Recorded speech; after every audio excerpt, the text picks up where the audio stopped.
Subsection C. Intensification of labor.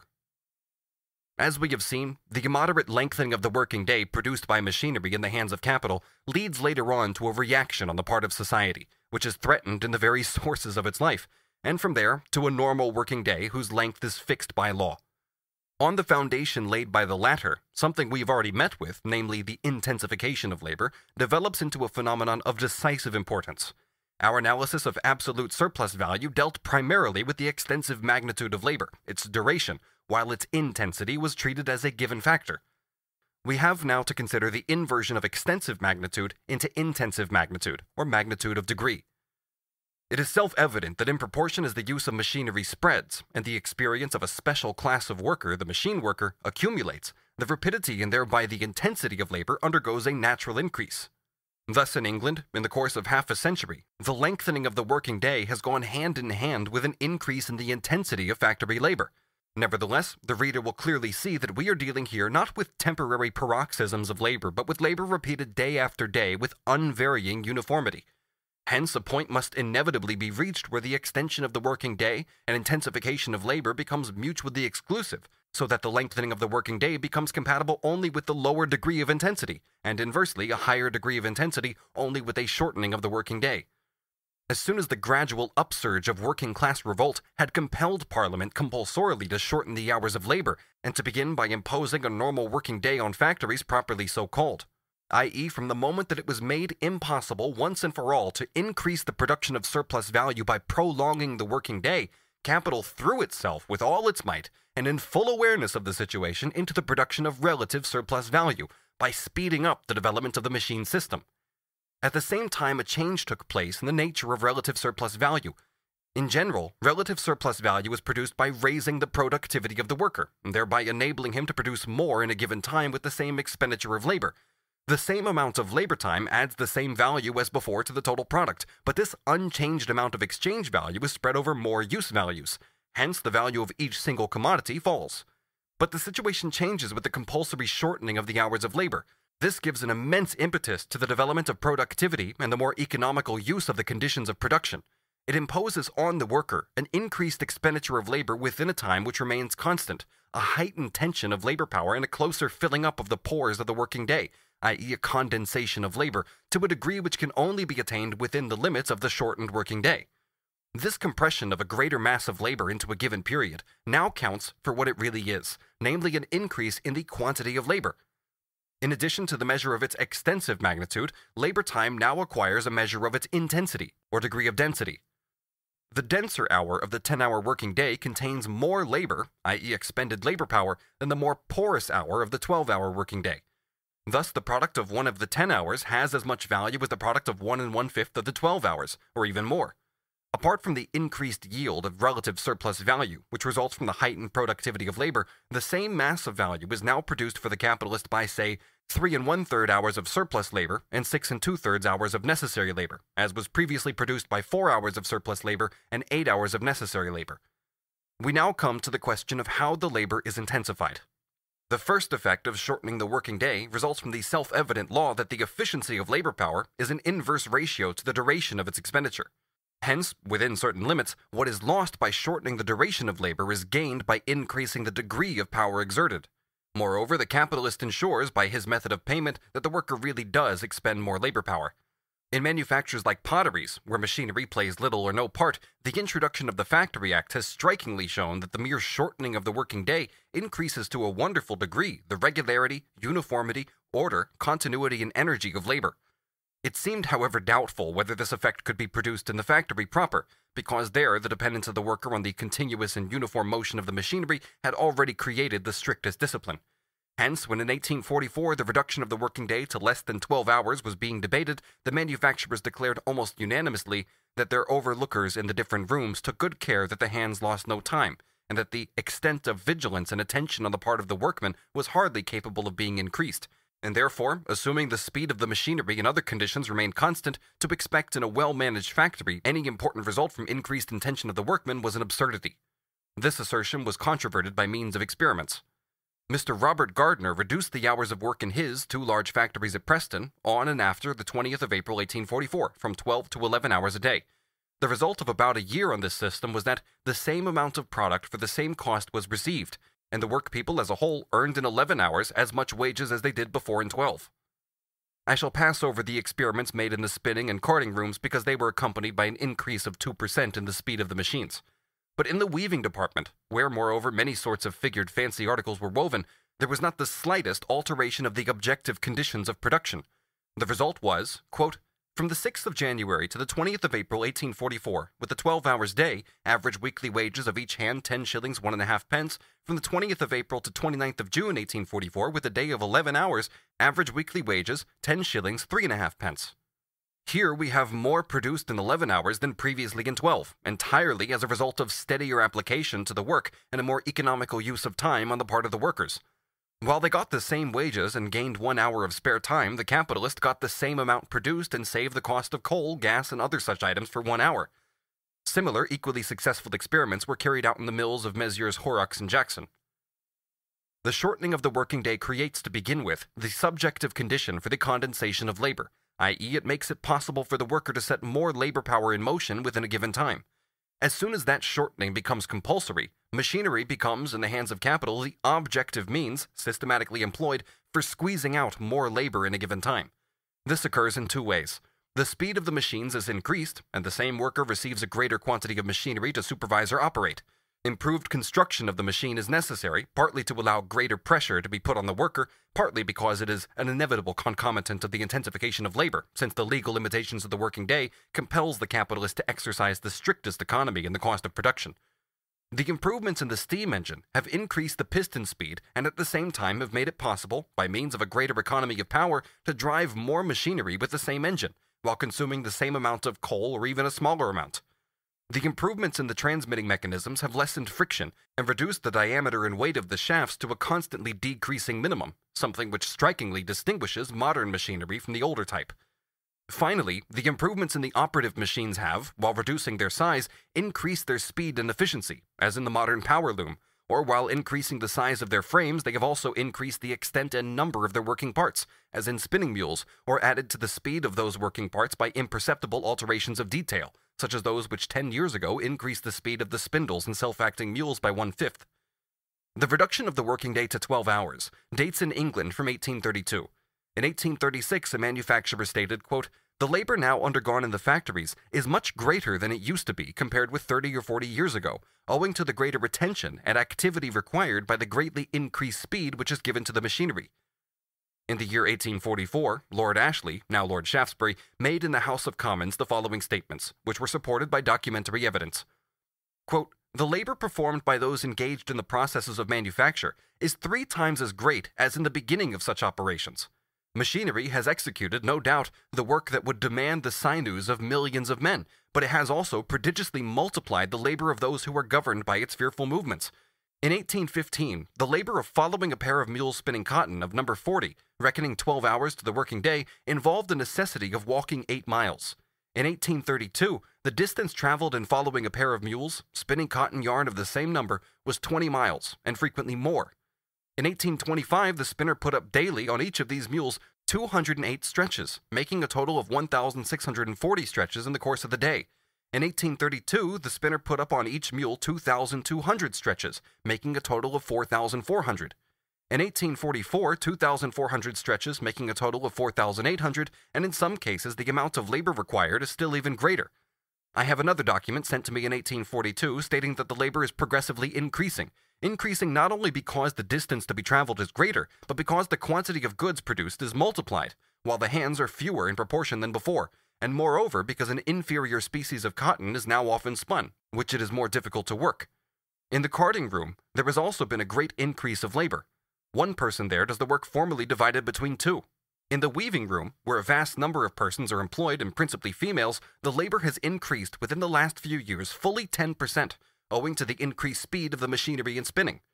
In 1838, the number of hanks spun per week was 18,000. In 1843, it amounted to 21,000. In 1819, the number of picks in power loom weaving per minute was 60. In 1842, it was 140, showing a vast increase of labor. End quote from Lord Ashley. In the face of this remarkable level of intensity, which labor had already reached in 1844 under the 12 Hours Act, there appeared to be a justification for the assertion made at that time by the English manufacturers that any further progress in that direction was impossible, and therefore that any further reduction in the hours of labor would necessarily bring with it a drop in production. The apparent correctness of their reasoning will be best shown by the following contemporary statement by Leonard Horner, the factory inspector and tireless censor of the manufacturers. Now, as the quantity produced must, in the main, be regulated by the speed of the machinery, it must be the interest of the mill owner to drive it at the utmost rate of speed consistent with these following conditions: the preservation of the machinery from too rapid deterioration, the preservation of the quality of the article manufactured, and the capability of the workman to follow the motion without a greater exertion than he can sustain for a constancy. One of the most important problems, therefore, which the owner of a factory has to solve is to find out the maximum speed at which he can run, with a due regard to the above conditions.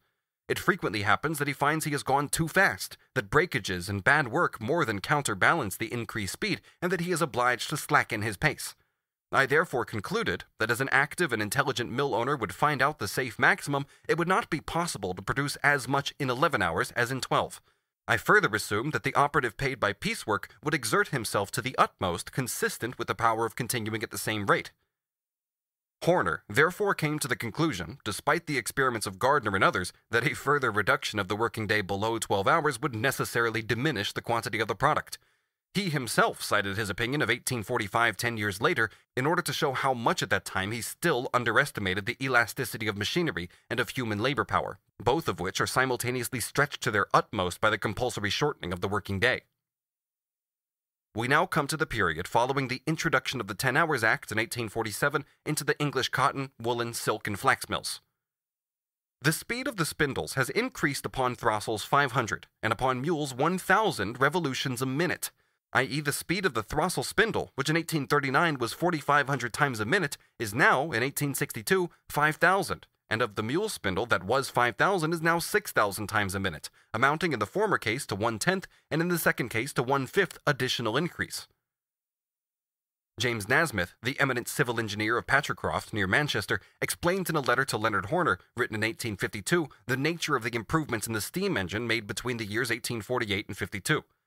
After remarking that the horsepower of steam engines, being always estimated in official returns according to the power of similar engines in 1828, is only nominal and can serve only as an index of their real power, he goes on to say, "I am confident that from the same weight of steam engine machinery, we are now obtaining at least 50% more duty or work performed on the average, and that in many cases the identical steam engines, which in the days of the restricted speed of 220 feet per minute yielded 50 horsepower, are now yielding upwards of 100.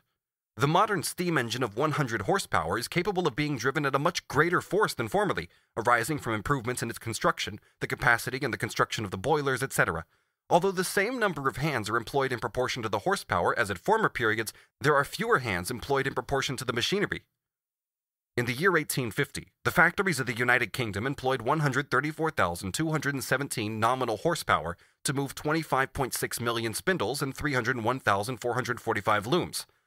The number of spindles and looms in 1856 was, respectively, 33.5 million and 369,205, which, if we reckon the nominal horsepower required to move them to be the same as in 1850, would call for a total horsepower of 175,000. But according to the official return for 1856, the actual horsepower was 161,435, in other words, over 10,000 horsepower less than the result arrived at by calculating on the basis of the return of 1850. The fact thus brought out by the return of 1856 appears to be that the factory system is increasing rapidly, that although the same number of hands are employed in proportion to the horsepower as at former periods, there are fewer hands employed in proportion to the machinery, that the steam engine is enabled to drive an increased weight of machinery by economy of force and other methods, and that an increased quantity of work can be turned off by improvements in machinery, and in methods of manufacture by increase of speed of the machinery, and by a variety of other causes. The great improvements made in machines of every kind have raised their productive power very much. Without any doubt, the shortening of the hours of labor gave the impulse to these improvements. The latter, combined with the more intense strain on the workman, have had the effect that at least as much is produced in the shortened working day, shortened by 2 hours or 1/6, as was previously produced during the longer one. One fact is sufficient to show how greatly the wealth of the manufacturers increased along with the more intensive exploitation of labor power. From 1838 to 1850, the average annual increase in English cotton in other factories was 32. From 1850 to 1856, it was 86. But however great the progress of English industry had been during the 8 years from 1848 to 56 under the influence of a working day of 10 hours, it was far surpassed during the next period of 6 years from 1856 to 62. In silk factories, for instance, there were 1.1 million spindles in 1856, 1.4 million spindles in 1862, 9,260 looms in 1856, and 10,709 looms in 1862. The number of workers, however, was 56,131 in 1856 and 52,429 in 1862. The increase in spindles was therefore 26.9%, and in looms 15.6%, while the number of workers decreased by 7%. In the year 1850, 875,830 spindles were used in worsted mills. In 1856, the figure was 1.32 million, an increase of 51.2%, and in 1862 it was 1.28 million, a decrease of 2.7%. But if we deduct the doubling spindles, which figure in the total for 1856 but not in that for 1862, it will be found that after 1856, the number of spindles remained nearly stationary. On the other hand, after 1850, the speed of the spindles in looms was in many cases doubled. The number of power looms in worsted mills was 32,617 in 1850, 38,956 in 1856, and 43,048 in 1862. The number of workers was 79,737 in 1850, 87,794 in 1856, and 86,063 in 1862. But the number of children under 14 years old included in these figures was 9,956 in 1850, 11,228 in 1856, and 13,178 in 1862. Thus, in spite of the greatly increased number of looms in 1862 compared with 1856, the total number of workers employed decreased, and the number of children exploited increased. On the 27th of April 1863, Mr. Ferrand said in the House of Commons, "I have been informed by delegates from 16 districts of Lancashire and Cheshire, in whose behalf I speak, that the work in the factories is, in consequence of the improvements in machinery, constantly on the increase. Instead of, as formerly, one person with 2 helps tenting 2 looms, one person now tends 3 looms without helps, and it is no uncommon thing for one person to tent 4. 12 hours' work, as is evident from the facts deduced, is now compressed into less than 10 hours. It is therefore self-evident to what an enormous extent the toil of the factory operative has increased during the last 10 years. Thus, although the factory inspectors unceasingly, and quite rightly, commend the results of the Acts of 1844 and 1850, they admit that the shortening of the working day has already produced such an intensification of labor itself as is injurious to the health of the worker, and therefore to his labor power as well. In most of the cotton, worsted, and silk mills, an exhausting state of excitement necessary to enable the workers satisfactorily to mind the machinery, the motion of which has been greatly accelerated within the last few years, seems to me not unlikely to be one of the causes of that excess of mortality from lung disease, which Dr. Greenhow has pointed out in his recent report on the subject. Capital's tendency, as soon as a prolongation of the hours of labor is once and for all forbidden, is to compensate for this by systematically raising the intensity of labor and converting every improvement in machinery into a more perfect means for soaking up labor power. There cannot be the slightest doubt that this process must soon lead once again to a critical point at which a further reduction in the hours of labor will be inevitable. On the other hand, the rapid advance of English industry between 1848 and the present time, i.e. during the period of the 10-hour working day, surpasses the advance made between 1833 and 1847, during the period of the 12-hour working day, by far more than the latter surpasses the advance made during the half-century after the first introduction of the factory system, i.e. during the period of the unrestricted working day. Section 4. The Factory. At the beginning of this chapter, we considered the physical constituents of the factory, the organization of the system of machinery. We saw there how machinery, by appropriating the labor of women and children, augments the quantity of human material for capital to exploit, how it confiscates the whole of the worker's lifetime by its immoderate extension of the working day, and finally how its progress, which permits an enormous increase in production within a shorter and shorter amount of time, serves as a means of systematically getting more work done within a given period of time, or in other words, constantly exploiting labor power more intensively.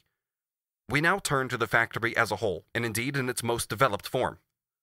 Dr. Urey, the Pindar of the automatic factory, describes it on the one hand as combined cooperation of many orders of workpeople, adult and young, intending with assiduous skill a system of productive machines continuously impelled by a central power, the prime mover, and on the other hand, as a vast automaton composed of various mechanical and intellectual organs acting in uninterrupted concert for the production of a common object, all of them being subordinate to a self-regulated moving force. These two descriptions are far from being identical. In one, the combined collective worker appears as the dominant subject, and the mechanical automaton as the object. In the other, the automaton itself is the subject, and the workers are merely conscious organs, coordinated with the unconscious organs of the automaton, and together with the latter, subordinated to the central moving force. The first description is applicable to every possible employment of machinery on a large scale. The second is characteristic of its use by capital, and therefore of the modern factory system. Urey therefore prefers to present the central machine from which the motion comes as not only an automaton but an autocrat. In these spacious halls, the benign power of steam summons around him his myriads of willing menials. Along with the tool, the skill of the worker in handling it passes over to the machine. The capabilities of the tool are emancipated from the restraints inseparable from human labor power. This destroys the technical foundations on which the division of labor in manufacture was based. Hence, in place of the hierarchy of specialized workers that characterizes manufacture, there appears in an automatic factory a tendency to equalize and reduce to an identical level every kind of work that has to be done by the minders of the machines. In place of the artificially produced distinctions between the specialized workers, it is natural differences of age and sex that predominate. Insofar as the division of labor reappears in the factory, it takes the form primarily of a distribution of workers among the specialized machines, and of quantities of workers who do not, however, form organized groups among the various departments of the factory, in each of which they work at a number of similar machines placed together. Only simple cooperation, therefore, takes place between them. The organized group peculiar to manufacture is replaced by the connection between the head worker and his few assistants.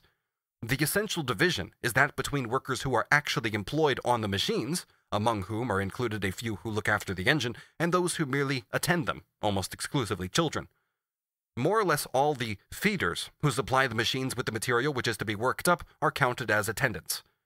In addition to these two principal classes, there is a numerically unimportant group whose occupation it is to look after the whole of the machinery and repair it from time to time, composed of engineers, mechanics, joiners, etc. This is a superior class of workers, in part scientifically educated, in part trained in a handicraft. They stand outside the realm of the factory workers and are added to them only to make up an aggregate. The division of labor is purely technical. All work at a machine requires the worker to be taught from childhood upwards, in order that he may learn to adapt his own movements to the uniform and unceasing motion of an automaton. Since the machinery, taken as a whole, forms a system of machines of various kinds working simultaneously and in combination, cooperation based upon it requires the distribution of various groups of workers among the different kinds of machine. But machine production abolishes the necessity of fixing this distribution in the manner of manufacture, i.e., by constantly appropriating the same worker to the same function. Since the motion of the whole factory proceeds not from the worker but from the machinery, the working personnel can continually be replaced without any interruption in the labor process. The most striking proof of this is afforded by the relay system, put into operation by the manufacturers during their revolt of 1848 to 1850. Lastly, the speed with which machine work is learned by young people does away with the need to bring up a special class of worker for exclusive employment by machinery. The work of those people who are merely attendants can, to some extent, be replaced in the factory by the use of machines. In addition to this, the very simplicity of the work allows a rapid and constant turnover of the individuals burdened with this drudgery. Thus, although from a technical point of view, the old system of division of labor is thrown overboard by machinery, it hangs on in the factory as a tradition handed down from manufacture, and is then systematically reproduced and fixed in a more hideous form by capital as a means of exploiting labor power. The lifelong specialty of handling the same tool now becomes the lifelong specialty of serving the same machine. Machinery is misused in order to transform the worker from his very childhood into a part of a specialized machine. In this way, not only are the expenses necessary for his reproduction considerably lessened, but at the same time his helpless dependence upon the factory as a whole, and therefore upon the capitalist, is rendered complete. Here, as everywhere else, we must distinguish between the increased productivity which is due to the development of the social process of production and that which is due to the exploitation by the capitalists of that development. In handicrafts and manufacture, the worker makes use of a tool. In the factory, the machine makes use of him. There, the movements of the instruments of labor proceed from him. Here, it is the movements of the machine that he must follow. In manufacture, the workers are the parts of a living mechanism. In the factory, we have a lifeless mechanism which is independent of the workers, who are incorporated into it as its living appendages. The wearisome routine of endless drudgery, in which the same mechanical process is ever repeated, is like the torture of Sisyphus. The burden of toil, like the rock, is ever falling back upon the worn-out drudge. Factory work exhausts the nervous system to the utmost. At the same time, it does away with the many-sided plague of the muscles and confiscates every atom of freedom, both in bodily and in intellectual activity. Even the lightening of the labor becomes an instrument of torture, since the machine does not free the worker from the work, but rather deprives the work itself of all content. Every kind of capitalist production, insofar as it is not only a labor process but also capital's process of valorization, has this in common. But it is not the worker who employs the conditions of his work, but rather the reverse. The conditions of work employ the worker. However, it is only with the coming of machinery that this inversion first acquires a technical and palpable reality. Owing to its conversion into an automaton, the instrument of labor confronts the worker during the labor process in the shape of capital, dead labor, which dominates and soaks up living labor power. The separation of the intellectual faculties of the production process from manual labor, and the transformation of those faculties into powers exercised by capital over labor, is, as we have already shown, finally completed by large-scale industry erected on the foundation of machinery. The special skill of each individual machine operator, who has now been deprived of all significance, vanishes as an infinitesimal quantity in the face of the science, the gigantic natural forces, and the mass of social labor embodied in the system of machinery which, together with those three forces, constitutes the power of the master. This master, therefore, in whose mind the machinery and his monopoly of it are inseparably united, contemptuously tells his hands, whenever he comes into conflict with them, quote, "The factory operatives should keep in wholesome remembrance the fact that theirs is really a low species of skilled labor, and that there is none which is more easily acquired, or of its quality more amply remunerated, or which by a short training of the least expert can be more quickly as well as abundantly acquired. The master's machinery really plays a far more important part in the business of production than the labor and the skill of the operative, which 6 months' education can teach and a common laborer can learn." End quote from the Master Spinners and Manufacturers Defense Fund, report of the committee, published in Manchester, 1854. The technical subordination of the worker to the uniform motion of the instruments of labor, and the peculiar composition of the working group, consisting as it does of individuals of both sexes and all ages, gives rise to a barrack-like discipline, which is elaborated into a complete system in the factory, and brings the previously mentioned labor of superintendents to its fullest development, thereby dividing the workers into manual laborers and overseers, into the private soldiers and the NCOs of an industrial army. Quote, "The main difficulty in the automatic factory lays above all in training human beings to renounce their desultory habits of work and to identify themselves with the unvarying regularity of the complex automaton. To devise and administer a successful code of factory discipline, suited to the necessities of factory diligence, was the Herculean enterprise, the noble achievement of Arkwright. Even at the present day, when the system is perfectly organized and its labor lightened to the utmost, it is found nearly impossible to convert persons past the age of puberty into useful factory hands." End quote from Urey. In the factory code, the capitalist formulates his autocratic power over the workers like a private legislator, and purely as an emanation of his own will, unaccompanied by either that division of responsibility otherwise so much approved of by the bourgeoisie or the still more approved representative system. This code is merely the capitalist caricature of the social regulation of the labor process which becomes necessary in cooperation on a large scale, and in the employment in common of instruments of labor, and especially of machinery. The overseer's book of penalties replaces the slave driver's lash. All punishments naturally resolve themselves into fines and deductions from wages, and the law-giving talent of the factory lycurgus so arranges matters that a violation of his laws is, if possible, more profitable to him than the keeping of them. Here we shall merely allude to the material conditions under which factory labor is performed. Every sense organ is injured by the artificially high temperatures, by the dust-laden atmosphere, by the deafening noise, not to mention the danger to life and limb among machines which are so closely crowded together, a danger which, with the regularity of the seasons, produces its list of those killed and wounded in the industrial battle. The economical use of the social means of production, matured and forced as in a hothouse by the factory system, is turned in the hands of capital into systematic robbery of what is necessary for the life of the worker while he is at work, i.e. space, light, air, and protection against the dangerous or the unhealthy concomitants of the production process, not to mention the theft of appliances for the comfort of the worker. Was Formulae wrong when he called factories mitigated jails? Section 5. The struggle between worker and machine. The struggle between the capitalist and the wage laborer starts with the existence of the capital relation itself. It rages throughout the period of manufacture, but only since the introduction of machinery has the worker fought against the instrument of labor itself, capital's material mode of existence. He is in revolt against this particular form of the means of production because it is the material foundation of the capitalist mode of production. In the 17th century, nearly all Europe experienced workers' revolts against the ribbon loom, a machine for weaving ribbons and lace trimmings. In the 1630s, a wind-driven sawmill, erected near London by a Dutchman, succumbed to the rage of the mob. Even as late as the beginning of the 18th century, sawmills driven by water overcame the opposition of the people only with great difficulty, supported as this opposition was by Parliament. No sooner had Everett constructed the first wool-shearing machine to be driven by water power, 1758, than it was set on fire by 100,000 people who had been thrown out of work. 50,000 workers, who had previously lived by carding wool, petitioned Parliament against Arkwright scribbling mills and carding engines. The large-scale destruction of machinery, which occurred in the English manufacturing districts during the first 15 years of the 19th century, largely as a result of the employment of the power loom, and known as the Luddite movement, gave the anti-Jacobin movement, composed of such people as Sidmouth and Castlereagh, a pretext for the most violent and reactionary measures. It took both time and experience before the workers learned to distinguish between machinery and its employment by capital, and therefore to transfer their attacks from the material instruments of production to the form of society which utilizes those instruments. The struggles over wages within the manufacturing system presuppose manufacture, and are in no sense directed against its existence. The opposition to the establishment of manufactures proceeds from the guild masters and the privileged towns, not from the wage laborers.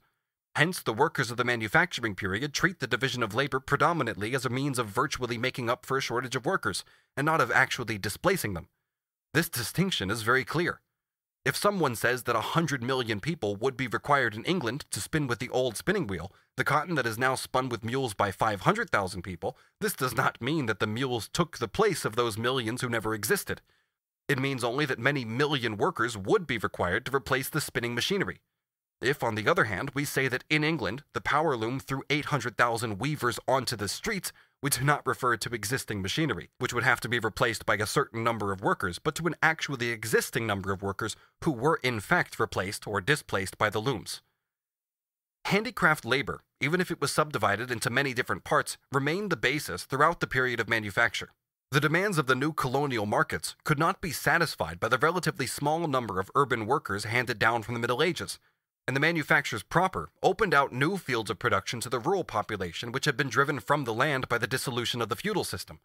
At that time, therefore, it was the positive side of the division of labor and cooperation in the workshops which emerged most clearly, i.e. the fact that they allowed the workers to be employed more productively. Long before the period of large-scale industry, cooperation and the concentration of the instruments of labor in the hands of a few people gave rise, in numerous countries where these methods were applied to agriculture, to great, sudden, forcible revolutions in the mode of production, and as a result, in conditions of existence and the means of employment of the rural population. But here, the struggle at first takes place more between large and small landed proprietors than between capital and wage labor. On the other hand, when laborers are displaced by the instruments of labor, by sheep, horses, etc., in that case, direct acts of violence are in the first instance the precondition of the Industrial Revolution. First, the laborers are driven from the land, and then the sheep arrive. Very extensive thefts of land, as perpetrated in England for instance, are the means whereby large-scale agriculture first gains a field of application. Hence, this transformation in agriculture initially tends to have the appearance of a political revolution. The instrument of labor, when it takes the form of a machine, immediately becomes a competitor for the worker himself. The self-valorization of capital by means of the machine is related directly to the number of workers whose conditions of existence have been destroyed by it. The whole system of capitalist production is based on the worker's sale of his labor power as a commodity. The division of labor develops this labor power in a one-sided way by reducing it to the highly particularized skill of handling a special tool. When it becomes the job of the machine to handle this tool, the use value of the worker's labor power vanishes, and with it, its exchange value. The worker becomes unsaleable, like paper money thrown out of currency by legal enactment. The section of the working class thus rendered superfluous by machinery, i.e. converted into a part of the population no longer directly necessary for the self-valorization of capital, either goes under in the unequal contest between the old handicraft and manufacturing production and the new machine production, or else floods all the more easily accessible branches of industry, swamps the labor market, and makes the price of labor power fall below its value. It is supposed to be a great consolation to the pauperized workers that firstly, their sufferings are only temporary, a temporary inconvenience, and secondly, machinery only gradually seizes control of the whole of a given field of production, so that the extent and intensity of its destructive effect is diminished. The first consolation cancels out the second. When machinery seizes on an industry by degrees, it produces chronic misery among the workers who compete with it. Where the transition is rapid, the effect is acute and is felt by great masses of people. World history offers no spectacle more frightful than the gradual extinction of the English handloom weavers. This tragedy dragged on for decades, finally coming to an end in 1838. Many of the weavers died of starvation. Many vegetated with their families for a long period on 2.5 pence a day. In India, on the other hand, the English cotton machinery produced an acute effect. The Governor-General reported as follows in 1834-5. The misery hardly finds a parallel in the history of commerce. The bones of the cotton weavers are bleaching the plains of India. Of course, in turning the weavers out of this temporal world, the machinery caused them a temporary inconvenience. But in any case, since machinery is continually seizing on new fields of production, its temporary effect is really permanent.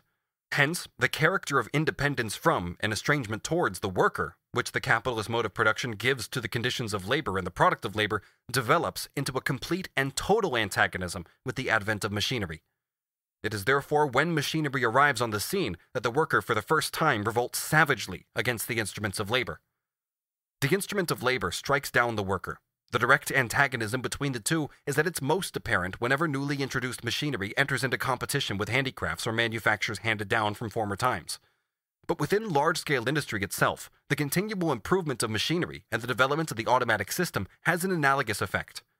Quote, the object of improved machinery is to diminish manual labor, to provide for the performance of a process or the completion of a link in a manufacture by the aid of an iron instead of the human apparatus.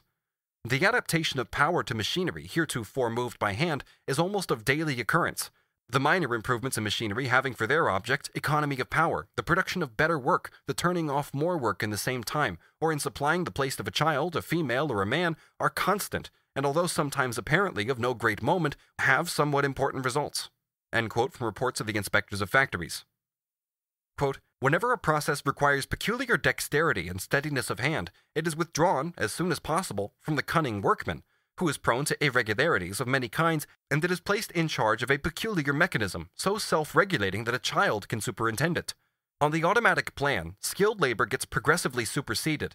The effect of improvements in machinery, not merely in superseding the necessity for the employment of the same quantity of adult labor as before, in order to produce a given result, but in substituting one description of human labor for another, the less skilled for the more skilled, juvenile for adult, female for male, causes a fresh disturbance in the rate of wages. End quote from Urey. Quote, the effect of substituting the self-acting mule for the common mule is to discharge the greater part of the men spinners, and to retain adolescents and children. End quote from reports of the inspectors of factories. The machine system's extraordinary capacity for expansion is a result of accumulated practical experience, the extent of the mechanical instruments already available for use, and the constant advance in technology. It has shown what giant strides it can take under the pressure of the shortened working day. But who in 1860, the year in which the English cotton industry reached its zenith, would have dreamed of the galloping pace of improvements in machinery and the corresponding displacement of manual labor, which the stimulus of the American Civil War called forth in the following 3 years? A couple of examples from the reports of the inspectors of factories will suffice on this point. A Manchester manufacturer states, "We formerly had 75 carding engines. Now we have 12 doing the same quantity of work. We are doing with fewer hands by 14, at a saving in wages of £10 a week. Our estimated saving in waste is about 10% in the quantity of cotton consumed." In another fine spinning mill in Manchester, I was informed that through the increased speed in the adoption of some self-acting processes, a reduction had been made in number of a fourth in one department and above half in another, and that the introduction of the combing machine in place of the second carding had considerably reduced the number of hands formerly employed in the carding room. Another spinning mill is estimated to effect a saving of hands of 10%. Messrs. Gilmore, spinners at Manchester, made this statement. "In our blowing room department, we consider our expense with new machinery is fully 1/3 less in wages and hands.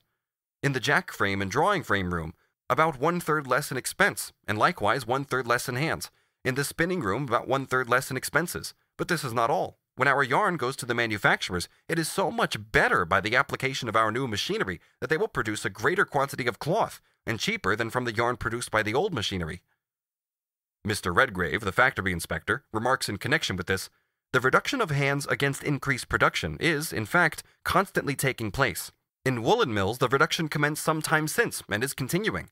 A few days ago, the master of a school in the neighborhood of Rochdale said to me that the great falling off in the girls' school is not only caused by the distress, but by the changes of machinery in the woolen mills, in consequence of which a reduction of 70 short-timers had taken place." The following table shows the total result of the mechanical improvements in the English cotton industry resulting from the American Civil War. The aforementioned graphic cannot be read aloud for the recording. Please consult pages 561 and 562 of a physical or digital copy of the book for visual reference. Hence, between 1861 and 1868, 338 cotton factories disappeared. In other words, more productive machinery on a larger scale was concentrated in the hands of a smaller number of capitalists. The number of power looms decreased by 20,663, but since their product increased in the same period, an improved loom yielded more than an old one. Finally, the number of spindles increased by 1.6 million, while the number of workers employed decreased by 50.5 thousand. The temporary misery inflicted on the workers by the cotton crisis was therefore heightened and made permanent by the rapid and continuous progress of machinery. But machinery does not just act as a superior competitor to the worker, always on the point of making him superfluous. It is a power inimical to him, and capital proclaims this fact loudly and deliberately, as well as making use of it.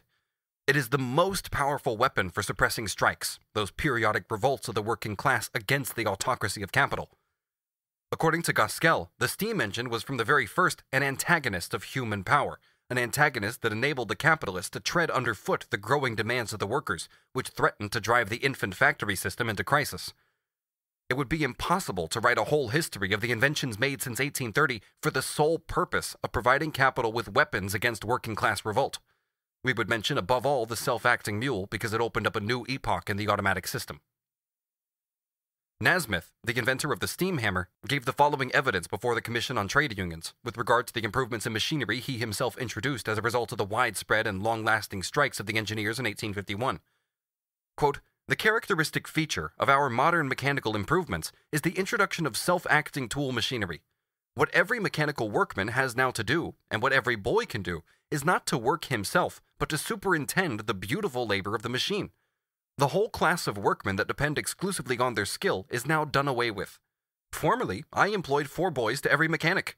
Thanks to these new mechanical combinations, I have reduced the number of grown-up men from 1,500 to 750.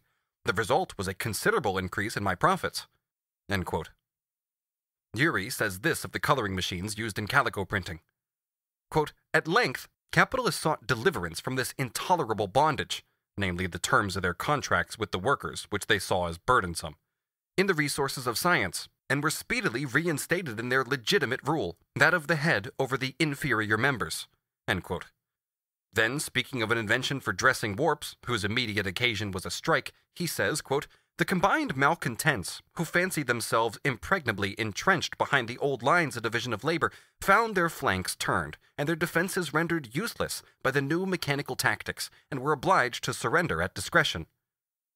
Of the invention of the self-acting mule, he says, "A creation destined to restore order among the industrious classes.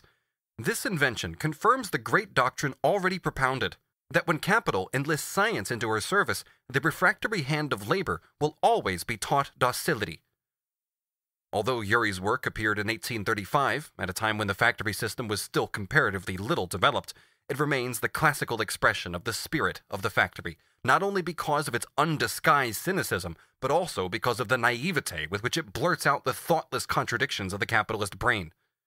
For instance, after unfolding the above-mentioned doctrine that capital, with the aid of science which has been taken onto the payroll, always reduces the refractory hand of labor to docility, he waxes indignant because physiomechanical science has been accused of lending itself to the rich capitalist as an instrument for harassing the poor.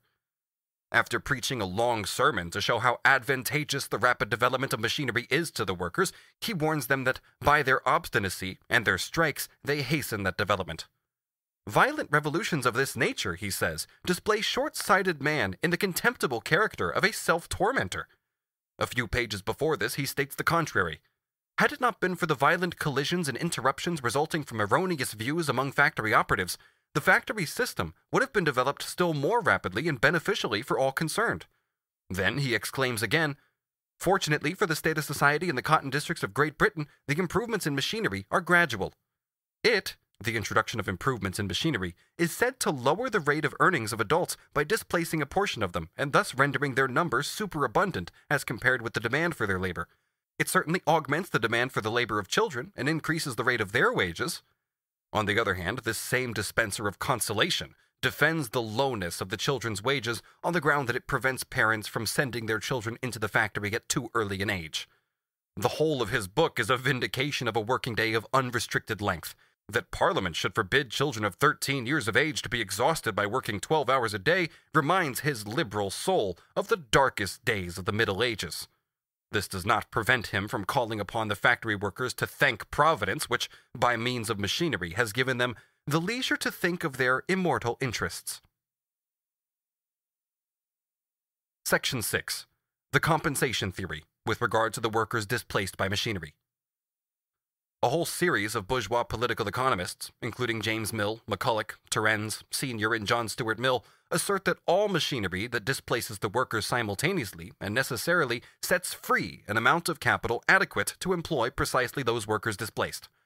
Let us assume that a capitalist employs 100 workers at £30 a year each in a carpet factory. The variable capital annually laid out therefore amounts to £3,000. Let us then assume that he dismisses 50 of his workers and employs the remaining 50 with machinery that costs him £1,500. To simplify matters, we take no account of buildings, coal, etc. Finally, let the raw material annually consumed cost £3,000, both before and after the change. Is any capital set free by this metamorphosis? Before the change, the total sum of £6,000 consisted half of constant and half of variable capital. After the change, it consists of £4,500 constant, being £3,000 to raw material and £1,500 to machinery, and £1,500 variable capital.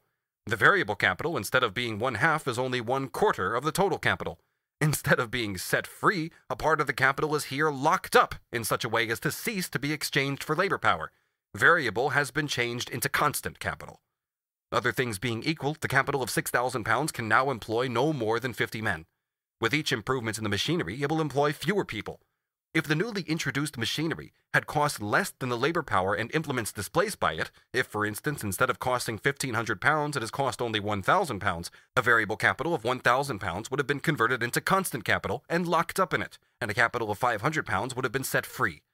The latter sum, given the same annual wage bill, would form a fund sufficient to employ about 16 out of the 50 men dismissed, or rather less than 16, for in order to be employed as capital, a part of this £500 must in its turn be transformed into constant capital, thus leaving only the remainder to be laid out in the purchase of labor power. But suppose, in addition to this, that the making of the new machinery employs an increased number of mechanics. Can this be regarded as compensation for the carpet makers who have been thrown on the streets? At best, the construction of the machinery will still employ fewer men than its application displaces. The sum of £1,500, which previously represented the wages of the dismissed carpet makers, now represents, in the shape of machinery, 1. The value of the means of production used up in the construction of that machinery, 2. The wages of the mechanics who constructed it, and 3. The surplus value falling to the share of their master. Moreover, the machinery need not be renewed until it is worn out. Hence, in order to keep the increased number of mechanics in constant employment, one carpet manufacturer after another must replace workers with machines. In fact, the apologists for capitalism do not have in mind this sort of liberation of capital. They are thinking more of the means of subsistence of the workers who have been set free. It cannot be denied in the above instance that the machinery not only liberates 50 men, thus placing them at the disposal of other capitalists, but also at the same time withdraws from their consumption and sets free £1,500 worth of means of subsistence. The simple and by no means new fact that machinery sets the workers free from their means of subsistence is expressed in economic language by saying that machinery sets free means of subsistence for the workers, or converts those means into capital with which to employ them. Everything, as you see, depends on the way things are put. Nominibus molire licet mala. It is proper to lighten evils with words. This theory implies that the £1,500 worth of means of subsistence was capital that was being valorized by the labor of the 50 men dismissed. Accordingly, the capital ceases to be employed as soon as the workers begin their forced holiday, and never rests until it has found a new placing in which the above-mentioned 50 can again consume it productively. On this theory, the capital and the workers must sooner or later come together again, and that is when the compensation will appear. Hence, the sufferings of the workers displaced by machinery are as transient as worldly wealth. But the £1,500 worth of means of subsistence never confronted the dismissed workers as capital. This role was reserved for the sum of £1,500 later on, when it had been transformed into machinery. If we look more closely, it'll be seen that the initial sum of £1,500 represented only a portion of the carpets produced in a year by the 50 dismissed men, and they received this part as wages from their employer, paid in money instead of in kind. With the carpets thus transformed into £1,500, they bought means of subsistence to the same value. These means, therefore, were to them not capital, but commodities, and they, as regards these commodities, were not wage laborers, but buyers. The circumstance that they were set free by the machinery from the means of purchase changed them from buyers into non-buyers. Hence, a lessened demand for those commodities. Voilà tout. If this diminution of demand is not compensated for by an increase in demand from another direction, the market price of the commodities falls. If this state of things lasts for some time and increases in extent, there follows the displacement of the workers employed in the production of those commodities. A part of the capital, which previously produced the necessary means of subsistence, is now reproduced in another form. While prices are falling and capital is being displaced, the workers employed in the production of the necessary means of subsistence are in turn set free from a part of their wages. Instead, therefore, of proving that when machinery frees the worker from his means of subsistence, it simultaneously converts those means into capital for his further employment, our friends, the apologists, with their well-tried law of supply and demand, prove the opposite. Namely, that machinery throws workers onto the streets, not only in that branch of production into which it has been introduced, but also in branches into which it has not been introduced. The real facts, which are travestied by the optimism of the economists, are these. The workers, when driven out of the workshop by the machinery, are thrown onto the labor market. Their presence in the labor market increases the number of labor powers which are at the disposal of capitalist exploitation. In Part 7, we shall see that this effect of machinery, which has been represented as a compensation for the working class, is on the contrary a most frightful scourge. For the present, I will only say this. Workers who have been thrown out of work in a given branch of industry can no doubt look for employment in another branch. If they find it, and thus renew the bond between them and the means of subsistence, this takes place only through the agency of a new additional capital which is seeking investment, and in no way through the agency of the capital that was already functioning previously and was then converted into machinery. And even if they do find employment, what a miserable prospect they face! Crippled as they are by the division of labor, these poor devils are worth so little outside their old trade that they cannot find admission into any industries except a few inferior and therefore oversupplied and underpaid branches.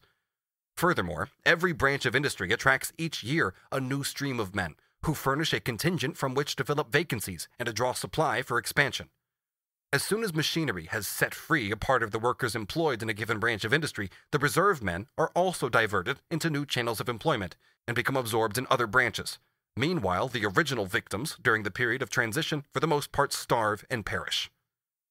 It is an undoubted fact that machinery is not as such responsible for setting free the worker from the means of subsistence. It cheapens and increases production in the branch it seizes on, and at first leaves unaltered the quantity of means of subsistence produced in other branches. Hence, after the introduction of machinery, society possesses as much of the necessaries of life as before, if not more for the workers who have been displaced, not to mention the enormous share of the annual product wasted by non-workers. And this is the point relied on by our economic apologists. The contradictions and antagonisms inseparable from the capitalist application of machinery do not exist, they say, because they do not arise out of machinery as such, but out of its capitalist application. Therefore, since machinery in itself shortens the hours of labor, but when employed by capital it lengthens them, since in itself it lightens labor, but when employed by capital it heightens its intensity, since in itself it is a victory of man over the forces of nature, but in the hands of capital it makes man the slave of those forces, since in itself it increases the wealth of the producers, but in the hands of capital it makes them into paupers, the bourgeois economist simply states that the contemplation of machinery in itself demonstrates with exactitude that all these evident contradictions are a mere semblance, present in everyday reality but not existing in themselves, and therefore having no theoretical existence either. Thus he manages to avoid racking his brains anymore, and in addition implies that his opponent is guilty of the stupidity of contending not against the capitalist application of machinery, but against machinery itself. No doubt the bourgeois economist is far from denying that temporary inconveniences may result from the capitalist use of machinery, but where is the medal without its reverse side? Any other utilization of machinery than the capitalist one is to him impossible. Exploitation of the worker by the machine is therefore identical for him with exploitation of the machine by the worker. Therefore, whoever reveals the real situation with the capitalist employment of machinery does not want machinery to be employed at all, and is an enemy of social progress. This is exactly the reasoning of Bill Sykes, the celebrated cutthroat. Gentlemen of the jury, no doubt the throat of this commercial traveler has been cut, but that's not my fault. It's the fault of the knife. Must we, for such a temporary inconvenience, abolish the use of the knife? Only consider! Where would agriculture and trade be without the knife? Is it not as salutary in surgery as it is skilled in anatomy, and a willing assistant at the festive table? If you abolish the knife, you hurl us back into the depths of barbarism. Although machinery necessarily throws men out of work in those industries into which it is introduced, it may, despite this, bring about an increase in employment in other industries. This effect of machinery, however, has nothing in common with the so-called theory of compensation. Since every article produced by a machine is cheaper than a similar article produced by hand, we deduce the following absolute law. If the total quantity of the article produced by machinery is equal to the total quantity of the article previously produced by a handicraft or by manufacture and now made by machinery, then total labor expended is diminished. The increase in the labor required to produce the instruments of labor themselves, the machinery, coal, etc., must be less than the reduction in labor achieved by the employment of machinery. Otherwise, the product of the machine would be as dear as, or dearer than, the product of the manual labor. But as a matter of fact, the total quantity of the article produced by machinery, with a diminished number of workers, instead of remaining equal to the total quantity of the handmade article that has been displaced, exceeds this by far. Suppose that 400,000 yards of cloth have been produced on power looms by fewer weavers than could weave 100,000 yards by hand. The quadrupled product contains 4 times as much raw material. Hence, the production of raw material must be quadrupled. But as regards the instruments of labor consumed, such as buildings, coal, machinery, and so on, it is different. The limit of this possible increase in the amount of additional labor required to produce them varies with the difference between the quantity of the machine-made article and the quantity of the same article that the same number of workers could make by hand. Hence, as the use of machinery extends in a given industry, the immediate effect is to increase production in the other industries that provide the first with means of production. How far employment is thereby found for an increased number of workers depends, given the length of the working day and the intensity of labor, on the composition of the capital employed, i.e. on the ratio of its constant to its variable component. This ratio, in its turn, varies considerably with the extent to which machinery has already penetrated, or is engaged in penetrating those trades. The number of men condemned to work in coal and metal mines has been enormously swollen by the progress of machine production in England, although the growth in numbers has been slowed down during the last few decades by the introduction of new machinery into the mining industries. Along with the machine, a new type of worker springs to life, the machine maker. We have already learned that machinery is seizing control even of this branch of production on an ever-increasing scale. As to raw materials, there can be no doubt that the rapid advance of cotton spinning not only promoted, as if in a hothouse, the growing of cotton in the United States, and with it the African slave trade, but also made slave breeding the chief business of the so-called border slave states. In 1790, when the first census of slaves was taken in the United States, their number was 697,000. In 1861, it had nearly reached 4 million. On the other hand, it is no less certain that the blossoming of the English woolen factories, together with the progressive transformation of arable land into sheep pasture, brought about the conversion of agricultural laborers into supernumeraries and drove them in their masses from the land. Ireland, having during the last 20 years reduced its population by nearly 1/2, is at this moment undergoing the process of still further reducing the number of its inhabitants to a level which will correspond exactly with the requirements of its landlords and the English woolen manufacturers. When machinery penetrates into any of the preliminary or intermediate stages through which an object of labor has to pass on its way to its final form, there is an increased yield of material in those stages, and simultaneously an increased demand for labor in the handicrafts or manufactures supplied by the machines. Spinning by machinery, for example, supplied yarn so cheaply and so abundantly that the handloom weavers were at first able to work full-time without increased outlay. Their earnings accordingly rose. This produced a flow of people into the cotton weaving trade, until at length the 800,000 weavers called into existence by the jenny, the throstle, and the mule were overwhelmed by the power loom. So also, owing to the abundance of clothing materials produced by machinery, the number of tailors, seamstresses, and needlewomen went on increasing until the appearance of the sewing machine. In proportion as machinery, with the aid of a relatively small number of workers, increases the mass of raw materials, half-finished products, and instruments of labor, the working up of these raw materials and half-finished products becomes split up into innumerable subdivisions. There is thus an increase in the number of the branches of social production. Machine production drives the social division of labor immeasurably further than manufacture does, because it increases the productive power of the industries it seizes upon to a much greater degree. The immediate result of machinery is to augment surplus value in the mass of products in which surplus value is embodied. It also increases the quantity of substances for the capitalist and their dependents to consume, and therefore the size of these social strata themselves. Their growing wealth and the relatively diminished number of workers required to produce the means of subsistence begets both new luxury requirements and the means of satisfying them. A larger portion of the social product is converted into surplus product, and a larger portion of the surplus product is reproduced and consumed in a multitude of refined shapes. In other words, the production of luxuries increases. The products are also made more refined and more varied by the new world market relations created by large-scale industry. Not only are greater quantities of foreign luxury articles exchanged for home products, but a greater mass of foreign raw materials, ingredients, and half-finished articles are used as means of production in the home industries. Owing to these relations with the world market, the demand for labor increases in the transport industry and splits the latter into numerous extra subdivisions.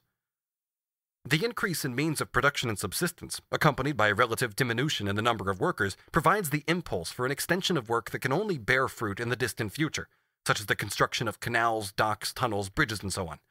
Entirely new branches of production, creating new fields of labor, are also formed as the direct result either of machinery or of the general industrial changes brought about by it. But the place occupied by these branches in total production is far from important, even in the most developed countries. The number of workers they employ is directly proportional to the demand created by these industries for the crudest form of manual labor. The chief industries of this kind are, at present, gasworks, telegraphy, photography, steam navigation, and railways. According to the census of 1861 for England and Wales, we find in the gas industry, that is gasworks, production of mechanical apparatus, servants of the gas companies, etc., 15,211 persons. In telegraphy, 2,399. In photography, 2,366. In steam navigation, 3,570. And in railways, 70,599, of whom the unskilled navvies, more or less permanently employed, and the whole administrative and commercial staff make up about 28,000. The total number of persons, therefore, employed in these 5 new industries amounts to 94,145. Lastly, the extraordinary increase in the productivity of large-scale industry, accompanied as it is by both a more intensive and more extensive exploitation of labor power in all other spheres of production, permits a larger and larger part of the working class to be employed unproductively. Hence, it is possible to reproduce the ancient domestic slaves on a constantly extending scale under the name of a servant class, including men servants, women servants, lackeys, etc. According to the census of 1861, the population of England and Wales was 20.06 million. 9.78 million of these were males and 10.29 million females. If we deduct from this population, firstly, all who are too old or too young to work, all unproductive women, young persons, and children, Then the ideological groups, such as members of the government, priests, lawyers, soldiers, etc., then all the people exclusively occupied in consuming the labor of others in the forms of ground rent, interest, etc., and lastly paupers, vagabonds, and criminals, there remain in round numbers 8 million of the two sexes of every age, including in that number every capitalist who is in any way engaged in industry, commerce, or finance. These 8 million are distributed as follows. 1.09 million agricultural laborers, including shepherds, farm servants, and maidservants living in the houses of farmers, 642,607 people employed in cotton, woolen, worsted, flax, hemp, silk, and jute factories, in stocking making and lace making by machinery, 565,835 people employed in coal mines and metal mines, 396,998 people employed in metalworks, blast furnaces, rolling mills, etc., and metal manufacturers of every kind. The servant class numbers 1.2 million. All the persons employed in textile factories and in mines taken together number 1.2 million. Those employed in textile factories and metal industries taken together number 1.0 million. In both cases, fewer than the number of modern domestic slaves. What an elevating consequence of the capitalist exploitation of machinery. Section 7. Repulsion and attraction of workers through the development of machine production. Crises in the cotton industry. All the more respectable representatives of political economy concede that the introduction of new machinery has a baneful effect on the workers in the old handicrafts and manufacturers with which this machinery at first competes.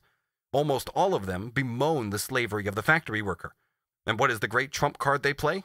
That machinery, after the horrors of the period of its introduction and development have subsided, in the final analysis increases, rather than diminishing, the number of wage slaves.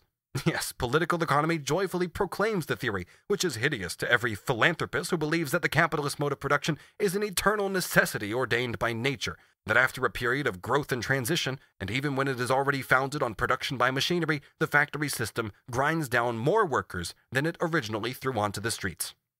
It is true that in some cases, as we saw from the example of the English worsted and silk factories, an extraordinary extension of the factory system may, at a certain stage of its development, be accompanied not only by a relative, but by an absolute decrease in the number of workers employed. In 1860, when a special census of all the factories in the United Kingdom was taken by order of Parliament, the factories in those parts of Lancashire, Cheshire, and Yorkshire, included in the district of Mr. R. Baker, the factory inspector, numbered 652. 507 of these contained 85,622 power looms and 6.8 million spindles, not including doubling spindles. Utilized 27,439 horsepower in steam engines and 1,390 horsepower in water wheels, and employed 94,119 persons. In 1865, the same factories contained 95,163 looms and 7 million spindles, utilized 28,925 horsepower in steam engines and 1,445 horsepower in water wheels, and employed 88,913 persons. Between 1860 and 1865, therefore, the increase in looms was 11%, in spindles 3%, and in engine power 3%, while the number of persons employed decreased 5.5%. Between 1852 and 1862, considerable growth occurred in English woolen manufacture, while the number of workers employed in that industry remained almost stationary. This shows to what a great extent the introduction of new machines has superseded the labor of preceding periods. In certain cases, the increase in the number of factory workers employed is only apparent, i.e. it is not due to the extension of industries already based on machine production, but to the gradual annexation of neighboring branches of industry. For instance, the increase in power looms and in the number of factory workers employed by them between 1838 and 1856 was, in the cotton trade, simply a result of the extension of this branch of industry. But in other trades, it resulted from the application of steam power to the cotton loom, the ribbon loom, and the linen loom, which had previously been driven by muscle power. Hence, the increase in the number of workers in these latter trades was merely an expression of the reduction in the total number of workers employed. Finally, we have considered this question entirely apart from the fact that everywhere, except in the metallurgical industries, young persons under 18, women and children, form by far the most preponderant element in the factory personnel. Nevertheless, in spite of the mass of workers actually driven out and virtually replaced by machinery, we can understand how workers in factories may become more numerous than the manufacturing artisans and handicraftsmen they have displaced. Their numbers grow through the building of more factories, or the extension of old factories in a given industry. Suppose, for example, that under the old method of running a factory, a capital of £500 is employed every week, 2/5 being constant and 3/5 being variable. i.e. 200 pounds being laid out in means of production and 300 pounds, say a pound per man, in labor power. With the introduction of machinery, the composition of the total capital is altered. We will assume that it consists now of 4/5 constant and 1/5 variable, which means that only 100 pounds is now laid out in labor power. Consequently, 2/3 of the workers are dismissed. If the business now expands and the total capital employed grows to 1,500 pounds, the other conditions of production remaining the same, the number of workers employed will increase to 300, just as many before the introduction of the machinery. If the capital employed grows some more, to 2,000 pounds, 400 men will be employed, or 1/3 more than under the old system. Their numbers have in fact increased by 100, but in relative terms, i.e. in proportion to the total capital advanced, they have diminished by 800. For the 2,000 pounds of capital would, under the old method of running the enterprise, have employed 1,200 instead of 400 workers. Hence, a relative decrease in the number of workers employed is consistent with an actual increase in that number. We assumed above that while the total capital increased, its composition remained the same, because the conditions of production remained constant. But we have already seen that every advance in the use of machinery entails an increase in the constant component of capital, that part which consists of machinery, raw materials, etc., and a decrease in its variable component, the part laid out in labor power. We also know that in no other system of production is improvement so continuous and the composition of the capital employed so subject to variation as in the factory system. This constant variation is, however, equally constantly interrupted by periods of rest, during which there is a merely quantitative extension of factories on the existing technical basis. During such periods, the number of workers employed increases. Thus, in 1835, the total number of workers in the cotton, wool, and worsted, flax, and silk industries of the UK was only 354,684, while in 1861, the number of power loom weavers alone, of both sexes and all ages, from 8 years old and upwards, was 230,654. Admittedly, this growth appears less significant when we consider that in 1838, the hand loom weavers with their families, employed by the weavers themselves, still numbered 800,000, not to mention those thrown out of work in Asia and on the European continent. In the few remarks I have still to make on this point, I shall refer in part to relations of a purely practical nature, the existence of which has not yet been revealed by our theoretical presentation. As long as machine production expands in a given branch of industry at the expense of the old handicrafts or of manufacture, the result is as certain as the result of an encounter between an army with breech-loading rifles and one with bows and arrows. The first period, during which machinery conquers its field of operations, is of decisive importance, owing to the extraordinary profits it helps to produce. These profits not only form a source of accelerated accumulation, they also attract into the favored sphere of production a large part of the additional social capital that is constantly being created and is always seeking out new areas of investment. The special advantages of this initial period of furious activity are felt in every branch of production when it is newly penetrated by machinery. However, as soon as the factory system has attained a reasonable space to exist in and reached a definite degree of maturity, and in particular as soon as the technical basis peculiar to it, machinery, is itself produced by machinery, as soon as coal mining and iron mining, the metallurgical industries, and the means of transport have been revolutionized, in short, as soon as the general conditions of production appropriate to large-scale industry have been established, this mode of production acquires an elasticity, a capacity for sudden extension by leaps and bounds, which comes up against no barriers but those presented by the availability of raw materials and the extent of sales outlets. On the other hand, the immediate effect of machinery is to increase the supply of raw material. Thus, for example, the invention of the cotton gin increased the production of cotton. On the other hand, the cheapness of the articles produced by machinery and the revolution in the means of transport and communication provide the weapons for the conquest of foreign markets. By ruining handicraft production of finished articles in other countries, machinery forcibly converts them into fields for the production of its raw material. Thus, India was compelled to produce cotton, wool, hemp, jute, and indigo for Great Britain. By constantly turning workers into supernumeraries, large-scale industry, in all countries where it has taken root, spurs on rapid increases in emigration and the colonization of foreign lands, which are thereby converted into settlements for growing the raw material of the mother country. Just as Australia, for example, was converted into a colony for growing wool. A new and international division of labor springs up, one suited to the requirements of the main industrial countries, and it converts one part of the globe into a chiefly agricultural field of production for supplying the other part, which remains a preeminently industrial field. This revolution is linked with the far-reaching changes in agriculture which we need not discuss any further at this point. On the motion of Mr. Gladstone, the House of Commons ordered, on the 17th of February, 1867, that a return be made of the total quantity of grain, corn, and flour of all sorts imported into and exported from the United Kingdom between 1831 and 1866. I give on the opposite page a summary of the result. The flour is given in quarters of corn. The aforementioned graphic cannot be read aloud for the recording. Please consult page 581 of a physical or digital copy of the book for visual reference. The factory system's tremendous capacity for expanding with sudden immense leaps and its dependence on the world market necessarily gives rise to the following cycle. Feverish production, a consequent glut on the market, then a contraction of the market, which causes production to be crippled.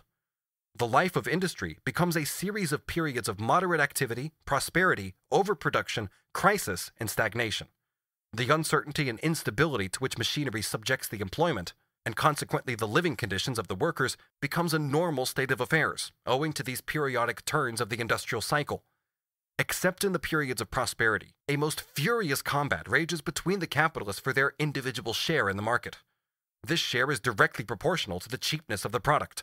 Apart from the rivalry this struggle gives rise to in the use of improved machinery for replacing labor power and the introduction of new methods of production, there also comes a time in every industrial cycle when a forcible reduction of wages beneath the value of labor power is attempted so as to cheapen commodities. A necessary condition for the growth of the number of factory workers is thus a proportionally much more rapid growth in the amount of capital invested in factories. But this process of growth takes place only within the ebbs and flows of the industrial cycle. It is, in addition, constantly interrupted by the technical progress that at one time virtually takes the place of additional workers and at another time actually drives workers out of employment. This qualitative change in machine production continually removes workers from the factories or closes their doors to the fresh stream of recruits, while the purely quantitative extension of the factories absorbs not only the men thrown out of work but also fresh contingents of workers.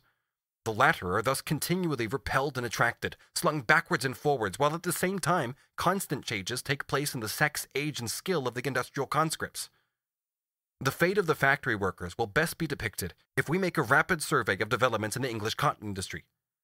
From 1770 to 1815, the cotton trade underwent only 5 years of depression or stagnation.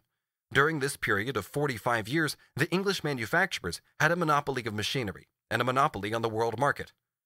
From 1815 to 1821, depression. 1822 and 1823, prosperity. 1824, repeal of the combination laws, great extension of factories everywhere. 1825, crisis. 1826, great misery and riots among the factory workers. 1827, slight improvement. 1828, great increase in power looms and in exports. 1829, exports, especially to India, surpass all former years. 1830, glutted markets, great distress. 1831 to 1833, continued depression, the monopoly of the trade with India and China withdrawn from the East India Company. 1834, great increase of factories and machinery, shortage of hands. The new Poor Law furthers the migration of agricultural laborers into the factory districts. The country districts swept clear of children. White slave trade. 1835, great prosperity, simultaneous starvation of the handloom weavers. 1836, great prosperity. 1837 and 1838, depression and crisis. 1839, revival. 1840, Great Depression, riots, the military called out to intervene. 1841 and 1842, frightful suffering among the factory workers. 1842, the manufacturers lock their hands out of the factories in order to enforce the repeal of the Corn Laws. Workers stream in their thousands into the towns of Lancashire and Yorkshire, are driven back by the military, and their leaders brought to trial at Lancaster. 1842, Great Misery. 1844, Revival. 1845, Great Prosperity. 1846, continued improvement at first, then reaction, repeal of the Corn Laws. 1847, crisis, general reduction of wages by 10% and more in honor of the Big Loaf.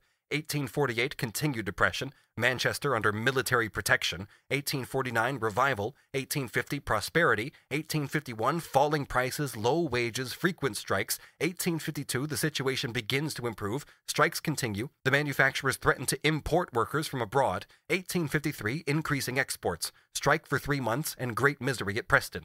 1854, prosperity, glutted markets. 1855, news of bankruptcy streams in from the United States, Canada, and the markets of the Far East. 1856, great prosperity. 1857, crisis. 1858, improvement. 1859, great prosperity, increase in factories. 1860, zenith of the English cotton trade. The Indian, Australian, and other markets so glutted with goods that even in 1863 they had not absorbed the whole lot. The French Treaty of Commerce, enormous growth of factories and machinery, 1861, prosperity continues for a time, reaction, the American Civil War, cotton famine, 1862 to 1863, complete collapse. The history of the cotton famine is too typical for us not to dwell on it for a moment. From indications as to conditions in the world market in 1860 and 61, we see that the cotton famine came in the nick of time for the manufacturers and was to some extent advantageous to them, a fact acknowledged in the reports of the Manchester Chamber of Commerce, proclaimed in Parliament by Palmerston and Derby, and confirmed by events. Of course, among the 2,887 cotton mills in the UK in 1861, there were many small ones. According to the report of the factory inspector, Mr. A. Redgrave, 392 out of the 2,109 mills included in his district, or 19%, employed less than 10 horsepower each. 345, or 16%, employed between 10 and 20 horsepower, while 1,372 employed upwards of 20 horsepower. The majority of the small mills were weaving sheds, built during the period of prosperity after 1858. For the most part by speculators, of whom one supplied the yarn, another the machinery, a third the buildings, and they were run by men who had been overseers, or by other persons of small means. These small manufacturers mostly went to the wall. The same fate would have overtaken them in the commercial crisis, which was staved off only by the cotton famine. Although they formed 1/3 of the total number of manufacturers, their mills absorbed much less than 1/3 of the capital invested in the cotton trade. As to the extent of the stoppage, it appears from authentic estimates that in October of 1862, 60.3% of the spindles and 58% of the looms were at a standstill. This refers to the cotton trade as a whole, and of course requires considerable modification for individual districts. Very few mills worked full-time, being 60 hours a week. All the others worked at intervals.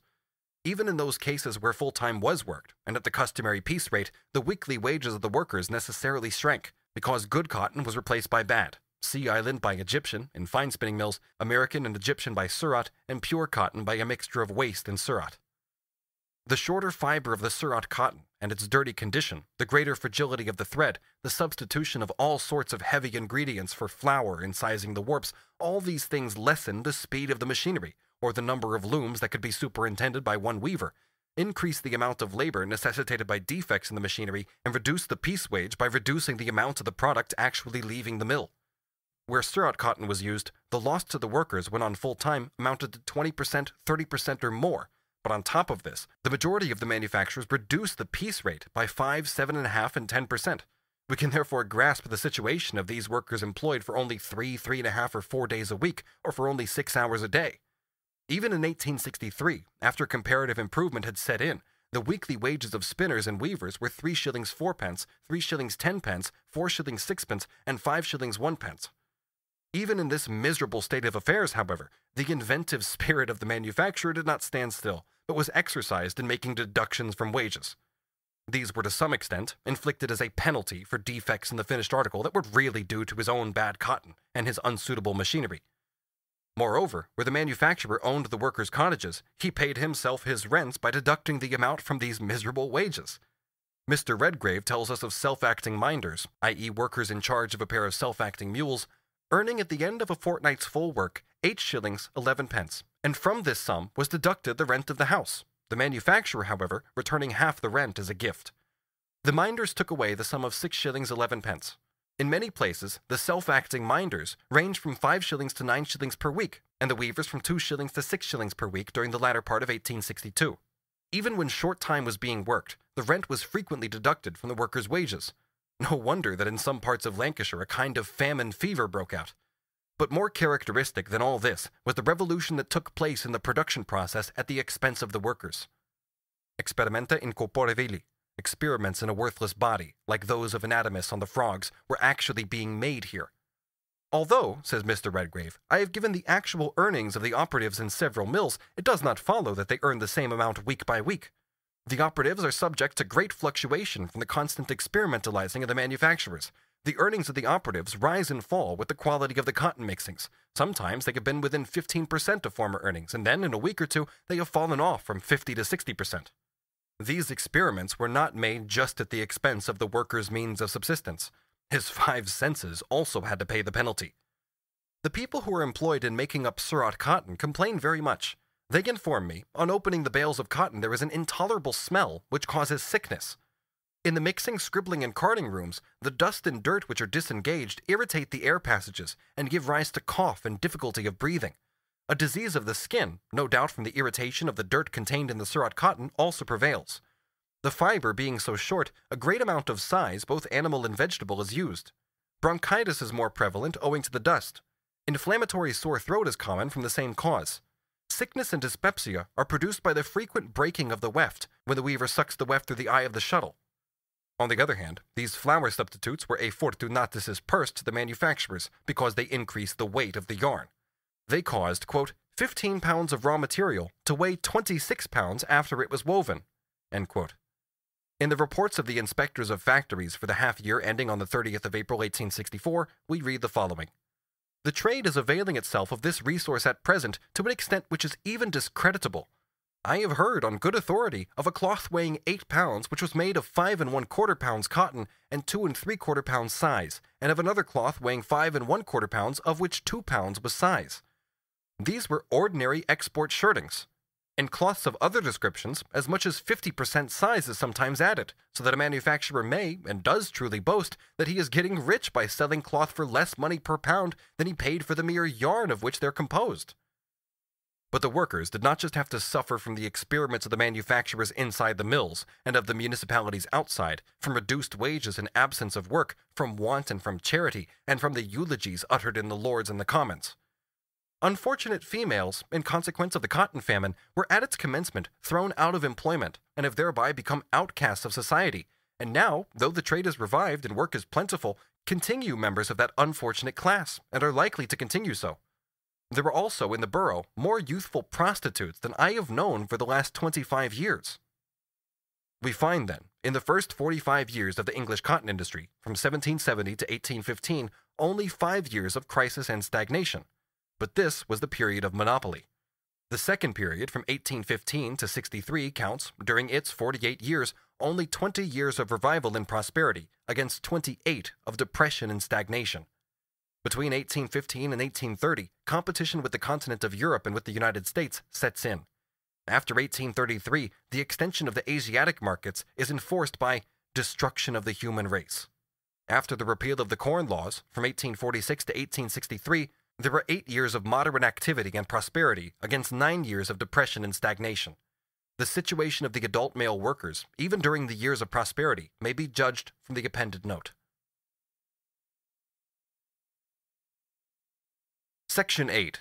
The revolutionary impact of large-scale industry on manufacture, handicrafts, and domestic industry. Subsection A. Overthrow of cooperation based on handicrafts and on the division of labor. We have seen how machinery does away with cooperation based on handicrafts and with manufacture based on the handicraft division of labor. An example of the first sort is the reaping machine. It replaces cooperation between reapers. A striking example of the second kind is the needle-making machine. According to Adam Smith, 10 men in his time, using the system of the division of labor, made 48,000 sewing needles every day. A single needle-making machine, however, makes 145,000 needles in a working day of 11 hours. One woman or one girl superintends 4 such machines, and so produces nearly 600,000 needles in a day, and over 3 million in a week. A single machine, when it takes the place of cooperation or of manufacture, may itself serve as the basis of an industry of a handicraft character. But this reproduction of the handicraft system on the basis of machinery only forms a transition to the factory system, which, as a rule, makes its appearance as soon as human muscles are replaced, for the purpose of driving the machines, by a mechanical motive power such as steam or water. Here and there, but in any case only for a time, an industry may be carried on a small scale by means of mechanical power. This is effected by hiring steam power, as is done in some of the Birmingham trades, or by the use of small caloric engines, as in some branches of weaving. In the Coventry ribbon industry, the experiment of cottage factories was a quite natural and spontaneous development. In the center of a square surrounded by rows of cottages, an engine house was built, and the engine was connected by shafts with the looms in the cottages. In all cases, the power was hired out at so much per loom. The rent was payable weekly, whether the looms were working or not. Each cottage held from 2 to 6 looms. Some belonged to the weaver, some were bought on credit, some were hired. The struggle between these cottage factories and the factory proper lasted over 12 years. It ended with the complete ruin of the 300 cottage factories. Wherever the nature of the process has not necessitated production on a large scale, the new industries that have sprung up in the last few decades, such as envelope making, steel pen making, etc., have, as a general rule, first passed through the handicraft stage and then the manufacturing stage, as short phases of transition to the factory stage. The transition is very difficult in those cases where the production of the article by manufacture consists not of a series of graduated processes, but of a number of disconnected ones. This circumstance formed a great hindrance to the establishment of steel pen factories. Nevertheless, about 15 years ago, a machine was invented that automatically performed 6 separate operations at once. The first steel pens were supplied by the handicraft system in the year 1820 at £7 4 shillings the gross. In 1830, they were supplied by manufacture at 8 shillings, and today the factory system supplies them at a wholesale price from 2 pence to 6 pence the gross.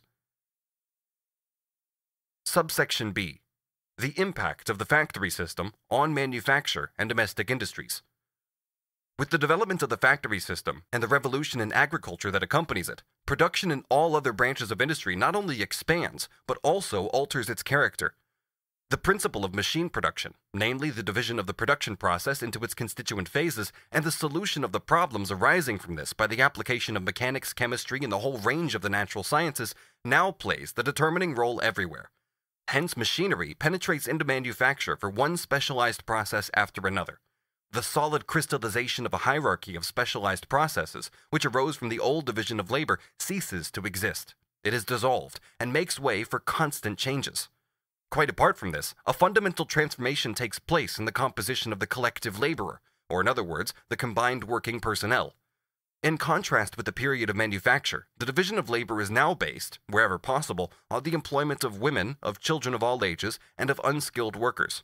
In short, of cheap labor, as the Englishman typically describes it.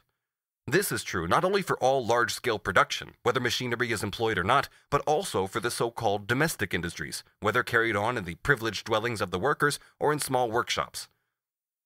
This modern domestic industry has nothing except the name in common with the old-fashioned domestic industry, the existence of which presupposes independent urban handicrafts, independent peasant farming, and above all, a dwelling house for the worker and his family. That kind of industry has now been converted into an external department of the factory, the manufacturing workshop, or the warehouse. Besides the factory worker, the workers engaged in manufacture and the handicraftsman, whom it concentrates in large masses at one spot and directly commands, capital also sets another army in motion, by means of invisible threads, the outworkers in the domestic industries, who live in the large towns as well as being scattered over the countryside. An example. The shirt factory of Messrs. Tilley at Londonderry, which employs 1,000 workers in the factory itself and 9,000 outworkers spread over the country districts. The exploitation of cheap and immature labor power is carried on in a more shameless manner in modern manufacture than in the factory proper. This is because the technical foundation of the factory system, namely the substitution of machines for muscular power and the light character of the labor, is almost entirely absent in manufacture, and at the same time women and excessively young children are subjected quite unscrupulously to the influence of poisonous substances.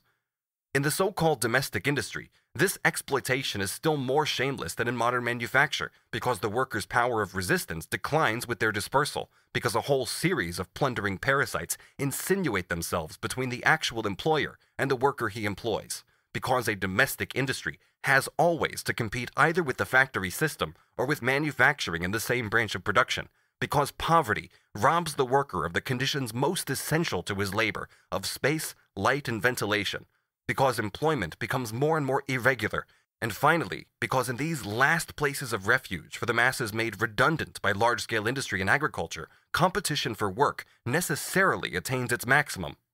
Economical use of the means of production, first systematically carried out in the factory system and coinciding there from the very beginning with the most reckless squandering of labor power and the theft of the normal requirements for the labor function, now, in a given branch of industry, turns uppermost its antagonistic and murderous side, and the less of the social productivity of labor and the technical basis for the combination of labor processes are developed in that branch, the more does the murderous side of this economy emerge.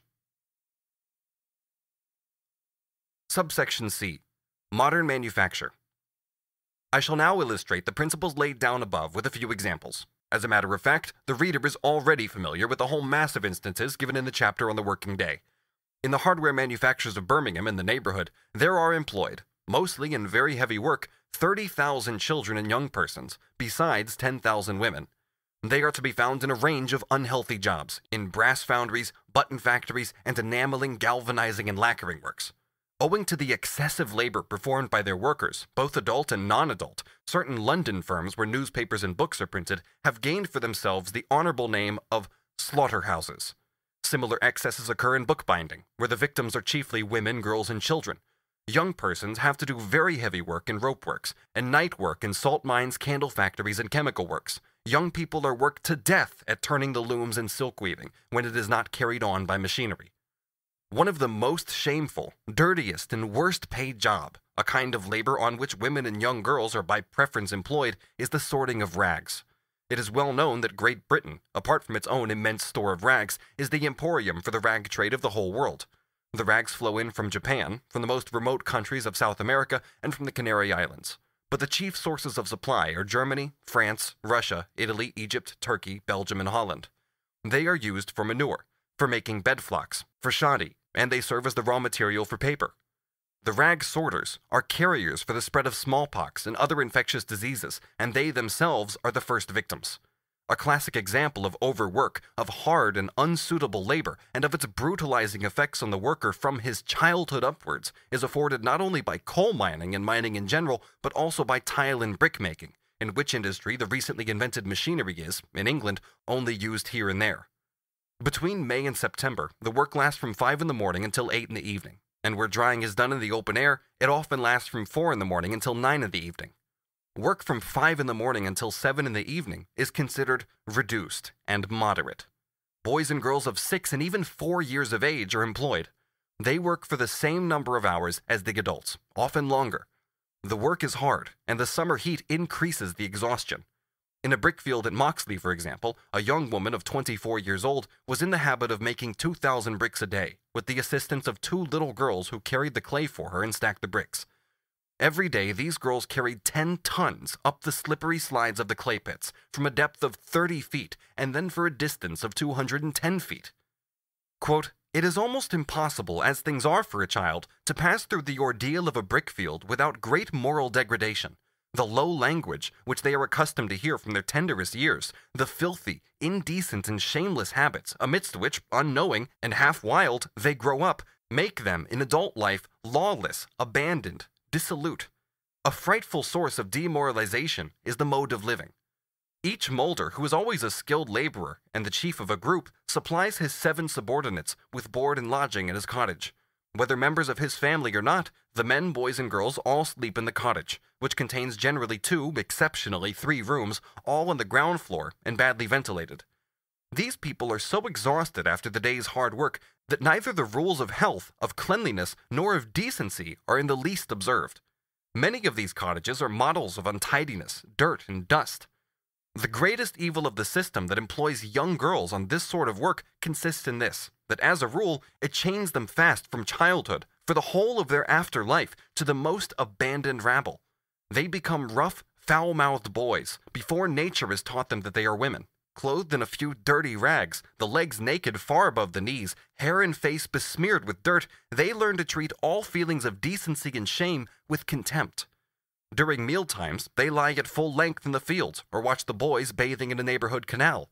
Their heavy day's work at length completed, they put on better clothes and accompany the men to the public houses. That excessive drunkenness is prevalent from childhood upwards among the whole of this class is only natural. The worst is that the brickmakers despair of themselves. "You might as well," said one of the better kind to a chaplain of the Southall Fields, "try to raise and improve the devil as a brickie, sir." End quote from the 5th report of the Children's Employment Commission.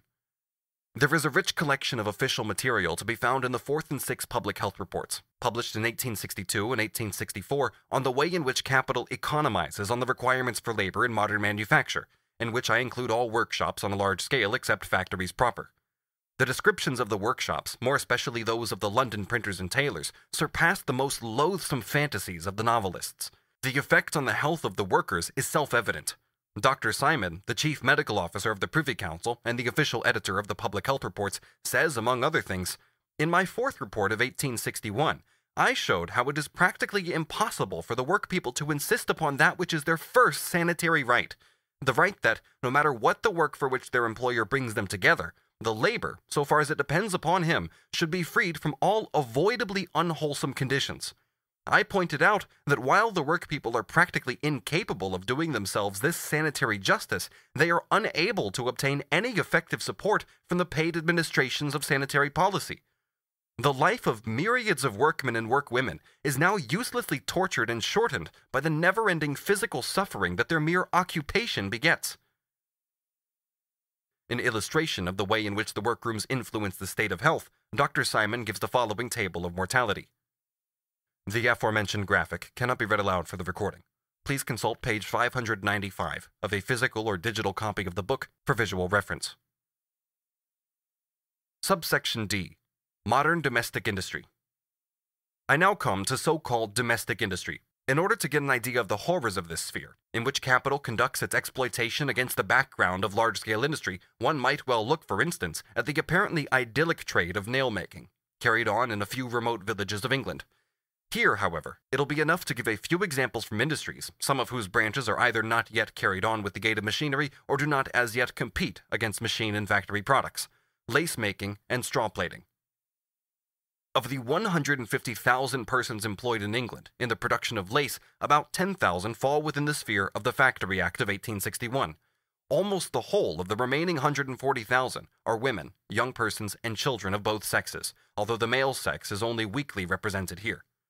The state of health of this cheap material for exploitation can be seen from the following table, worked out by Dr. Truman, physician to the Nottingham General Dispensary.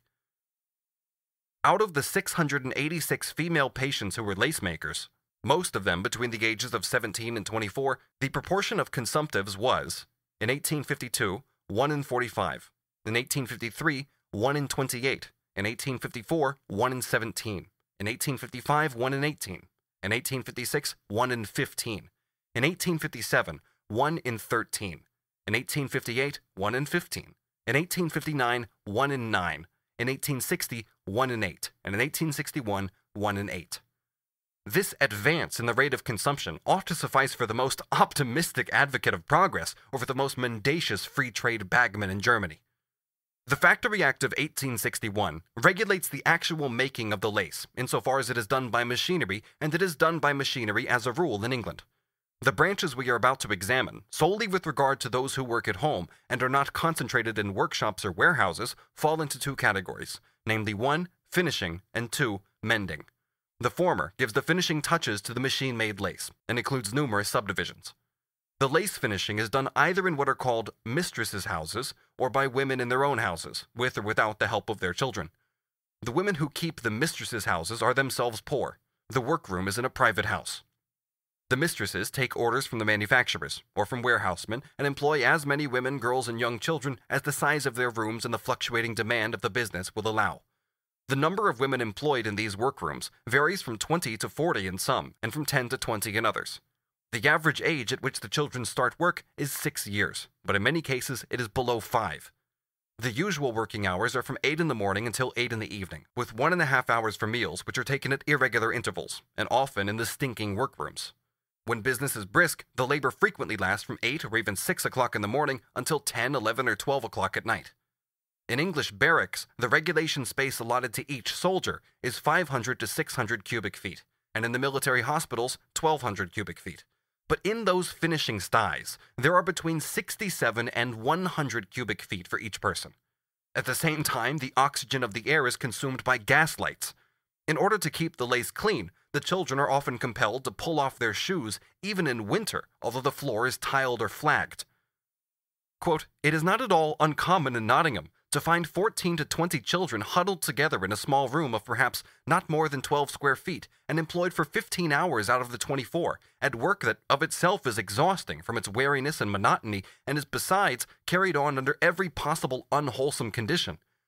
Even the very youngest children work with a strained attention and a rapidity that is astonishing, hardly ever giving their fingers rest or slowing their motion. If a question is asked them, they never raise their eyes from their work from fear of losing a single moment. The long cane is increasingly used as a stimulant by the mistresses as the working hours drag towards their close. The children gradually tire and become as restless as birds toward the end of their long detention at an occupation that is monotonous, eye-straining, and exhausting from the uniformity in the posture of the body. Their work is like slavery. End quote from the second report of the Children's Employment Commission.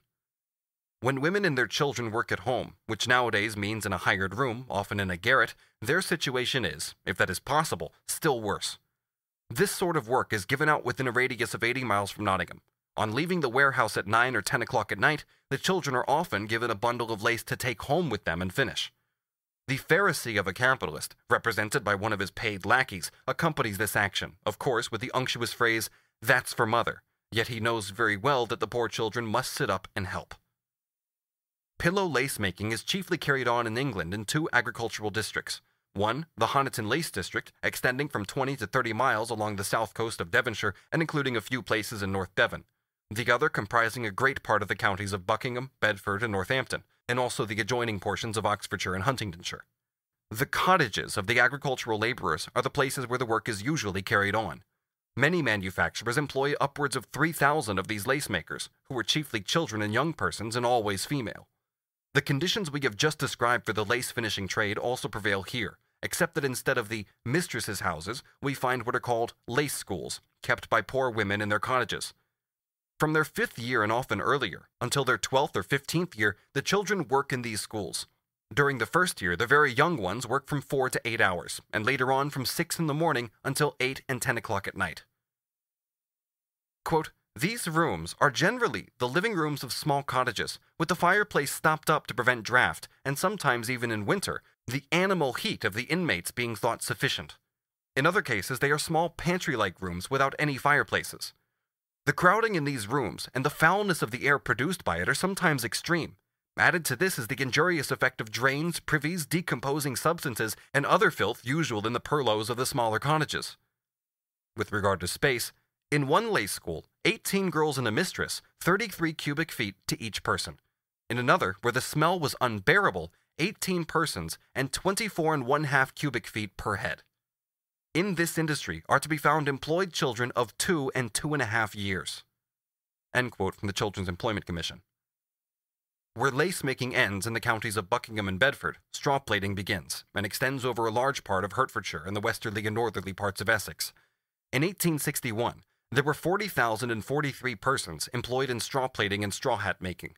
Of these, 3,815 were males of all ages, the rest females, of whom 14,913, including about 7,000 children, were under 20 years of age. In the place of the lace schools, we find here the straw plait schools. The children generally start to be instructed in straw plaiting at the age of 4, often between 3 and 4 years. They get no education, of course. The children themselves call the elementary schools natural schools, distinguishing them in this way from these blood-sucking institutions, in which they are kept at work simply to get through the task, generally 30 yards a day, which is prescribed by their half-starved mothers. These same mothers often make them work at home, after school is over till 10, 11, and 12 o'clock at night. The straw cuts their mouths, with which they constantly moisten it, and their fingers. Dr. Ballard gives it as the general opinion of the whole body of medical officers in London that 300 cubic feet is the minimum space proper for each person in a bedroom or workroom. But in the straw plait schools, space is more sparingly allotted than in the lace schools. 12 2/3, 17, 18 1/2, and below 22 cubic feet for each person. The smaller of these numbers, says one of the commissioners, Mr. White, represents less space than the half of what a child would occupy if packed in a box measuring 3 feet in each direction. Thus do the children enjoy life till the age of 12 or 14. The wretched, half-starved parents think of nothing but getting as much as possible out of their children. The latter, as soon as they are grown up, do not care a farthing, and naturally so, for their parents, and leave them. Quote, "It is no wonder that ignorance and vice abound in a population so brought up. Their morality is at the lowest ebb. A great number of the women have illegitimate children, and that at such an immature age that even those most conversant with criminal statistics are astounded." And the native land of these model families is itself the model Christian country in Europe. At least, this is what Count Montalembert says, and he is certainly a competent authority on Christianity. Wages in the above industries, miserable as they are, the maximum wages of a child in the straw plate schools rising in rare cases to 3 shillings, are reduced far below their nominal amount by the prevalence of the truck system everywhere, but especially in the lace districts. Subsection C. Transition from modern manufacture and domestic industry to large-scale industry. The hastening of this revolution by the application of the Factory Acts to those industries. The cheapening of labor power by sheer abuse of the labor of women and children, by sheer robbery of every normal condition needed for working and living, and by the sheer brutality of overwork and night work, finally comes up against certain insuperable natural obstacles. This is also true of the cheapening of commodities and of capitalist exploitation in general, which rest on these foundations. When this point has at last been reached, and this takes many years, the hour has struck for the introduction of machinery, and for thenceforth rapid transformation of the scattered domestic industries as well as the manufactures into factory industries. An example of this process on the most colossal scale is afforded by the production of wearing apparel. This industry, according to the classification of the Children's Employment Commission, comprises straw hat makers, ladies' hat makers, cap makers, tailors, milliners and dressmakers, shirt makers, corset makers, glove makers, shoe makers, besides many minor branches, such as the making of neckties, collars, etc. In 1861, the number of females employed in these industries in England and Wales amounted to 586,299, of whom 115,242 at least were under 20, and 16,650 under 15 years of age. The number of these working women in the United Kingdom in 1861 was 750,334.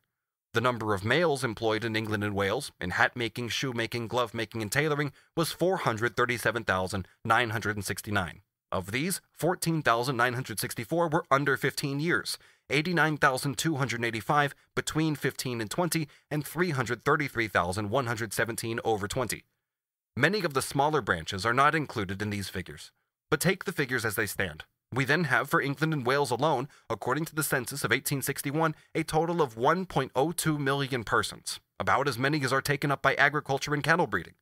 We begin to understand the purpose for which machinery conjures up such immense quantities of goods and sets free such enormous masses of workers. The production of wearing apparel is carried on partly in manufacturing workshops, within which there is merely a reproduction of the division of labor whose member disjecta were already to hand, partly by small master craftsmen, who do not, however, work as before for individual consumers, but for the factories and warehouses, and to such an extent that often whole towns and stretches of country carry on certain branches such as shoemaking as a specialty. Finally, on a very large scale, by the so-called domestic workers, who form an external department of the factories and warehouses, and even of the workshops of the smaller masters. The raw material for this labor, either in its raw shape or already semi-fabricated, is supplied by large-scale industry, and the mass of cheap human material consists of the individuals set free by large-scale industry and agriculture. The manufactures of this sphere owed their origin chiefly to the capitalist need to have at hand an army equipped to respond to any increase in demand. These manufactures, nevertheless, allowed the scattered handicrafts and domestic industries to continue to exist as a broad foundation. The great production of surplus value in these branches of labor and the progressive cheapening of their articles were and are chiefly due to the minimum wages paid, which just sufficed for a miserable, vegetable existence, and to the extension of the hours of labor to the maximum endurable by the human organism. It was in fact the cheapness of the human sweat and the human blood which were converted into commodities, which permitted the constant extension of the market. This was especially true of England's colonial market where, besides, English tastes and habits prevail. At last, the critical point was reached. The basis of the old method, sheer brutality in the exploitation of the workers, accompanied by a more or less systematic division of labor, no longer sufficed for the extending markets and for the still more rapidly extending competition of the capitalists. The hour of the machine had struck. The decisively revolutionary machine, the machine which attacks in an equal degree all the innumerable branches of this sphere of production, such as dressmaking, tailoring, shoemaking, sewing, hat-making, and so on, is the sewing machine. Its immediate effect on the workers is like that of all machinery, which, during the epoch of large-scale industry, has seized on new branches of trade. Children who are too young are removed. The wage of those who work with machines rises compared with that of the domestic workers, many of whom belong among the poorest of the poor. The wage of the better situated handicraftsmen sinks, however, since the machine is in competition with them. The new machine minders are exclusively girls and young women. With the help of mechanical force, they destroy the monopoly that male labor had of the heavier work, and they drive off from the lighter work numbers of old women and very young children. The overpowering competition crushes the weakest manual workers. The fearful increase in death from starvation during the last 10 years in London runs parallel with the extension of machine sewing. The new female workers turn the machines by hand and foot, or by hand alone, sometimes sitting, sometimes standing, according to the weight, size, and special make of the machine, and expend a great deal of labor power. Their occupation is unwholesome, owing to the long hours, although in most cases these are not so long as under the old system. Wherever the sewing machine is located in narrow and already overcrowded workrooms, it adds to the unwholesome influences. The effect, says Mr. Lord, of entering a low-pitched room where 30 to 40 machines are working under such conditions is almost overpowering. The heat, partly owing to gas stoves for heating irons, was dreadful. Even when moderate hours of work, i.e. from 8 in the morning till 6 in the evening, prevail in such places, yet 3 or 4 persons fall into a swoon regularly, every day. The revolution in the social mode of production, which is the necessary product of the revolution in the means of production, is accomplished through a variegated medley of transitional forms.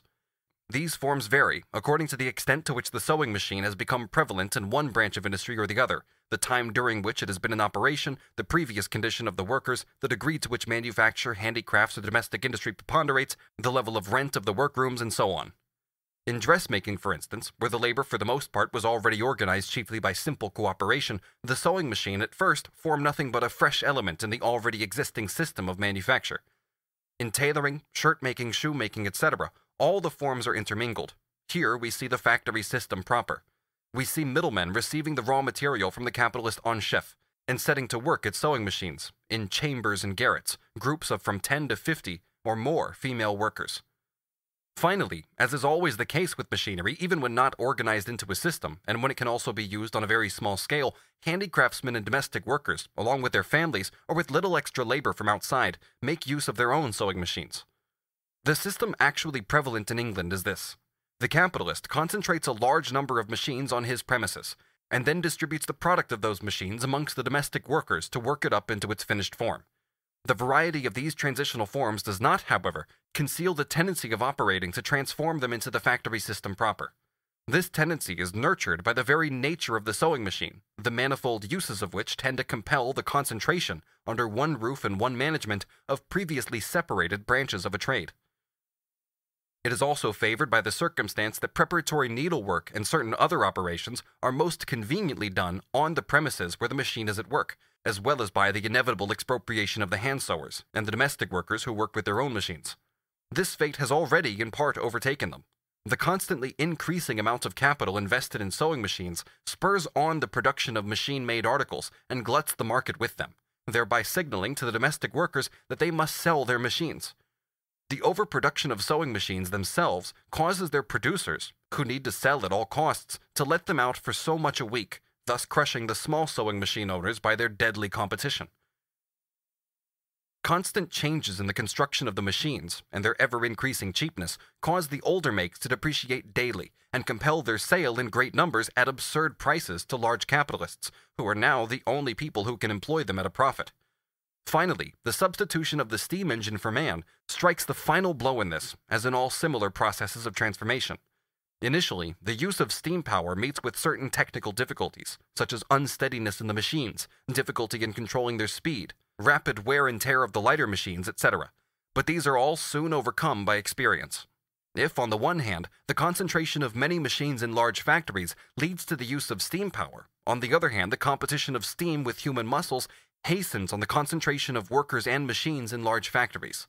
Thus, England is at present experiencing, not only in the colossal industry of making wearing apparel, but also in most of the other trades mentioned above, the conversion of manufacture, handicrafts, and domestic work into the factory system, after each of those forms of production, totally changed and disorganized under the influence of large-scale industry, has long ago reproduced and even overdone all the horrors of the factory system, without reproducing any of the positive aspects of its development.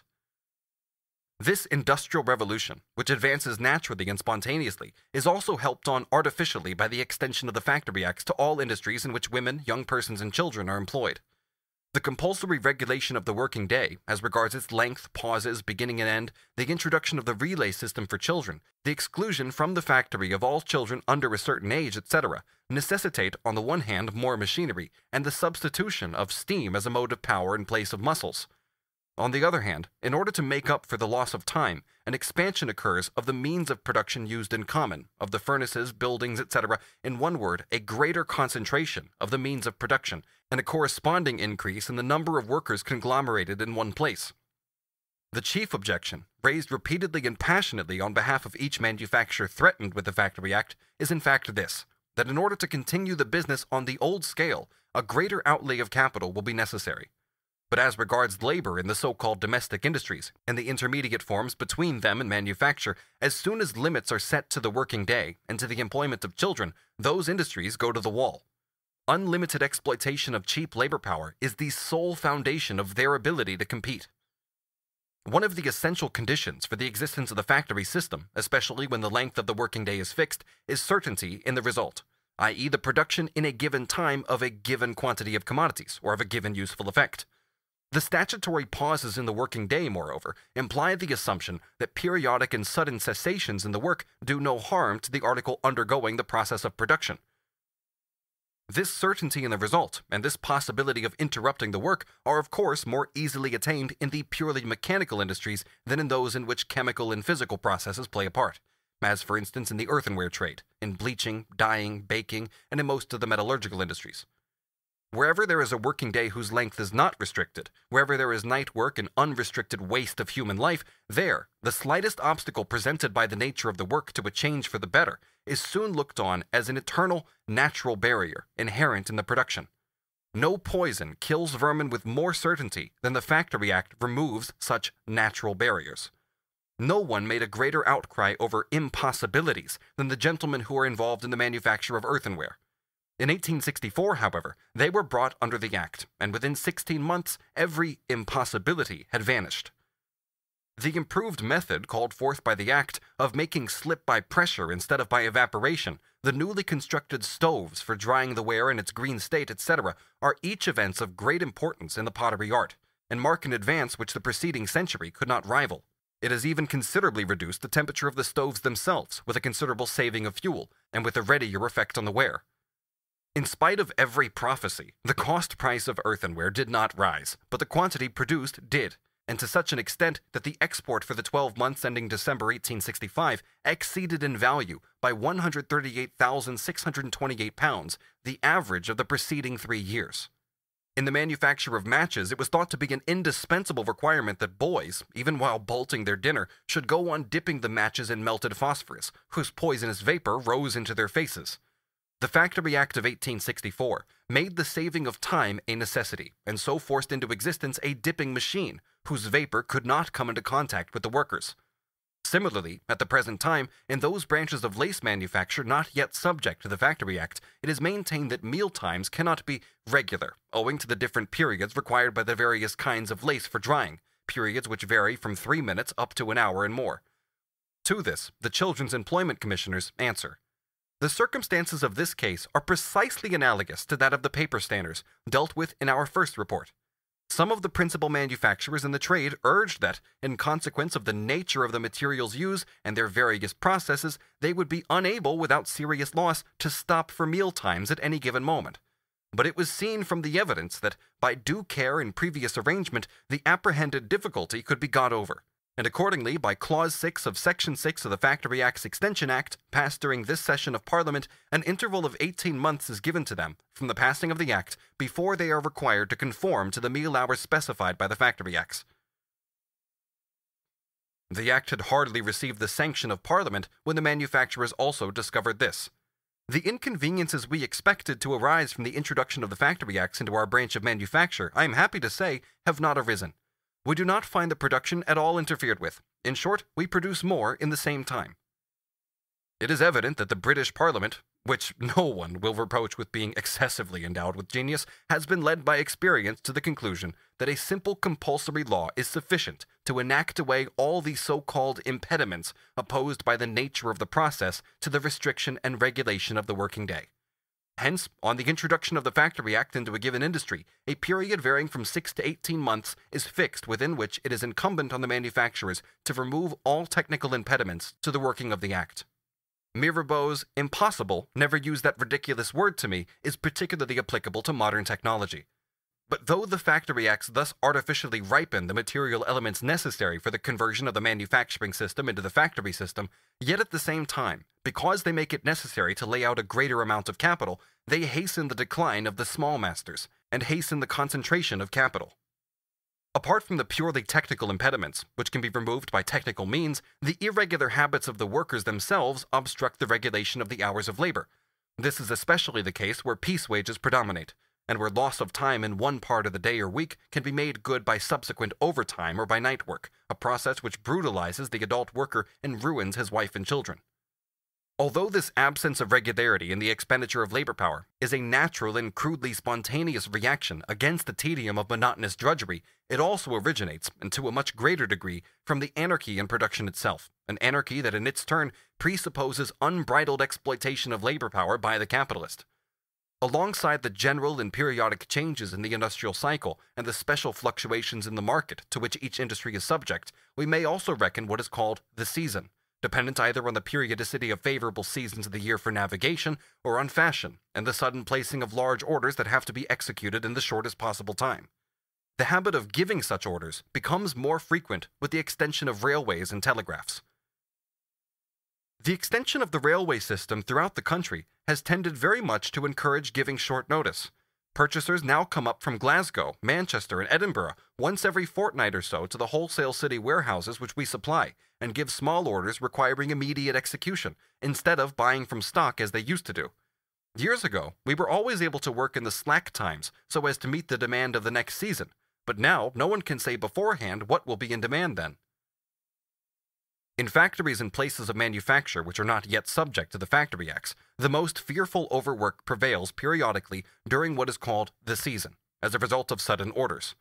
In the outside departments of factory, workshop, and warehouse, the so-called domestic workers, whose employment is at best irregular, are entirely dependent for their raw material and their orders on the caprice of the capitalist, who in this industry is not hampered by any regard for depreciation of his buildings and machinery, and risks nothing by a stoppage of work but the skin of the worker himself.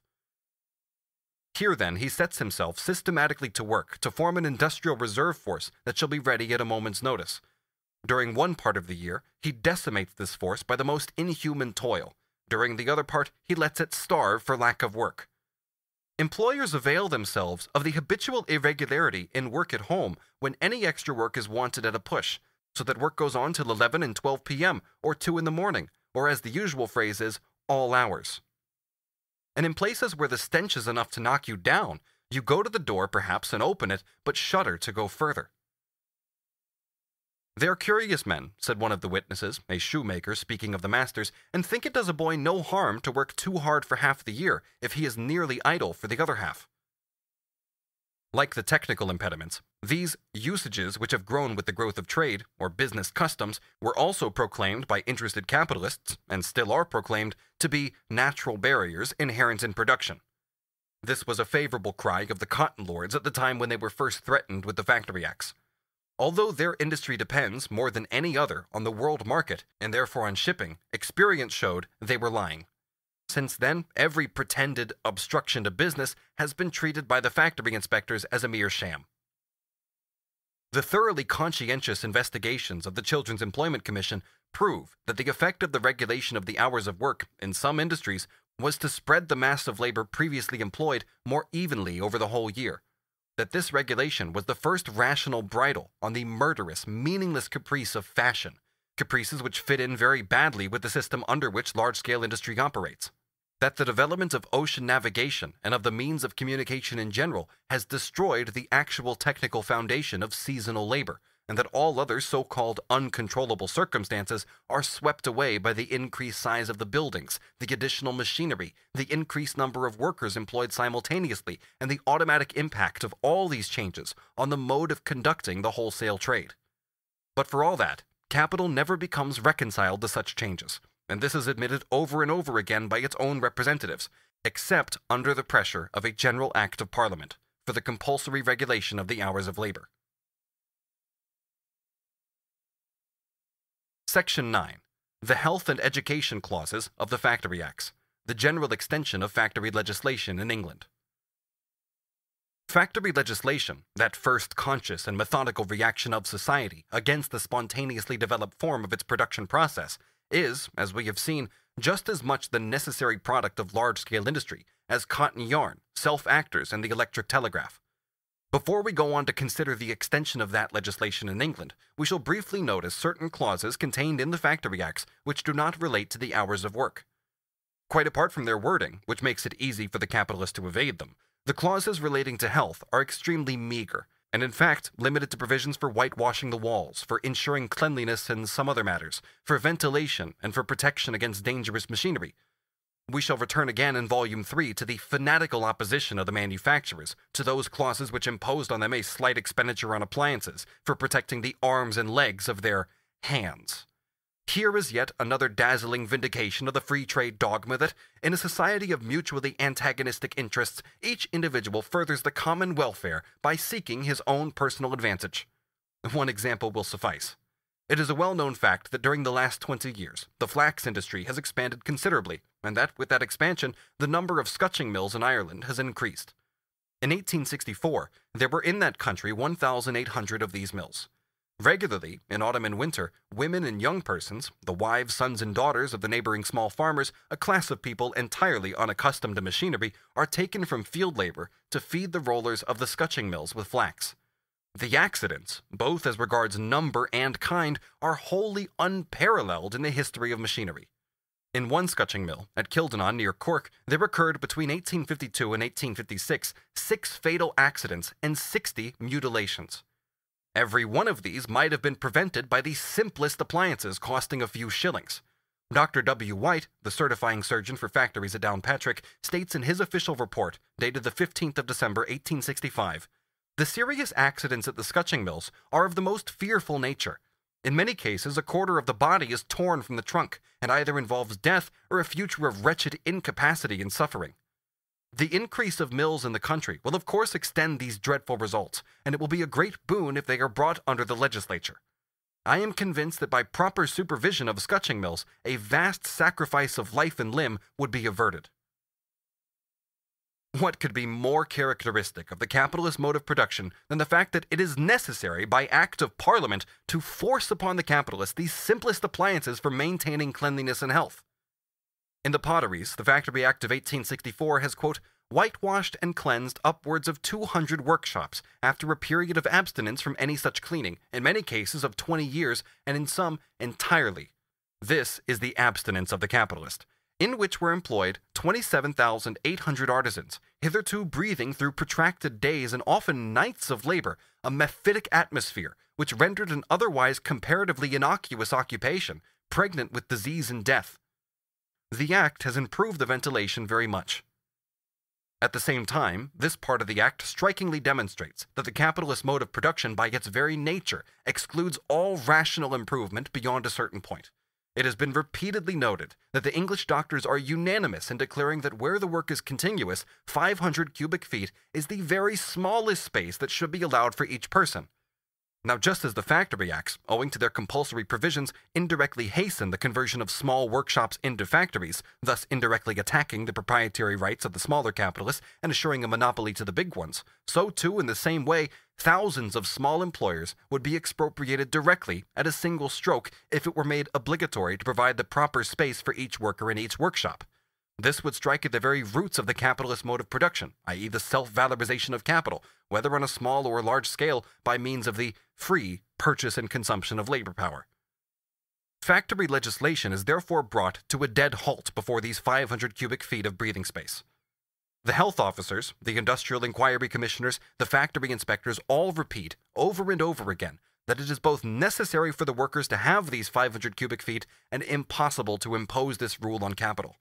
They are, in reality, declaring that consumption and other pulmonary diseases of the workers are conditions necessary to the existence of capital.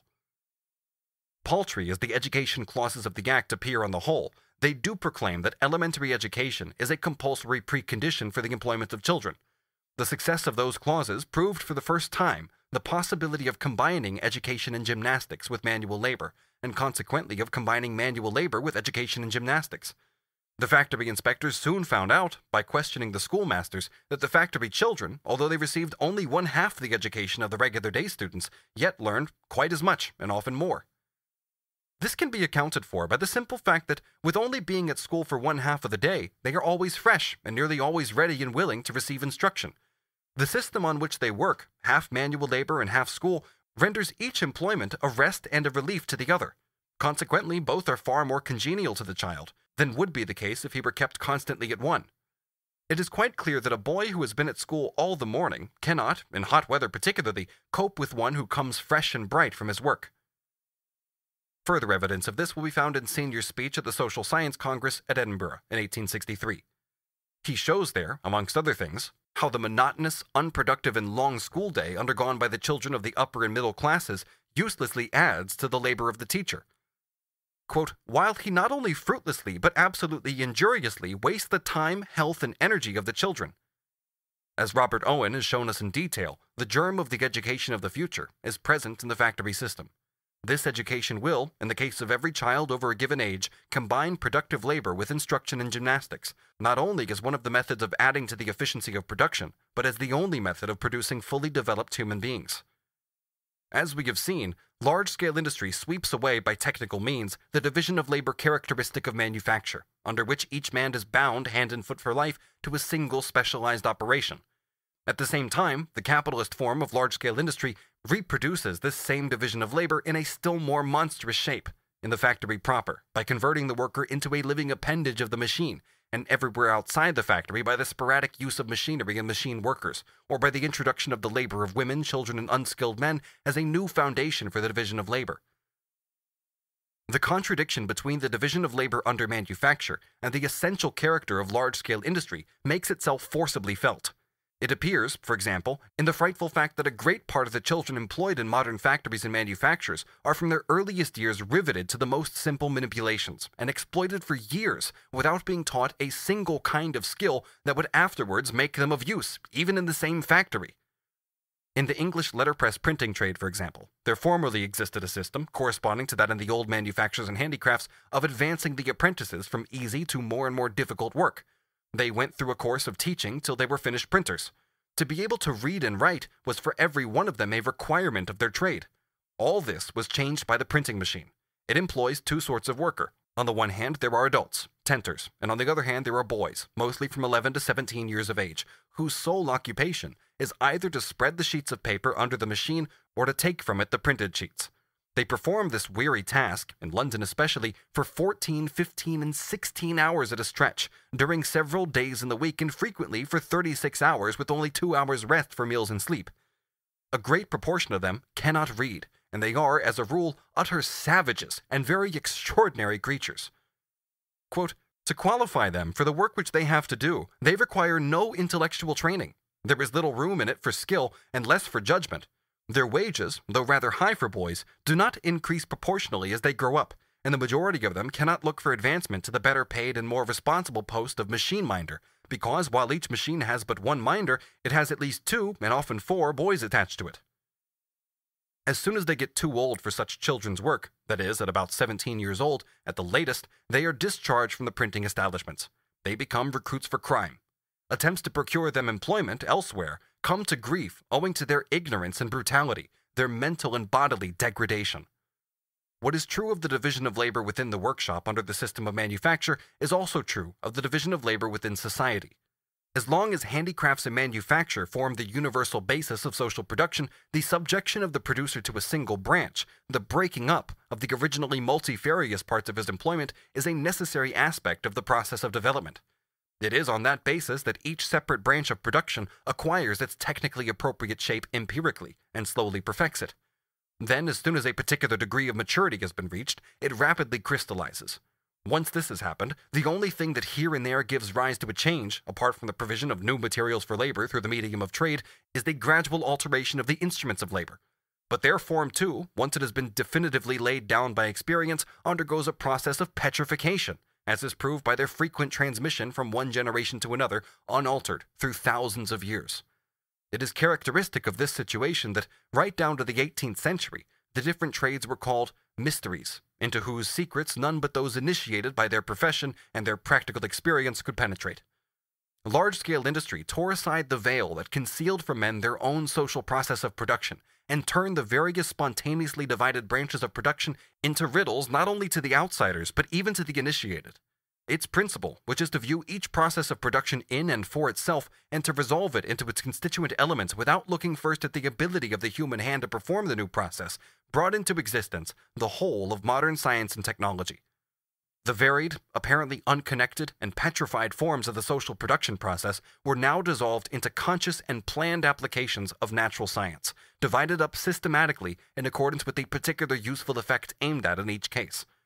Similarly, technology discovered the few grand fundamental forms of motion which, despite all the diversity of the instruments used, apply necessarily to every productive action of the human body, just as the science of mechanics is not misled by the immense complication of modern machinery into viewing this as anything other than the constant reappearance of the same simple mechanical processes.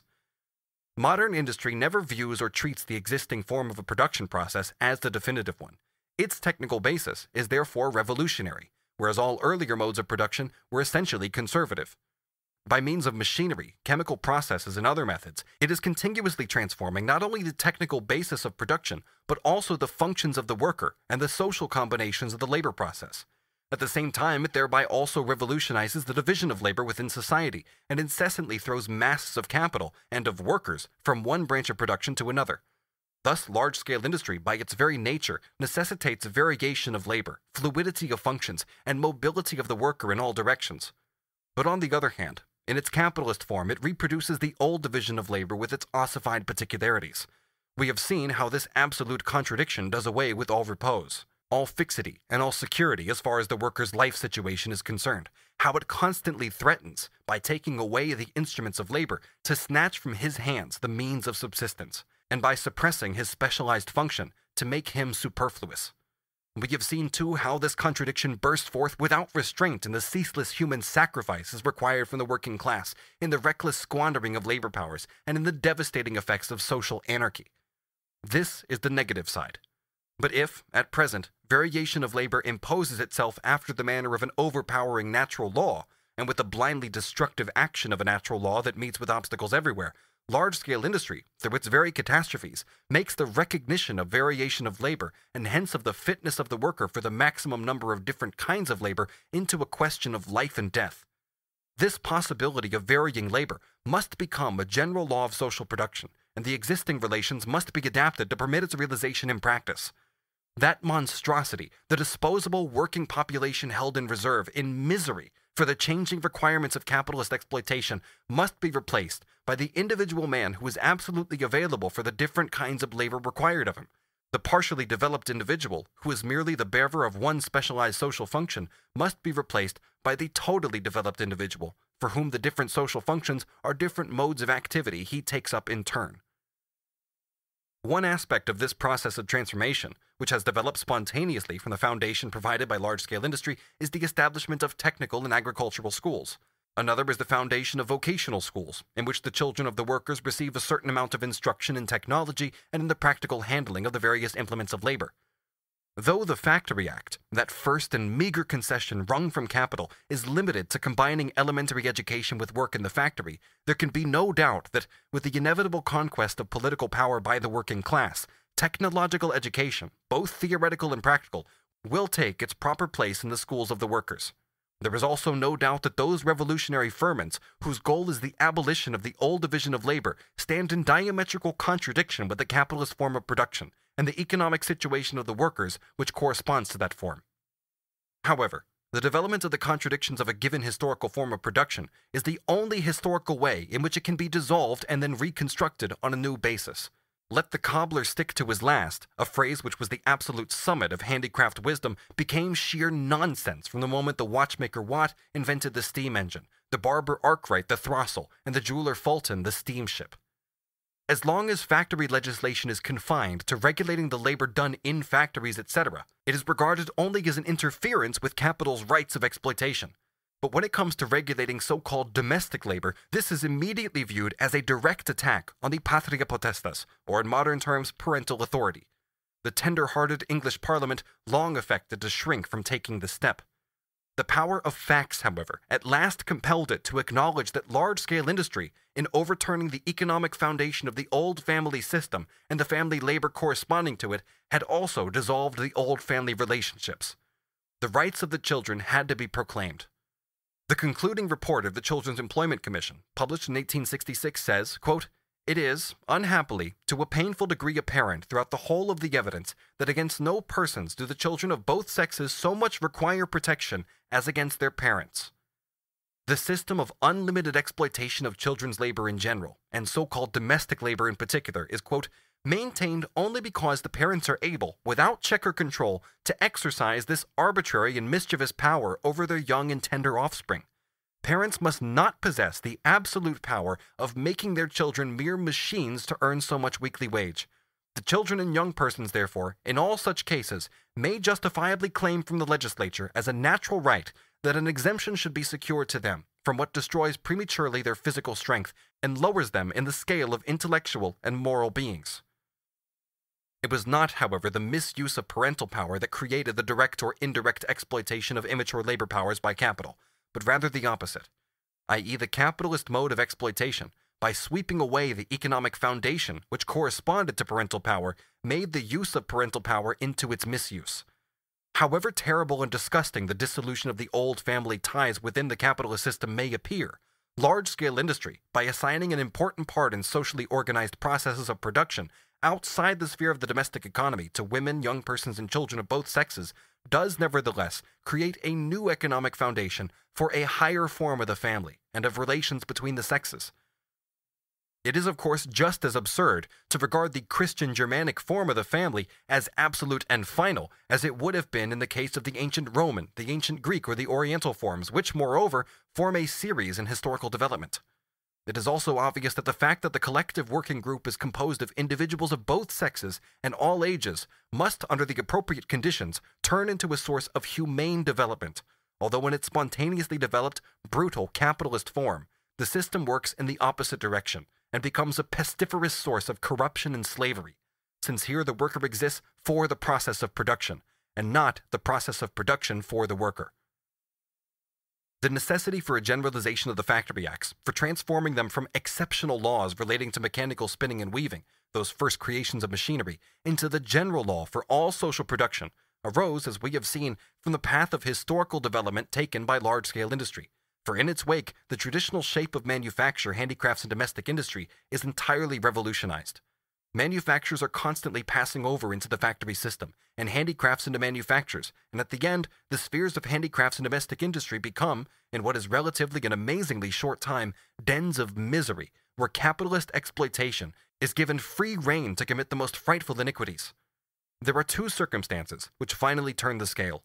First, the constantly recurring experience that as soon as capital is subjected to state control, even at a handful of points on the periphery of society, it seeks compensation all the more unrestrainedly at all other points. And second, the cry of the capitalist for equality and the conditions of competition, i.e. for equality of restraint on the exploitation of labor. Let us listen to two heartfelt outpourings on this matter. Messrs. W. Cooksley of Bristol, nail and chain manufacturers, voluntarily introduced the regulations of the Factory Acts into their business. Quote, "As the old irregular system prevails in neighboring works, the Messrs. Cooksley are subject to the disadvantage of having their boys enticed to continue their labor elsewhere after 6 p.m. This, they naturally say, is an injustice and a loss to us, as it exhausts a portion of the boys' strength of which we ought to have the full benefit." Mr. J. Simpson, paper box and bag maker of London, states before the commissioners of the Children's Employment Commission, quote, "He would sign any petition for it, legislative intervention. As it was, he always felt restless at night when he had closed the place lest others should be working later than him and getting away his orders." Summing up, the commissioners declare, "It would be unjust to the larger employers that their factories should be placed under regulation, while the hours of labor in the small places in their own branch of business were under no legislative restriction. And to the injustice arising from the unfair conditions of competition in regard to hours, that would be created if the smaller places of work were exempt would be at the disadvantage to the larger manufacturers of finding their supply of juvenile and female labor drawn off to the places of work exempt from legislation. Further, a stimulus would be given to the multiplication of the smaller places of work, which are almost invariably the least favorable to the health, comfort, education, and general improvements of the people. In its concluding report, the Children's Employment Commission proposes to subject to the Factory Act more than 1.4 million children, young persons, and women, of whom about one-half are exploited in small industries and in so-called domestic labor.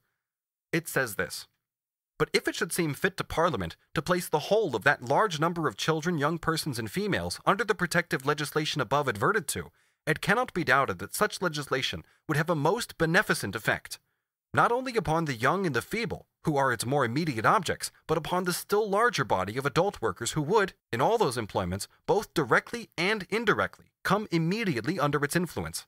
It would enforce upon them regular and moderate hours. It would lead to their places of work being kept in a healthy and cleanly state. It would therefore husband and improve that store of physical strength on which their own well-being and that of the country so much depends. It would save the rising generation from that overexertion at an early age which undermines their constitutions and leads to premature decay.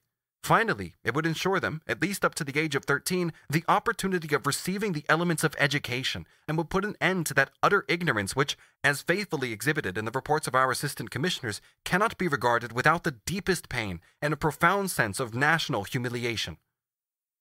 The Tory government announced on the 5th of February 1867, in the speech from the throne, that it had incorporated the proposals of the Children's Employment Commission into bills. To get that far, an extra 20 years of experimenta incorporabili had been required. Already in 1840, a parliamentary commission of inquiry into child labor had been appointed.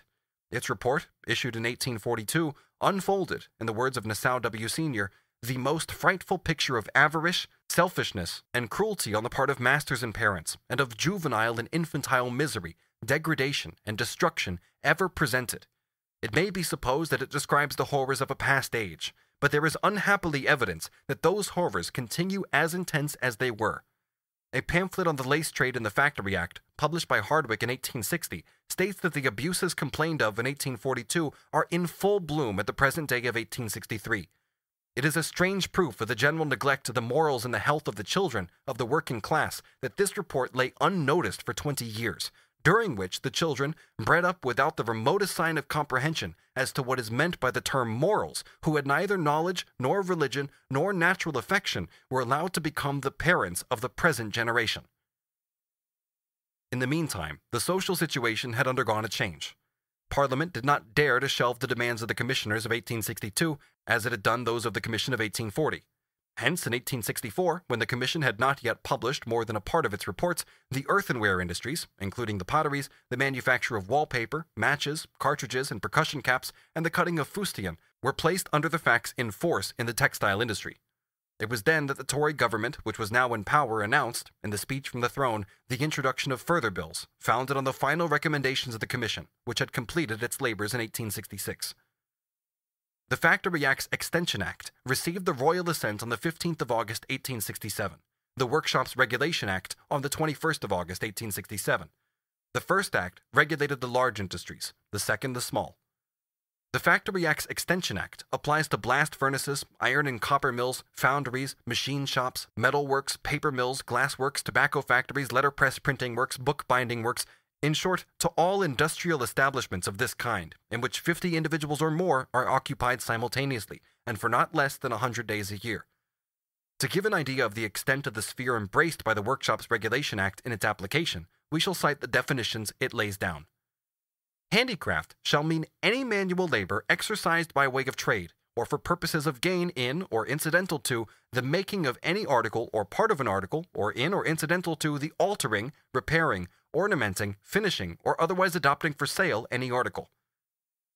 Workshop shall mean any room or place, whatever in the open air or under cover, in which any handicraft is carried on by any child, young person, or women, and to which and over which the person by whom such child, young person, or woman is employed has the right of access and control.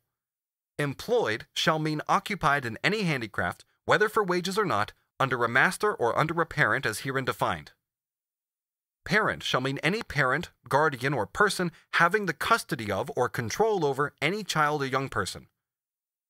Clause 7, which imposes a penalty for the employment of children, young persons, and women in contravention of the provisions of the Act, lays down fines not only for the occupier of the workshop, whether a parent or not, but also for, quote, the parent of, or the person deriving any direct benefit from the labor of, or having the control over, the child, young person, or woman.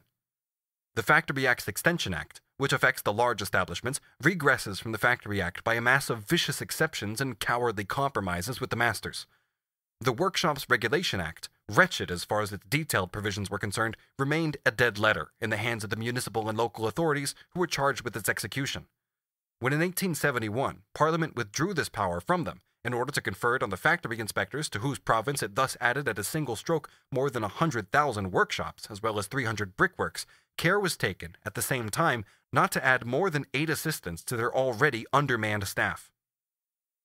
What strikes us, then, in the English legislation of 1867 is, on the one hand, the necessity imposed on the Parliament of the ruling classes of adopting, in principle, such extraordinary and extensive measures against the excesses of capitalist exploitation, and on the other hand, the hesitation, unwillingness, and the bad faith with which it actually puts these measures into practice. The 1862 Inquiry Commission also proposed a renewed regulation of the mining industry, an industry distinguished from all others by the fact that in it the interests of the landowner and the capitalist coincide. The antagonism between these two interests had been favorable to factory legislation, and the absence of that antagonism is sufficient to explain the delays and the chicanery surrounding the legislation on mines. The 1840 Inquiry Commission had made revelations so terrible and shocking and created such a scandal throughout Europe that to salve its conscience, Parliament passed the Mining Act of 1842, but this did no more than forbid the employment underground of children under 10 years of age and of females. Then in 1860, there came the Mines Inspection Act, which provides that mines shall be inspected by public officials appointed specially for that purpose, and that boys between the ages of 10 and 12 years shall not be employed unless they have a school certificate or go to school for a certain number of hours. This act was a complete dead letter, owing to the ridiculously small number of inspectors, the meagerness of their powers, and other causes that will become apparent as we proceed. One of the most recent blue books on mines is the report from the Select Committee on Mines, together with evidence, published on the 23rd of July, 1866. This is the work of a parliamentary committee selected from the members of the House of Commons and authorized to summon and examine witnesses. It is a thick folio volume, but the report itself occupies only 5 lines, to this effect: the committee has nothing to say and more witnesses must be examined. The mode of examining the witnesses reminds one of the cross-examination of witnesses in English courts of justice, where the advocate tries, by means of impudent, confusing, and unexpected questions, to intimidate and confound the witness, and to give a forced meaning to the answers thus extorted. In this inquiry, the members of the committee themselves are the cross-examiners, and among them are to be found both mine owners and mine exploiters. The witnesses are mining workers, mostly coal miners. The whole farce is too characteristic of the spirit of capital not to call for a few extracts from this report. For the sake of conciseness, I have classified them under headings. I should also add that every question and its obligatory answer are numbered in the English Blue Books, and that the witnesses whose depositions are cited here are all workers in coal mines. 1. Employment in mines of boys under 10 years and upwards. In the mines, the work, including the obligatory journey to and from the mine, usually lasts 14 or 15 hours, in exceptional cases even longer, from 3, 4, and 5 a.m. until 5 and 6 p.m. in the evening. The adults work in 2 shifts of 8 hours each, but there is no such alternation with the boys, on account of the expense. The younger boys are chiefly employed in opening and shutting the ventilating doors in the various parts of the mine. The older ones are employed on heavier work, in carrying coal, etc. They work these long hours underground until their 18th or 22nd year, when they are put to miners' work proper. Children and young persons are at present worse treated and harder worked than at any previous period. The miners almost unanimously demand an Act of Parliament prohibiting the employment of children under 14 in mines. And now, Hugh C. Vivian, himself a mine owner, asks, would not the opinion of the workmen depend on the poverty of the workman's family? Do you not think it would be a very hard case, where a parent had been injured, or where he was sickly, or where a father was dead and there was only a mother, to prevent a child between 12 and 14 earning 1 shilling 7 pence a day for the good of his family? You must lay down a general rule. Are you prepared to recommend legislation which would prevent the employment of children under 12 and 14, whatever the state of their parents might be? Yes. Supposing that an enactment were passed preventing the employment of children under the age of 14, would it not be probable that the parents of children would seek employment for their children in other directions, for instance in manufacture? Not generally, I think. Some of the boys are keepers of doors? Yes. Is there not generally a very great draft every time you open a door or close it? Yes, generally there is. It sounds a very easy thing, but it is in fact a rather painful one. He is imprisoned there just the same as if he was in a cell or a gaol. Whenever a boy is furnished with a lamp, cannot he read? Yes, he can read if he finds himself in candles. I suppose he would be found fault with if he were discovered reading. He is there to mind his business, he has a duty to perform, and he has to attend to it in the first place, and I do not think it would be allowed down the pit. 2. Education. The mining workers want a law for the compulsory education of their children, as in factories. They declare that the clauses of the Act of 1860, which requires a school certificate to be obtained before employing boys of 10 and 12 years of age, are quite illusory. The painstaking cross-examination conducted by the capitalist investigating magistrates on this subject is positively droll. Is the Act required more against the masters or against the parents? It is required against both, I think. You cannot say whether it is required against one more than against the other? No, I can hardly answer that question. Does there appear to be any desire on the part of the employers that the boys should have such hours as to enable them to go to school? No, the hours are never shortened for that purpose. Should you say that the colliers generally improve their education? Have you any instances of men who have, since they began to work, greatly improved their education? Or do they not rather go back and lose any advantage that they may have gained? They generally become worse. They do not improve. They acquire bad habits. They get on to drinking and gambling and such like. They go completely to wreck. Do they make any attempt of the kind for preventing instruction by having schools at night? There are few collieries where night schools are held, and perhaps at those collieries a few boys do go to these schools, but they are so physically exhausted that it is to no purpose that they go there.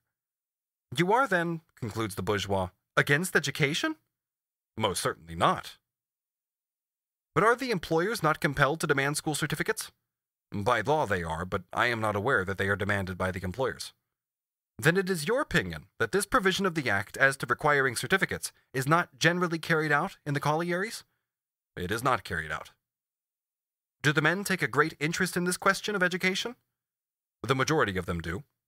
Are they very anxious to see the law enforced? The majority are.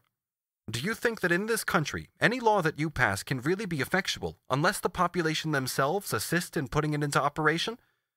Many a man might wish to object to employing a boy, but he would perhaps become marked by it. Marked by whom? By the employers. Do you think that the employers would find any fault with a man who obeyed the law? I believe they would. Have you ever heard of any workman objecting to employ a boy between 10 and 12 who could not write or read? It is not left to men's option. Would you call for the interference of Parliament? I think that if anything effectual is to be done in the education of the colliers' children, it'll have to be made compulsory by Act of Parliament. Would you lay that obligation upon the colliers only, or all the workpeople of Great Britain? I came to speak for the colliers. Why should you distinguish them from other boys? Because I think they are an exception to the rule. In what respect? In a physical respect. Why should education be more valuable to them than to the other classes of boys? I do not know that it is more valuable, but through that overexertion in the mind, there is less chance for the boys that are employed there to get education, either at Sunday schools or at day schools.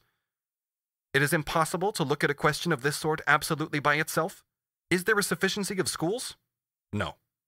If the state were to require that every child should be sent to school, would there be schools for the children to go to? No, but I think if the circumstances were to spring up, the schools would be forthcoming. Some of the boys cannot read and write at all, I suppose. The majority cannot. The majority of the men themselves cannot. 3. Employment of women. Since 1842, women are no longer employed underground, but occupied on the surface in loading the coal, etc., in drawing the tubs to the canals and railway wagons, in sorting, etc. The numbers have increased considerably during the past 3 or 4 years. They are mostly the wives, daughters, and widows of colliers, and their ages range from 12 to 50 or 60 years. What is the feeling among the working miners as to the employment of women? I think they generally condemn it. What objection do you see to it? I think it is degrading to the sex. There is a peculiarity of dress? Yes, it is rather a man's dress. and I believe in some cases it drowns all sense of decency. Do the women smoke? Some do. And I suppose it is very dirty work? Very dirty. They get black and grimy? As black as those who were down in the mines. I believe that a woman having children, and there are plenty on the banks that have, cannot do her duty to her children. Do you think that those widows could get employment anywhere else, which would bring them in as much wages as that? I cannot speak to that. You would still be prepared, would you, to prevent their obtaining a livelihood by these means? I would. What is the general feeling in the district as to the employment of women? The feeling is that it is degrading, and we wish as miners to have more respect to the fair sex than to see them placed on the pit bank. Some part of the work is very hard. Some of these girls have raised as much as 10 tons of stuff in a day. Do you think that the women employed about the collieries are less moral than the women employed in the factories? The percentage of bad ones may be a little more than with the girls in the factories. But you are not quite satisfied with the state of morality in the factories? No. Would you prohibit the employment of women in factories also? No, I would not. Why not? I think it a more honorable occupation for them in the mills. Still, it is injurious to their morality, you think? Not so much as working on the pit bank, but it is more on the social position I take it. I do not take it on its moral ground alone. The degradation and its social bearing on the girls is deplorable in the extreme. When these 400 or 500 girls become colliers' wives, the men suffer greatly from this degradation, and it causes them to leave their homes and drink. You would be obliged to stop the employment of women in the iron works as well, would you not, if you stopped it in the collieries? I cannot speak for any other trade. Can you see any difference in the circumstances of women employed in ironworks and the circumstance of women employed above ground in collieries? I have not ascertained anything as to that. Can you see anything that makes a distinction between one class and the other? I have not ascertained that, but I know from house-to-house visitation that it is a deplorable state of things in our district. Would you interfere in every case with the employment of women where that employment was degrading? It would become injurious, I think, in this way. The best feelings of Englishmen have been gained from the instruction of a mother. That equally applies to agricultural employments, does it not? Yes, but that is only for 2 seasons, and they have work all the 4 seasons. They often work day and night, wet through to their skin, their constitution undermined and their health ruined. You have not inquired more generally into that subject, the employment of women, perhaps? I have certainly taken note of it as I have gone along, and certainly I have seen nothing parallel to the effects of employment of women on the pit bank. It is the work of a man, a strong man. Your feeling upon the whole subject is that the better class of colliers, who desire to raise themselves and humanize themselves instead of deriving help from the women, are pulled down by them? Yes. After some further crooked questions from these bourgeois, the secret of their sympathy for widows, poor families, and so on emerges into the daylight. The coal proprietor appoints certain gentlemen to take the oversight of the workings, and it is their policy, in order to receive approbation, to place things in the most economical basis they can, and these girls were employed at from 1 shilling up to 1 shilling 6 a day, where a man at the rate of 2 shillings 6 a day would have to be employed. 4. Coroner's juries. With regard to the coroner's inquests in your district, have the workmen confidence in the proceedings of those inquests when accidents occur? No, they have not. Why not? Chiefly because the men who are generally chosen are men who know nothing about mines and such like. Are not workmen summoned at all upon the juries? Never but as witnesses, to my knowledge. Who are the people who are generally summoned upon these juries? Generally tradesmen in the neighborhood. From their circumstances, they are sometimes liable to be influenced by their employers, the owners of the works. They are generally men who have no knowledge, and can scarcely understand the witnesses who are called before them, and the terms which are used and such like.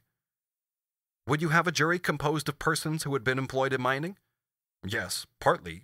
The workers generally think that the verdict is not in accordance with the evidence given.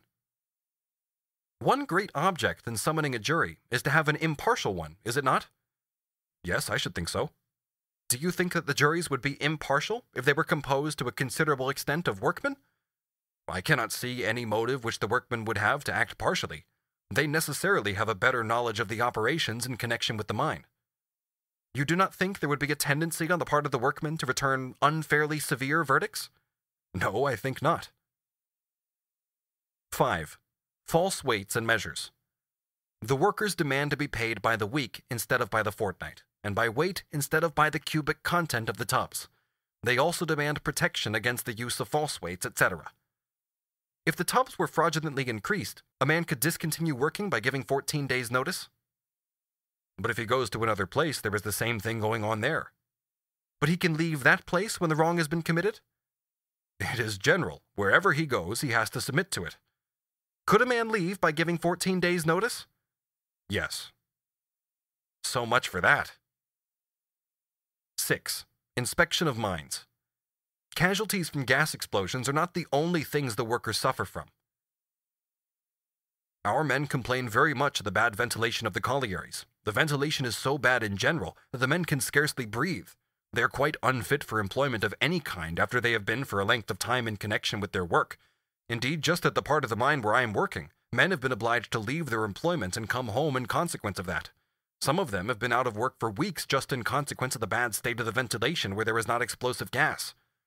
There is plenty of air generally in the main courses, yet pains are not taken to get air into the workings where men are working. Why do you not apply to the inspector? To tell the truth, there are many men who are timid on that point. There have been cases of men being sacrificed and losing their employment in consequence of applying to the inspector. Why? Is he a marked man for having complained? Yes. And he finds it difficult to get employment in another mine? Yes. Do you think the mines in your neighborhood are sufficiently inspected to ensure compliance with the provisions of the Act? No, they are not inspected at all. The inspector has been down just once in the pit, and it has been going 7 years. In the district to which I belong, there are not a sufficient number of inspectors. We have one old man more than 70 years of age to inspect more than 130 collieries. You wish to have a class of sub-inspectors? Yes. But do you think it would be possible for government to maintain such an army of inspectors as would be necessary to do all that you want them to do without information from the men? No, I should think it would be next to impossible. It would be desirable the inspectors should come oftener? Yes, and without being sent for. Do you not think that the effect of having these inspectors examining the colliery so frequently would be to shift the responsibility of supplying proper ventilation from the owners of the collieries to the government officials? No, I do not think that. I think that they should make it their business to enforce the acts which are already in existence.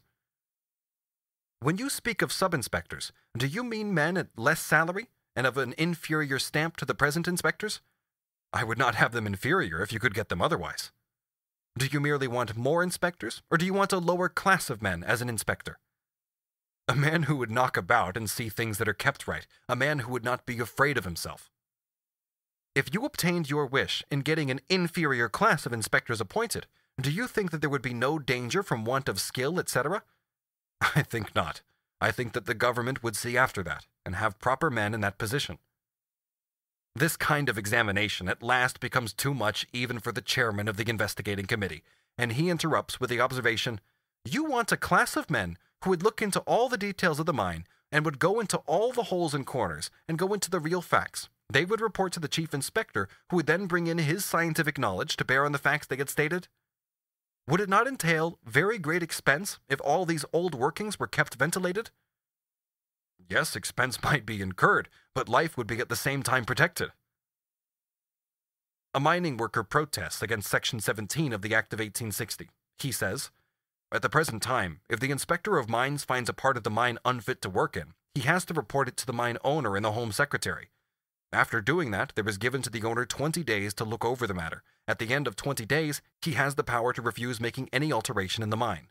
But when he refuses, the mine owner writes to the Home Secretary, at the same time nominating 5 engineers, and from those 5 engineers named by the mine owner himself, the Home Secretary appoints one, I think, as arbitrator, or appoints arbitrators from them.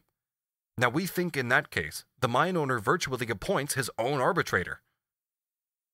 A bourgeois examiner, himself a mine owner, asks, "But is this merely speculative objection?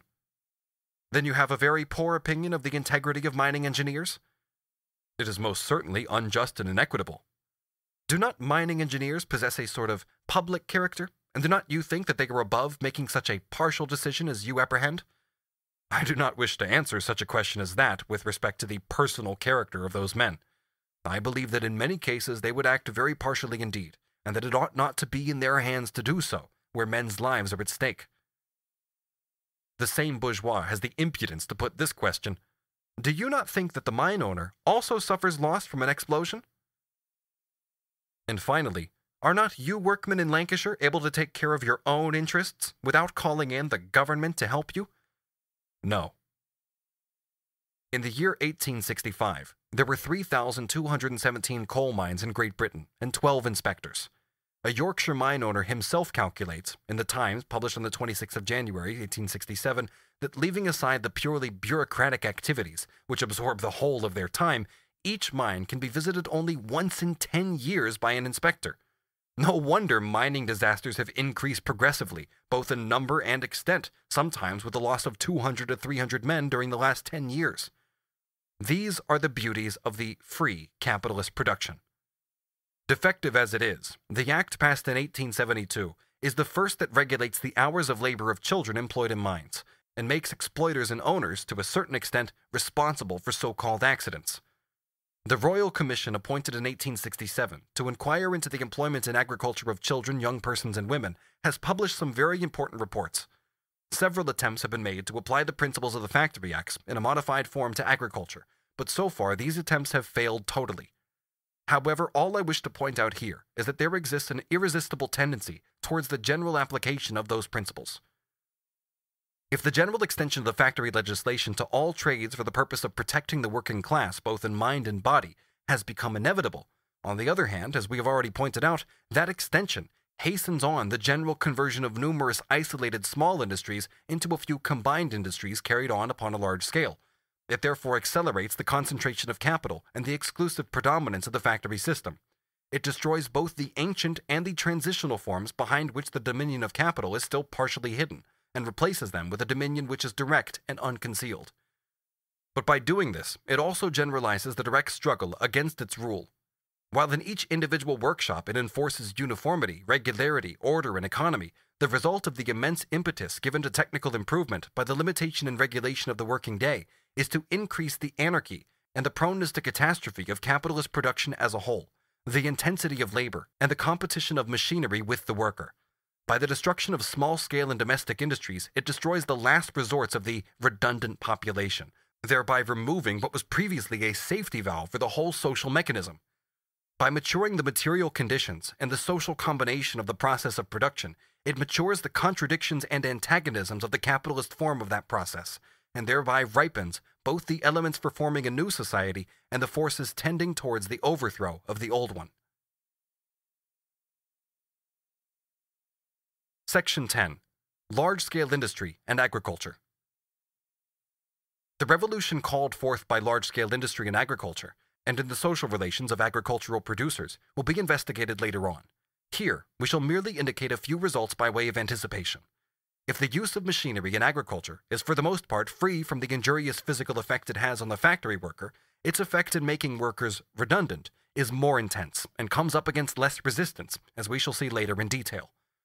In the counties of Cambridgeshire and Suffolk, for example, the area of cultivated land has been much extended within the last 20 years, while in the same period the rural population has diminished, not only relatively but absolutely. In the United States of America, the workers are as yet only virtually replaced by agricultural machinery, i.e. the machines allow the producer to cultivate a larger area but do not actually expel any agricultural laborers employed. In 1861, the number of persons occupied in England and Wales in the manufacture of agricultural machinery was 1,034, while the number of agricultural laborers employed in using agricultural machinery and steam engines was only 1,205. In the sphere of agriculture, large-scale industry has a more revolutionary effect than elsewhere, for the reason that it annihilates the bulwark of the old society, the peasant, and substitutes for him the wage laborer. Thus the need for social transformation and the antagonism of the classes reaches the same level in the countryside as it is attained in the towns. A conscious, technological application of science replaces the previously highly irrational and slothfully traditional way of working. The capitalist mode of production completes the disintegration of the primitive familial union which bound agriculture and manufacture together when they were both at an undeveloped and childlike stage. But at the same time, it creates the material conditions for a new and higher synthesis, a union of agriculture and industry on the basis of the forms that had developed during the period of their antagonistic isolation. Capitalist production collects the population together in great centers and causes the urban population to achieve an ever-growing preponderance. This has two results. On the one hand, it concentrates the historical motive power of society. On the other hand, it disturbs the metabolic interaction between man and the earth, i.e., it prevents the return to the soil of its constituent elements consumed by man in the form of food and clothing. Hence, it hinders the operation of the eternal natural condition for the lasting fertility of the soil. Thus, it destroys at the same time the physical health of the urban worker and the intellectual life of the rural worker. But by destroying the circumstances surrounding that metabolism, which originated in a merely natural and spontaneous fashion, it compels its systematic restoration as a regulative law of social production, and in a form adequate to the full development of the human race. In agriculture, as in manufacture, the capitalist transformation of the process of production also appears as a martyrology for the producer. The instrument of labor appears as a means of enslaving, exploiting, and impoverishing the worker. The social combination of labor processes appears as an organized suppression of his individual vitality, freedom, and autonomy. The dispersal of the rural workers over large areas breaks their power of resistance, while concentration increases that of the urban workers. In modern agriculture, as an urban industry, the increase in the productivity and the mobility of labor is purchased at the cost of laying waste and debilitating labor power itself. Moreover, all progress in capitalist agriculture is a progress in the art not only of robbing the worker, but of robbing the soil. All progress in increasing the fertility of the soil for a given time is a progress towards ruining the more long-lasting sources of that fertility. The more a country proceeds from large-scale industry as the background of its development, as in the case of the United States, the more rapid is this process of destruction. Capitalist production, therefore, only develops the techniques and the degree of combination of the social process of production by simultaneously undermining the original sources of all wealth, the soil and the worker. End of Part 4. Part 5. The production of absolute and relative surplus value. Chapter 16. Absolute and relative surplus value. In considering the labor process, we began by treating it in the abstract, independently of its historical forms, as a process between man and nature. We stated in Chapter 5, if we look at the whole labor process from the point of view of its result, the product, it is plain that both the instruments of labor and the object of labor are means of production, and that the labor itself is productive labor. And in note number 8, we added further, this method of determining what is productive labor from the standpoint of the simple labor process is by no means sufficient to cover the capitalist process of production. We must now develop this point further. Insofar as the labor process is purely individual, the same worker unites in himself all the functions that later on become separated. When an individual appropriates natural objects for his own livelihood, he alone supervises his own activity. Later on, he is supervised by others. The solitary man cannot operate upon nature without calling his own muscles into play under the control of his own brain. Later on, they become separate, and this separation develops into a hostile antagonism. The product is transformed from the direct product of the individual producer into a social product, the joint product of a collective laborer, i.e., a combination of workers, each of whom stands at a different distance from the actual manipulation of the object of labor. With the progressive accentuation of the cooperative character of the labor process, there necessarily occurs a progressive extension of the concept of productive labor, and of the concept of the bearer of that labor, the productive worker. In order to work productively, it is no longer necessary for the individual himself to put his hand to the object. It is sufficient for him to be an organ of the collective laborer, and to perform any one of its subordinate functions. The definition of productive labor given above, the original definition, is derived from the nature of material production itself, and it remains correct for the collective laborer considered as a whole, but it no longer holds good for each member taken individually. Yet, the concept of productive labor also becomes narrower. Capitalist production is not merely the production of commodities, it is by its very essence the production of surplus value. The worker produces not for himself, but for capital. It is no longer sufficient, therefore, for him simply to produce. He must produce surplus value. The only worker who is productive is one who produces surplus value for the capitalist, or in other words, contributes towards the self-valorization of capital. If we may take an example from outside the sphere of material production, a schoolmaster is a productive worker when, in addition to belaboring the heads of his pupils, he works himself into the ground to enrich the owner of the school. That the latter has laid out his capital in a teaching factory instead of a sausage factory makes no difference to the relation. The concept of a productive worker therefore implies not merely a relation between the activity of work and its useful effect, between the worker and the product of his work, but also a specifically social relation of production, a relation with a historical origin which stamps the worker as capital's direct means of valorization. To be a productive worker is therefore not a piece of luck, but a misfortune. In Volume 4 of this work, which will deal with the history of the theory, we shall show that the classical political economists always made the production of surplus value the distinguishing characteristic of the productive worker. Hence, their definition of a productive worker varies with their conception of the nature of surplus value. Thus, the physiocrats insist that only agricultural labor is productive, since that alone, they say, yields a surplus value. For the physiocrats, indeed, surplus value exists exclusively in the form of ground rent. The prolongation of the working day, beyond the point at which the worker would have produced an exact equivalent for the value of his labor power, and the appropriation of that surplus labor by capital, this is the process which constitutes the production of absolute surplus value. It forms the general foundation of the capitalist system, and the starting point for the production of relative surplus value. The latter presupposes that the working day is already divided into two parts, necessary labor and surplus labor.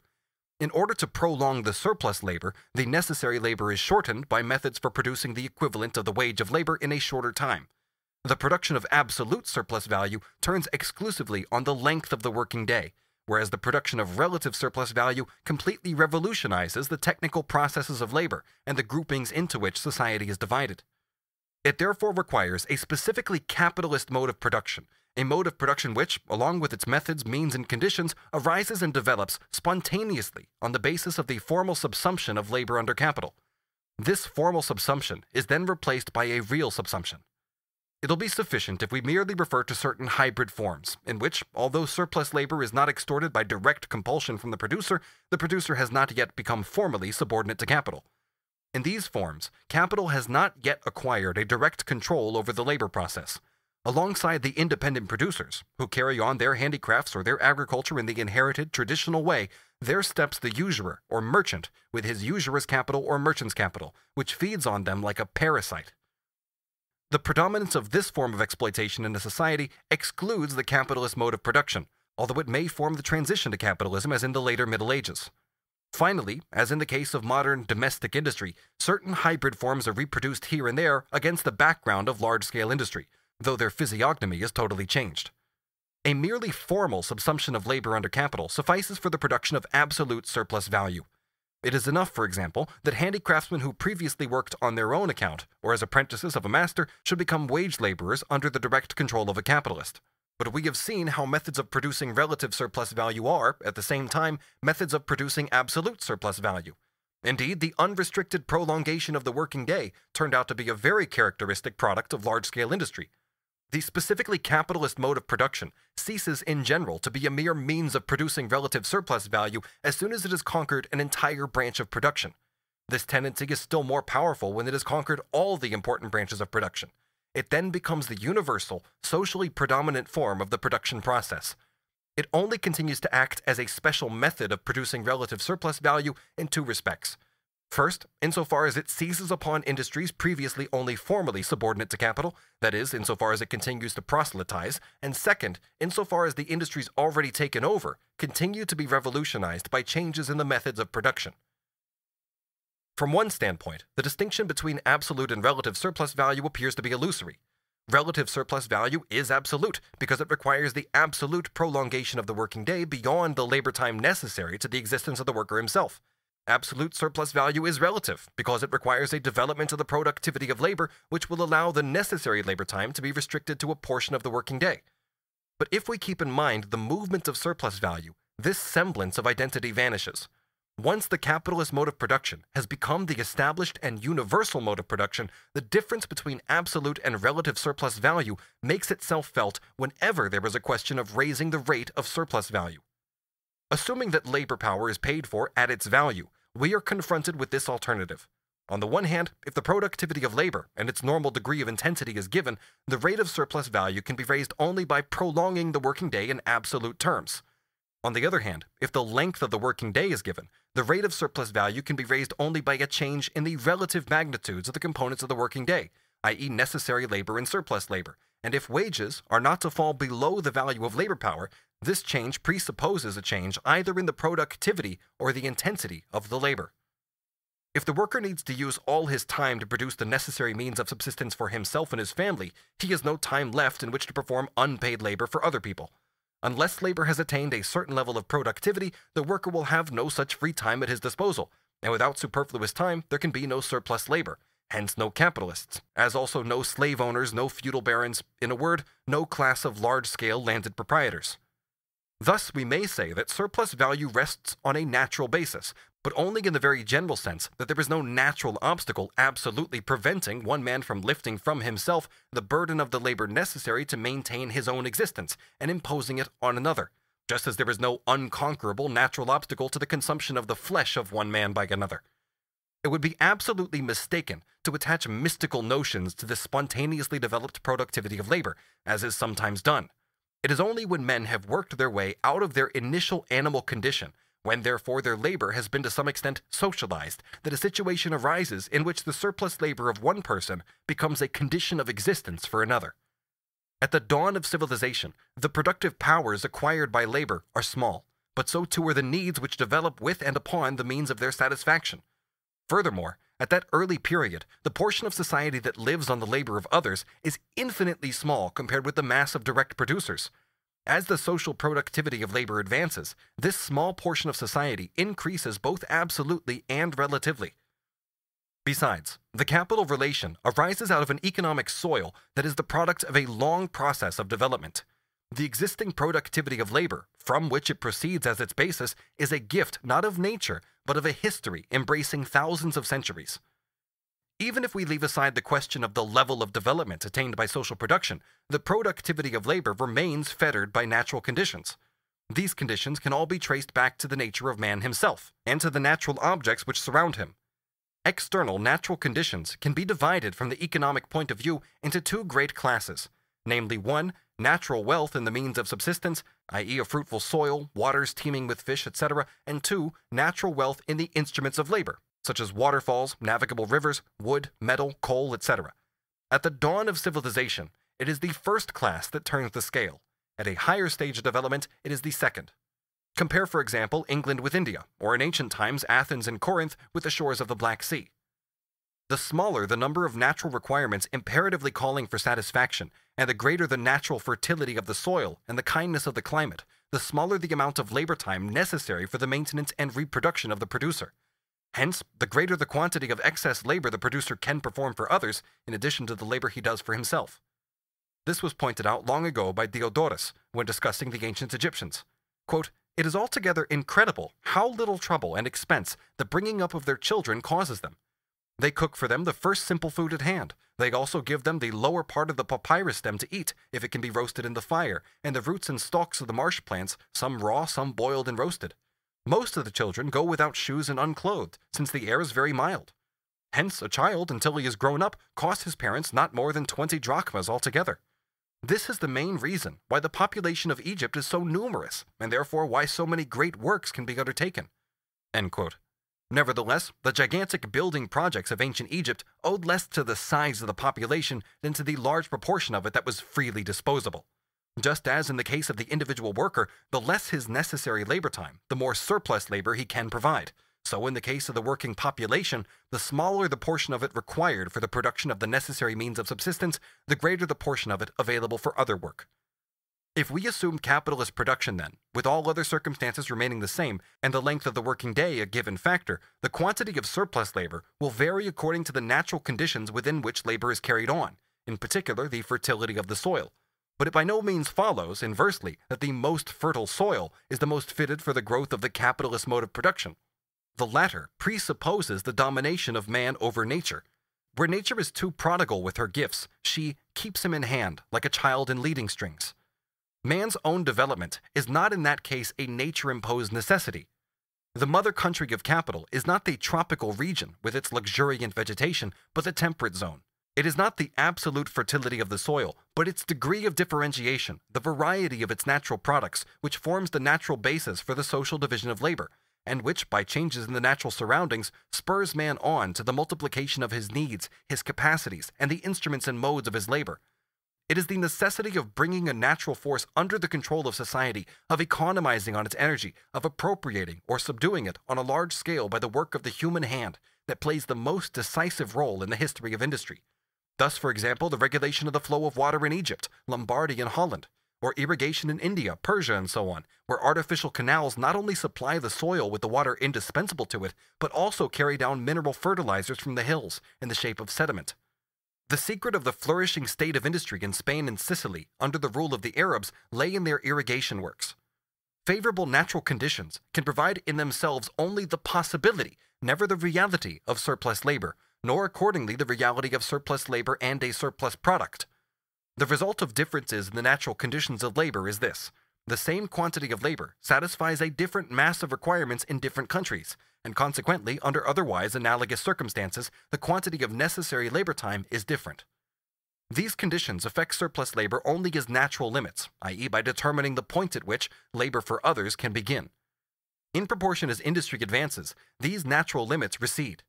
In the midst of our Western European society, where the worker can only purchase the right to work for his own existence by performing surplus labor for others, it is very easy to imagine that it is an inherent quality of human labor to furnish a surplus product.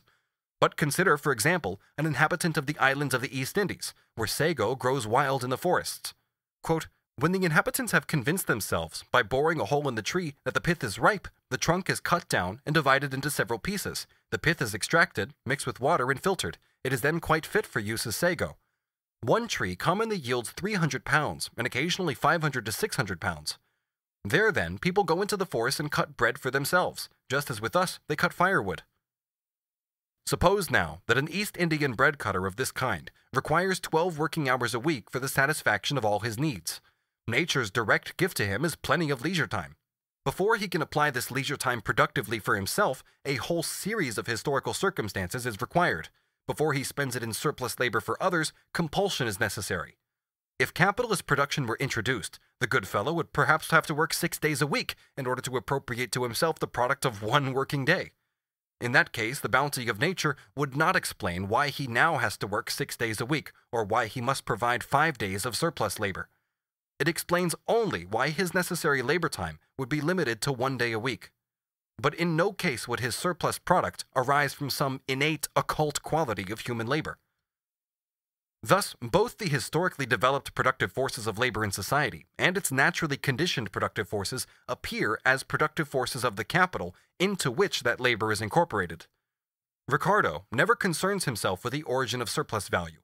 He treats it as an entity inherent in the capitalist mode of production, and in his eyes the latter is the natural form of social production. Whenever he discusses the productivity of labor, he seeks in it not the cause of the existence of surplus value, but the cause that determines the magnitude of that value. On the other hand, his school has loudly proclaimed that the productive power of labor is the originating cause of profit. Read surplus value. This is at least an advance in comparison with the mercantilists, who derive the excess of the price of a product over its cost of production from the act of exchange, from the sale of the product above its value. Nevertheless, Ricardo's school also merely evaded the problem rather than solving it. In fact, these bourgeois economists instinctively and rightly saw that it was very dangerous to penetrate too deeply into the burning question of the origin of surplus value. But what are we to think of John Stuart Mill, who, half a century after Ricardo, solemnly claims superiority over the mercantilists by clumsily repeating the wretched evasions of Ricardo's earliest vulgarizers? Mill says, quote, "The cause of profit is that labor produces more than is required for its support." So far, nothing but the old story, but Mill, wishing to add something of his own, proceeds as follows. To vary the form of the theorem, the reason why capital yields a profit is because food, clothing, materials, and tools last longer than the time which was required to produce them. Here he confuses the duration of labor time with the duration of its products. On this view, a baker, whose products last only a day, could never extract the same profit from his workers as a machine manufacturer, whose products last for 20 years or more. Of course, it is very true that if a bird's nest did not last longer than the time it takes to build, the birds would have to do without nests. This fundamental truth once established, Mill asserts his own superiority over the mercantilists. We thus see that profit arises not from the incident of exchange, but from the productive power of labor, and the general profit of the country is always what the productive power of labor makes it, whether any exchange takes place or not. If there were no division of employments, there would be no buying or selling, but there would still be a profit. For Mill, then, exchange, buying and selling, i.e. the general conditions of capitalist production, are a mere incident, and there would always be profits even without the purchase and sale of labor power. If, he continues, the laborers of the country collectively produce 20% more than their wages, profits will be 20%, whatever prices may or may not be. This is, in one respect, a rare piece of tautology. For if the workers produce a surplus value of 20% for the capitalist, his profit will be related to their total wages in the proportion 20 to 100. Nevertheless, it is absolutely false because they are calculated upon the sum total of the capital advanced. If, for example, the capitalist has advanced 500 pounds, of which 400 pounds is laid out in means of production and 100 pounds in wages, and if the rate of surplus value is 20%, the rate of profit will be 20 to 500, i.e. not 20% but 4%. There follows a splendid example of Mill's way of handling the different historical forms of social production.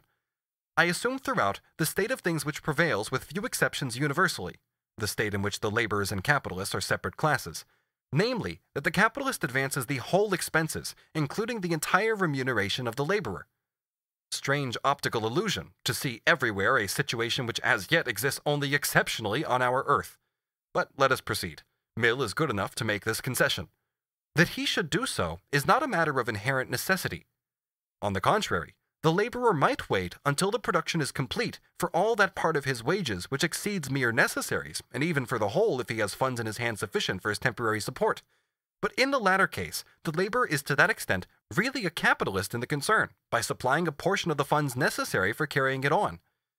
Mill might just as well have said that the worker who advances to himself not only the means of subsistence, but also the means of production is in reality his own wage laborer, or indeed that the American peasant is his own slave, because he does forced labor for himself instead of doing it for someone who is his master. After thus proving clearly that capitalist production would still continue to exist even if it did not exist, Mill now proceeds, quite consistently, to show that it would not exist even if it did exist. And even in the former case, where the worker is a wage laborer to whom the capitalist advances the whole of his means of subsistence, he, the worker, may be looked upon in the same light, i.e. as a capitalist, since, contributing his labor at less than the market price, he may be regarded as lending the difference to his employer and receiving it back with interest, etc. In reality, the worker advances his labor gratuitously to the capitalist during, say, 1 week, in order to receive its market price at the end of the week, etc. According to Mill, this makes him into a capitalist. On a level plane, simple mountains look like hills, and the insipid flatness of our present bourgeoisie is to be measured by the altitude of its great intellects. Chapter 17. Changes of magnitude in the price of labor power and in surplus value. The value of labor power is determined by the value of the means of subsistence habitually required by the average worker.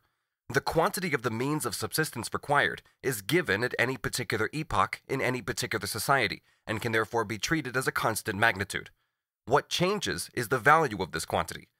There are, besides, 2 other factors that enter into the determination of the value of labor power.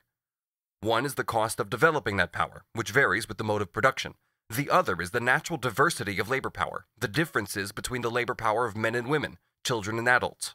The utilization of these different sorts of labor power, which is in turn conditioned by the mode of production, makes for great variations in the cost of reproducing the worker's family, and in the value of the labor power of the adult male. Both of these factors, however, are excluded in the following investigation. I assume, 1, that commodities are sold at their value, and 2, that the price of labor power occasionally rises above its value but never sinks below it. On these assumptions, we have already found that the relative magnitudes of surplus value and of price of labor power are determined by 3 circumstances. 1, the length of the working day, or the extensive magnitude of labor.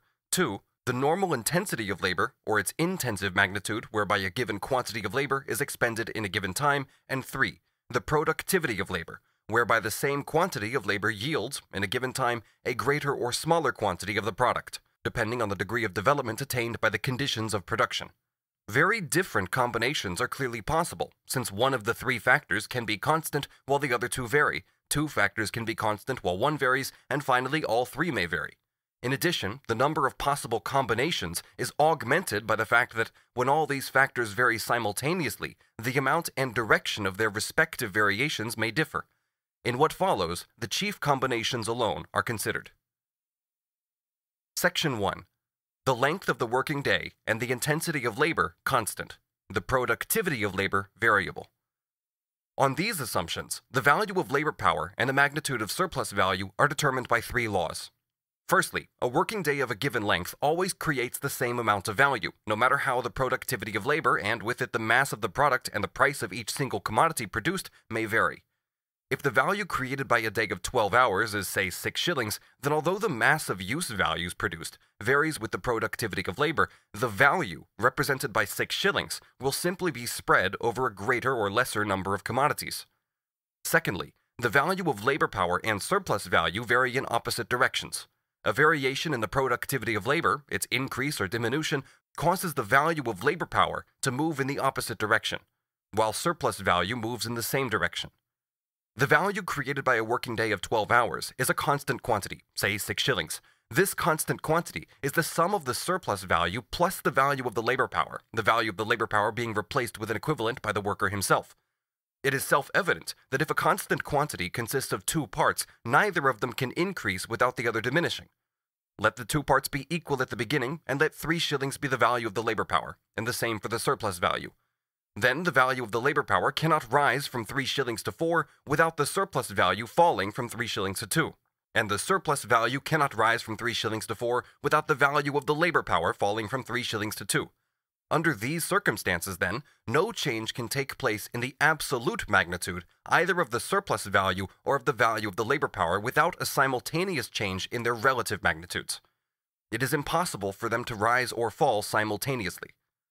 Further, the value of the labor power cannot fall, and consequently surplus value cannot rise without a rise in the productivity of labor. For instance, in the above case, the value of the labor power cannot sink from 3 shillings to 2 unless an increase in the productivity of labor makes it possible to produce in 4 hours the same quantity of means of subsistence as could only be produced previously in 6 hours. On the other hand, the value of the labor power cannot rise from 3 shillings to 4 without a decrease in the productivity of labor, so that 8 hours are required to produce the same quantity of means of subsistence as were previously produced in 6 hours. It follows from this that an increase in the productivity of labor causes a fall in the value of labor power and a consequent rise in surplus value, while, on the other hand, a decrease in the productivity of labor causes a rise in the value of labor power and a fall in surplus value. In formulating this law, Ricardo overlooked one thing. Although a change in the magnitude of the surplus value, or surplus labor, causes a change in the opposite direction in the magnitude of the value of the labor power, or in the quantity of necessary labor, it by no means follows that they vary in the same proportion. It is true that they increase or diminish by the same quantity, but their proportional increase or diminution depends on their original magnitude, before the change in the productivity of labor took place. If the value of the labor power is 4 shillings, or the necessary labor time is 8 hours, and the surplus value is 2 shillings, or the surplus labor 4 hours, and if, owing to an increase in the productivity of labor, the value of the labor power falls to 3 shillings, or the necessary labor time to 6 hours, the surplus value will rise to 3 shillings, or the surplus labor to 6 hours. The same quantity, 1 shilling or 2 hours, is added in one case and subtracted in the other, but the proportional change of magnitude is different in the two cases. The value of the labor power falls from 4 shillings to 3, i.e. it falls by 1/4 or 25%. But the surplus value rises from 2 shillings to 3, i.e. it rises by 1/2 or 50%. It therefore follows that the proportional increase or diminution in surplus value resulting from a given change in the productivity of labor depends on the original magnitude of that portion of the working day which is embodied in surplus value. The smaller that portion, the greater the proportional change. The greater that portion, the less the proportional change. 3. Increase or diminution in surplus value is always the consequence and never the cause of the corresponding diminution or increase in the value of labor power. Since the working day is constant in magnitude and is represented by a value of constant magnitude, since there corresponds to every variation in the magnitude of surplus value an inverse variation in the value of labor power, and since the value of labor power cannot change except as a result of a change in the productivity of labor, it clearly follows under these conditions that every change of magnitude in surplus value arises from an inverse change of magnitude in the value of labor power. If then, as we have already seen, there can be no change of absolute magnitude in the value of labor power and in surplus value unaccompanied by a change in their relative magnitudes, it now follows that no change in their relative magnitudes is possible without a change in the absolute magnitude of the value of labor power. According to the third law, a change in the magnitude of surplus value presupposes a movement in the value of labor power, brought about by a change in the productivity of labor. The limit of this change is given by the altered value of labor power. Nevertheless, even when circumstances allow the law to operate, subsidiary movements may occur. For example, if, as a result of an increase in the productivity of labor, the value of labor power falls from 4 shillings to 3, or the necessary labor time from 8 hours to 6, the price of labor power might well fall only to 3 shillings 8 pence, 3 shillings 6 pence, or 3 shillings 2 pence, thus allowing the amount of surplus value to rise only to 3 shillings 4 pence, 3 shillings 6 pence, or 3 shillings 10 pence. The amount of this fall, the lowest limit of which is 3 shillings, the new value of labor power, depends on the relative weight thrown into the scale by the pressure of capital on the one side and the resistance of the worker on the other. The value of labor power is determined by the value of a certain quantity of means of subsistence. It is the value and not the mass of these means that varies with the productivity of labor. It is, however, possible that owing to an increase in the productivity of labor, both the worker and the capitalist may simultaneously be able to appropriate a greater quantity of means of subsistence without any change in the price of labor power or in surplus value. Let the value of labor power be 3 shillings, and let the necessary labor time amount to 6 hours. Let the surplus value be, similarly, 3 shillings, and the surplus labor 6 hours. Now, if the productivity of labor were to be doubled without any alteration in the ratio between necessary labor and surplus labor, there would be no change in the magnitude either of the surplus value or of the price of labor power. The only result would be that each of these would represent twice as many use values as before, and that each use value would be twice as cheap as it was before. Although labor power would be unchanged in price, it would have risen above its value. However, now assume a fall in the price of labor power, not as far as 1 shilling 6 pence, the lowest possible point consistent with its new value, but to 2 shillings 10 pence or 2 shillings 6 pence. This lower price would still represent an increased quantity of means of subsistence. In this way, it is possible, given increasing productivity of labor, for the price of labor power to fall constantly, and for this fall to be accompanied by a constant growth in the mass of the worker's means of subsistence. But in relative terms, i.e. in comparison with the surplus value, the value of labor power would keep falling, and thus the abyss between the life situation of the worker and that of the capitalist would keep widening. Ricardo was the first to give an accurate formulation of the 3 laws we have just stated, but his presentation of them suffers from the following defects. 1. He views the special conditions under which these laws hold good as the self-evident, universal, and exclusive conditions of capitalist production. He recognizes no change either in the length of the working day or in the intensity of labor, so that with him, the productivity of labor becomes the only variable factor. And 2, and this error vitiates his analysis much more than number 1, he has not, any more than the other economists, investigated surplus value as such, i.e. independently of its particular forms, such as profit, ground rent, etc. He therefore fails to differentiate between the laws governing the rate of surplus value and those governing the rate of profit. The rate of profit is, as we have already said, the ratio of the surplus value to the total capital advanced. The rate of surplus value is the ratio of the surplus value to the variable part of that capital. Assume that a capital C of £500 is made up of raw material, instruments of labor, etc., which taken together we should call small c, to the amount of £400, and of wages V to the amount of £100, and assume further that the surplus value S is equal to £100. Then the rate of surplus value would be S over V, being £100 over £100 and 100%, but the rate of profit would be S over C, which is £100 over £500, being 20%. It is obvious, moreover, that the rate of profit may depend on circumstances which in no way affect the rate of surplus value. I shall show in Volume 3 that the same rate of surplus value may be expressed in the most diverse rates of profit, and that different rates of surplus value may, under certain circumstances, be expressed in the same rate of profit. Section 2.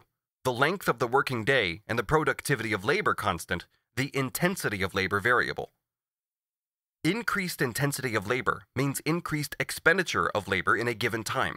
Hence, a working day of more intense labor is embodied in more products than is one of less intense labor, the length of each working day being the same.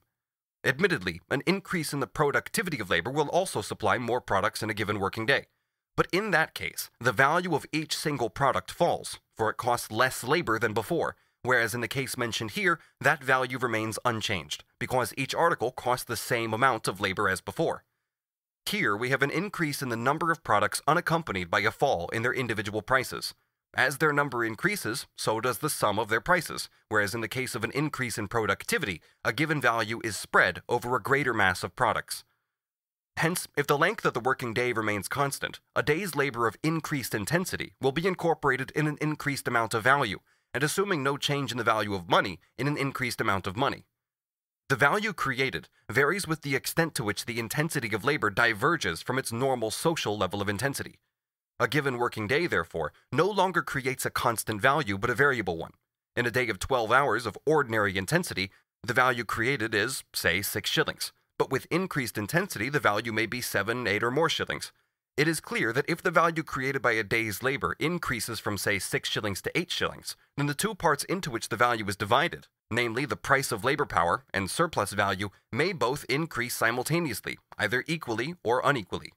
They may both simultaneously increase from 3 shillings to 4. Here, the rise in the price of labor power does not necessarily imply that it has risen above the value of labor power. On the contrary, this rise in price may be accompanied by a fall below its value. This always occurs when the rise in the price of labor power does not compensate for its more rapid deterioration. We know that, with exceptions which are purely temporary, a change in the productivity of labor does not cause any change in the value of labor power, nor consequently in the magnitude of surplus value, unless the products of the industries affected are articles habitually consumed by the workers. But here, this limitation falls to the ground. Whether the magnitude of the labor changes in extent or in intensity, there is always a corresponding change in the magnitude of the value created, independently of the nature of the article in which that value is embodied. If the intensity of labor were to increase simultaneously and equally in every branch of industry, then the new and higher degree of intensity would become the normal social degree of intensity, and would therefore cease to count as an extensive magnitude. But even so, the intensity of labor would still be different in different countries, and would modify the application of the law of value to the working days of different nations. The more intensive working day of one nation would be represented by a greater sum of money than the less intensive day of another nation. Section 3. The productivity and intensity of labor constant, the length of the working day variable. The working day may vary in two directions. It may be either shortened or lengthened. From our present data, and within the limits of the assumptions made on page 655, we obtain the following laws. 1. The working day creates a greater or lesser amount of value in proportion to its length, thus a variable and not a constant quantity of value. 2. Every change in the relation between the magnitude of surplus value and the value of labor power arises from a change in the absolute magnitude of the surplus labor, and consequently of the surplus value. 3. The absolute value of labor power can change only in consequence of the reaction exercised by the prolongation of surplus labor upon the wear and tear of labor power. Every change in this absolute value is therefore the effect, but never the cause, of a change in the magnitude of surplus value. We begin with the case in which the working day is shortened. 1. A shortening of the working day, under the conditions given, i.e. with the productivity and the intensity of labor constant, leaves the value of labor power, and therefore the necessary labor time, as it was before. It reduces the surplus labor and the surplus value.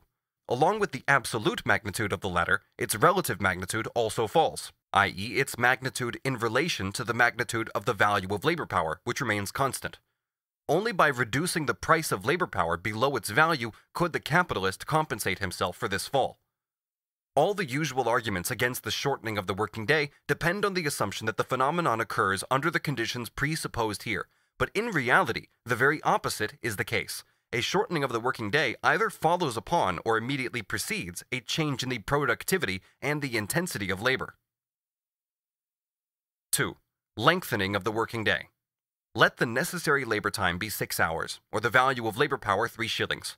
Also let the surplus labor be 6 hours, or the surplus value 3 shillings.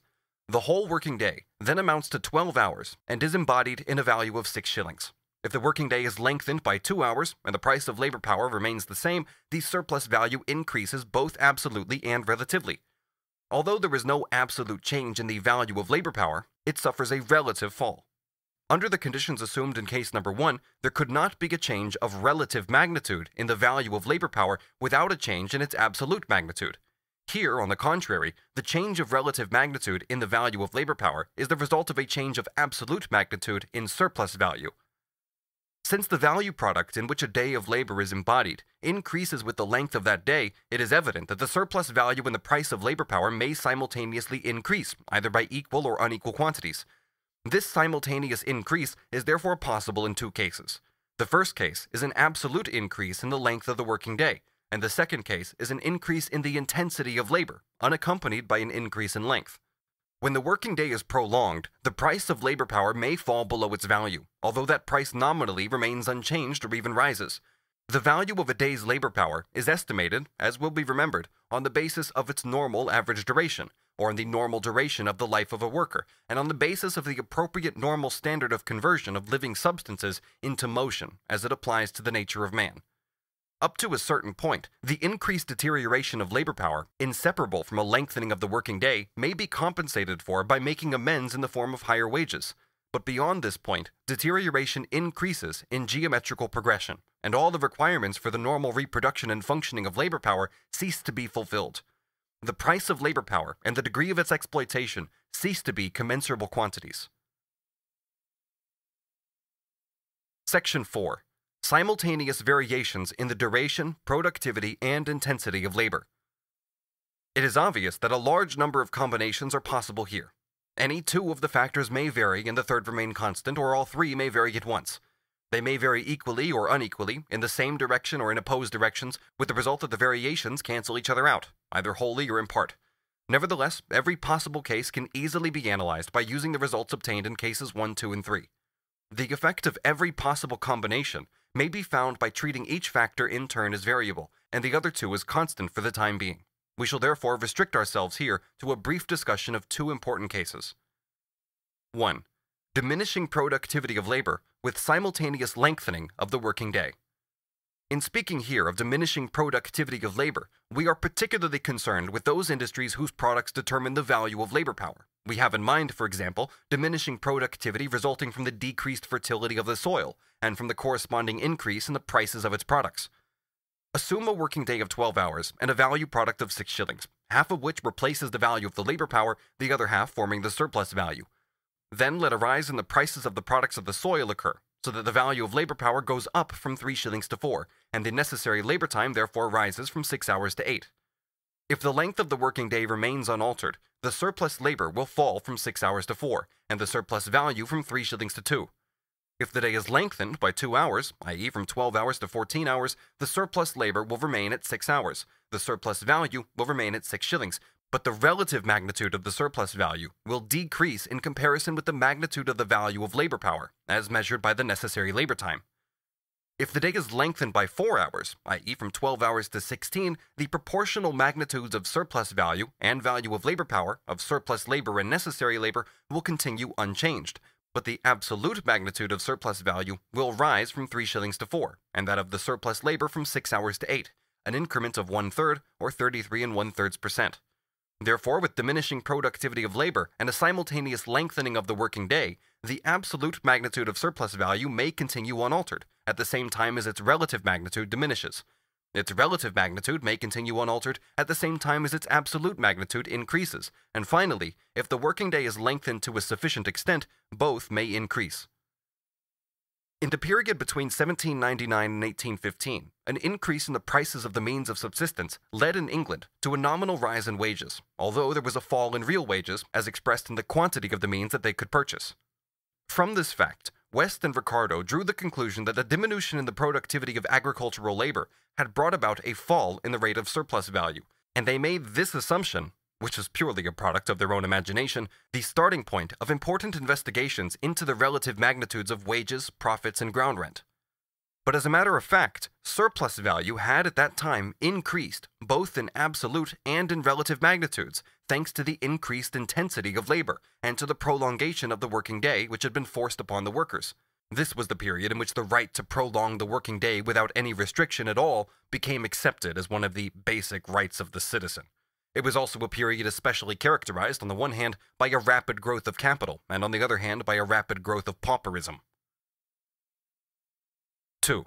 Increasing intensity and productivity of labor with simultaneous shortening of the working day. Increased productivity and greater intensity of labor both have a similar effect. They both augment the mass of the articles produced in a given time. Both therefore shorten that portion of the working day which the worker needs to produce his means of subsistence, or their equivalent. The minimum length of the working day is fixed by this necessary component, which is, however, itself capable of further contraction. If the whole working day were to shrink to the length of its necessary component, surplus labor would vanish, something which is impossible under the regime of capital. Only the abolition of the capitalist form of production would permit the reduction of the working day to the necessary labor time. But even in that case, the latter would expand to take up more of the day, and for two reasons. First, because the worker's conditions of life would improve and his aspirations become greater, and second, because a part of what is now surplus labor would then count as necessary labor, namely the labor which is necessary for the formation of a social fund for reserve and accumulation. The more the productivity of labor increases, the more the working day can be shortened, and the more the working day is shortened, the more the intensity of labor can increase. From the point of view of society, the productivity of labor also grows when economies are made in its use. This implies not only economizing on the means of production, but also avoiding all useless labor. The capitalist mode of production, while it enforces economy in each individual business, also begets, by its anarchic system of competition, the most outrageous squandering of labor power and of the social means of production, not to mention the creation of a vast number of functions at present indispensable but in themselves superfluous. The intensity and productivity of labor being given, the part of the social working day necessarily taken up with material production is shorter, and as a consequence, the time at society's disposal for the free intellectual and social activity of the individual is greater, in proportion as work is more and more evenly divided among all the able-bodied members of society, and a particular social stratum is more and more deprived of the ability to shift the burden of labor, which is a necessity imposed by nature, from its own shoulders to those of another social stratum. The absolute minimum limit to the shortening of the working day is, from this point of view, the universality of labor. In capitalist society, free time is produced for one class by the conversion of the whole lifetime of the masses into labor time. Chapter 18. Different formulas for the rate of surplus value. We have seen that the rate of surplus value is represented by the following formulas. 1. Surplus value over variable capital, and surplus value over the value of labor power, and surplus labor over necessary labor. The first two formulas represent, as a ratio of values, what is represented in the third formula as a ratio of the times during which those values are produced. These mutually replaceable formulas are rigorously definite and correct. We therefore find them worked out in classical political economy in substance, but not in a conscious form. Political economy, in fact, provides us with derivative formulas as follows. 2. Surplus labor over the working day, or surplus value over the value of the product, or surplus product over the total product. One and the same proportion is expressed here alternately in the form of labor times, of the values in which those labor times are embodied, and of the products in which those values exist. It is of course understood that by value of the product, the political economists mean only the value newly created in a working day, the constant part of the value of the product being excluded. In all the formulas included under the heading 2, the actual degree of exploitation of labor, or the rate of surplus value, is falsely expressed. Let the working day be 12 hours long. Then, making the same assumptions as we have before, the real degree of exploitation of labor will be represented by the following proportions. 6 hours of surplus labor over 6 hours of necessary labor, or a surplus value of 3 shillings over a variable capital of 3 shillings, or 100%. From the formulas included under heading 2, we get, on the contrary, 6 hours of surplus labor over a working day of 12 hours, or a surplus value of 3 shillings over a value product of 6 shillings, or 50%. These derivative formulas express in reality only the proportion in which the working day, or the value produced by it, is divided between the capitalist and the worker.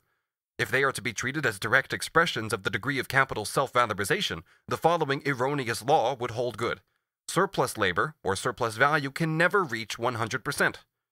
Since the surplus labor is only an aliquot part of the working day, or since surplus value is only an aliquot part of the value product, surplus labor must always be less than the working day, or the surplus value always less than the total value product. In order, however, to attain the ratio of 100 to 100, they must be equal. In order for the surplus labor to absorb the whole day, i.e. an average day of any week or year, the necessary labor would have to sink to zero. But if necessary labor vanishes, surplus labor does as well, since it is only a function of the necessary labor. The ratio surplus labor over the working day, or surplus value over the value product, can therefore never reach the limit of 100 over 100, still less rise to 100 plus x over 100. The rate of surplus value, however, the real degree of exploitation of labor, is able to do this. Take, for example, the estimate of L. de Laverne, according to which the English agricultural laborer gets only 1/4 of the product or of its value, while the capitalist farmer gets 3/4, whatever the subsequent division of the spoils between the capitalist, the landowner, and others. On this calculation, the surplus labor of the English agricultural laborer is related to his necessary labor in the ratio of 3 to 1, which gives a rate of exploitation of 300%. Through the use of the formulas given under heading 2, the political economist's favorite method of treating the working day as constant in magnitude became a fixed usage, because in those formulas, surplus labor is always compared with the working day of a given length. When the political economist treats surplus value and the value of labor power as fractions of the value product, a mode of presentation which arises, by the way, out of the capitalist mode of production itself, and whose significance we shall unearth later on, they conceal the specific character of the capital relation. Namely, the fact that the variable capital is exchanged for living labor power, and that the worker is accordingly excluded from the product. Instead of revealing the capital relation, they show us the false semblance of a relation of association, in which worker and capitalist divide the product in proportion to the different elements which they respectively contribute towards its formation. But in any case, the formulas given under heading 2 can always be reconverted into the original formulas. If, for instance, we have surplus labor of 6 hours over a working day of 12 hours, then the necessary labor time is the 12 hours of the working day minus the surplus labor of 6 hours, and we get the following result.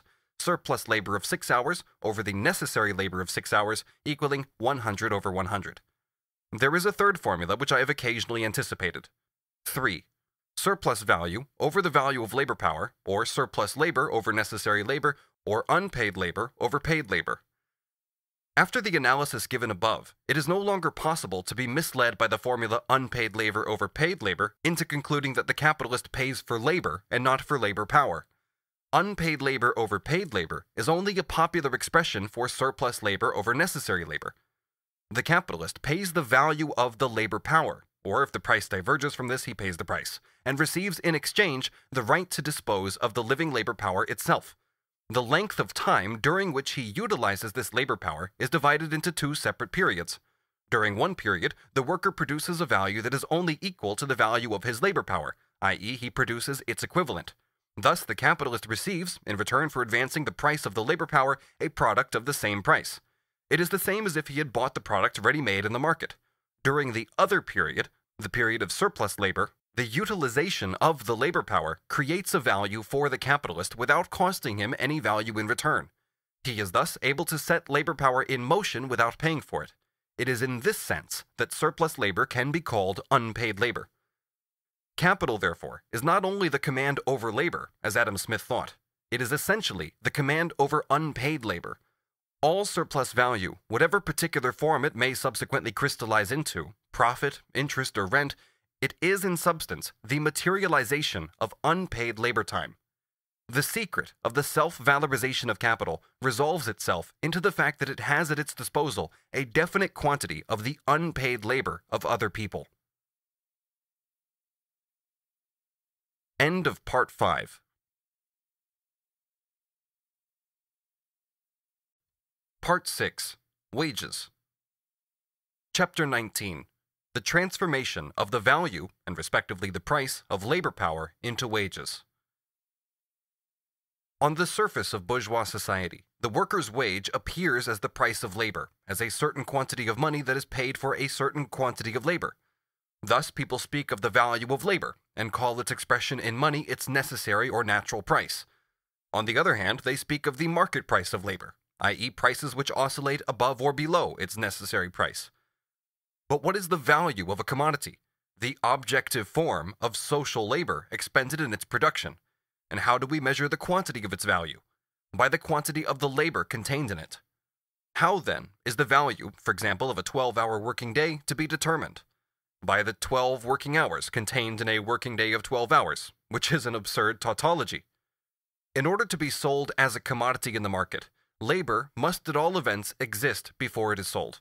But if the worker were able to endow it with an independent existence, he would be selling a commodity and not labor. Apart from these contradictions, a direct exchange of money, i.e. of objectified labor, with living labor would either supersede the law of value, which only begins to develop freely on the basis of capitalist production, or supersede capitalist production itself, which rests directly on wage labor. The working day of 12 hours is represented in a monetary value of, for example, 6 shillings. There are two alternatives. Either equivalents are exchanged, then the worker receives 6 shillings for 12 hours of labor. The price of his labor would be equal to the price of his product. In that case, he produces no surplus value for the buyer of his labor. The 6 shillings are not transformed into capital, and the basis of capitalist production vanishes. But it is precisely on that basis that he sells his labor, and that his labor is wage labor. Or else he receives, in return for the 12 hours of labor, less than 6 shillings, i.e. less than 12 hours of labor. 12 hours of labor are exchanged for 10, 6, etc. hours of labor, but to equate unequal quantities in this way does not just do away with a determination of value. Such a self-destructive contradiction cannot be in any way even enunciated or formulated as a law. It is no use deducing the exchange of more labor against less from the differences in form in each case, one piece of labor being objectified, the other living. In fact, this way out is even more absurd, because the value of a commodity is determined not by the quantity of labor actually objectified in it, but by the quantity of living labor necessary to produce it. A commodity represents, say, 6 working hours. If an invention is made by which it can be produced in 3 hours, the value, even of the commodity already produced, falls by half. It now represents 3 hours of socially necessary labor instead of the 6 formerly required. It is therefore the quantity of labor required to produce it, not the objectified form of that labor, which determines the amount of the value of a commodity. It is not labor which directly confronts the possessor of money on the commodity market, but rather the worker. What the worker is selling is his labor power. As soon as his labor actually begins, it has already ceased to belong to him. It can therefore no longer be sold by him. Labor is the substance of, and the imminent measure of, value, but it has no value itself. In the expression value of labor, the concept of value is not only completely extinguished, but inverted, so that it becomes its contrary. It is an expression as imaginary as the value of the earth. These imaginary expressions arise, nevertheless, from the relations of production themselves. They are categories for the forms of appearance of essential relations. That in their appearance things are often presented in an inverted way is something fairly familiar in every science, apart from political economy. Classical political economy borrowed the category price of labor from everyday life without further criticism, and then simply asked the question, how is this price determined? It soon recognized that changes in the relation between demand and supply explain nothing with regard to the price of labor nor any other commodity except those changes themselves, i.e. the oscillations of the market price above or below a certain mean. If demand and supply balance, the oscillation of prices ceases, all other circumstances remaining the same. But then demand and supply also cease to explain anything. The price of labor, at the moment when demand and supply are in equilibrium, is its natural price, determined independently of the relation of demand and supply. It was therefore found that the natural price was the object which actually had to be analyzed. Or a longer period of oscillation in the market price was taken, for example the year, and the oscillations were found to cancel each other out, leaving a mean average quantity, a constant magnitude. This naturally had to be determined otherwise than by its own mutually compensatory variations. This price, which ultimately predominates over the accidental market prices of labor and regulates them, this necessary price, according to the physiocrats, or natural price of labor, according to Adam Smith, can only be its value expressed in money, as with all other commodities. In this way, the political economists believed they could penetrate to the value of labor through the medium of the accidental prices of labor. As with other commodities, this value was then further determined by the cost of production. But what is the cost of production of the worker, i.e. the cost of producing or reproducing the worker himself? The political economists unconsciously substituted this question for the original one, for the search after the cost of production of labor, as such, turned in a circle, and did not allow them to get any further forward at all. Therefore, what they called the value of labor is in fact the value of labor power, as it exists in the personality of the worker, and it is as different from its function, labor, as a machine is from the operations it performs. Because they were concerned with the difference between the market price of labor and its so-called value, with the relation of this value to the rate of profit and to the values of the commodities produced by means of labor, etc., they never discovered that the course of the analysis had not only led them from the market prices of labor to its presumed value, but also to the resolution of this value of labor itself into the value of labor power. Classical political economy's unconsciousness of this result, of its own analysis, and its uncritical acceptance of the categories value of labor, natural price of labor, etc., as the ultimate and adequate expression for the value relation under consideration, led it to inextricable confusions and contradictions, as will be seen later, while it offered a secure base of operations to the vulgar economists who, in their shallowness, make it a principle to worship appearances only. Let us first see how the value and the price of labor power is represented in its converted form as wages. We know that the daily value of labor power is calculated upon a certain length of the worker's life, and that this corresponds in turn to a certain length of the working day. Assume that the usual working day is 12 hours, and the daily value of labor power 3 shillings, which is the expression in money of a value embodying 6 hours of labor. If the worker receives 3 shillings, then he receives the value of his labor power, which functions through 12 hours. If this value of a day's labor power is now expressed as the value of a day's labor itself, we have the formula 12 hours of labor has a value of 3 shillings. The value of labor power thus determines the value of labor, or expressed in money, its necessary price. If, on the other hand, the price of labor power differs from its value, the price of labor will similarly differ from its so-called value. As the value of labor is only an irrational expression for the value of labor power, it follows, of course, that the value of labor must always be less than its value product, for the capitalist always makes labor power work longer than is necessary for the reproduction of its own value. In the above example, the value of the labor power that functions through 12 hours is 3 shillings, which requires 6 hours for its reproduction. The value which the labor power produces, however, is 6 shillings, because it in fact functions during 12 hours, and its value product depends not on its own value but on the length of time it is in action. Thus we reach a result which is at first sight absurd. Labor, which creates a value of 6 shillings, possesses a value of 3 shillings.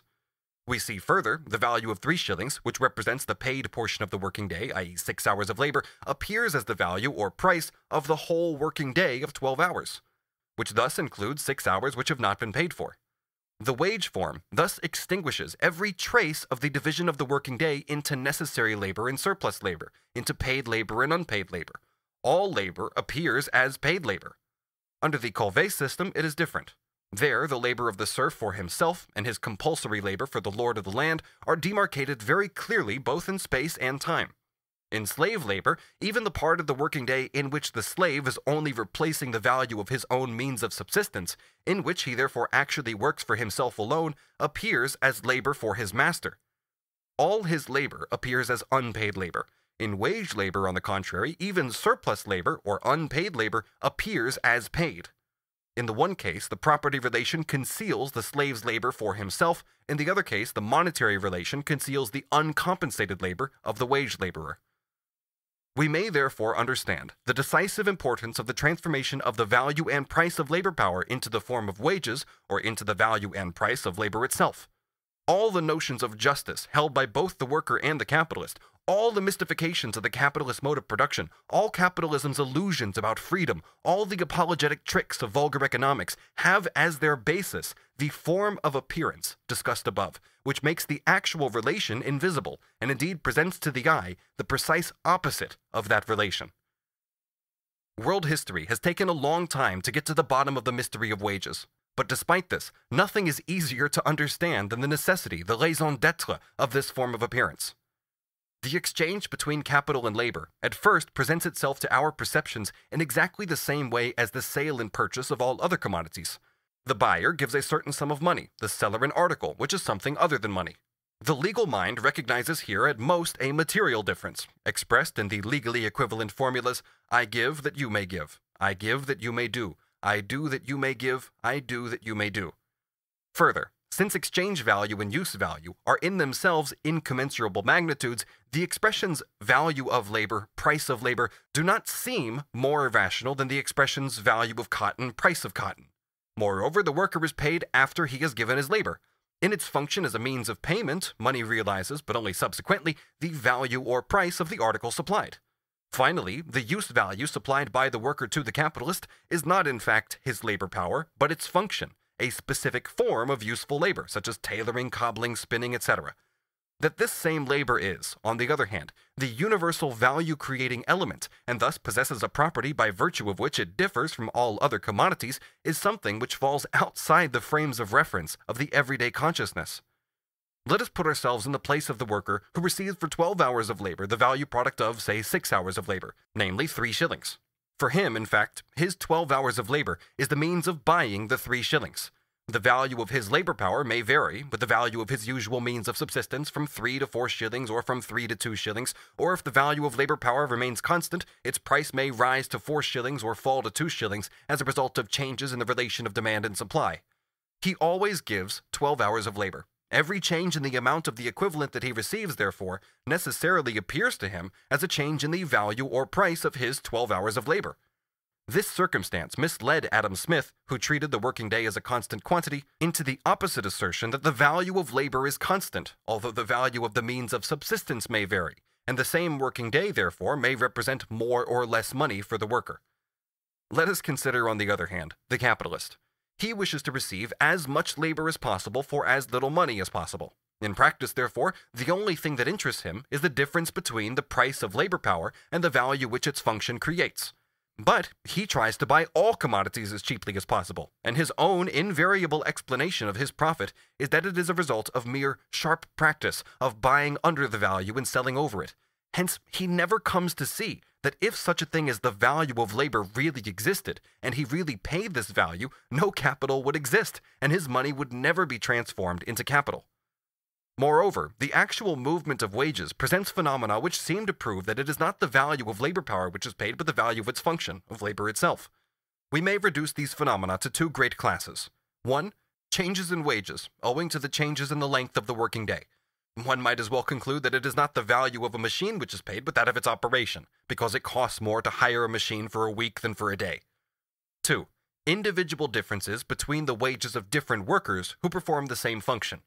These individual differences also exist in the system of slavery, but there they do not give rise to any illusions, for labor power is in that case itself sold frankly and openly, without any embellishment.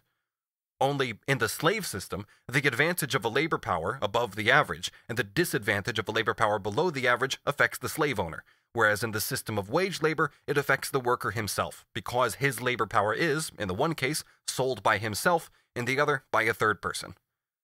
For the rest, what is true of all forms of appearance and their hidden background is also true of the form of appearance, value, and price of labor, or wages, as contrasted with the essential relation manifested in it, namely the value and price of labor power. The forms of appearance are reproduced directly and spontaneously as current and usual modes of thought. The essential relation must first be discovered by science. Classical political economy stumbles approximately onto the true state of affairs, but without consciously formulating it. It is unable to do this as long as it stays within its bourgeois skin.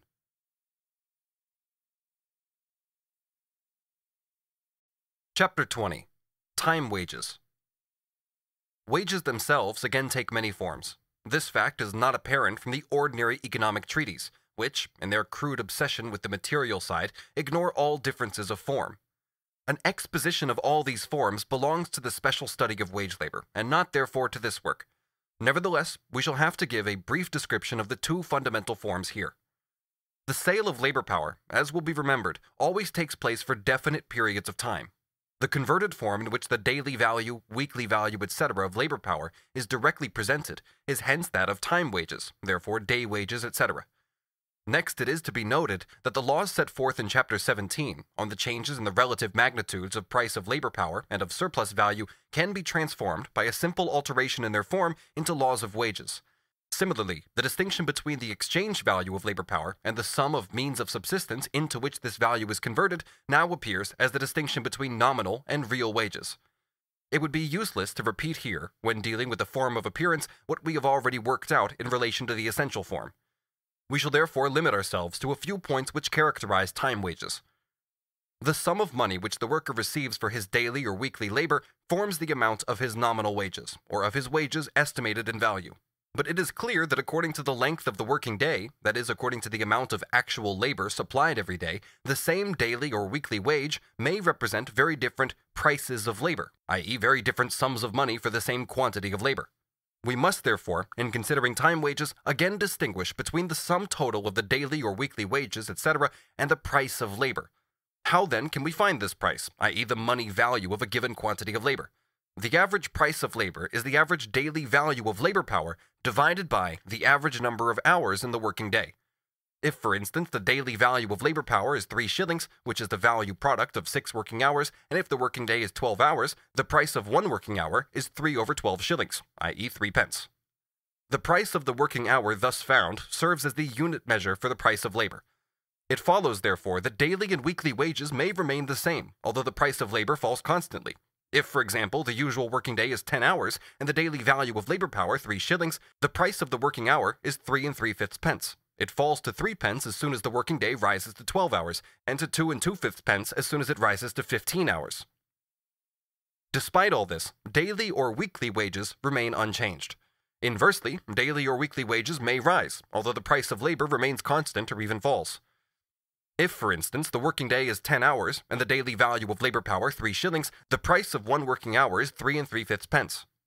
If the worker, owing to an increase in the number of orders, works for 12 hours and the price of labor remains the same, his daily wage now rises to 3 shillings 7 1/5 pence, without any variation having taken place in the price of labor. The same result might follow if, instead of the extensive magnitude of labor, its intensive magnitude increased. The rise of the nominal daily or weekly wages may therefore be unaccompanied by any change in the price of labor, or may even be accompanied by a fall in the latter. The same thing holds for the income of the worker's family, when the quantity of labor provided by the head of the family is augmented by the labor of the members of his family. There are, therefore, methods of lowering the price of labor which are independent of any reduction in the nominal daily or weekly wage. However, as a general law, it follows that, given the amount of daily, weekly labor, etc., the daily or weekly wage depends on the price of labor, which itself varies either with the value of labor power or with the divergences between its price and its value. Given the price of labor, on the other hand, the daily or weekly wage depends on the quantity of labor expended daily or weekly. The unit of measurement for time wages, the price of the working hour, is the value of a day's labor power divided by the number of hours in the average working day. Let the latter be 12 hours, and the daily value of labor power 3 shillings, the value product of 6 hours of labor. Under these circumstances, the price of a working hour is 3 pence, and the value produced in it is 6 pence. If the worker is now employed for less than 12 hours a day, or for less than 6 days in the week, for instance only for 6 or 8 hours, he receives, at the price of labor just mentioned, only 2 shillings or 1 shilling 6 pence a day. As, on our hypothesis, he must work on average 6 hours a day in order to produce a day's wage which corresponds to nothing more than the value of his labor power, and as, on the same hypothesis, he works only half of every hour for himself and half for the capitalist, it is clear that he cannot obtain for himself the value product of 6 hours if he is employed for less than 12 hours. In previous chapters, we saw the destructive consequences of overwork, but here we come upon the origin of the sufferings which arise for the worker out of his being insufficiently employed. If the hour's wage is fixed in such a way that the capitalist does not bind himself to pay a day's or a week's wage, but only to pay wages for the hours during which he chooses to employ the worker, he can employ him for a shorter time than that which is originally the basis of the calculation of the wages for the hour, or the unit of the measurement of the price of labor. Since this unit is determined by the ratio of the daily value of labor power to the working day of a given number of hours, it naturally loses all meaning as soon as the working day ceases to contain a definite number of hours. The connection between the paid and unpaid labor is destroyed. The capitalist can now wring from the worker a certain quantity of surplus labor without allowing him the labor time necessary for his own subsistence. He can annihilate all regularity of employment, and according to his own convenience, caprice, and the interest of the moment, make the most frightful overwork alternate with the relative or absolute cessation of work. He can abnormally lengthen the working day without giving the worker any corresponding compensation under the pretense of paying the normal price of labor, Hence the perfectly rational revolt of the London building workers in 1860 against the attempt of the capitalists to impose on them this sort of wage by the hour. The legal limitations of the working day puts an end to mischievous acts of this kind, though it does not of course end the diminution of employment caused by the competition of machinery, by changes in the quality of the workers employed, and partial or general crises. With an increase in the daily or weekly wage, the price of labor may remain nominally constant, yet fall below its normal level. This occurs every time the working day is prolonged beyond its customary length, while the price of labor, reckoned per working hour, remains constant. If, in the fraction daily value of labor power over the working day, the denominator increases, the numerator increases still more rapidly. The amount of deterioration in labor power, and therefore its value, increases with the duration of its functioning, and to a more rapid degree than the increase of that duration. In many branches of industry, where time wages are the general rule and there are no legal limits to the length of the working day, the habit has therefore spontaneously grown up of regarding the working day as normal only up to a point in time. For instance, up to the expiration of the 10th hour. Beyond this limit, the working time is overtime and is paid at a better hourly rate, although often in a proportion which is ridiculously small. The normal working day exists here as a fraction of the actual working day, and over the year as a whole, the latter is often more common than the former. The increase in the price of labor, when the working day is extended beyond a certain normal limit, takes place in various British industries in such a way that the low price of labor during the so-called normal time compels the worker to work during the better paid overtime if he wishes to obtain a sufficient wage at all. Legal limitation of the working day puts an end to this pastime. It is a generally known fact that the longer the working day in a branch of industry, the lower the wages are, and here we cite the reports of the inspectors of factories. The factory inspector Alexander Redgrave illustrates this by a comparative review of the 20 years from 1839 to 1859, according to which wages rose in the factories under the 10 Hours Act, while they fell in the factories where the work went on for 14 and 15 hours every day. From the law stated above, namely that the price of labor being given, the daily or weekly wage depends on the quantity of labor expended, it follows first of all that the lower the price of labor, the greater must be the quantity of labor, or the longer must be the working day for the worker to secure even a miserable average wage. The low level of the price of labor acts here as a stimulus to the extension of the labor time. However, the extension of the period of labor produces in its turn a fall in the price of labor, and with this a fall in the daily or weekly wage. The determination of the price of labor by use of the ratio, daily value of labor power, to the working day of a given number of hours, shows that a mere prolongation of the working day lowers the price of labor, if no compensatory factor enters. But the same circumstances which allow the capitalist in the long run to prolong the working day also allow him at first, and compel him finally, to reduce the price of labor nominally as well, until the total price of the increased number of hours goes down, and therefore the daily or weekly wage falls. Here, we need only refer to two kinds of circumstance. If one man does the work of 1.5 or 2 men, the supply of labor increases, although the supply of labor power on the market remains constant. The competition thus created between the workers allows the capitalist to force down the price of labor, while the fall in the price of labor allows him, on the other hand, to force up the hours of work still further. Soon, however, this command over abnormal quantities of unpaid labor, i.e. quantities in excess of the average social amount, becomes a source of competition amongst the capitalists themselves. A part of the price of the commodity consists of the price of labor. The unpaid part of the price of labor does not need to be reckoned as part of the price of the commodity. It may be given to the buyer as a present. This is the first step taken under the impulse of competition. The second step, also compelled by competition, is the exclusion from the selling price of the commodity of at least a part of the abnormal surplus value created by the extension of the working day. In this way, an abnormally low selling price of the commodity arises, at first sporadically and becomes fixed by degrees. This lower selling price henceforward becomes the constant basis of a miserable wage for excessive hours of work, just as originally it was the product of those very circumstances. This movement is simply indicated here, as the analysis of competition does not belong to this part of the investigation. Nevertheless, let the capitalist speak for himself for a moment. Quote, "In Birmingham, there is so much competition of masters one against the other that many are obliged to do things as employers that they would otherwise be ashamed of, and yet no more money is made, but only the public gets the benefit." End quote from the evidence submitted to the third report of the Children's Employment Commission. The reader will remember the two sorts of London bakers, of whom one sold the bread at its full price, the full-priced bakers, the other below its normal price, the underpriced or the undersellers. The full-priced denounced their rivals before the Parliamentary Committee of Inquiry, quote, They only exist now by first defrauding the public and next getting 18 hours of work out of their men for 12 hours' wages. The unpaid labor of the men was made the source whereby the competition was carried on, and continues so to this day.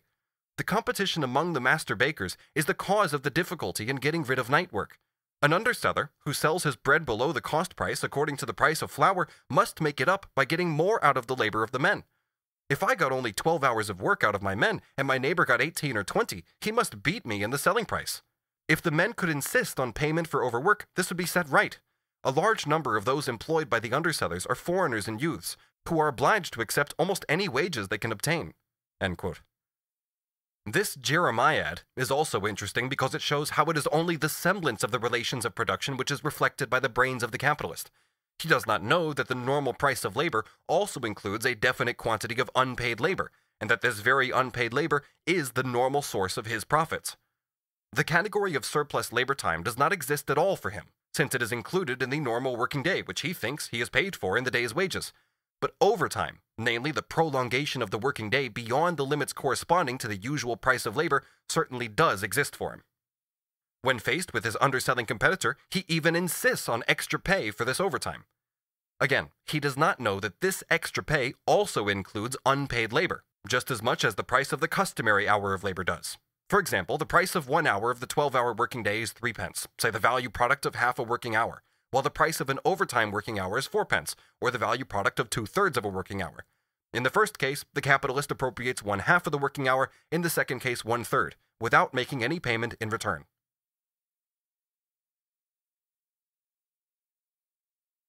Chapter 21. Peace Wages. The peace wage is nothing but a converted form of the time wage, just as the time wage is a converted form of the value or price of labor power.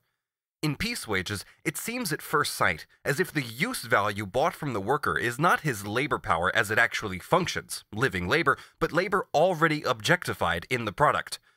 It also seems as if the price of this labor is determined not, as with time wages, by the fraction daily value of labor power over a working day of a given number of hours, but by the producer's capacity for work.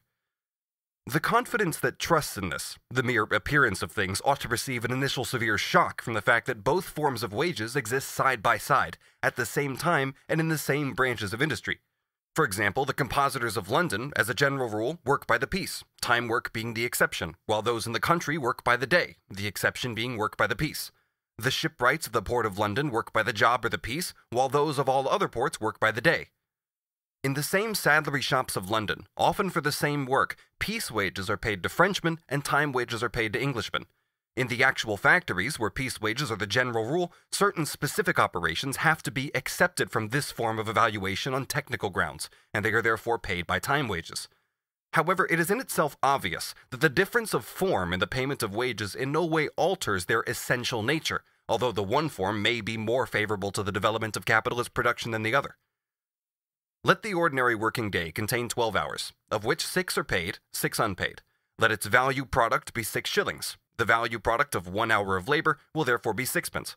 Let us suppose that, as the result of experience, a worker, working with the average amount of intensity and skill, and therefore devoting to the production of an article only the amount of labor time socially necessary, produces, in the course of 12 hours, 24 pieces, either distinct products or measurable parts of some integral construction. The value of these 24 pieces, after we have subtracted the amount of constant capital contained in them, will be 6 shillings. The value of a single piece will be 3 pence. The worker receives 1.5 pence per piece, and thus earns 3 shillings in 12 hours. Just as with time wages, it doesn't matter whether we assume that the worker works 6 hours for himself and 6 hours for the capitalist, or half of every hour for himself and the other half for the capitalist, so here it doesn't matter whether we say that each individual piece is half paid for and half unpaid for, or that the price of only 12 of the pieces is the equivalent to the value of the labor power, while in the other 12 pieces, surplus value is incorporated. The form of piece wages is just as irrational as that of time wages. While in our example, 2 pieces of a commodity, after subtraction of the value of the means of production consumed in them, are worth 6 pence, as the price of 1 hour of labor, the worker receives for them a price of 3 pence. Piece wages are not in fact a direct expression of any relation of value. It is not therefore a question of measuring the value of the piece by the labor time incorporated in it. It is rather the reverse. The labor the worker has expended must be measured by the number of pieces he has produced. In time wages, the labor is measured by its immediate duration. In piece wages, by the quantity of products in which the labor has become embodied during a given time. The price of labor time itself is finally determined by this equation. The value of a day of labor is equal to the daily value of labor power. The piece wage is therefore only a modified form of the time wage. Let us now look a little more closely at the characteristic peculiarities of piece wages. The quality of the labor is here controlled by the work itself, which must be of good average quality if the piece price is to be paid in full. Piece wages become, from this point of view, the most fruitful source of reductions in wages and of frauds committed by the capitalists. This is because they provide an exact measure of the intensity of labor. Only the labor time which is embodied in a quantity of commodities laid down in advance and fixed by experience counts as socially necessary labor time and is paid as such. In the larger workshops at the London tailors, therefore, a certain piece of work, a waistcoat for instance, is called an hour or half an hour, the hour being valued at 6pence. Practice determines the size of the average product of 1 hour. With new fashions, repairs, etc., a contest arises between the employer and the worker as to whether a particular piece of work is 1 hour and so on, until here also experience decides.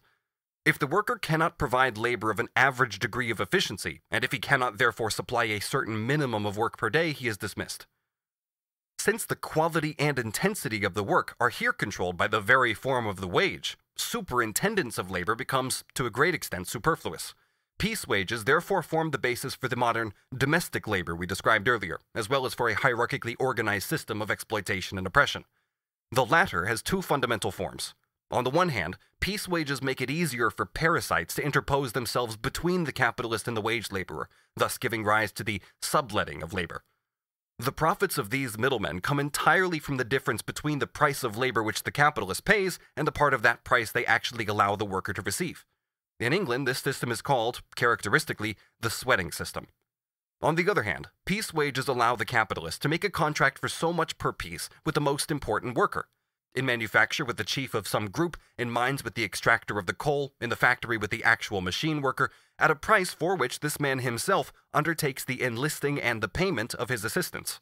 Here, the exploitation of the worker by capital takes place through the medium of the exploitation of one worker by another. Given the system of piece wages, it is naturally in the personal interest of the worker that he should strain his labor power as intensely as possible.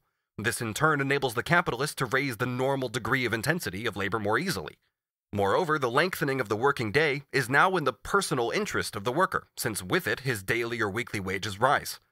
This gradually brings on a reaction like that already described in time wages, quite apart from the fact that the prolongation of the working day, even if the piece wage remains constant, includes of necessity a fall in the price of labor.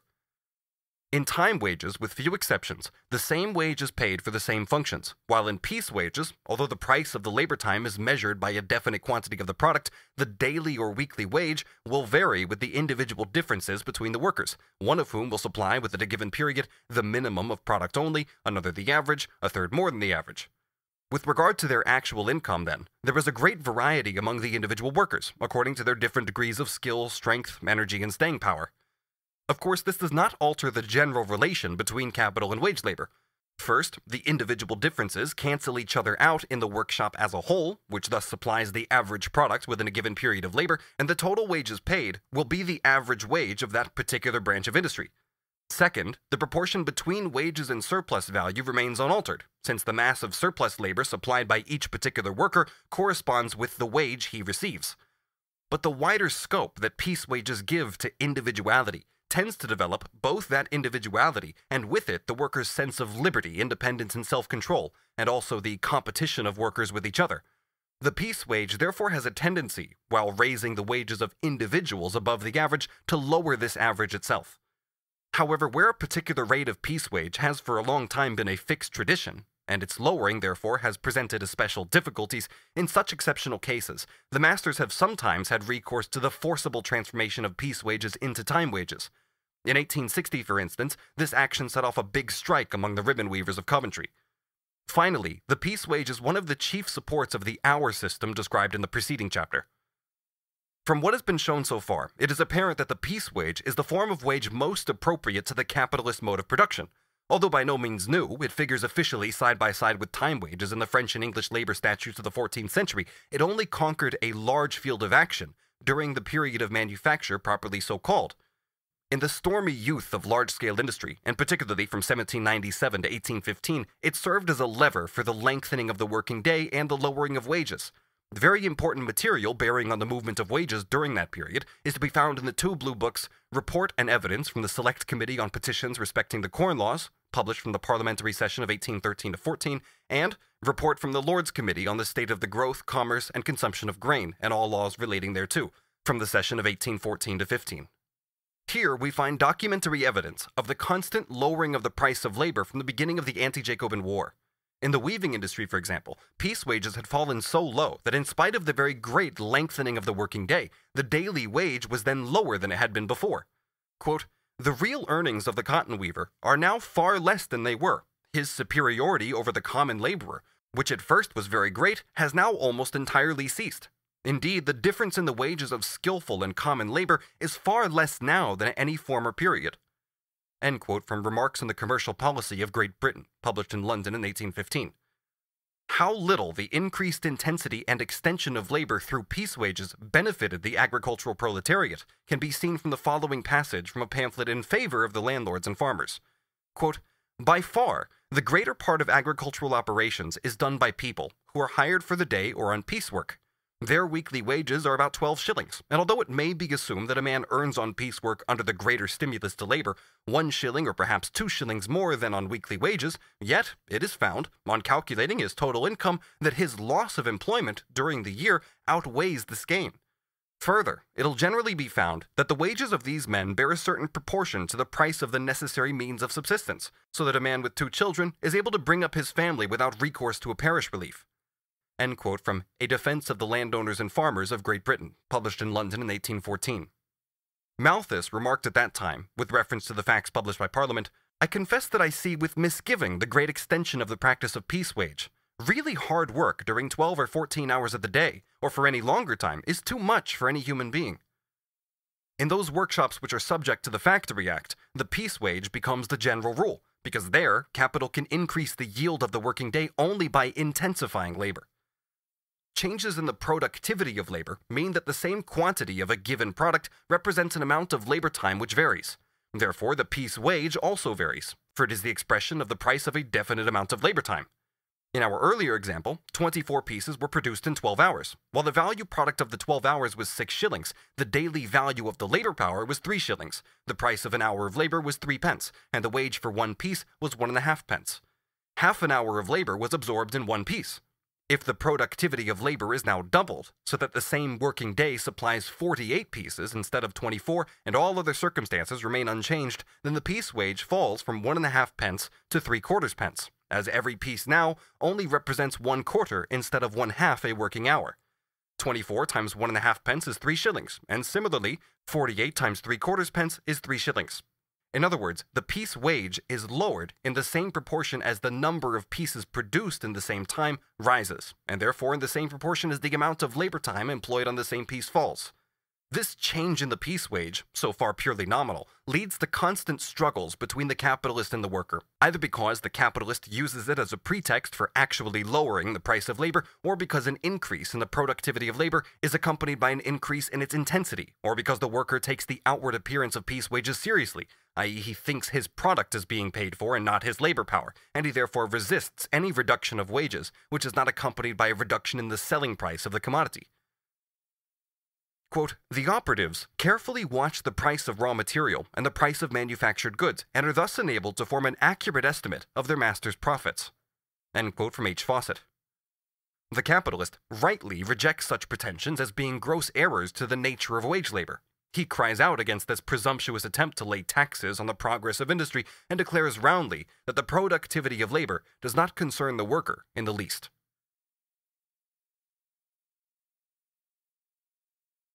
Chapter 22. National Differences in Wages. In Chapter 17, we were concerned with the manifold combinations which may bring about a change in the magnitude of the value of labor power, this magnitude being considered either absolutely or relatively, i.e. as compared with surplus value. We found also that the quantity of the means of subsistence in which the price of labor power was realized might again undergo fluctuations independent of or different from the changes in this price. As has been said already, the simple translation of the value, or respectively of the price of labor power, into the exoteric form of wages transforms all these laws into laws governing the movement of wages. What appears within the movement of wages as a series of varying combinations may appear for different countries as a set of simultaneous differences in national wage levels. In comparing wages in different nations, we must therefore take into account all the factors that determine changes in the amount of the value of labor power. The price and extent of the prime necessities of life in their natural and historical development, the cost of training the workers, the part played by the labor of women and children, the productivity of labor, and its extensive and intensive magnitudes. Even the most superficial comparison requires the prior reduction of the average daily wage for the same trades in different countries to a uniform working day. After this reduction of the daily wage to the same terms, the time wage must again be translated into the piece wage, as only the latter can be a measure of both the productivity and of the intensity of labor. In every country, there is a certain average intensity of labor, below which the labor for the production of a commodity requires more than the time socially necessary and therefore does not count as labor of normal quality. In a given country, only a degree of intensity which is above the national average alters the measurement of value by the mere duration of labor time. It is otherwise on the world market, whose integral parts are the individual countries. The average intensity of labor changes from country to country. Here it is greater, there less. These national averages form a scale whose unit of measurement is the average unit of universal labor. The more intense national labor, therefore, as compared with the less intense, produces in the same time more value, which expresses itself in more money. But the law of value is yet more modified in its international application by the fact that on the world market, national labor which is more productive also counts as more intensive, as long as the more productive nation is not compelled by competition to lower the selling prices of its commodities to the level of their value. In proportion as capitalist production is developed in a country, so in the same proportion do the national intensity and productivity of labor there rise above the international level. The different quantities of commodities of the same kind produced in different countries in the same working time have, therefore, unequal international values, which are expressed in different prices, i.e. in sums of money varying according to international values. The relative value of money will therefore be less in the nation with a more developed capitalist mode of production than in the nation with a less developed capitalism. It follows then that nominal wages, the equivalent of labor power expressed in money, will also be higher in the first nation than in the second, but this by no means proves that the same can be said of real wages, i.e. the means of subsistence placed at the disposal of the worker. But even apart from these relative differences in the value of money in different countries, it'll frequently be found that the daily or weekly wage in the first nation is higher than in the second, while the relative price of labor, i.e. the price of labor as compared both with surplus value and with the value of the product, stands higher in the second than in the first. J.W. Cowell, a member of the Factory Commission of 1833, came to the conclusion, after careful investigation of the spinning trade, that, quote, in England, wages are virtually lower to the capitalist, though higher to the operative than on the continent of Europe. The English factory inspector Alexander Redgrave, in his report of the 31st October 1866, proves, by comparing the statistics of continental states, that in spite of lower wages and much longer hours of work, continental labor is, in proportion to the product, dearer than English. The English manager of a cotton factory in Oldenburg declared that the working hours there were from 5:30 a.m. to 8 p.m., Saturdays included, and that the workers, when under English overseers, did not supply during this time quite so much of the product as the English in 10 hours, while they supplied much less when under German overseers. Wages are much lower than in England, in many cases lower by 50%, but the number of hands in proportion to the machinery is much greater, in certain departments in proportions of 5 to 3. Mr. Redgrave also gives very precise details as to the Russian cotton factories. The data were given to him by an English manager until recently employed there. On this Russian soil, so fruitful of all infamies, the old horrors of the early days of English factories are in full swing. The managers are, of course, English, as the native Russian capitalist is incapable of handling factory business. Despite all the overwork, which continues throughout the day and the night, despite the most shameful underpayment of the workers, Russian manufacturing only manages to vegetate thanks to the prohibition of foreign competition. I give in conclusion a comparative table of Mr. Redgrave's on the average number of spindles per factory and per spinner in the different countries of Europe. He himself remarks that these figures were collected a few years ago, and that since that time the size of the factories and the number of spindles per worker in England has increased. He assumes, however, that an approximately equal advance has been made in the continental countries mentioned, so that the numbers given would still retain their value for the purposes of comparison. The average number of spindles per factory in England, 12,600, in France, 1,500, in Prussia, 1,500, in Belgium, 4,000, in Saxony, 4,500, in Austria, 7,000, and in Switzerland, 8,000. The average number of spindles per person. In France, there's 1 person to 14 spindles, in Russia, 1 person to 28, in Prussia, 37, Bavaria, 46, Austria, 49, Belgium, 50, Saxony, 50, Switzerland, 55, the smaller German states, 55, and Great Britain, 74. This comparison, says Mr. Redgrave, is yet more unfavorable to Great Britain, inasmuch as there is so large a number of factories in which weaving by power is carried on in conjunction with spinning, while in the table the weavers are not deducted, and the factories abroad are chiefly spinning factories. If it were possible to compare like with like strictly, I could find many cotton spinning factories in my district in which mules containing 2,200 spindles are minded by 1 man and 2 assistants only, turning off daily 220 pounds of yarn measuring 400 miles in length. It is well known that in Eastern Europe, as well as in Asia, English companies have undertaken the construction of railways and have, in making them, employed a certain number of English workers side by side with the locals. Practical necessity has thus compelled them to take into account the national differences in the intensity of labor, but this has not brought them any loss.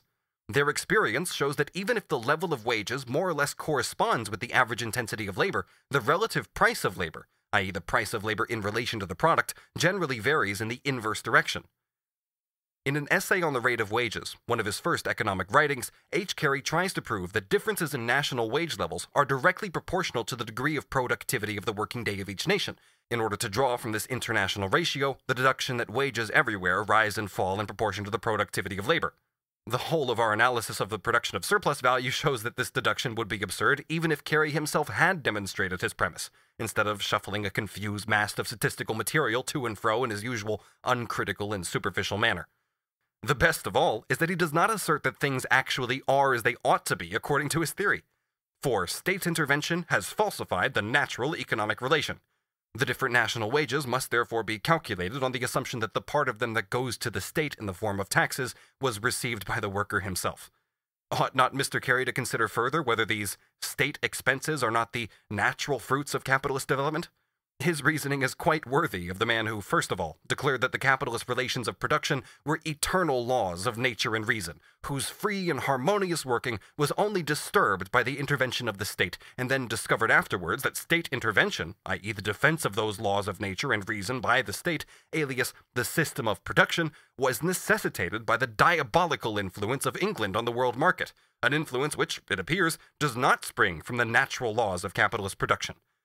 He discovered further that the theorems of Ricardo and others, in which existing social antagonisms and contradictions are formulated, are not the ideal product of the real economic movement, but, on the contrary, that the real antagonisms of capitalist production, in England and elsewhere, are the result of the theories of Ricardo and others. Finally, he discovered that it is, in the last resort, trade which destroys the inborn beauties and harmonies of the capitalist mode of production. A step further, and he will perhaps discover that the one evil in capitalist production is capital itself. Only a man with such an atrocious lack of the critical faculty and such spurious erudition deserved, in spite of the protectionist heresy, to become the secret source of the harmonious wisdom of a Bastigat and of all the other free trade optimists of the present day. End of Part 6.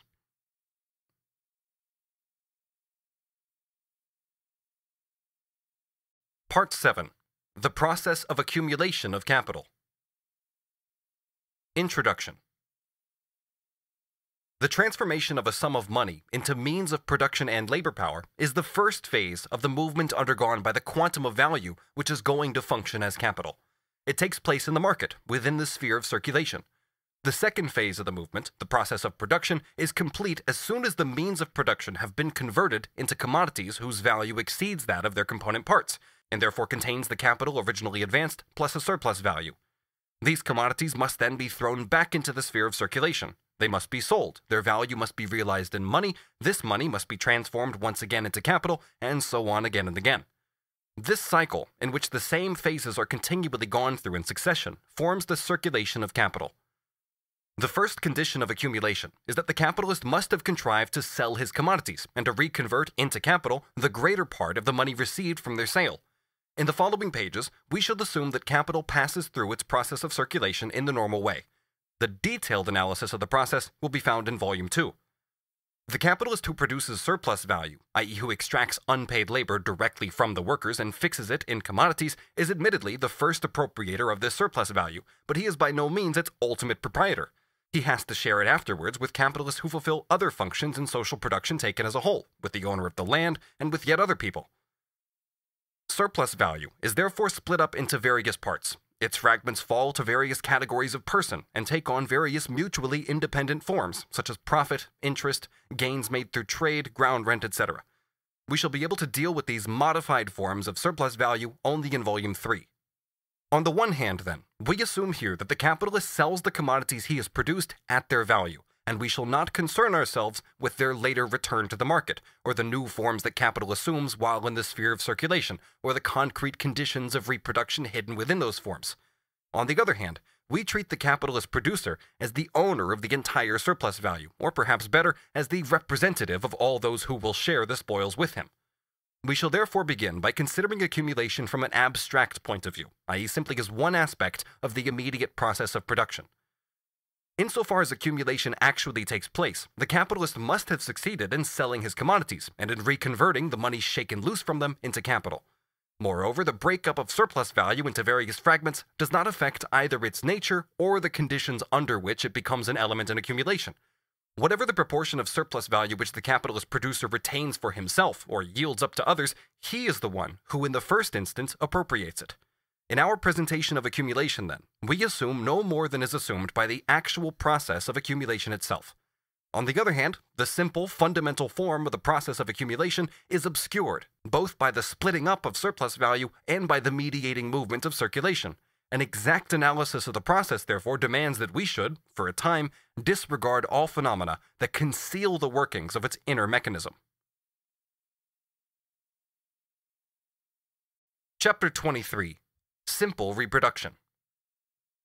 Whatever the social form of the production process, it has to be continuous. It must periodically repeat the same phases. A society can no more cease to produce than it can cease to consume. When viewed, therefore, as a connected whole, and in the constant flux of its incessant renewal, every social process of production is at the same time a process of reproduction. The conditions of production are at the same time the conditions of reproduction. No society can go on producing, in other words, no society can reproduce, unless it constantly reconverts a part of its products into means of production, or elements of fresh products. All other circumstances remaining the same, the society can reproduce or maintain its wealth on the existing scale only by replacing the means of production which have been used up, i.e. the instruments of labor, the raw material, and the auxiliary substances, with an equal quantity of new articles. These must be separated from the mass of the yearly product and incorporated once again into the production process. Hence, a definite portion of each year's product belongs to the sphere of production.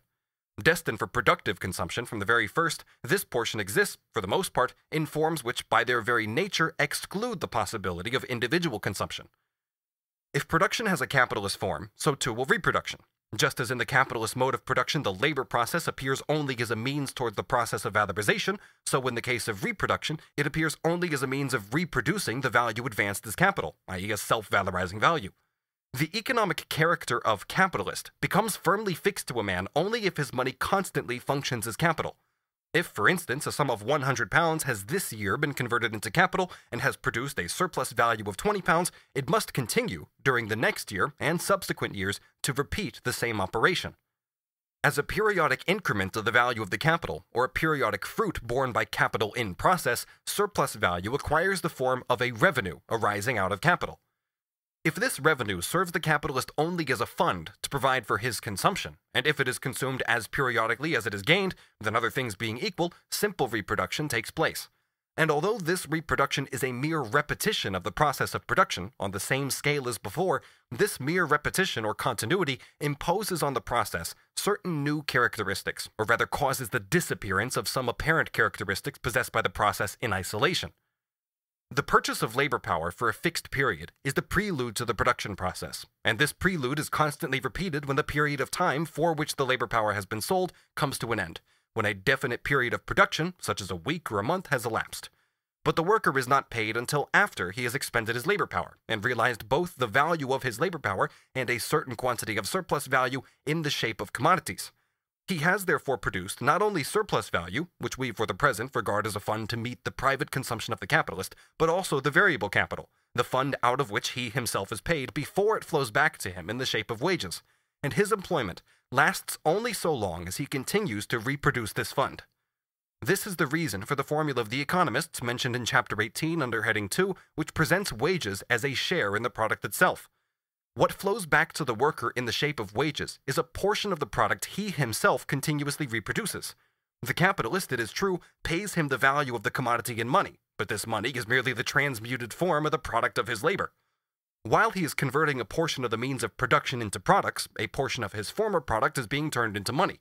It is his labor of last week or of last year that pays for his labor power this week or this year.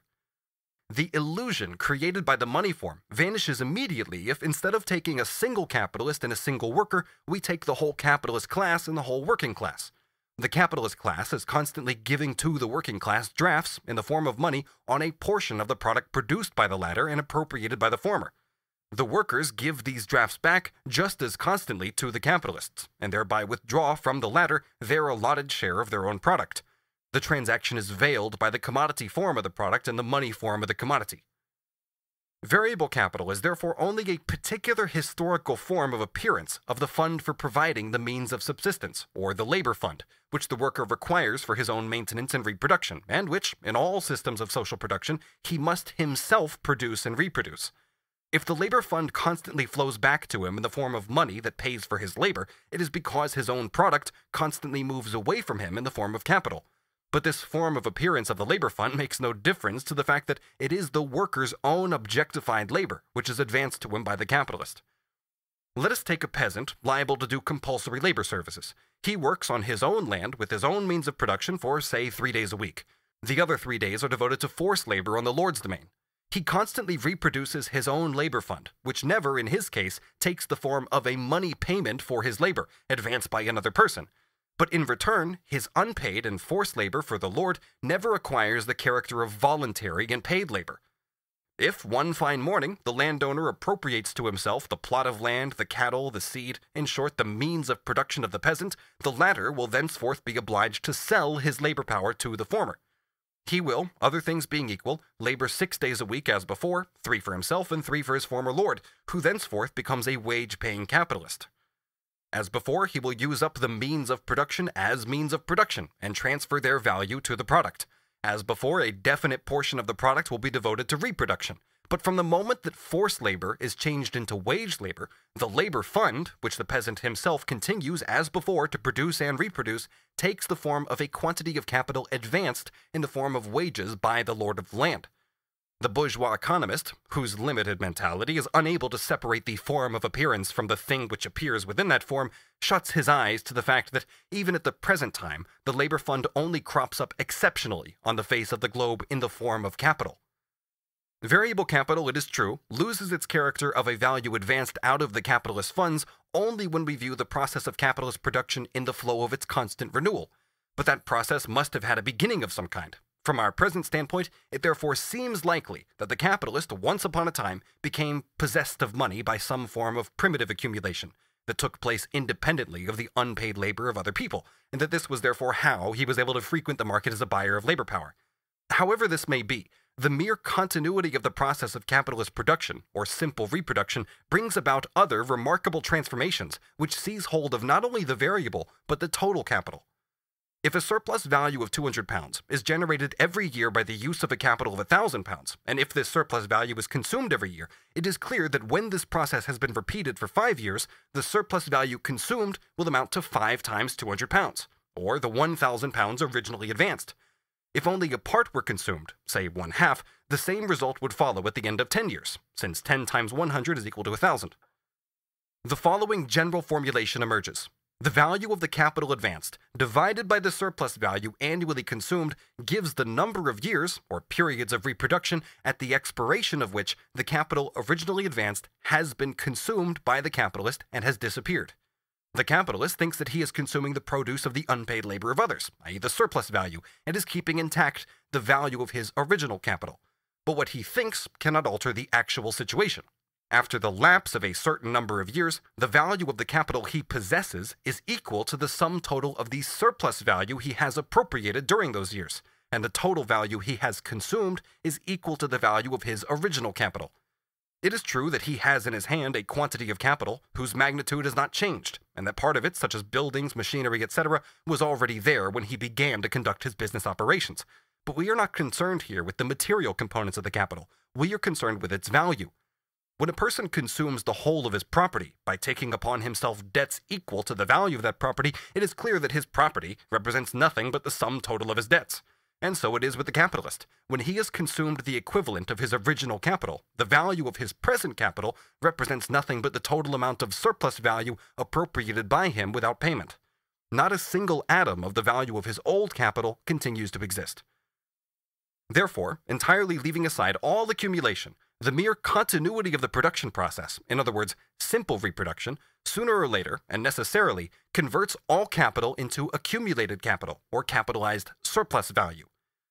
Even if that capital was, on its entry into the process of production, the personal property of the man who employs it, and was originally acquired by his own labor, it sooner or later becomes the value appropriated without an equivalent, the unpaid labor of others, materialized either in the money form or in some other way.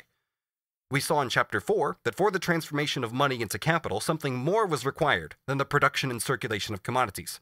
We saw that on the one hand, the possessor of value or money, on the other hand, the possessor of the value-creating substance, on the one hand, the possessor of the means of production and subsistence, on the other, the possessor of nothing but labor power, must confront each other as buyer and seller. A division between the product of labor and labor itself, between the objective conditions of labor and subjective labor power, was therefore the real foundation and the starting point of the process of capitalist production. But what at first was merely a starting point becomes, by means of nothing but the continuity of the process, by simple reproduction, the characteristic result of capitalist production, a result which is constantly renewed and perpetuated. On the one hand, the production process incessantly converts material wealth into capital, into the capitalist's means of enjoyment and his means of valorization.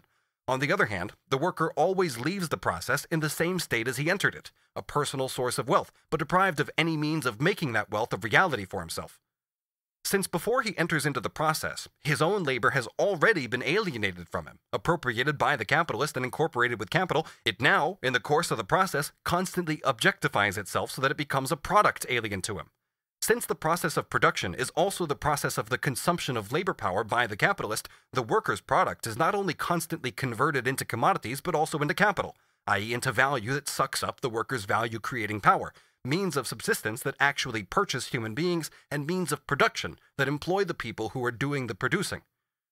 Therefore, the worker himself constantly produces objective wealth in the form of capital, an alien power that dominates and exploits him. The capitalist just as constantly produces labor power in the form of a subjective source of wealth which is abstract, exists merely in the physical body of the worker, and is separated from its own means of objectification and realization. In short, the capitalist produces the worker as a wage laborer. This incessant reproduction, this perpetuation of the worker, is the absolutely necessary condition for capitalist production. The worker's consumption fund is of two kinds. While producing, he consumes the means of production with his labor and converts them into products with a higher value than that of the capital advanced. This is his productive consumption. It is at the same time consumption of his labor power by the capitalist who has bought it. On the other hand, the worker uses the money paid to him for his labor power to buy the means of subsistence. This is his individual consumption. The worker's productive consumption and his individual consumption are therefore totally distinct.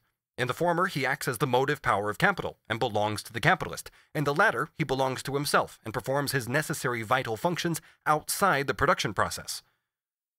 The result of the first kind of consumption is that the capitalist continues to live, of the second, that the worker himself continues to live.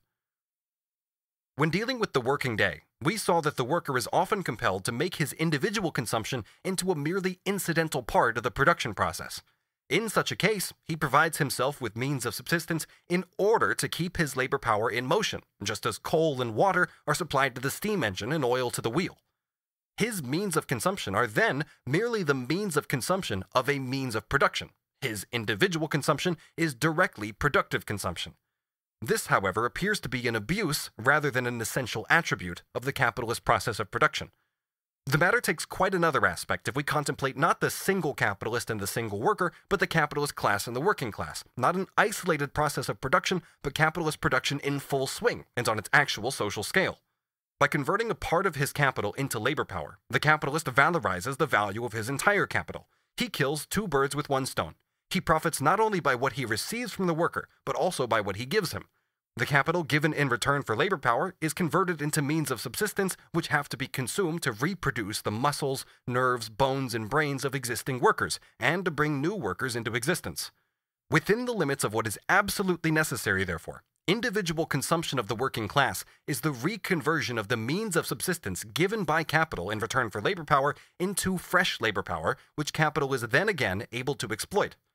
It is the production and reproduction of the capitalist's most indispensable means of production, the worker.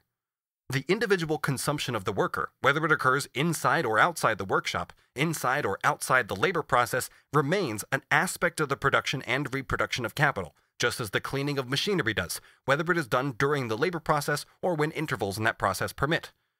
The fact that the worker performs his act of individual consumption in his own interest, and not to please the capitalist, is something entirely irrelevant to the matter.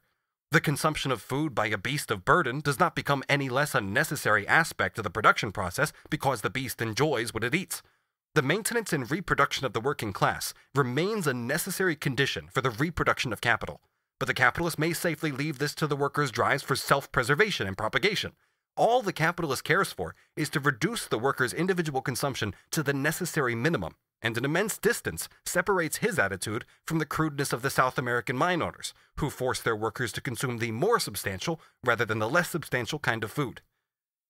Hence, both the capitalist and his ideologist, the political economist, consider only that part of the worker's individual consumption to be productive which is required for the perpetuation of the working class, and which therefore must take place in order that the capitalist may have labor power to consume.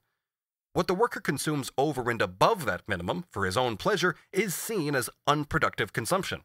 If the accumulation of capital were to cause a rise of wages and an increase in the worker's consumption unaccompanied by an increase in the consumption of labor power by capital, the additional capital would be consumed unproductively. In reality, the individual consumption of the worker is unproductive even from his own point of view, for it simply reproduces the needy individual. It is productive to the capitalist and to the state, since it is the production of a force which produces wealth for other people. From the standpoint of society, then, the working class, even when it stands outside the direct labor process, is just as much an appendage of capital as the lifeless instruments of labor are. Even its individual consumption is, within certain limits, a mere aspect of the process of capital's reproduction. That process, however, takes good care to prevent the workers, those instruments of production who are possessed of consciousness, from running away, by constantly removing their product from one pole to the other, to the opposite pole of capital. Individual consumption provides, on the one hand, the means for the worker's maintenance and reproduction. On the other hand, by the constant annihilation of the means of subsistence, it provides for their continued reappearance on the labor market. The Roman slave was held by chains. The wage laborer is bound to his owner by invisible threads. The appearance of independence is maintained by a constant change in the person of the individual employer and by the legal fiction of a contract. In former times, capital resorted to legislation whenever it seemed necessary in order to enforce its proprietary rights over the free worker.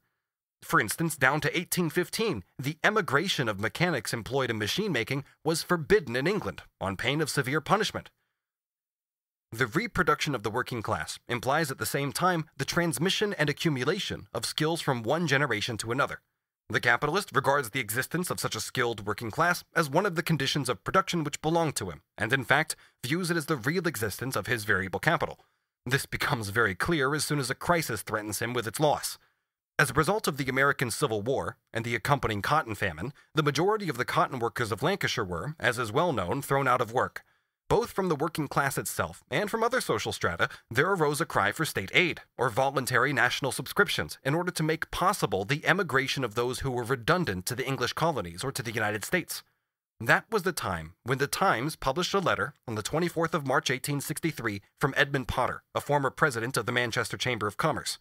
This letter was rightly described in the House of Commons as the Manifesto of the Manufacturers. We shall reproduce here a few characteristic passages, in which the proprietary rights of capital over labor power are unblushingly asserted. Quote, he, the man out of work, may be told the supply of cotton workers is too large, and must in fact be reduced by a third perhaps, and that then there will be a healthy demand for the remaining two-thirds. Public opinion urges emigration. The master cannot willingly see his labor supply being removed. He may think, and perhaps justly, that it is both wrong and unsound. But if the public funds are to be devoted to assist emigration, he has a right to be heard, and perhaps to protest. The same Potter then proceeds to point out how useful the cotton industry is, how, quote, it has undoubtedly drawn the surplus population from Ireland and from the agricultural districts, how immense is its extent, how it yielded 5/13 of total English exports in the year 1860, how after a few years it will again expand by extension of the market, particularly of the Indian market, and by calling forth a plentiful supply of cotton at 6 pence per pound. He then continues, it is not to be denied that time, 1, 2, or 3 years it may be, will produce the quantity. The question I would put then is this: is the trade worth retaining? Is it worthwhile to keep the machinery, he means the living labor machines, in order? And is it not the greatest folly to think of parting with that? I think it is. I allow that the workers are not a property, not the property of Lancashire and the masters, but they are the strength of both. They are the mental and trained power, which cannot be replaced for a generation. The mere machinery which they work might much of it be beneficially replaced, nay, improved in a 12-month. Encourage or allow the working power to emigrate, and what of the capitalist? This cry from the heart reminds one of Lord Chamberlain Kolb. Take away the cream of the workers, and fixed capital will depreciate in a great degree, and the floating will not subject itself to a struggle with the short supply of inferior labor. We are told the workers wish emigration. Very natural it is that they should do so. Reduce, compress the cotton trade by taking away its working power and reducing their wages expenditure, say 1/5 or 5 millions, and what then would happen to the class above, the small shopkeepers? And what of the rents, the cottage rents? Trace out the effects upward to the small farmer, the better householder, and the landowner, and say if there could be any suggestion more suicidal to all classes of the country than enfeebling a nation by exporting the best of its manufacturing population and destroying the value of some of its most productive capital and enrichment. I advise a loan of 5 or 6 million sterling, extending it maybe over 2 or 3 years, administered by special commissioners added to the boards of guardians in the cotton districts, under special legislative regulations, enforcing some occupation or labor as a means of keeping up at least the moral standard of the recipients of the loan. Can anything be worse for landowners or masters than parting with the best of the workers and demoralizing and disappointing the rest by an extended depletive emigration, a depletion of capital and value in an entire province? Potter, the chosen mouthpiece of the cotton manufacturers, distinguishes between two sorts of machinery. Both belong to the capitalist, but one stands in his factory while the other is housed in cottages outside the factory at night time and on Sundays. The one is inanimate, the other living. The inanimate machine not only wears out and loses value from day to day, but also much of it becomes out of date so quickly, owing to the constant technical progress, that it can be replaced with advantage by new machinery after a few months. With the living machinery, the reverse is true. It gets better the longer it lasts, and in proportion as the skill handed down from one generation to another accumulates. Here is the answer given by the Times to the cotton magnate. Quote, Mr. Edmund Potter is so impressed with the exceptional and supreme importance of the cotton masters that, in order to preserve this class and perpetuate their profession, he would keep 500,000 of the laboring class confined in a great moral workhouse against their will. Is the trade worth retaining? Asked Mr. Potter. Certainly, by all honest means it is, we answer. Is it worthwhile keeping the machinery in order? Again asks Mr. Potter. Here we hesitate. By the machinery, Mr. Potter means the human machinery, for he goes on to protest that he does not mean to use them as an absolute property. We must confess that we do not think it worthwhile or even possible to keep the human machinery in order, that is, to shut it up and keep it oiled until it is wanted. Human machinery will rust under inaction, oil and rub it as you may. Moreover, the human machinery will, as we have just seen, get the steam up of its own accord, and burst or run amok in our great towns. It might, as Mr. Potter says, require some time to reproduce the workers, but having machinists and capitalists at hand, we could always find thrifty, hard, industrious men wherewith to improvise more master manufacturers than we could ever want. Mr. Potter talks of the trade reviving in 1, 2, or 3 years, and he asks us not to encourage or allow the working power to emigrate. He says that it is very natural the workers should wish to emigrate, but he thinks that in spite of their desire, the nation ought to keep this 500,000 of workers, with their 700,000 dependents, shut up in the cotton districts, and as a necessary consequence, he must of course think that the nation ought to keep down their discontent by force, and sustain them by alms, and upon the chance that the cotton masters may someday want them. The time has come when the great public opinion of these islands must operate to save this working power from those who would deal with it as they would deal with iron and coal and cotton. This article was only a jeu d'esprit. The great public opinion was in fact of Mr. Potter's own opinion. It too thought that the factory workers were movable accessories to the factories. Their emigration was prevented. They were locked up in that moral workhouse, the cotton districts, and they form, as before, the strength of the cotton manufacturers of Lancashire. Capitalist production therefore reproduces, in the course of its own process, the separation between labor power and the conditions of labor. It thereby reproduces and perpetuates the conditions under which the worker is exploited. It incessantly forces him to sell his labor power in order to live, and enables the capitalist to purchase labor power in order that he may enrich himself. It is no longer a mere accident that capitalist and worker confront each other in the market as buyer and seller. It is the alternating rhythm of the process itself which throws the worker back onto the market again and again as a seller of his labor power and continually transforms his own product into a means by which another man can purchase him. In reality, the worker belongs to capital before he has sold himself to the capitalist. His economic bondage is at once mediated through and concealed by the periodic renewals of the act by which he sells himself, his change of masters, and the oscillations in the market price of his labor. The capitalist process of production, therefore, seen as a total connected process, i.e. a process of reproduction, produces not only commodities, not only surplus value, it also produces and reproduces the capital relation itself. On the one hand, the capitalist, on the other, the wage laborer.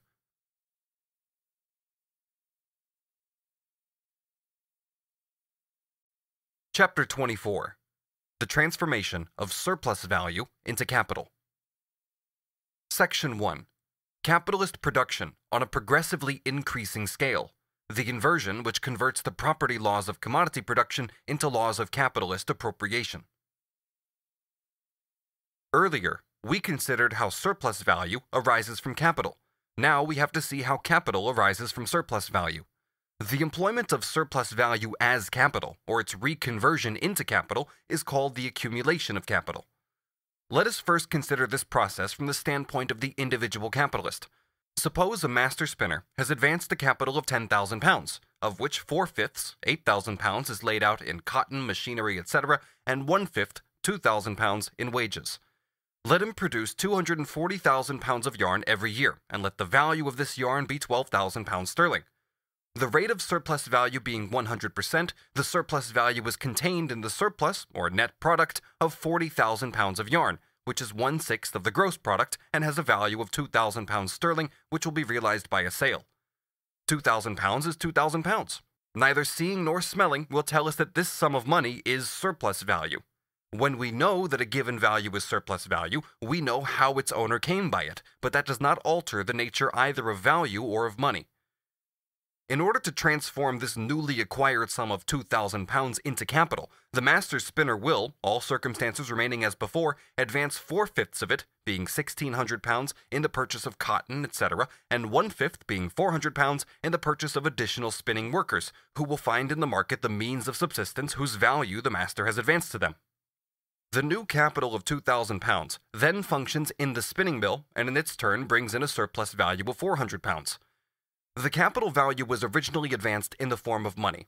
The surplus value, however, existed from the outset as the value of a definite portion of the gross product. If this gross product is sold, converted into money, the capital value regains its original form. From this moment on, the capital value and surplus value are both sums of money, and their reconversion into capital takes place in precisely the same way.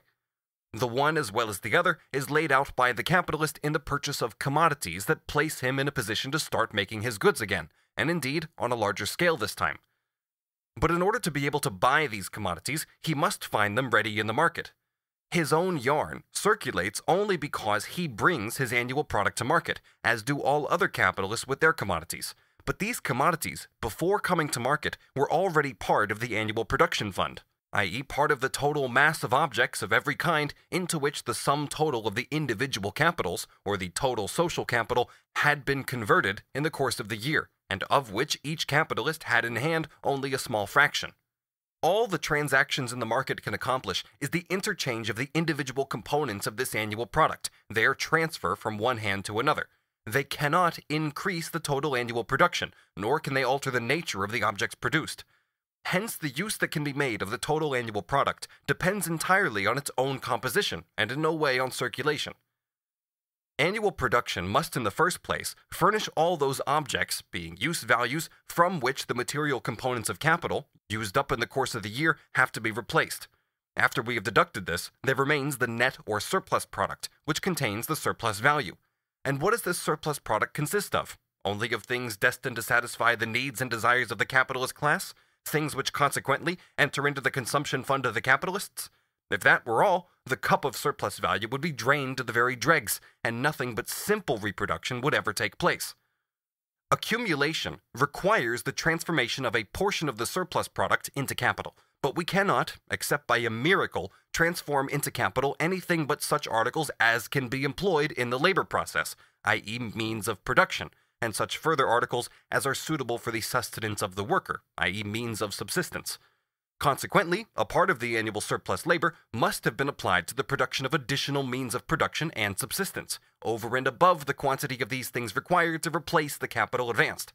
In a word, surplus value can be transformed into capital only because the surplus product, whose value it is, already comprises the material components of a new quantity of capital. Now, in order that these components may actually function as capital, the capitalist class requires additional labor. If the exploitation of the workers already employed doesn't increase, either extensively or intensively, additional labor powers must be enlisted. The mechanism of capitalist production has already provided for this in advance by reproducing the working class as a class dependent on wages, a class whose ordinary wages suffice not only to maintain itself, but also to increase its numbers. All capital needs to do is incorporate this additional labor power, annually supplied by the working class in the shape of labor powers of all ages, with the additional means of production comprised in the annual product, and the transformation of surplus value into capital has been accomplished. Looked at concretely, accumulation can be resolved into the production of capital on a progressively increasing scale. The cycle of simple reproduction alters its form, and, to use Sismondi's expression, changes into a spiral. Let us now return to our example. It is the old story. Abraham begat Isaac, Isaac begat Jacob, and so on. The original capital of £10,000 brings in a surplus value of £2,000, which is capitalized. The new capital of £2,000 brings in a surplus value of £400, and this too is capitalized, transformed into a second additional capital, which in its turn produces a further surplus value of £80, and the process continues in this way. We leave out of account here the portion of the surplus value consumed by the capitalist. We are also not interested for the moment in whether the additional capital is joined onto the original capital or separated from it so that it can valorize itself independently. Nor are we concerned whether the same capitalist employs it who originally accumulated it, or whether he hands it over to others. All we must remember is this. By the side of the newly formed capital, the original capital continues to reproduce itself and to produce surplus value, and this is true of all accumulated capital in relation to the additional capital engendered by it. The original capital was formed by the advance of £10,000. Where did its owner get it from? From his labor and that of his forefathers is the unanimous answer of the spokesman of political economy. And in fact, their assumption appears to be the only one consonant with the laws of commodity production. But it is quite otherwise with regard to the additional capital of £2,000. We know perfectly well how that originated.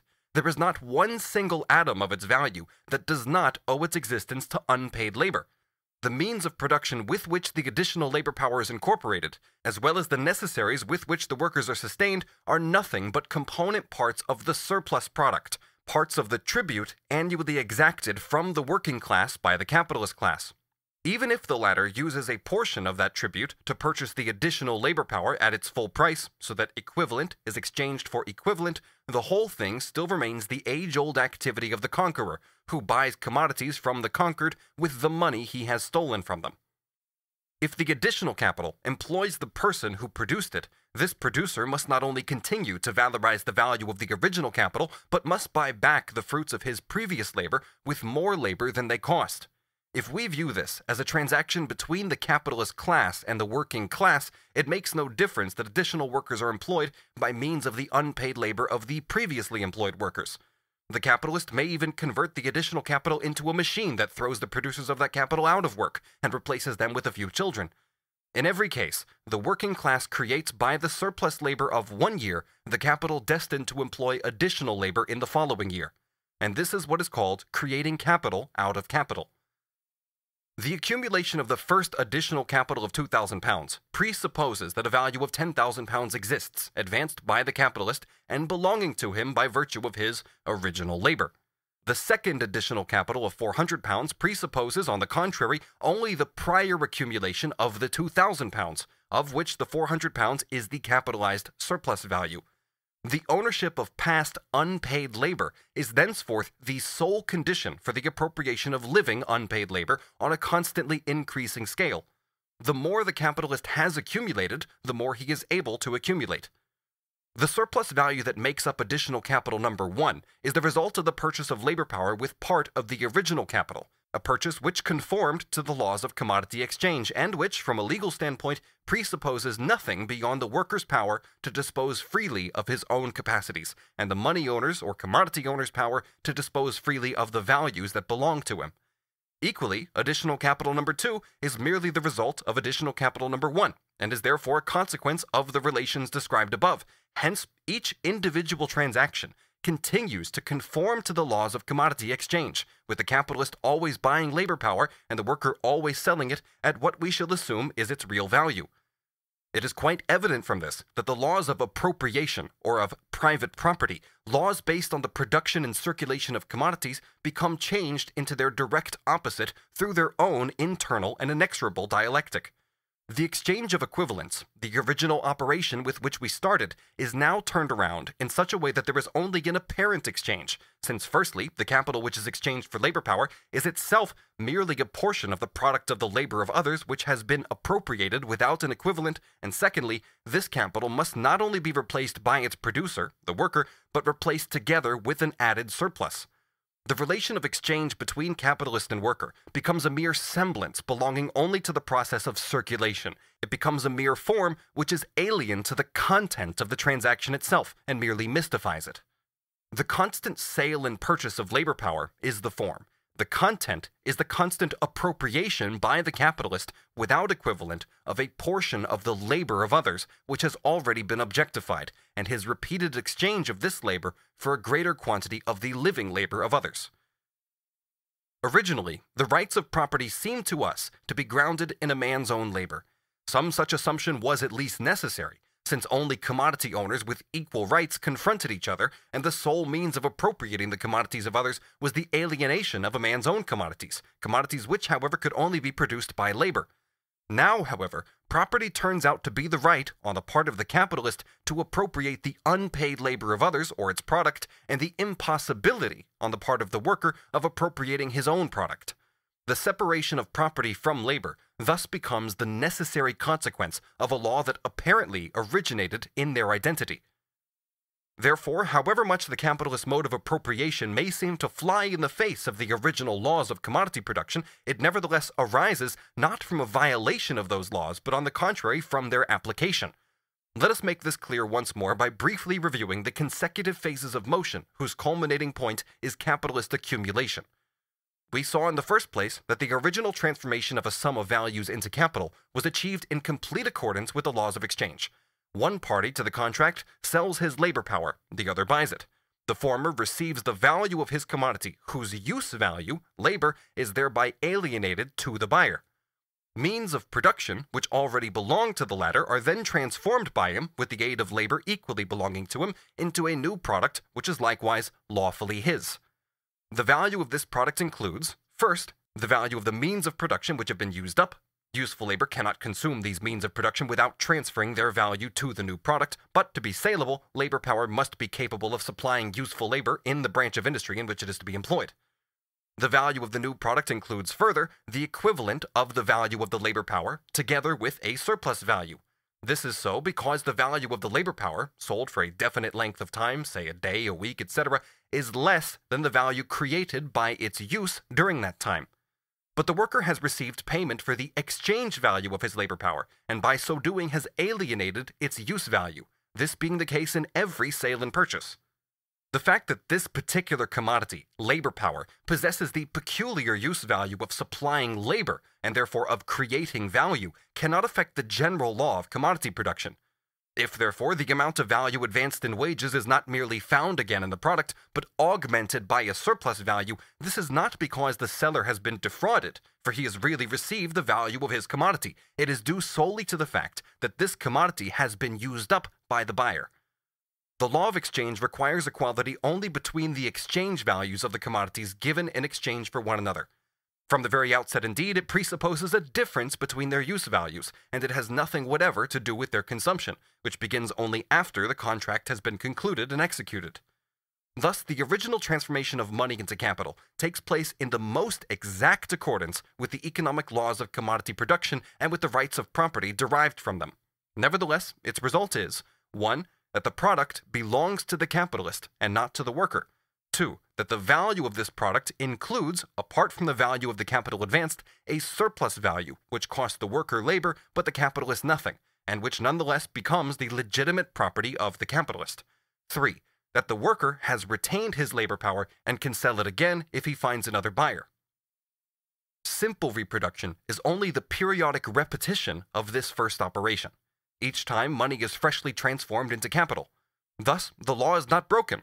On the contrary, it gains the opportunity to operate continuously. Several successive acts of exchange have only made the last represent the first.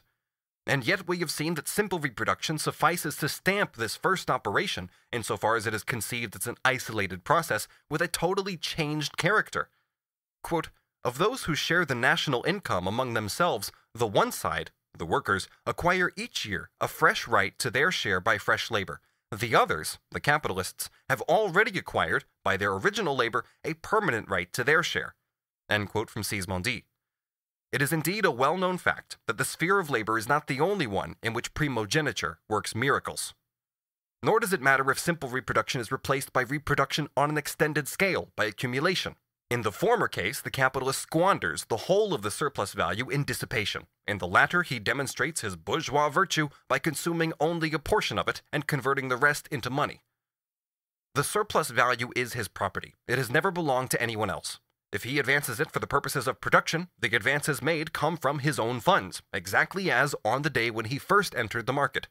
The fact that on this occasion the funds are derived from the unpaid labor of his workers makes absolutely no difference.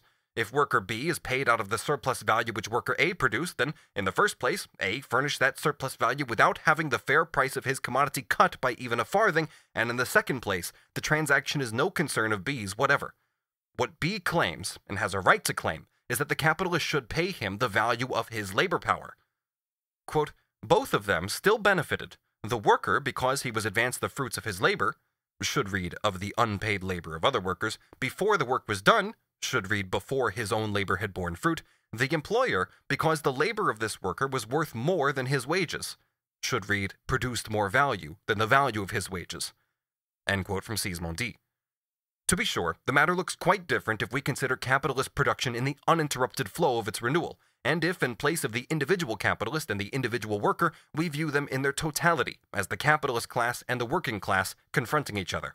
But in so doing, we should be applying standards entirely foreign to commodity production. Only the mutually independent buyer and seller face each other in commodity production. Relations between them cease on the day when the term stipulated in the contract they concluded expires. If the transaction is repeated, it is repeated as the result of a new agreement which has nothing to do with the previous one, and in which it is only an accident that brings the same seller together again with the same buyer. If, therefore, commodity production, or one of its associated processes, is to be judged according to its own economic laws, we must consider each act of exchange by itself, apart from any connection with the act of exchange preceding it and that following it. And since sales and purchases are negotiated solely between particular individuals, it is not admissible to look here for relations between whole social classes. However long a series of periodic reproductions and preceding accumulations the capital functioning today may have passed through, it always preserves its original virginity. As long as the laws of exchange are observed in every single act of exchange, taken in isolation, the mode of appropriation can be completely revolutionized without in any way affecting the property rights which correspond to commodity production. The same rights remain in force both at the outset, when the product belongs to its producer, who, exchanging equivalent for equivalent, can enrich himself only by his own labor, and in the period of capitalism, when social wealth becomes to an ever-increasing degree the property of those who are in a position to appropriate the unpaid labor of others, over and over again. This result becomes inevitable from the moment there is a free sale by the worker himself of labor power as a commodity. But it is also only from then onwards that commodity production is generalized and becomes the typical form of production. It is only from then onwards that every product is produced for sale from the outset, and all wealth produced goes through the sphere of circulation. Only where wage labor is its basis does commodity production impose itself upon society as a whole. But it is also true that only there does it unfold all its hidden potentialities. To say that the intervention of wage labor adulterates commodity production is to say that commodity production must not develop if it is to remain unadulterated. To the extent that commodity production, in accordance with its own immanent laws, undergoes a further development into capitalist production, the property laws of commodity production must undergo a dialectical inversion so that they become the laws of capitalist appropriation. We have seen that even in the case of simple reproduction, all capital, whatever its original source, is transformed into accumulated capital, or capitalized surplus value. But in the flood of production, the total capital originally advanced becomes a vanishing quantity in comparison with the directly accumulated capital, i.e. the surplus value or the surplus product that is reconverted into capital. This occurs whether the capital originally advanced is functioning in the hands of the man who accumulated it or in the hands of other people. Hence, the political economists describe capital, in general, as accumulated wealth, transform surplus value or revenue that is employed over again in the production of surplus value, and the capitalist himself as the owner of surplus value. This same way of looking at things is merely expressed in another form in the statement that all existing capital is accumulated or capitalized interest, for interest is nothing but a fragment of surplus value. Section 2. The political economists' erroneous conception of reproduction on an increasing scale. Before we attempt to give a more detailed characterization of accumulation, or the reconversion of surplus value into capital, we must clear out of the way an ambiguity concocted by the classical economists. The commodities the capitalist buys with a part of the surplus value for his own consumption do not serve as means of production or means of valorization. Similarly, the labor he buys for the satisfaction of his natural and social requirements does not serve as productive labor. Instead of transforming surplus value into capital, he rather consumes or expends it as revenue when he purchases those commodities and that labor. It was of decisive importance for the bourgeois economists, when confronted with the habitual mode of life of the old nobility, which, as Hegel rightly says, consists in consuming what is available and is displayed in particular in the luxury of personal retainers, to promulgate the doctrine that the accumulation of capital is the first duty of every citizen, and to preach unceasingly that accumulation is impossible if a man eats up all his revenue, instead of spending a good part of it on the acquisition of additional productive workers, who bring in more than they cost. On the other hand, the economists also had to contend against the popular prejudice which confuses capitalist production with hoarding, and therefore imagines that accumulated wealth is either wealth that is rescued from destruction in its existing natural form, i.e. withdrawn from consumption, or wealth that does not enter into circulation. The exclusion of money from circulation would constitute precisely the opposite of its valorization as capital, and the accumulation of commodities, in the sense of hoarding them, would be sheer foolishness. In fact, the accumulation of commodities in great masses is the result either of a bottleneck in circulation or of overproduction. It is true that the popular mind is impressed, on the one hand, by the sight of the mass of goods that are stored up for gradual consumption by the rich, and on the other hand by the formation of a reserve. The latter is a phenomenon which is common to all modes of production, and we shall dwell on it for a moment when we come to analyze the process of circulation in Volume 2. The classical economists are therefore quite right to maintain that the consumption of the surplus product by productive instead of unproductive workers is a characteristic feature of the process of accumulation. But at this point, the mistakes also begin.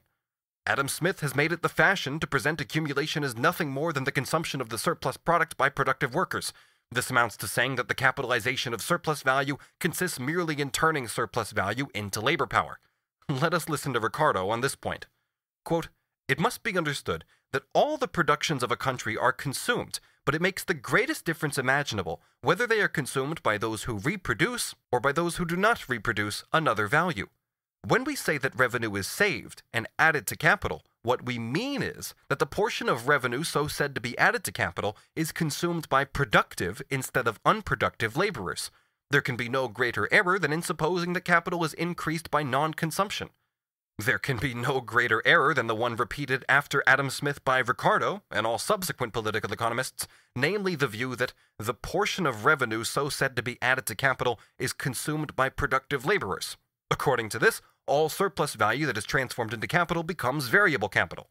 However, in actual fact, the surplus value, like the value originally advanced, divides up into constant and variable capital, into means of production and labor power. Labor power is the form in which variable capital exists during the process of production. In this process, the labor power is itself consumed by the capitalist, while the means of production are consumed by the labor power in the exercise of its function, i.e. labor. At the same time, the money paid for the purchase of the labor power is converted into means of subsistence, which are consumed not by productive labor, but by the productive worker. Adam Smith, at the end of a quite preposterous analysis, comes to the absurd conclusion that even though each individual capital is divided into constant and variable parts, the capital of society can be entirely resolved into variable capital, i.e. it is laid out exclusively in the payment of wages. For instance, suppose a cloth manufacturer converts 2,000 pounds into capital. He lays out one part of the money in buying weavers, the other in woolen yarn, machinery, etc. But the people from whom he buys the yarn and the machinery themselves use a part of the purchase money to pay for labor, and so on until the whole 2,000 pounds is spent in the payment of wages, i.e. until the entire product represented by the 2,000 pounds has been consumed by productive workers. It is evident that the entire thrust of this argument lies in the words, "and so on," which send us from pillar to post. In fact, Adam Smith breaks off the investigation just where the difficulties begin. The annual process of reproduction is easily understood as long as we look solely at the sum total of the year's production. But every single component of this annual product must be brought into the market as a commodity, and there the difficulties begin.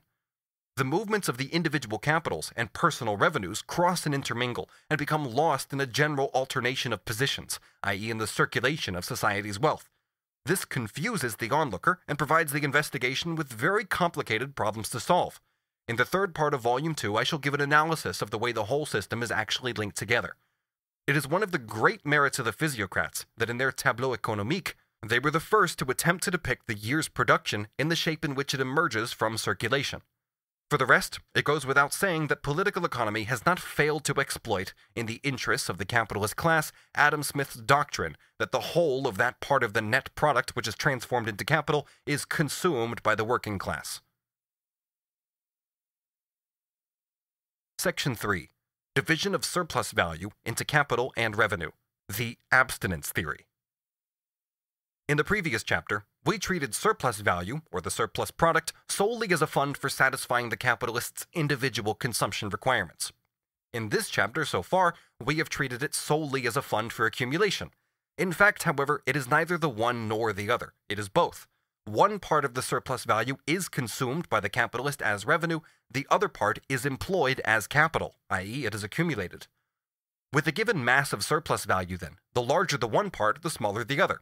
Other things being equal, the ratio of these parts determines the magnitude of the accumulation, but it is the owner of the surplus value, the capitalist, who makes this division. It is an act of his will. That part of the tribute exacted by him which he accumulates is said to be saved by him because he does not consume it, i.e. because he performs his function as a capitalist and enriches himself. Except as capital personified, the capitalist has no historical value and no right to that historical existence which, to use Lichnowsky's amusing expression, ain't got no date. It is only to this extent that the necessity of the capitalist's own transitory existence is implied in the transitory necessity of the capitalist mode of production. But insofar as he is capital personified, his motivating force is not the acquisition and enjoyment of use values, but the acquisition and augmentation of exchange values. He is fanatically intent on the valorization of value. Consequently, he ruthlessly forces the human race to produce for production's sake. In this way, he spurs on the development of society's productive forces and the creation of those material conditions of production which alone can form the real basis of a higher form of society, a society in which the full and free development of every individual forms the ruling principle. Only as a personification of capital is the capitalist respectable. As such, he shares with the miser an absolute drive toward self-enrichment. But what appears in the miser as the mania of an individual is in the capitalist the effect of a social mechanism in which he is merely a cog. Moreover, the development of capitalist production makes it necessary constantly to increase the amount of capital laid out in a given industrial undertaking, and competition subordinates every individual capitalist to the immanent laws of capitalist production as external and coercive laws. It compels him to keep extending his capital so as to preserve it, and he can only extend it by means of progressive accumulation. Insofar, therefore, as his actions are a mere function of capital, endowed as capital is in his person with consciousness and a will, his own private consumption counts as a robbery committed against the accumulation of his capital, just as in double-entry bookkeeping, the private expenditure of the capitalists is placed on the debit side of his account against his capital. Accumulation is the conquest of the world of social wealth. It is the extension of the area of exploited human material, and at the same time, the extension of the direct and indirect sway of the capitalist. But original sin is at work everywhere. With the development of the capitalist mode of production, with the growth of accumulation and wealth, the capitalist ceases to be merely the incarnation of capital. He begins to feel a human warmth towards his own atom, and his education gradually enables him to smile at his former enthusiasm for asceticism as an old-fashioned miser's prejudice. While the capitalist of the classical type brands individual consumption as a sin against his function, as abstinence from accumulating, the modernized capitalist is capable of viewing accumulation as renunciation of pleasure. Two souls, alas, do dwell within his breast. The one is ever parting from the other. At the historical dawn of the capitalist mode of production, and every capitalist upstart has to go through this historical stage individually, avarice and the drive for self-enrichment are the passions which are entirely predominant. But the progress of capitalist production not only creates a world of delights, it lays open, in the form of speculation and the credit system, 1,000 sources of sudden enrichment. When a certain stage of development has been reached, a conventional degree of prodigality, which is also an exhibition of wealth and consequently a source of credit, becomes a business necessity to the unfortunate capitalist. Luxury enters into capital's expenses of representation. Moreover, the capitalist gets rich not like the miser in proportion to his personal labor and restricted consumption, but at the same rate as he squeezes out labor power from others and compels the worker to renounce all the enjoyments of life.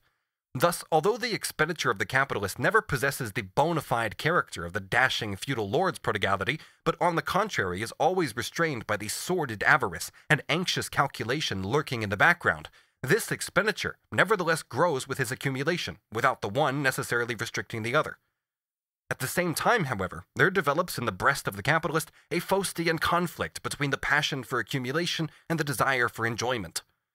Dr. Aiken says, in a work published in 1795, quote, "The trade of Manchester may be divided into 4 periods. First, when manufacturers were obliged to work hard for their livelihood.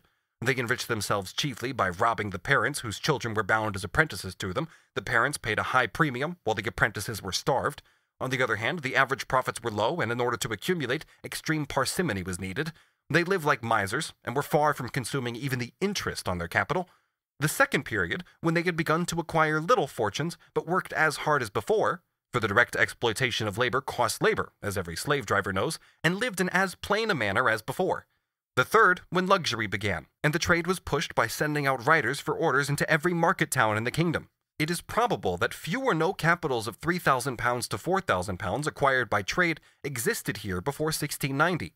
However, about that time, or a little later, the traders had got money beforehand and began to build modern brick houses instead of those of wood and plaster.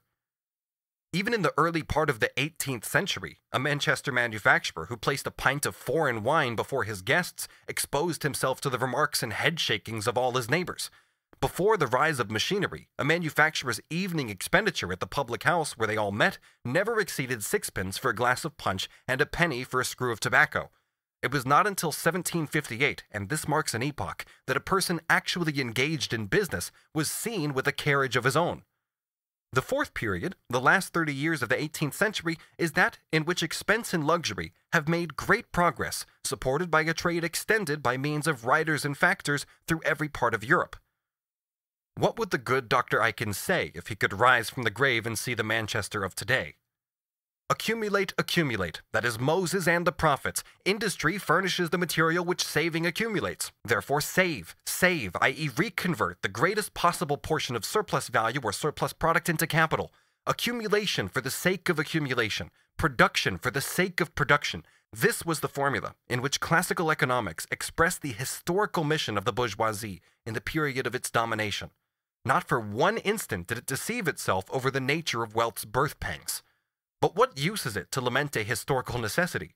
If, in the eyes of classical economics, the proletarian is merely a machine for the production of surplus value, the capitalist too is merely a machine for the transformation of this surplus value into surplus capital. Classical economics takes the historical function of the capitalist in grim earnest.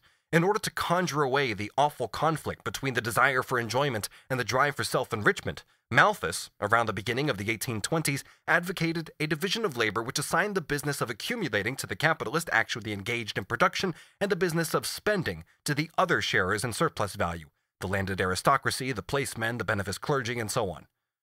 It is of the highest importance, he says, quote, to keep separate the passion for expenditure and the passion for accumulation. The capitalists, who had long since turned themselves into good livers and men of the world, complained loudly at this. What, exclaimed one of their spokesmen, a follower of Ricardo, does Mr. Malthus preach high rents, heavy taxation, etc., so that the industrious may constantly be kept up to the mark by the pressure of unproductive consumers? By all means let there be production on a constantly increasing scale, that is the shibboleth, but production will, by such a process, be far more curbed in than spurred on. Nor is it quite fair thus to maintain in idleness a number of persons, only to pinch others, who are likely, from their characters, if you can force them to work with success. Though he finds it unfair to spur on the industrial capitalist by depriving his bread of its butter, he still thinks it necessary to reduce the worker's wages to a minimum, quote, to keep him industrious. Nor does he for a moment conceal the fact that the appropriation of unpaid labor is the secret of making a profit. Quote, increased demand on the part of the laborers means nothing more than their disposition to take less of their own product for themselves and leave a greater part of it to their employers. And if it be said that this begets glut by lessening consumption on the part of the workers, I can only reply that glut is synonymous with large profits. The learned dispute between the industrial capitalist and the wealthy landowning idler as to how the spoils pumped out of the workers may most advantageously be divided for the purposes of accumulation had to fall silent in the face of the July Revolution. Shortly afterwards, the urban proletariat sounded the tocsin of revolution at Lyon, and the rural proletariat began to set fire to farmyards and hayricks in England. On this side of the channel, Owenism began to spread. On the other side, Saint-Simonism and Fourierism. The hour of vulgar economics had arrived. Exactly a year before Nassau W. Sr. discovered at Manchester that the profit, including interest of capital, is the product of the unpaid, quote, last hour of the 12 hours of labor, he had announced to the world another discovery. I substitute, he proudly says, for the word capital, considered as an instrument of production, the word abstinence. An unparalleled example of the discoveries of vulgar economics. It replaces an economic category with a sycophantic phrase, and that is all. When the savage, says Senior, makes bows, he exercises an industry, but he does not practice abstinence. This is supposed to explain how and why, in the earlier states of society, the implements of labor were constructed without the abstinence of the capitalist. The more society progresses, the more abstinence is demanded, namely from those whose business it is to appropriate the industry and products of others. All the conditions necessary for the labor process are now converted into acts of abstinence on the part of the capitalist. If the corn is not all eaten, but in part also sown, abstinence of the capitalist. If the wine gets time to mature, abstinence of the capitalist. The capitalist robs himself whenever he lends the instruments of production to the worker. In other words, whenever he valorizes their value as capital by incorporating labor power into them instead of eating them up, steam engines, cotton, railway, manure, horses and all. Or as the vulgar economist childishly conceives, instead of dissipating their value in luxuries and other articles of consumption. How the capitalist class can perform the latter feat is a secret which vulgar economics has so far obstinately refused to divulge. Enough that the world continues to live solely through the self-chastisement of this modern penitent of Vishnu the capitalist. Not only accumulation, but the simple, quote, conservation of a capital requires a constant effort to resist the temptation of consuming it. The simple dictates of humanity therefore plainly enjoin the release of the capitalist from his martyrdom and his temptation, in the same way as the slave owners of Georgia, USA, have recently been delivered by the abolition of slavery from the painful dilemma over whether they should squander the surplus product extracted by means of the whip from their Negro slaves entirely in Champagne, or whether they should reconvert a part of it into more Negroes and more land. In economic formations of society of the most diverse kinds, there occurs not only simple reproduction, but also, though in varying degrees, reproduction on an increasing scale. Progressively more is produced and consumed, and therefore more products have to be converted into means of production. However, this process does not appear as an accumulation of capital, and consequently it does not appear as the function of a capitalist, as long as the worker's means of production, and with them his product and means of subsistence, do not confront him in the shape of capital. Richard Jones, who died a few years ago, and was the successor of Malthus in the chair of political economy at Haileybury, the college that trains people for the Indian civil service, discusses this point well in light of two important facts. Since the greater part of the Indian population are peasants cultivating their land themselves, their products, their instruments of labor, and their means of subsistence never take, quote, the shape of a fund saved from revenue, which fund has therefore gone through a previous process of accumulation. On the other hand, in those provinces where English rule has least disturbed the old system, the non-agricultural workers are directly employed by the magnates, to whom a portion of the agricultural surplus product is rendered in the shape of tribute or rent. One part of this product is consumed by the magnates in its natural form, another part is converted by the workers into articles of luxury and other consumption goods for the use of the magnates, and the remainder forms the wage of the workers, who own their implements of labor. Here, production and reproduction on an increasing scale go on their way without any intervention from that peculiar saint, that knight of the woeful countenance, the abstaining capitalist. Section 4. The circumstances which, independently of the proportional division of surplus value into capital and revenue, determine the extent of accumulation, namely, the degree of exploitation of labor power, the productivity of labor, the growing difference in amount between capital employed and capital consumed, and the magnitude of the capital advanced. If we assume the proportion in which surplus value breaks up into capital and revenue as a given factor, the magnitude of the capital accumulated clearly depends on the absolute magnitude of the surplus value. Suppose that 80% of the surplus value is capitalized, and 20% is eaten up. Then the accumulated capital will be £2,400 or £1,200, according to whether the total amount of surplus value is £3,000 or £1,500. Hence, all the circumstances that determine the mass of surplus value operate to determine the magnitude of the accumulation. Here we shall summarize them once again, but only insofar as they offer fresh material which relates to accumulation. It'll be remembered that the rate of surplus value depends, in the first place, on the degree of exploitation of labor power. Political economy lays such great stress on this point that it occasionally identifies the acceleration of accumulation, which results from an increase in the productivity of labor, with the acceleration which arises from an increase in the exploitation of the worker. In the chapters on the production of surplus value, we constantly assumed that the wages were at least equal to the value of labor power. But the forcible reduction of the wage of labor beneath its value plays too important a role in the practical movement of affairs for us not to stay with this phenomenon for a moment. In fact, it transforms the worker's necessary fund for consumption, within certain limits, into a fund for the accumulation of capital. Wages, says John Stuart Mill, have no productive power. They are the price of a productive power. Wages do not contribute along with labor to the production of commodities, no more than the price of tools contributes along with the tools themselves. If labor could be had without purchase, wages might be dispensed with. But if the workers could live on air, it would not be possible to buy them at any price. This zero cost of labor is therefore a limit in the mathematical sense, always beyond reach, although we can always approximate more and more nearly to it. The constant tendency of capital is to force the cost of labor back towards this absolute zero. An 18th century writer we have often quoted already, the author of the Essay on Trade and Commerce, actually reveals the innermost secret of English capital when he declares that England's historical mission is to force down English wages to the French and Dutch level. He says, naively, but if our poor, a technical term for the workers, will live luxuriously, then labor must, of course, be dear.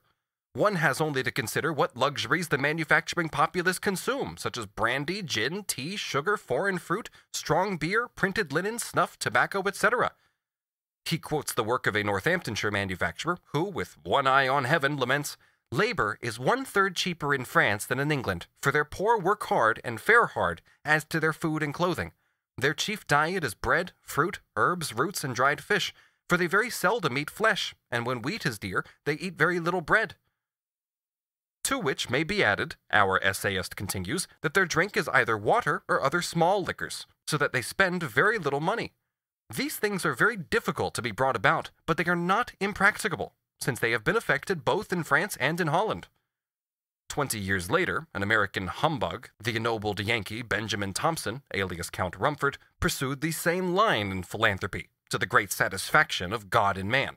His essays are a cookery book, with recipes of all kinds for replacing the ordinary but expensive food of the worker with various surrogates. The following is a particularly successful recipe issued by this remarkable philosopher. 5 pounds of barley meal, 7.5 pence.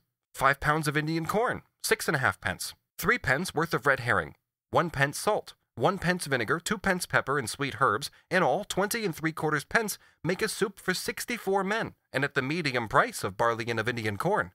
This soup may be provided at 1/4 pence the portion of 20 ounces. With the advance of capitalist production, the adulteration of food has rendered Thompson's ideal superfluous. At the end of the 18th and during the first 10 years of the 19th century, the English farmers and landlords enforced the absolute minimum of wages by paying the agricultural laborers less than the minimum in the actual form of wages, and the remainder in the form of parochial relief. Here is an example of the buffoonery of the English dogberries when they were legally laying down a wage tariff. Quote, "The squires of Norfolk had dined," says Mr. Burke, "when they fixed the rate of wages. The squires of Berks evidently thought the laborers ought not to do so when they fixed the rate of wages in Speenhamland, 1795.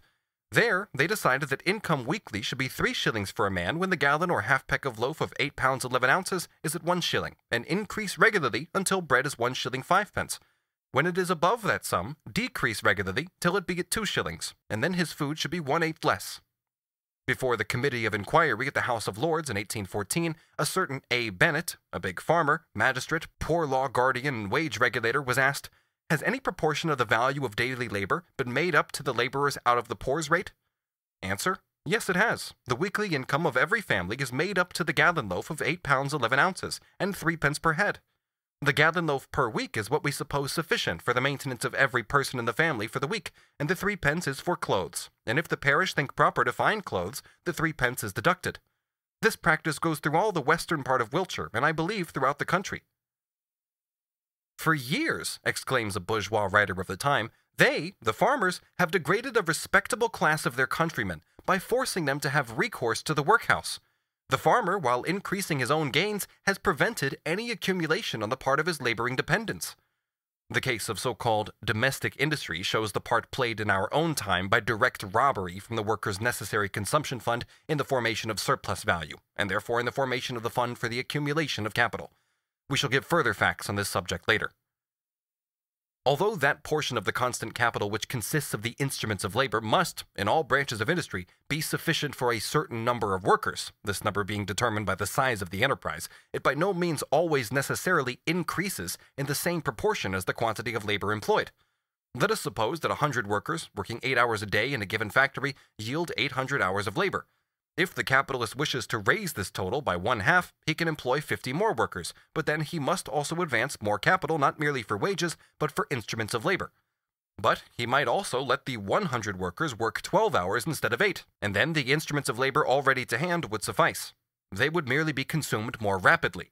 Thus, additional labor, arising from a greater exertion of labor power, can augment the surplus product and surplus value, which is the substance of accumulation, without a proportional augmentation in the constant part of capital. In the extractive industries, mines, etc., the raw materials do not form part of the capital advanced.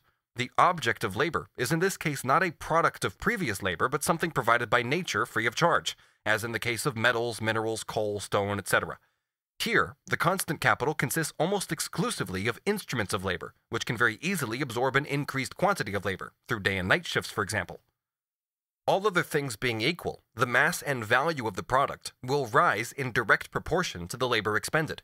As on the first day of production, the two original agencies working to form the product, man and nature, continue to cooperate, and now, as creators of the products, they are also creators of the material elements of capital. Thanks to the elasticity of labor power, the domain of accumulation has extended without any prior increase in the size of the constant capital. In agriculture, the amount of land under cultivation cannot be increased without laying out more seed and manure. But once this has been done, the purely mechanical plowing of the soil itself produces a marvelous effect on the size of the product. A greater quantity of labor performed by the same number of workers as before thus increases the fertility of the land without requiring any new contribution in the form of instruments of labor. It is once again the direct action of man on nature which becomes an immediate source of greater accumulation without the intervention of any new capital. Finally, in industry proper, every additional expenditure of labor presupposes a corresponding additional expenditure of raw materials, but not necessarily of instruments of labor. And as extractive industry and agriculture supply manufacturing industry both with its own raw materials and with those for its instruments of labor, the additional product provided by the extractive industry and agriculture without any additional advance of capital also redounds to the advantage of manufacturing industry. We arrive, therefore, at this general result.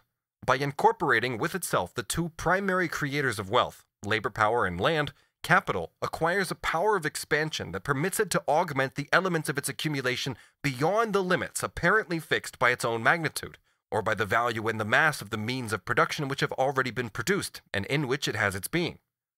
Another important factor in the accumulation of capital is the degree of productivity of social labor. The mass of the products in which a certain value, and therefore a surplus value of a given magnitude, is embodied, increases along with the productivity of labor. If the rate of surplus value remains the same, or even if it falls, provided that it falls more slowly than the productivity of labor rises, the mass of the surplus product increases. If the division of this product into revenue and additional capital remains the same, the consumption of the capitalist may accordingly increase without any decrease in the fund for accumulation. The relative magnitude of the accumulation fund may even increase at the expense of the consumption fund, while the cheapening of commodities places at the disposal of the capitalist as many means of enjoyment as formerly, or even more. But the increasing productivity of labor is accompanied by a cheapening of the worker, as we have seen, and it is therefore accompanied by a higher rate of surplus value, even when real wages are rising. The latter never rise in proportion to the productivity of labor. The same value in variable capital therefore sets in motion more labor power, and consequently more labor. The same value in constant capital is embodied in more means of production, i.e. in more instruments of labor, materials of labor, and auxiliary materials. It therefore supplies both more product-creating agencies and more value-creating agencies. In other words, absorbers of labor. Therefore, even if the value of the additional capital remains the same or diminishes, accelerated accumulation still takes place. Not only does the scale of reproduction materially extend, but the production of surplus value increases more rapidly than the value of the additional capital. The growth of the productivity of labor also has an impact on the original capital, i.e. the capital which is already engaged in the production process. A part of the functioning constant capital consists of instruments of labor such as machinery, etc., which are not consumed, and therefore not reproduced or replaced until long periods of time have elapsed.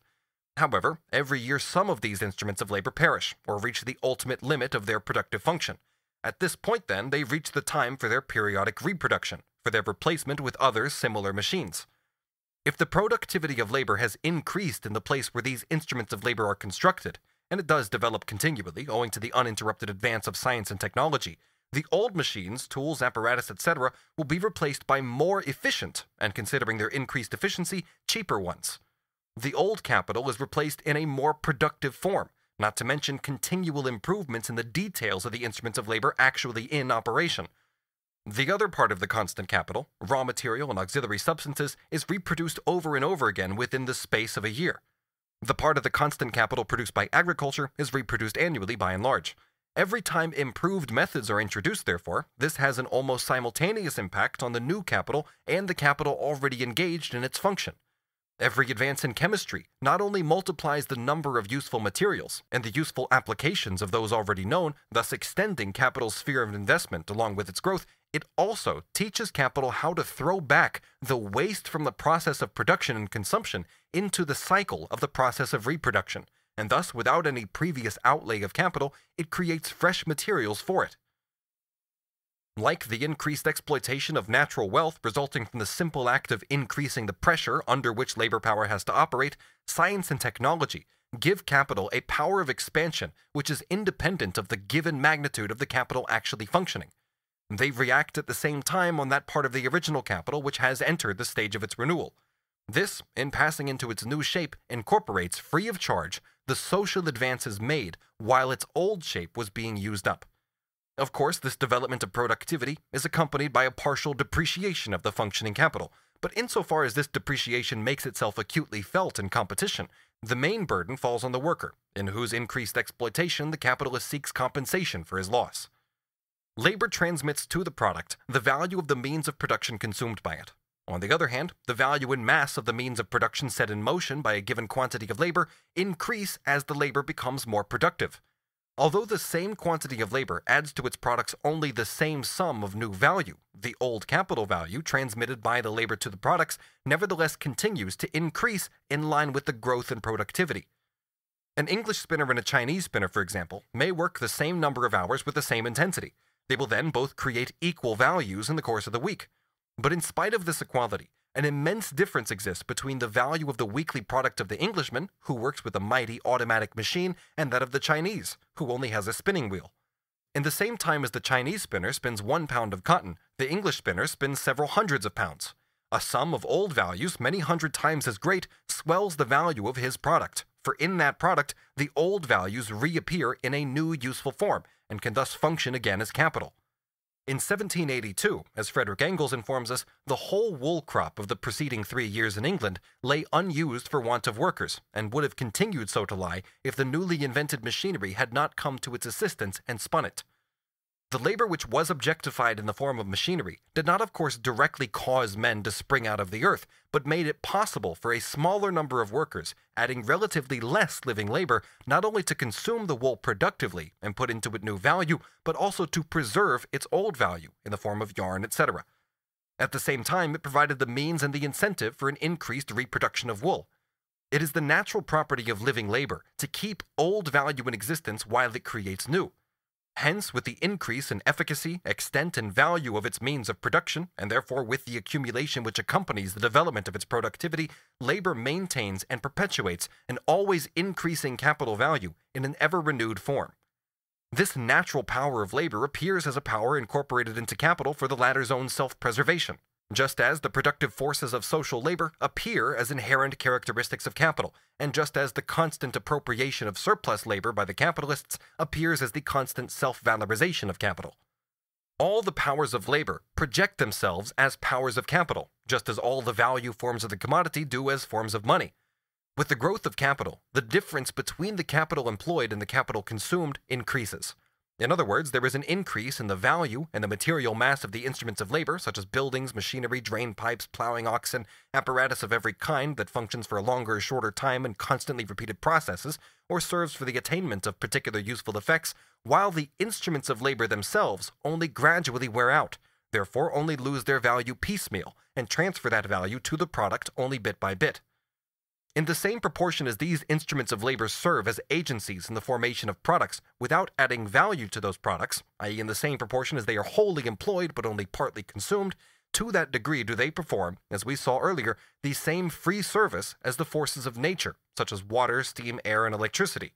This free service of past labor, when it is seized on and filled with vitality by living labor, accumulates progressively as accumulation takes place on a larger and larger scale.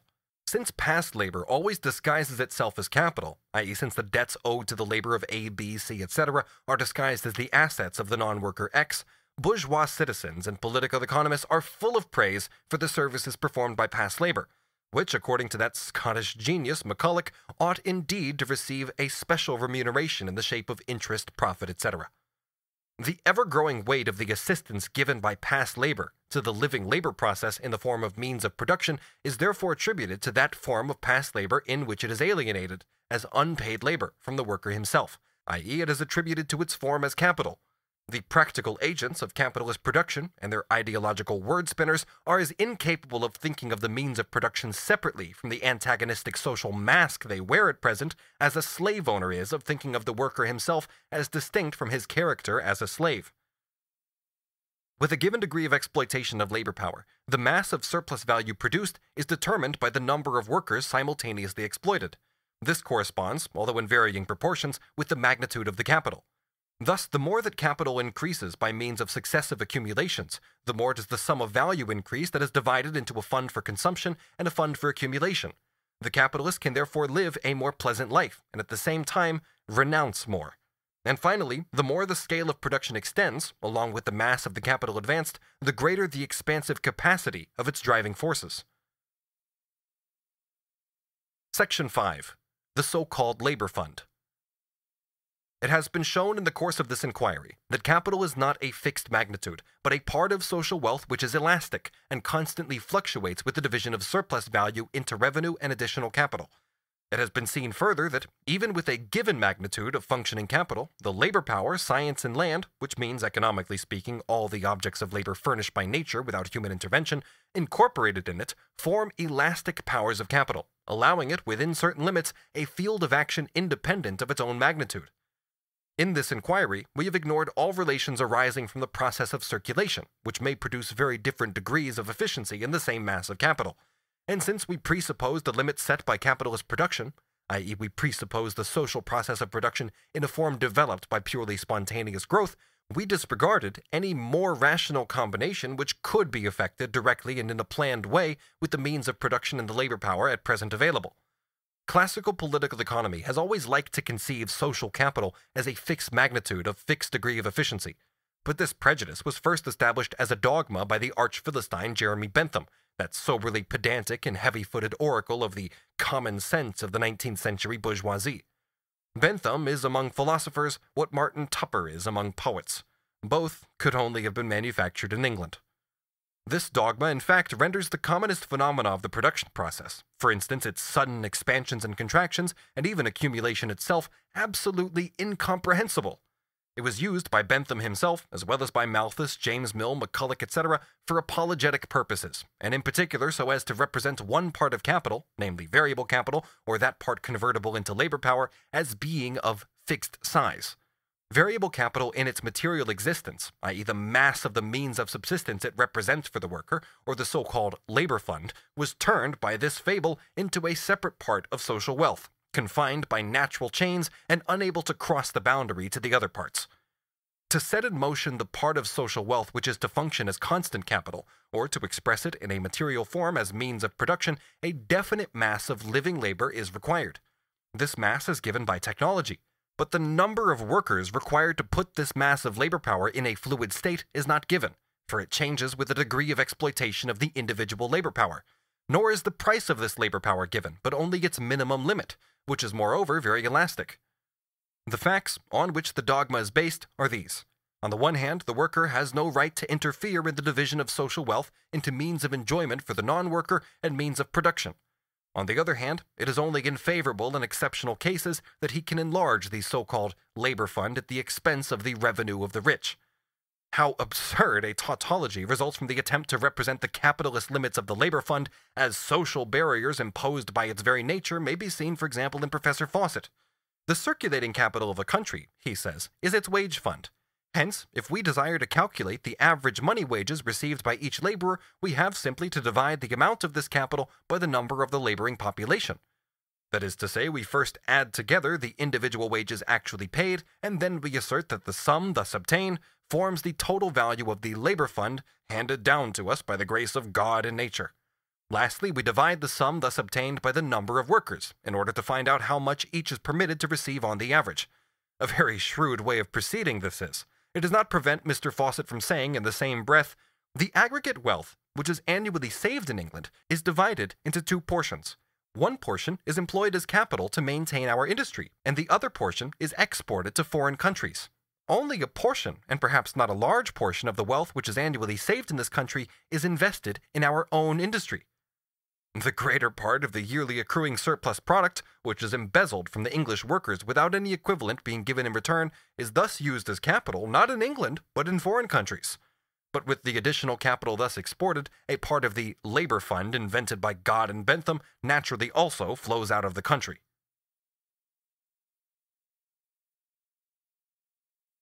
Chapter 25. The General Law of Capitalist Accumulation. Section 1. A growing demand for labor power accompanies accumulation if the composition of capital remains the same. In this chapter, we shall consider the influence of the growth of capital on the fate of the working class.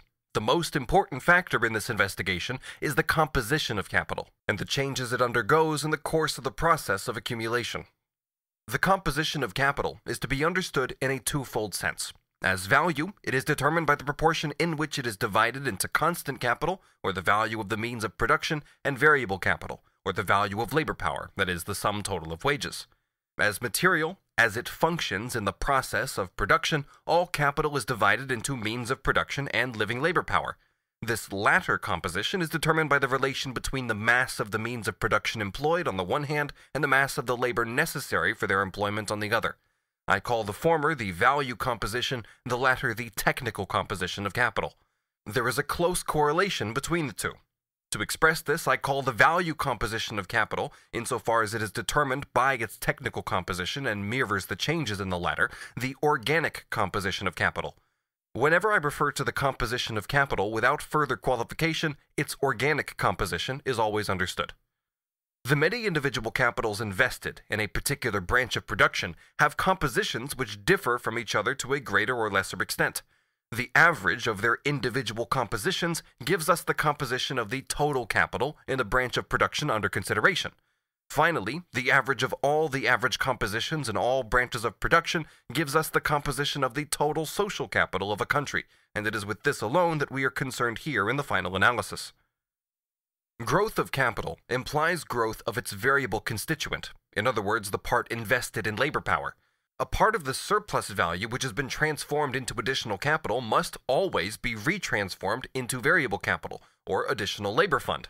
If we assume that while all other circumstances remain the same, the composition of capital also remains constant, i.e. a definite mass of the means of production continues to need the same mass of labor power to set it in motion, then the demand for labor and the fund for the subsistence of the workers both clearly increase in the same proportion as the capital, and with the same rapidity. Since the capital produces a surplus value every year, of which one part is added every year to the original capital, since this increment itself grows every year, along with the augmentation of the capital already functioning, and since lastly, under conditions especially liable to stimulate the drive for self-enrichment, such as the opening of new markets or of new spheres for the outlay of capital resulting from newly developed social requirements, the scale of accumulation may suddenly be extended merely by a change in the proportion in which the surplus value, or the surplus product, is divided into capital and revenue. For all these reasons, the requirements of accumulating capital may exceed the growth in labor power or in the number of workers. The demand for workers may outstrip the supply, and thus wages may rise. This must indeed ultimately be the case if the conditions assumed above continue to prevail. For since in each year more workers are employed than in the preceding year, sooner or later a point must be reached at which the requirements of accumulation begin to outgrow the customary supply of labor, and a rise in wages therefore takes place. Complaints were to be heard about this in England during the whole of the 15th century and the first half of the 18th. The more or less favorable circumstances in which the wage laborers support and multiply themselves in no way alter the fundamental character of capitalist production, as simple reproduction constantly reproduces the capital relation itself, i.e. the presence of capitalists on the one side and wage laborers on the other side, so reproduction on an expanded scale, i.e. accumulation, reproduces the capital relation on an expanded scale, with more capitalists or bigger capitalists at one pole and more wage laborers at the other pole. the reproduction of labor power, which must incessantly be reincorporated into capital as its means of valorization, which cannot get free of capital, and whose enslavement to capital is only concealed by the variety of individual capitalists to whom it sells itself, forms in fact a factor in the reproduction of capital itself. Accumulation of capital is, therefore, multiplication of the proletariat. Classical political economy understood this fact so thoroughly that Adam Smith, Ricardo, etc., as mentioned earlier, inaccurately identified accumulation with the consumption by productive workers of the whole of the capitalized part of the surplus product, or with the transformation of the surplus product into additional wage laborers. John Bellers was already saying this in 1696, quote, "For if one had 100,000 acres of land, and as many pounds in money, and as many cattle, without a laborer, what would the rich man be but a laborer? And as the laborers make men rich, so the more laborers there will be, the more rich men. The labor of the poor being the minds of the rich." So also Bernard de Mandeville at the beginning of the 18th century, quote, "It would be easier, where property is well secured, to live without money than without poor. For who would do the work? As they, the poor, ought to be kept from starving, so they should receive nothing worth saving. If here and there one of the lowest class, by uncommon industry and pinching his belly, lifts himself above the condition he was brought up in, nobody ought to hinder him. Nay, it is undeniably the wisest course for every person in the society, and for every private family, to be frugal, but it is the interest of all rich nations that the greatest part of the poor should almost never be idle, and yet continually spend what they get. Those that get their living by their daily labor have nothing to stir them up to be serviceable but their wants, which it is prudence to relieve, but folly to cure. The only thing, then, that can render the laboring man industrious is a moderate quantity of money, for as too little will, according as his temper is, either dispirit or make him desperate, so too much will make him insolent and lazy. From what has been said, it is manifest that in a free nation, where slaves are not allowed of, the surest wealth consists in a multitude of laborious poor, for besides that, they are the never-failing nursery of fleets and armies. Without them, there could be no enjoyment, and no product of any country could be valuable. To make the society, which of course consists of non-workers, happy, and people easier under the meanest circumstances, it is requisite that great numbers of them should be ignorant as well as poor. Knowledge both enlarges and multiplies our desires, and the fewer things a man wishes for, the more easily his necessities may be supplied.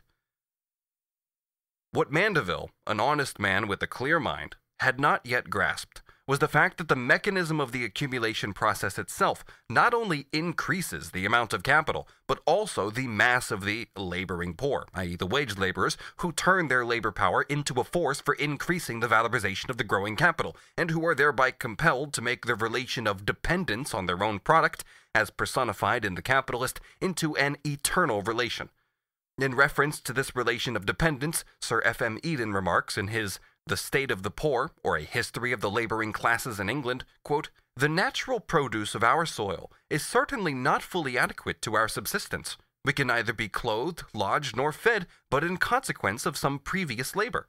A portion, at least, of the society must be indefatigably employed. There are others who, though they neither toil nor spin, can yet command the produce of industry, but who owe their exemption from labor solely to civilization and order. They are peculiarly the creatures of civil institutions, which have recognized that individuals may acquire property by various other means besides the exertion of labor. Persons of independent fortune owe their superior advantages by no means to any superior abilities of their own, but almost entirely to the industry of others.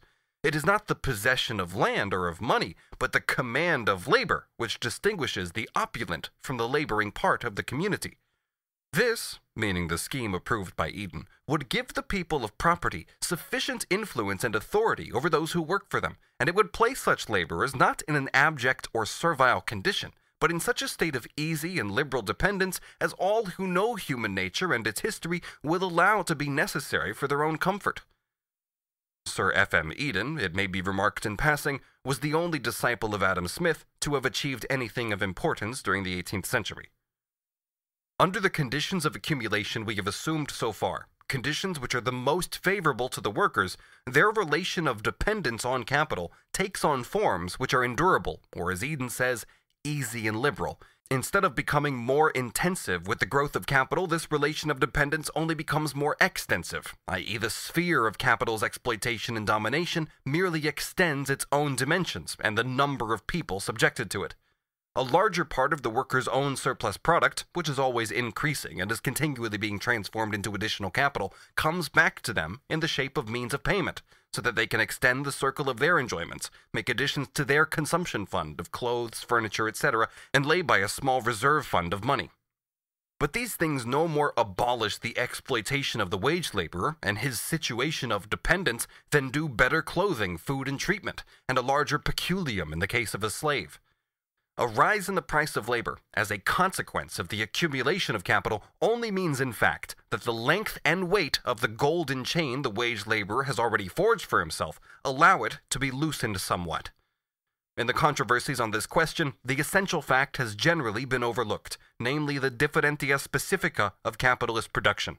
Labor power is not purchased under this system for the purpose of satisfying the personal needs of the buyer, either by its service or through its product. The aim of the buyer is the valorization of his capital, the production of commodities which contain more labor than he paid for, and therefore contain a portion of value which costs him nothing, and is nevertheless realized through the sale of those commodities. The production of surplus value, or the making of profits, is the absolute law of this mode of production. Labor power can be sold only to the extent that it preserves and maintains the means of production as capital, reproduces its own value as capital, and provides a source of additional capital in the shape of unpaid labor. The conditions of its sale, whether more or less favorable to the worker, include, therefore, the necessity of its constant resale and the constantly extended reproduction of wealth as capital. Wages, as we have seen, imply by their very nature that the worker will always provide a certain quantity of unpaid labor. Even if we leave aside the case where a rise of wages is accompanied by a fall in the price of labor, it is clear that at the best of times, an increase in wages means only a quantitative reduction in the amount of unpaid labor the worker has to supply. This reduction can never go so far as to threaten the system itself. Apart from the violent conflicts over the rate of wages, and Adam Smith already showed that in such a conflict the master, by and large, remained the master, a rise in the price of labor resulting from accumulation of capital implies the following alternatives. Either the price of labor keeps on rising because its rise does not interfere with the progress of accumulation. There is nothing remarkable in this, for as Adam Smith says, quote, "After profits are diminished, stock may not only continue to increase, but increase much faster than before. A great stock, though with small profits, generally increases faster than a small stock with great profits." In this case, it is evident that a reduction in the amount of unpaid labor in no way interferes with the extension of the domain of capital. Or, the other alternative, accumulation slackens as a result of the rise in the price of labor, because the stimulus of gain is blunted. The rate of accumulation lessens, but this means that the primary cause of that lessening itself vanishes, i.e. the disproportion between capital and exploitable labor power. The mechanism of the capitalist production process removes the very obstacles it temporarily creates. The price of labor falls again to a level corresponding with capital's requirements for self-valorization, whether this level is below, the same as, or above that which was normal before the rise of wages took place. We see, therefore, that in the first case, it was not the diminished rate, either of the absolute or of the proportional increase in labor power or the working population, which caused the excess quantity of capital, but rather the converse. The increase in capital made the exploitable labor power insufficient. In the second case, it was not the increased rate either of the absolute or of the proportional increase in labor power or the working population that made the capital insufficient, but rather the converse. The relative reduction in the amount of capital caused the exploitable labor power, or rather its price, to be in excess. It is these absolute movements of the accumulation of capital which are reflected as relative movements of the mass of exploitable labor power, and therefore seem produced by the latter's own independent movement. To put it mathematically, the rate of accumulation is the independent, not the dependent variable. The rate of wages is the dependent, not the independent variable. Thus, when the industrial cycle is in its phase of crisis, a general fall in the prices of commodities is expressed as a rise in the relative value of money, and in the phase of prosperity, a general rise in the price of commodities is expressed as a fall in the relative value of money. The so-called currency school conclude from this that with high prices, too much money is in circulation, with low prices, too little. Their ignorance and complete misunderstanding of the facts are worthily paralleled by the economists who interpret the above phenomena of accumulation by saying in the one case there are too few and in the other too many wage laborers in existence. The law of capitalist production, which really lies at the basis of the supposed natural law of population, can be reduced simply to this. The relation between capital, accumulation, and the rate of wages is nothing other than the relation between the unpaid labor which has been transformed into capital and the additional paid labor necessary to set in motion this additional capital. It is therefore in no way a relation between two magnitudes which are mutually independent, i.e. between the magnitude of the capital and the numbers of the working population. It is rather, at bottom, only the relation between the unpaid and the paid labor of the same working population. If the quantity of unpaid labor supplied by the working class and accumulated by the capitalist class increases so rapidly that its transformation into capital requires an extraordinary addition of paid labor, then wages rise, and all other circumstances remaining equal, the unpaid labor diminishes in proportion. But as soon as this diminution touches the point at which the surplus labor that nourishes capital is no longer supplied in normal quantity, a reaction sets in.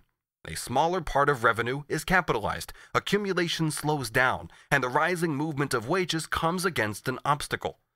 The rise of wages is therefore confined within limits that not only leave intact the foundations of the capitalist system, but also secure its reproduction on an increasing scale.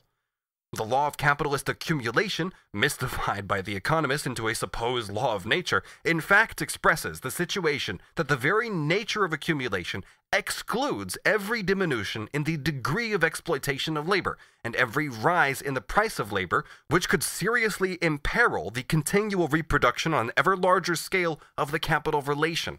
It cannot be otherwise in a mode of production in which the worker exists to satisfy the need of the existing values for valorization, as opposed to the inverse situation, in which objective wealth is there to satisfy the worker's own need for development.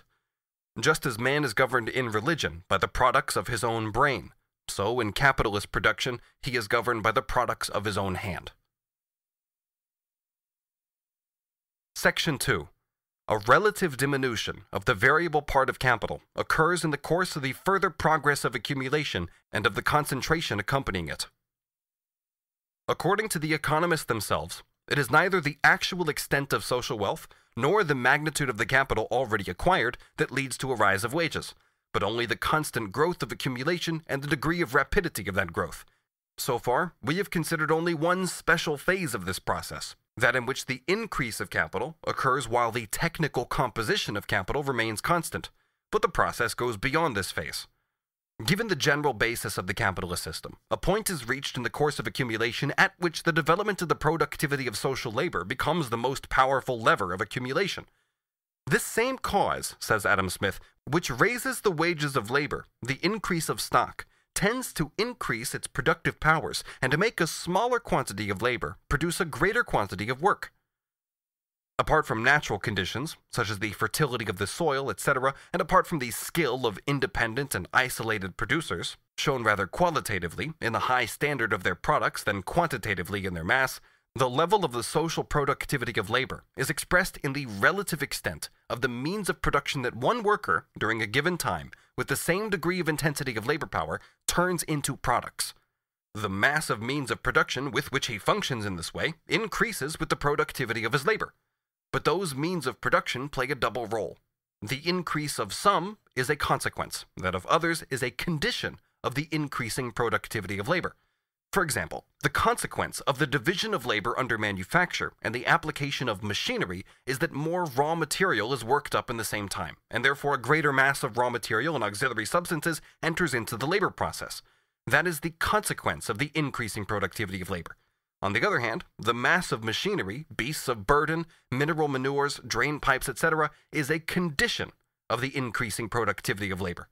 This is also true of the means of production concentrated in buildings, furnaces, means of transport, etc. But whether condition or consequence, the growing extent of the means of production as compared with the labor power incorporated in them is an expression of the growing productivity of labor.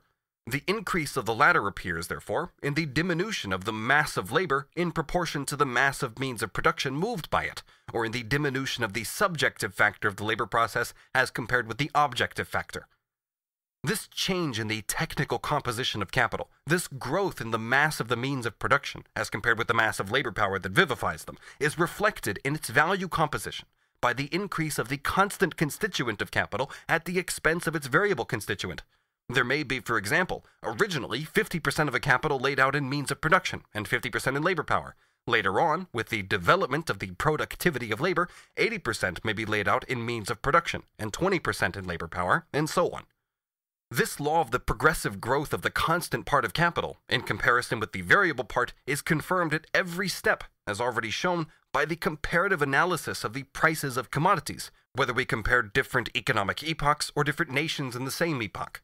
The relative magnitude of the part of the price which represents the value of the means of production, or the constant part of the capital, is in direct proportion to the progress of accumulation, whereas the relative magnitude of the other part of the price, which represents the variable part of the capital, or the payment made for labor, is in inverse proportion to the progress of accumulation.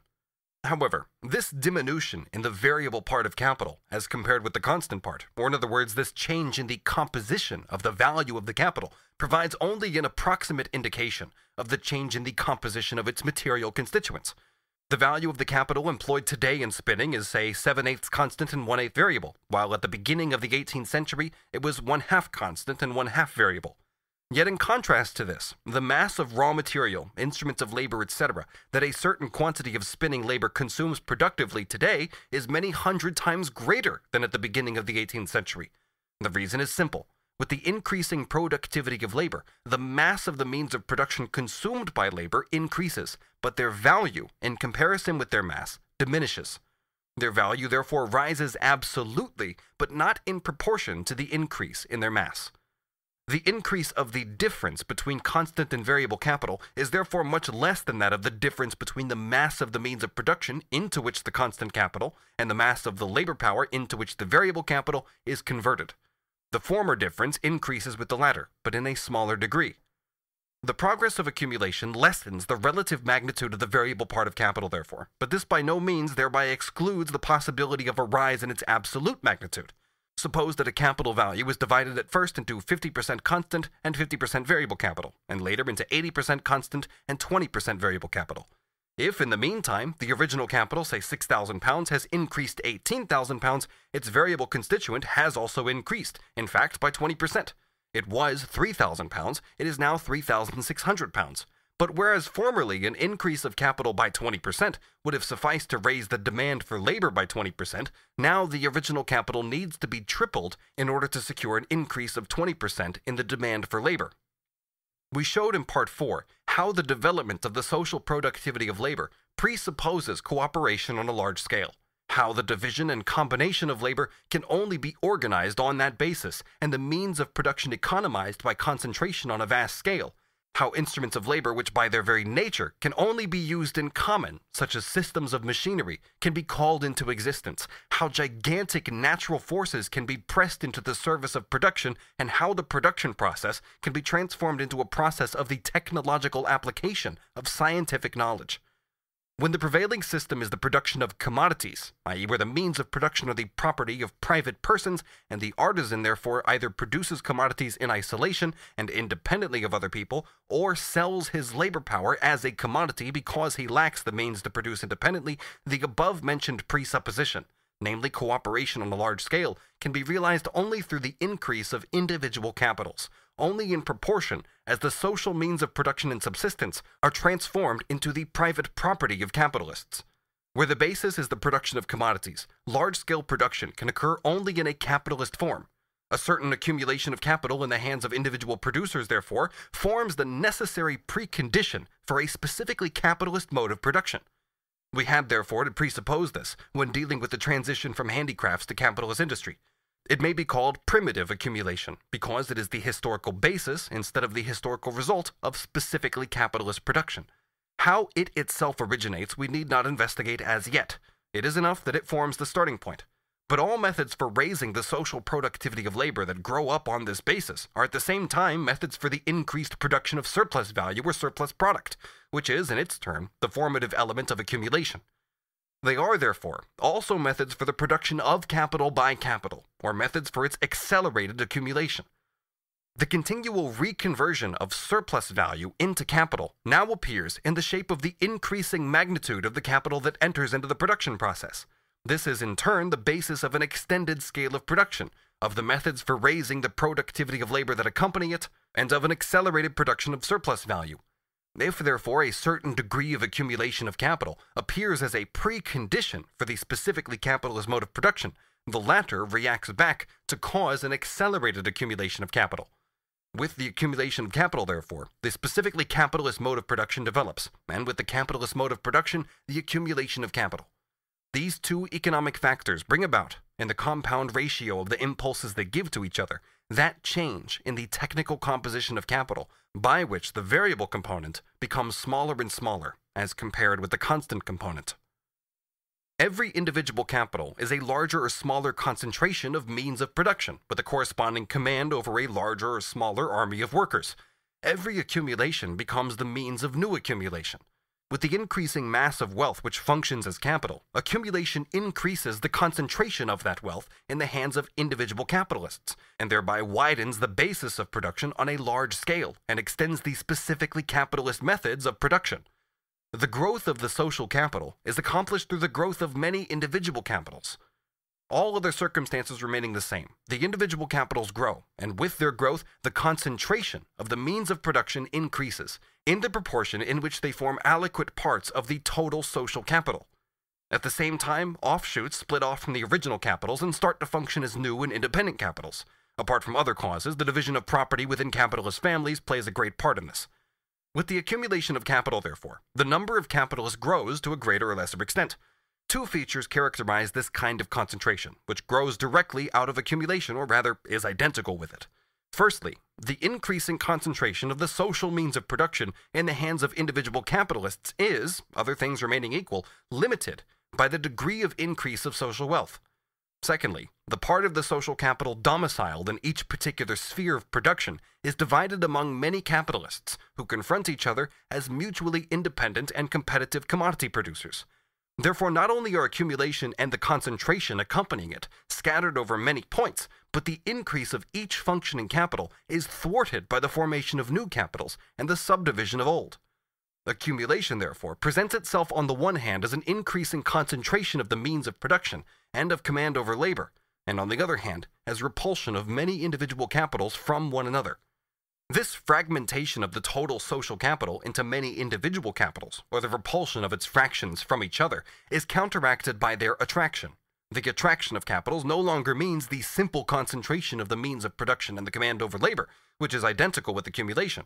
It is concentration of capitals already formed, destruction of their individual independence, expropriation of capitalist by capitalist, transformation of many small into few large capitals.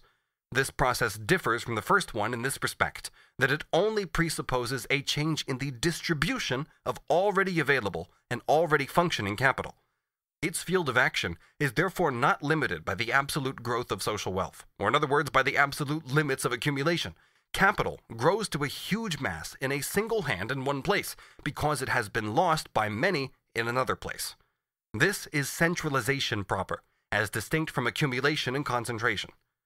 The laws of this centralization of capitals, or of the attraction of capital by capital, cannot be developed here. A few brief factual indications must suffice. The battle of competition is fought by the cheapening of commodities. The cheapness of commodities depends, all other circumstances remaining the same, on the productivity of labor, and this depends in turn on the scale of production. Therefore, the larger capitals beat the smaller. It'll further be remembered that with the development of the capitalist mode of production, there is an increase in the minimum amount of individual capital necessary to carry on a business under its normal conditions. The smaller capitals, therefore, crowd into spheres of production which large-scale industry has taken control of only sporadically or incompletely. Here, competition rages in direct proportion to the number and in inverse proportion to the magnitude of the rival capitals. It always ends in the ruin of many small capitalists, whose capitals partly pass into the hands of their conquerors, and partly vanish completely. Apart from this, an altogether new force comes into existence with the development of capitalist production: the credit system.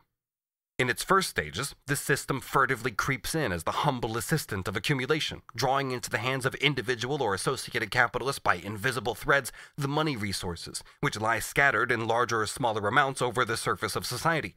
But it soon becomes a new and terrible weapon in the battle of competition, and is finally transformed into an enormous social mechanism for the centralization of capitals. Commensurately with the development of capitalist production and accumulation, there also takes place the development of the two most powerful levers of centralization: competition and credit. At the same time, the progress of accumulation increases the material amenable to centralization, i.e. the individual capitals, while the expansion of capitalist production creates on the one hand the social need, and on the other the technical means for those immense industrial undertakings which require a previous centralization of capital for their accomplishment. Today, therefore, the force of attraction which draws together individual capitals and the tendency to centralization are both stronger than ever before. But if the relative extension and energy of the movement towards centralization is determined to a certain degree by the magnitude of capitalist wealth and the superiority of the economic mechanism already attained, the advance of centralization does not depend in any way on a positive growth in the magnitude of social capital. And this is what distinguishes centralization from concentration, the latter being only another name for reproduction on an extended scale. Centralization may result from a mere change in the distribution of already existing capitals, from a simple alteration in the quantitative grouping of the component parts of social capital. Capital can grow into powerful masses in a single hand in one place, because in other places it has been withdrawn from many individual hands. In any given branch of industry, centralization would reach its extreme limit if all the individual capitals invested there were fused into a single capital. In a given society, this limit would be reached only when the entire social capital was united in the hands of either a single capitalist or a single capitalist company. Centralization supplements the work of accumulation by enabling industrial capitalists to extend the scale of their operations. Whether this latter result is the consequence of accumulation or centralization, whether centralization is accompanied by the violent means of annexation, where certain capitals become such preponderant centers of attraction for others that they shatter the individual cohesion of the latter and then draw the separate fragments to themselves, or whether the fusion of a number of capitals already formed or in process of formation takes place by the smoother process of organizing joint stock companies, the economic effect remains the same. Everywhere, the increased scale of industrial establishments is the starting point for a more comprehensive organization of the collective labor of many people, for a broader development of their material motive forces, i.e. for the progressive transformation of isolated processes of production, carried on by customary methods, into socially combined and scientifically arranged processes of production. But accumulation, the gradual increase of capital by reproduction, as it passes from the circular to the spiral form, is clearly a very slow procedure compared with centralization, which needs only to change the quantitative groupings of the constituent parts of social capital. The world would still be without railways if it had had to wait until accumulation had got a few individual capitals far enough to be adequate for the construction of a railway. Centralization, however, accomplished this in the twinkling of an eye, by means of joint stock companies. And while in this way centralization intensifies and accelerates the effects of accumulation, it simultaneously extends and speeds up those revolutions in the technical composition of capital, which raise its constant portion at the expense of its variable portion, thus diminishing the relative demand for labor. The masses of capital welded together overnight by centralization reproduce and multiply as the others do, only more rapidly, and they thereby become new and powerful levers of social accumulation.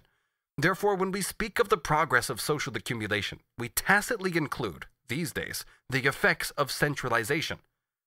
The additional capitals formed in the normal course of accumulation, see Chapter 24, Section 1, serve above all as vehicles for the exploitation of new inventions and discoveries, and industrial improvements in general. But in time, the old capital itself reaches the point where it has to be renewed in all its aspects, a time when it sheds its skin and is reborn like the other capitals in a perfected technical shape, in which a smaller quantity of labor will suffice to set in motion a larger quantity of machinery and raw material. The absolute reduction in the demand for labor, which necessarily follows from this, is obviously so much the greater, the higher the degree to which the capitals undergoing this process of renewal are already massed together by virtue of the movement towards centralization.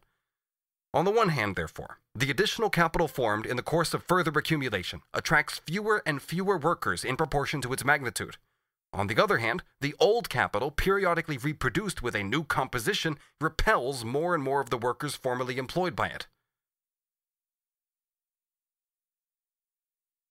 Section 3. The progressive production of a relative surplus population, or industrial reserve army. The accumulation of capital, which originally appeared only as its quantitative extension, comes to fruition, as we have seen, through a progressive qualitative change in its composition, i.e. through a continuing increase of its constant component at the expense of its variable component. The specifically capitalist mode of production, the development of the productivity of labor which corresponds to it, and the change in the organic composition of capital which results from it, are things which do not merely keep pace with the progress of accumulation or the growth of social wealth. They develop at a much quicker rate, because simple accumulation, or the absolute expansion of the total social capital, is accompanied by the centralization of its individual elements, and because the change in the technical composition of the additional capital goes hand in hand with a similar change in the technical composition of the original capital. With the progress of accumulation, therefore, the proportion of constant to variable capital changes. If it was originally, say, 1-to-1, it now becomes successively 2-to-1, 3-to-1, 4-to-1, etc., so that as capital grows, instead of 1/2 its total value, only 1/3, 1/4, etc. is turned into labor power, and so on the other hand, 2/3, 3/4, etc. into means of production. Since the demand for labor is determined not by the extent of the total capital, but by its variable constituent alone, that demand falls progressively with the growth of the total capital, instead of rising in proportion to it, as was previously assumed. It falls relatively to the magnitude of the total capital, and at an accelerated rate as this magnitude increases. With the growth of the total capital, its variable constituent, the labor incorporated in it, does admittedly increase, but in a constantly diminishing proportion. The intermediate pauses in which accumulation works as simple extension of production on a given technical basis are shortened.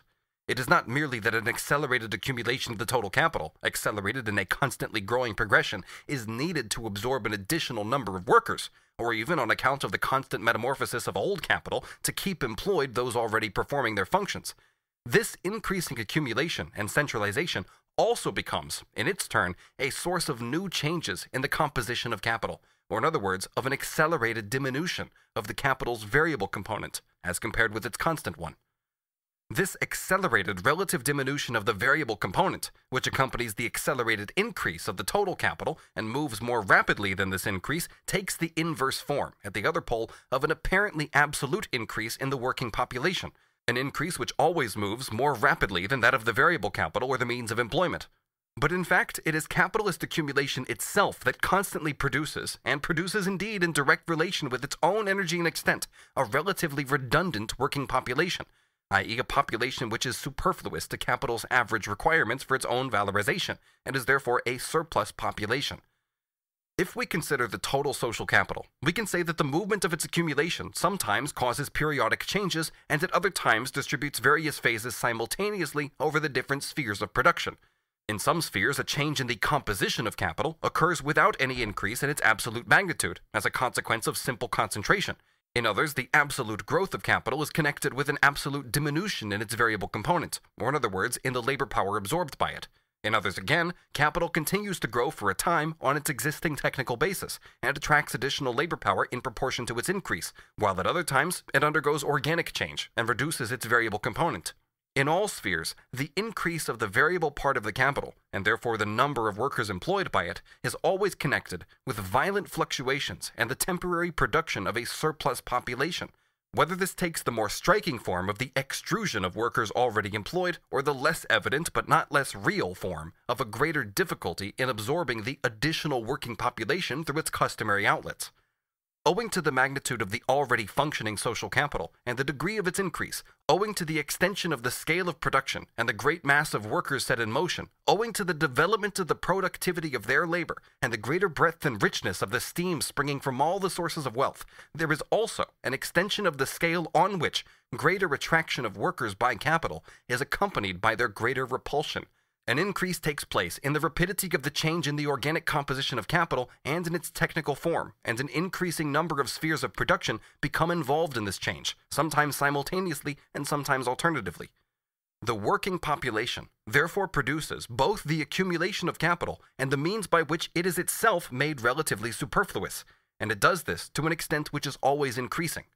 This is a law of population peculiar to the capitalist mode of production, and in fact every particular historical mode of production has its own special laws of population, which are historically valid within that particular sphere. An abstract law of population exists only for plants and animals, and even then only in the absence of any historical intervention by man. But if a surplus population of workers is a necessary product of accumulation or of the development of wealth on a capitalist basis, this surplus population also becomes, conversely, the lever of capitalist accumulation. Indeed, it becomes a condition for the existence of the capitalist mode of production. It forms a disposable industrial reserve army, which belongs to capital just as absolutely as if the latter had bred it at its own cost. Independently of the limits of the actual increase of population, it creates a mass of human material always ready for exploitation by capital in the interests of capital's own changing valorization requirements. With accumulation and the development of the productivity of labor that accompanies it, capital's power of sudden expansion also grows. It grows not merely because the elasticity of the capital already functioning increases, not merely because the absolute wealth of society expands, and capital only forms an elastic part of this, not merely because credit, under every special stimulus, at once places an unusual part of this wealth at the disposal of production in the form of additional capital. It also grows because the technical conditions of the production process, machinery, means of transport, etc., themselves now make possible a very rapid transformation of masses of surplus product into additional means of production. The mass of social wealth, overflowing with the advance of accumulation and capable of being transformed into additional capital, thrusts itself frantically into the old branches of production, whose market suddenly expands, or into newly formed branches such as railways, etc., which now become necessary as a result of the further development of the old branches. In all such cases, there must be the possibility of suddenly throwing great masses of men into the decisive areas without doing any damage to the scale of production in other spheres. The surplus population supplies these masses. The path characteristically described by modern industry, which takes the form of a decennial cycle, interrupted by smaller oscillations, of periods of average activity, production at high pressure, crisis, and stagnation, depends on the constant formation, the greater or less absorption, and the reformation of the industrial reserve army or surplus population. In their turn, the varying phases of the industrial cycle recruit the surplus population and become one of the most energetic agencies for its reproduction. This peculiar cyclical path of modern industry, which occurs in no earlier period of human history, was also impossible when capitalist production was in its infancy. The composition of capital at that time underwent only very gradual changes.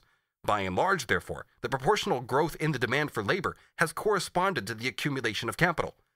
Even though the advance of accumulation was slow in comparison with that of the modern epoch, it came up against a natural barrier in the shape of the exploitable working population.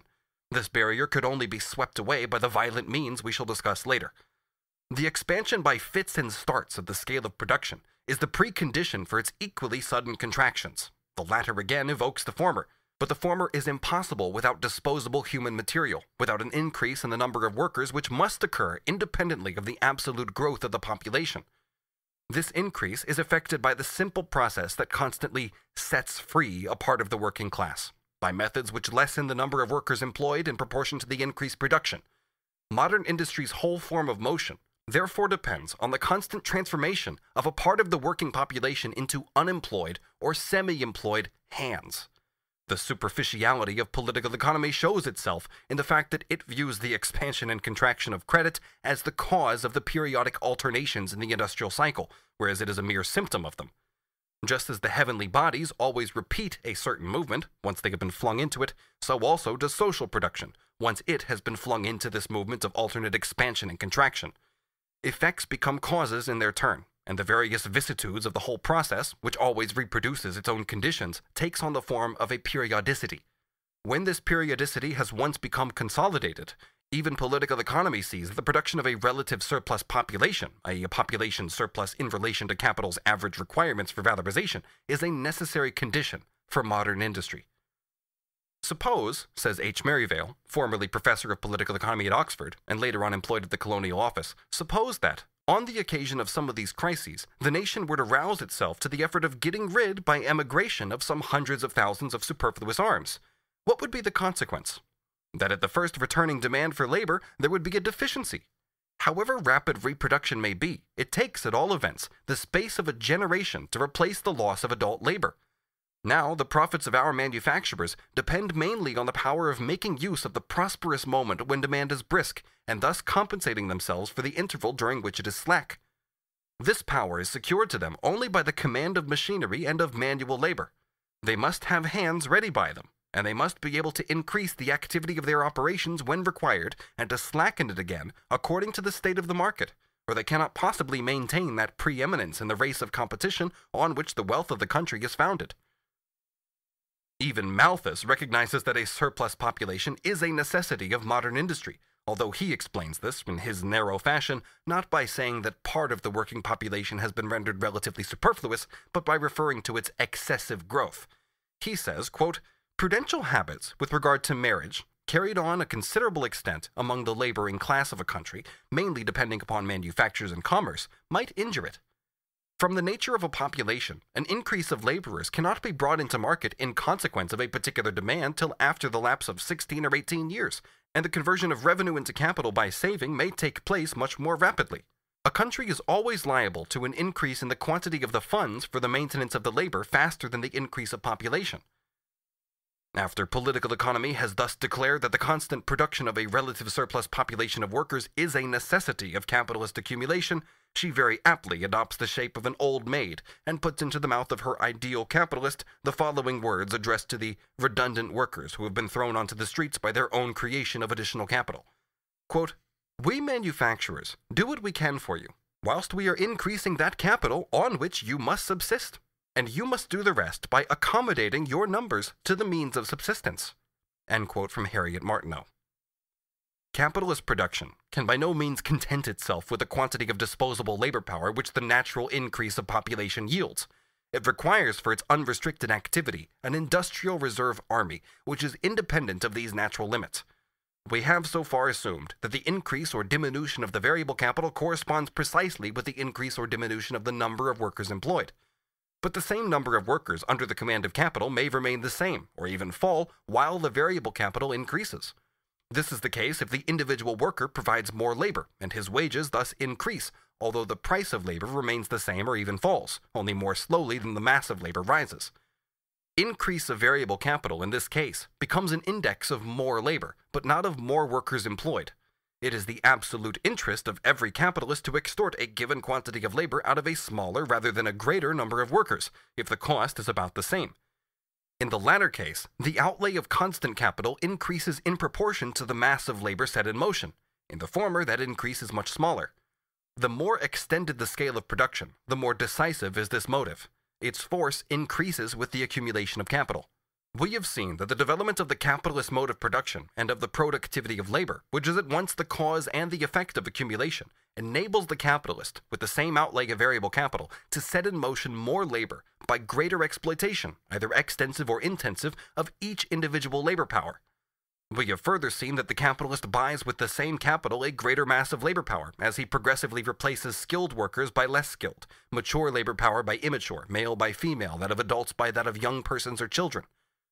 On the one hand, therefore, with the progress of accumulation, a larger variable capital sets more labor in motion without enlisting more workers. On the other, a variable capital of the same magnitude sets in motion more labor with the same mass of labor power. And finally, a greater number of inferior labor powers is set in motion by the displacement of more skilled labor powers.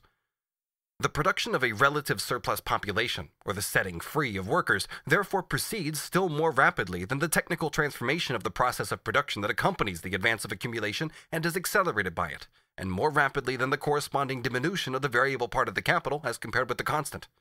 If the means of production, as they increase in extent and effective power, become to a lesser extent means for employing workers, this relation is itself in turn modified by the fact that in proportion as the productivity of labor increases, capital increases its supply of labor more quickly than its demand for workers. The overwork of the employed part of the working class swells the ranks of its reserve, while conversely, the greater pressure that the reserve by its competition exerts on the employed workers forces them to submit to overwork and subjects them to the dictates of capital. The condemnation of one part of the working class to enforced idleness by the overwork of the other part, and vice versa, becomes a means of enriching the individual capitalists, and accelerates at the same time the production of an industrial reserve army on a scale corresponding with the progress of social accumulation. The importance of this element in the formation of the relative surplus population is shown by the example of England. Her technical means for the saving of labor are colossal.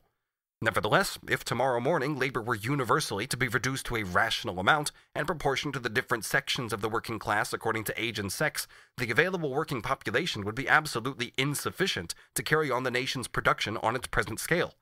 The great majority of the now unproductive workers would have to be turned into productive ones. Taking them as a whole, the general movements of wages are exclusively regulated by the expansion and contraction of the industrial reserve army, and this in turn corresponds to the periodic alternations of the industrial cycle. They are not, therefore, determined by the variations of the absolute numbers of the working population, but by the varying proportions in which the working class is divided into an active army and a reserve army, by the increase or diminution in the relative amount of the surplus population, by the extent to which it is alternately absorbed and set free.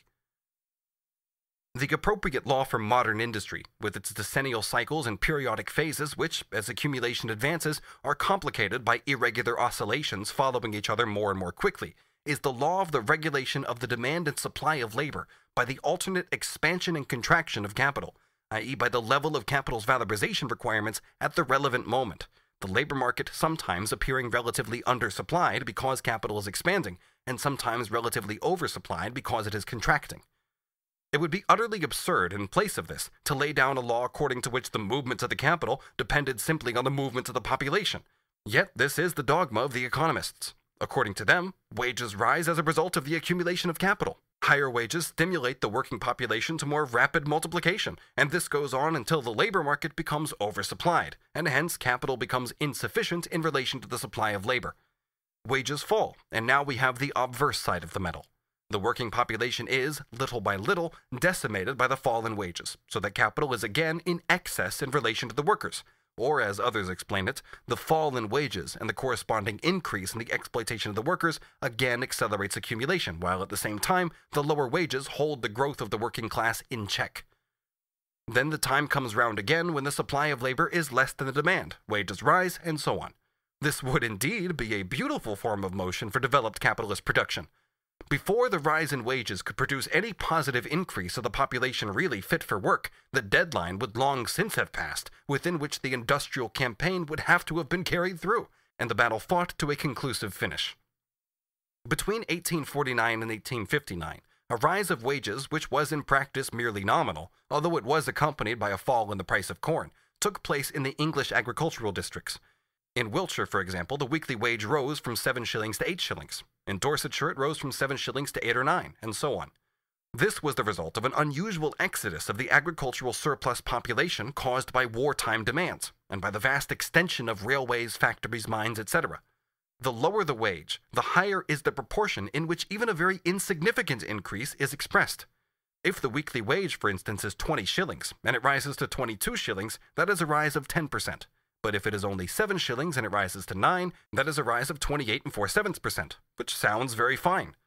Anyway, the farmers howled, and the London Economist, with reference to these starvation wages, prattled quite seriously of a general and substantial advance. What did the farmers do now?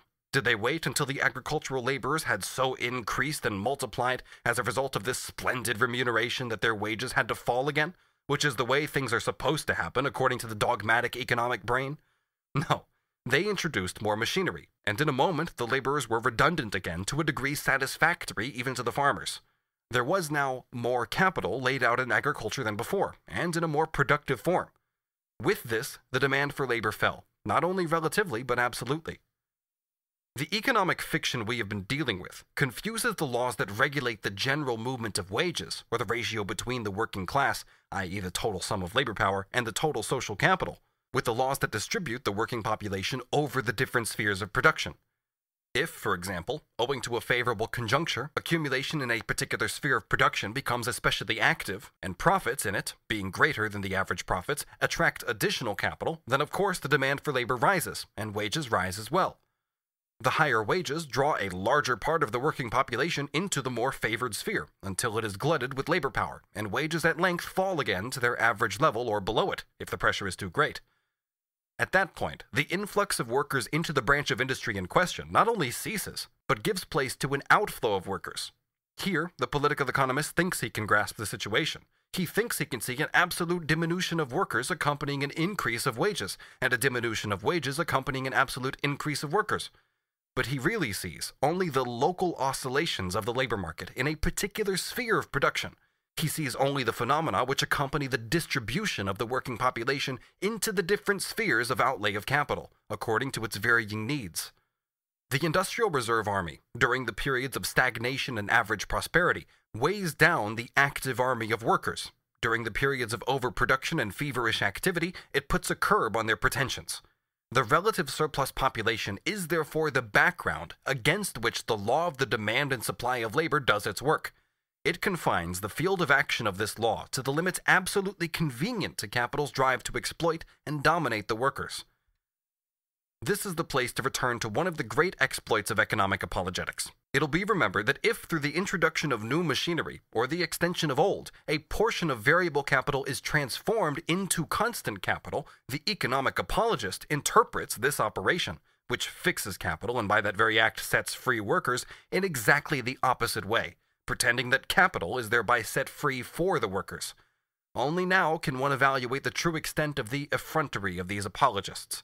Not only are the workers directly turned out by the machines set free, but so are their future replacements in the rising generation, as well as the additional contingent which, with the usual extension of business on its old basis, would regularly be absorbed. They are now all set free, and every bit of capital looking round for a function can take advantage of them. Whether it attracts them or others, the effect on the general demand for labor will be nil, if this capital is just sufficient to take out of the market as many workers as the machines threw into it. If it employs a smaller number, the number of redundant workers increases. If it employs a greater, the general demand for labor increases only to the extent of the excess of the employed over those set free. The impulse that additional capital seeking an outlet would otherwise have given to the general demand for labor is therefore in every case neutralized until the supply of workers thrown out of employment by the machine has been exhausted. That is to say, the mechanism of capitalist production takes care that the absolute increase of capital is not accompanied by a corresponding rise in the general demand for labor. And the apologist calls this a compensation for the misery, the sufferings, the possible death of the displaced workers during the transitional period when they are banished into the Industrial Reserve Army. The demand for labor is not identical with the increase of capital, nor is the supply of labor identical with the increase of the working class. It is not a case of two independent forces working on each other. The dice are loaded. Capital acts on both sides at once. If its accumulation on the one hand increases the demand for labor, it increases on the other the supply of workers by setting them free, while at the same time the pressure of the unemployed compels those who are employed to furnish more labor, and therefore makes the supply of labor to a certain extent independent of the supply of workers. The movement of the law of supply and demand of labor on this basis completes the despotism of capital. Thus, as soon as the workers learn the secret of why it happens that the more they work, the more alien wealth they produce, and that the more the productivity of their labor increases, the more does their very function as a means for the valorization of capital become precarious. As soon as they discover that the degree of intensity of the competition amongst themselves depends wholly on the pressure of the relative surplus population, as soon as by setting up trade unions, etc., they try to organize planned cooperation between the employed and the unemployed in order to obviate or to weaken the ruinous effects of this natural law of capitalist production on their class, so soon does capital and its sycophant, political economy, cry out at the infringement of the eternal and, so to speak, sacred law of supply and demand. Every combination between employed and unemployed disturbs the pure action of this law. But on the other hand, as soon as, in the colonies for example, adverse circumstances prevent the creation of an industrial reserve army, and with it the absolute dependence of the working class upon the capitalist class, capital, along with its platitudinous Sancho Panza, rebels against the sacred law of supply and demand, and tries to make up for its inadequacies by forcible means.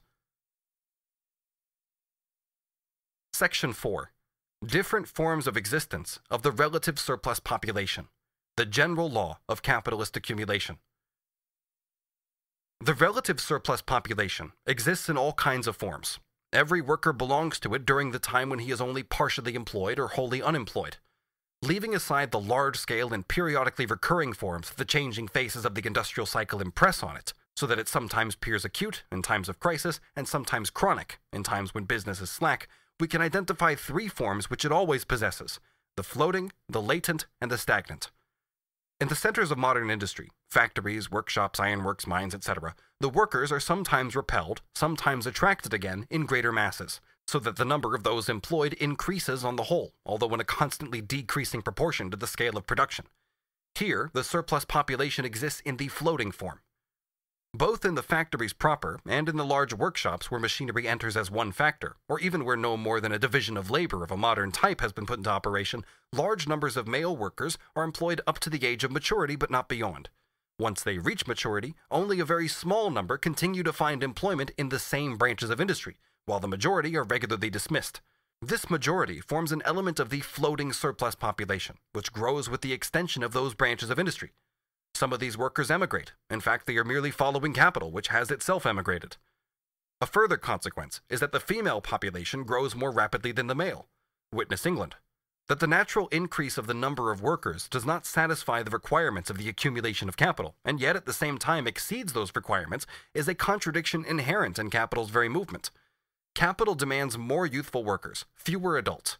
This contradiction is no more glaring than the other contradiction, namely that a shortage of hands is complained of, while at the same time many thousands are out of work because the division of labor chains them to a particular branch of industry. Moreover, the consumption of labor power by capital is so rapid that the worker has already more or less completely lived himself out when he is only halfway through his life. He falls into the ranks of the surplus population, or is thrust down from a higher to a lower step in the scale. It is precisely among the workers in large-scale industry that we meet with the shortest life expectancy.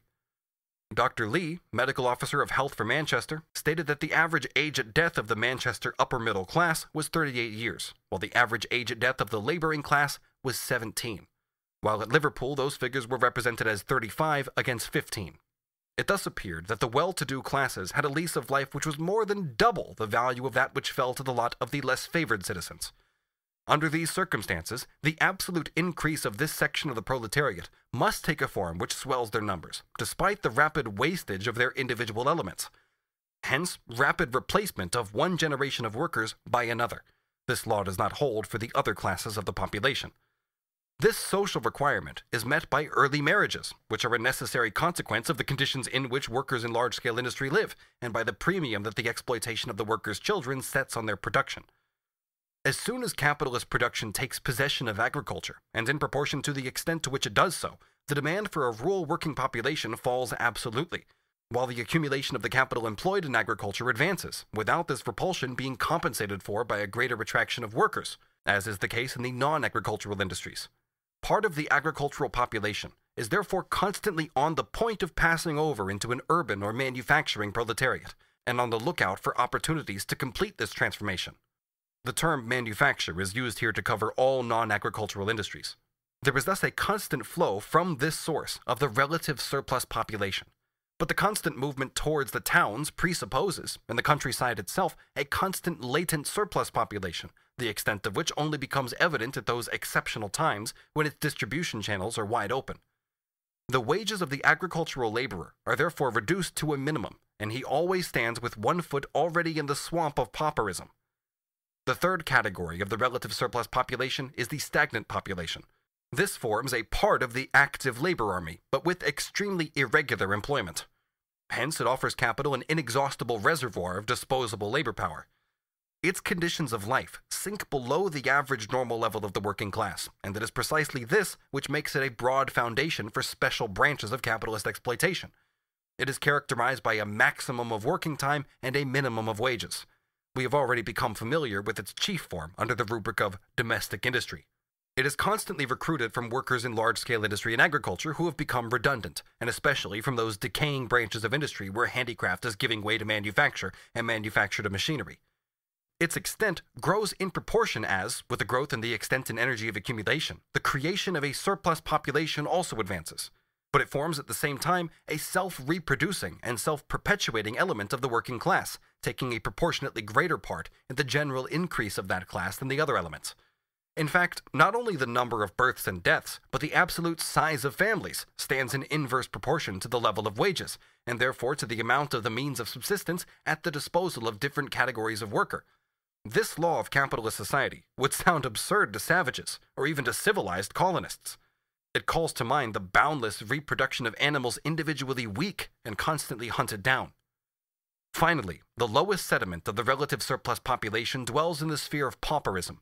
Apart from vagabonds, criminals, prostitutes, in short the actual lumpen proletariat, this social stratum consists of three categories. First, those able to work. One need only glance superficially at the statistics of English pauperism to find that the quantity of paupers increases with every crisis of trade and diminishes with every revival. Second, orphans and pauper children. These are candidates for the Industrial Reserve Army, and in times of great prosperity, such as the year 1860 for instance, they are enrolled in the army of active workers both speedily and in large numbers. Third, the demoralized, the ragged, and those unable to work. Chiefly people who succumb to their incapacity for adaptation, an incapacity which results from the division of labor, people who have lived beyond the worker's average lifespan, and the victims of industry, whose number increases with the growth of dangerous machinery, of mines, chemical works, etc., the mutilated, the sickly, the widows, etc. Pauperism is the hospital of the active labor army, and the dead weight of the Industrial Reserve Army. Its production is included in that of the relative surplus population. Its necessity is implied by their necessity. Along with the surplus population, pauperism forms a condition of capitalist production and of the capitalist development of wealth. It forms part of the Formulae of capitalist production, but capital usually knows how to transfer these from its own shoulders to those of the working class and the petty bourgeoisie. The greater the social wealth, the functioning capital, the extent and energy of its growth, and therefore also the greater of the absolute mass of the proletariat and the productivity of its labor, the greater is the Industrial Reserve Army. The same causes which develop the expansive power of capital also develop the labor power at its disposal. The relative mass of the Industrial Reserve Army thus increases with the potential energy of wealth. But the greater this reserve army in proportion to the active labor army, the greater is the mass of a consolidated surplus population, whose misery is in inverse ratio to the amount of torture it has to undergo in the form of labor. The more extensive, finally, the pauperized section of the working class and the Industrial Reserve Army, the greater is official pauperism. This is the absolute, general law of capitalist accumulation. Like all other laws, it is modified in its working by many circumstances, the analysis of which does not concern us here. We can now understand the foolishness of the economic wisdom which preaches to the workers that they should adapt their numbers to the valorization requirements of capital. The mechanism of capitalist production and accumulation itself constantly effects this adjustment. The first word of this adaptation is the creation of a relative surplus population, or industrial reserve army. Its last word is the misery of constantly expanding strata of the active army of labor and the dead weight of pauperism. On the basis of capitalism, a system in which the worker does not employ the means of production, but the means of production employ the worker, the law by which a constantly increasing quantity of means of production may be set in motion by a progressively diminishing expenditure of human power, thanks to the advance in the productivity of social labor, undergoes a complete inversion and is expressed thus. The higher the productivity of labor, the greater is the pressure of the workers on the means of employment, the more precarious, therefore, becomes the conditions for their existence, namely the sale of their own labor power for the increase of alien wealth, or in other words, the self-valorization of capital. The fact that the means of production and the productivity of labor increase more rapidly than the productive population expresses itself, therefore, under capitalism in the inverse form that the working population always increases more rapidly than the valorization requirements of capital. We saw in Part 4, when analyzing the production of relative surplus value, that within the capitalist system, all methods for raising the social productivity of labor are put into effect at the cost of the individual worker, that all means for the development of production undergo a dialectical inversion, so that they become means of domination and exploitation of the producers. They distort the worker into a fragment of a man. They degrade him to the level of an appendage of a machine. They destroy the actual content of his labor by turning it into a torment. They alienate from him the intellectual potentialities of the labor process in the same proportion as science is incorporated in it as an independent power. They deform the conditions under which he works, subject him during the labor process to a despotism the more hateful for its meanness. They transform his lifetime into working time and drag his wife and child beneath the wheels of the juggernaut of capital. But all methods for the production of surplus value are at the same time methods of accumulation, and every extension of accumulation becomes, conversely, a means for the development of those methods. It follows, therefore, that in proportion as capital accumulates, the situation of the worker, be his payment high or low, must grow worse. Finally, the law which always holds the relative surplus population, or industrial reserve army, in equilibrium with the extent and energy of accumulation, rivets the worker to capital more firmly than the wedges of Hephaestus held Prometheus to the rock. It makes an accumulation of misery a necessary condition, corresponding to the accumulation of wealth. Accumulation of wealth at one pole is, therefore, at the same time accumulation of misery, the torment of labor, slavery, ignorance, brutalization, and moral degradation at the opposite pole, i.e., on the side of the class that produces its own product as capital. This antagonistic character of capitalist accumulation is enunciated in various forms by political economists, although they lump it together with other phenomena, which are admittedly to some extent analogous, but nevertheless essentially distinct, since they appear only in pre-capitalist modes of production. The Venetian monk Ortez, one of the greatest economic writers of the 18th century, regards the antagonism of capitalist production as a universal natural law of social wealth. Quote, "In the economy of a nation, advantages and evils always balance each other. The abundance of wealth with some people is always equal to the lack of wealth with others. The great riches of a small number are always accompanied by the absolute deprivation of the essential necessities of life for many others. The wealth of a nation corresponds with its population, and its misery corresponds with its wealth. Diligence, in some, compels idleness in others. The poor and idle are a necessary consequence of the rich and active," and so on. About 10 years after Ortez, the High Church Protestant parson, Townsend, glorified misery as a necessary condition of wealth in a thoroughly brutal way. Quote, "Legal constraint to labor is attended with too much trouble, violence, and noise, whereas hunger is not only a peaceable, silent, unremitted pressure, but as the most natural motive to industry and labor, it calls forth the most powerful exertions.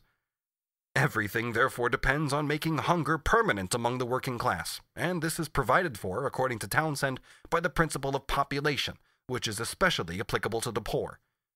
It seems to be a law of nature that the poor should be, to a certain degree, improvident, i.e. so improvident as to be born without silver spoons in their mouths, that there may always be some to fulfill the most servile, the most sordid, and the most ignoble offices in the community.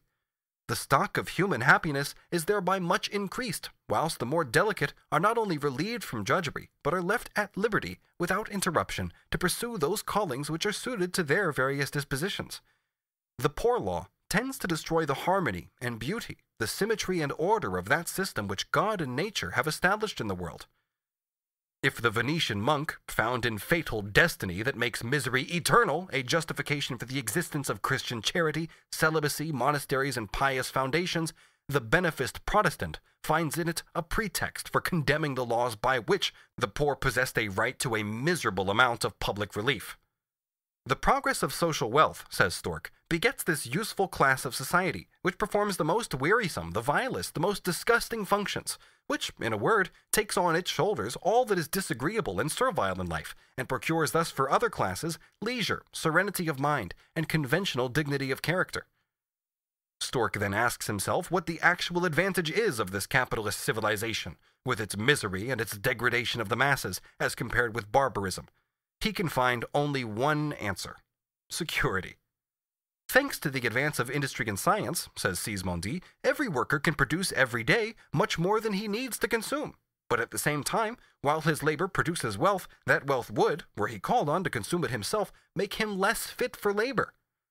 According to him, men, i.e. non-workers, would probably prefer to do without all artistic perfection, and all the enjoyments that industry procures for us, if it were necessary that all should buy them by constant toil like that of the worker. Exertion today is separated from its recompense. It is not the same man that first works and then reposes, but it is because the one works that the other rests. The indefinite multiplication of the productive powers of labor can have no other result than the increase of luxury and enjoyment on the part of the idle rich.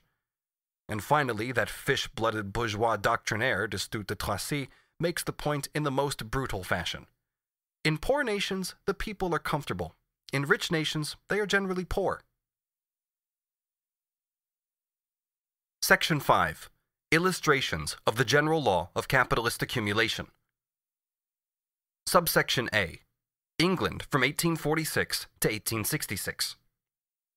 No period of modern society is so favorable for the study of capitalist accumulation as the period of the last 20 years. It's as if Fortunatus's purse has been discovered.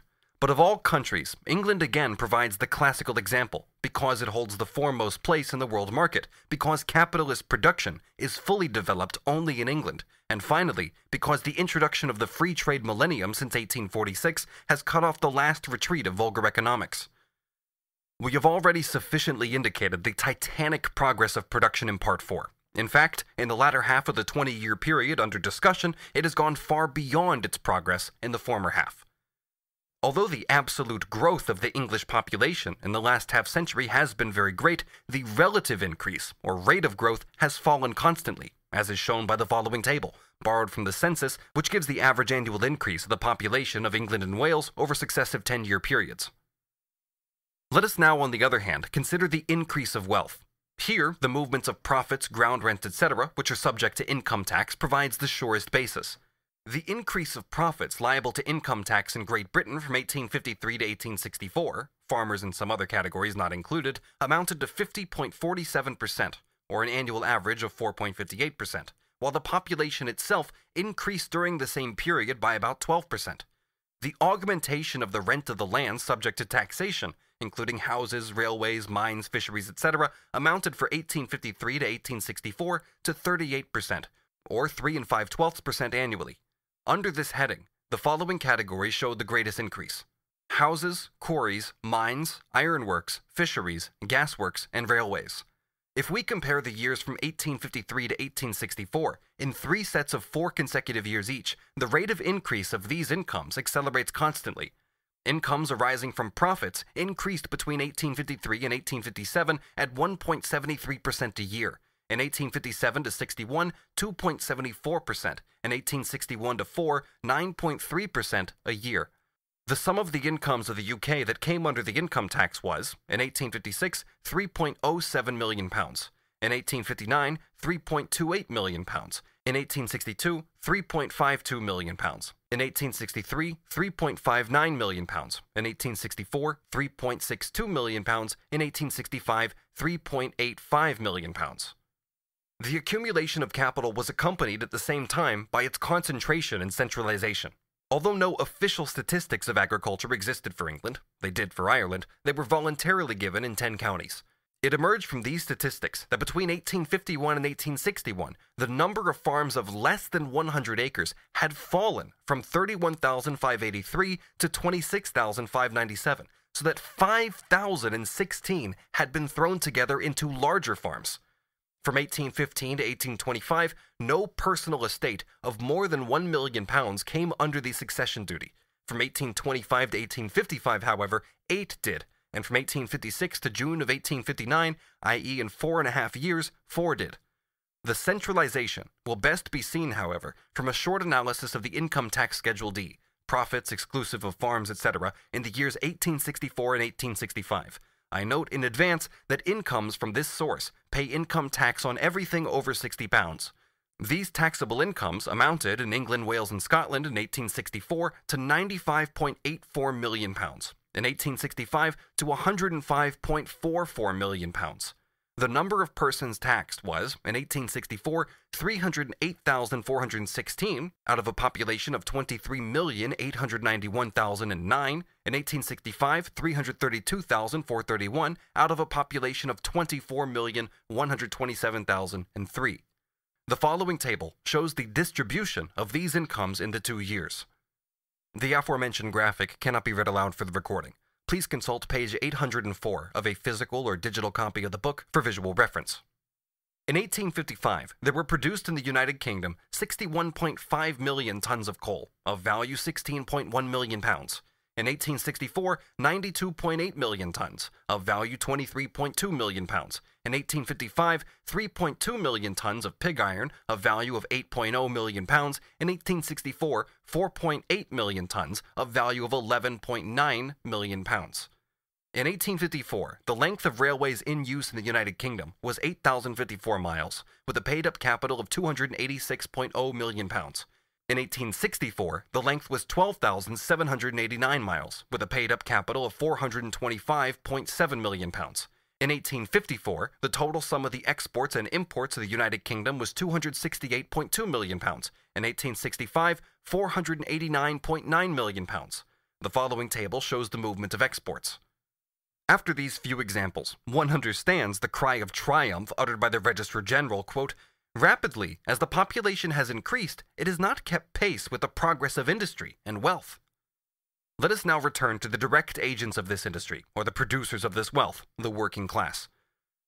Quote, "It is one of the most melancholy features in the social state of this country," says Gladstone, "that we see, beyond the possibility of denial, that while there is at this moment a decrease in the consuming powers of the people, an increase of the pressure and privations and distress upon the working class, there is at the same time a constant accumulation of wealth in the upper classes, an increase of the luxuriousness of their habits and of their means of enjoyment." Thus spake this unctuous minister in the House of Commons on the 13th of February, 1843. On the 16th of April, 1863, 20 years later, in the speech in which he introduced his budget, he said, quote, "From 1842 to 52, the taxable income of the country increased by 6%. In the 8 years from 1853 to 61, it had increased from the basis taken in 1853 by 20%. The fact is so astonishing as to be almost incredible. This intoxicating augmentation of wealth and power, entirely confined to classes of property, must be of indirect benefit to the laboring population, because it cheapens commodities of general consumption. While the rich have been growing richer, the poor have been growing less poor. At any rate, whether the extremes of poverty are less, I do not presume to say." How lame an anticlimax! If the working class had remained poor, only less poor, in proportion as it produces for the wealthy class an intoxicating augmentation of wealth and power, then it has remained relatively just as poor. If the extremes of poverty have not lessened, they have increased, because the extremes of wealth have. As for the cheapening of the means of subsistence, the official statistics, for instance the accounts of the London Orphan Asylum, show an increase in price of 20% over the last 10 years. If we compare the average of the 3 years 1860 to 1862 with the average of 1851 to 53. In the following 3 years, 63 to 65, there was a progressive rise in the price of meat, butter, milk, sugar, salt, coal, and a number of other necessary means of subsistence. Gladstone's next budget speech of the 7th of April 1864 is a Pindaric dithyramb on the progress of surplus value extraction and the happiness of the people, moderated by poverty. He speaks of the masses, quote, "on the border of pauperism, of branches of trade in which wages have not increased," and finally sums up the happiness of the working class in the words, "Human life is but, in 9 cases out of 10, a struggle for existence."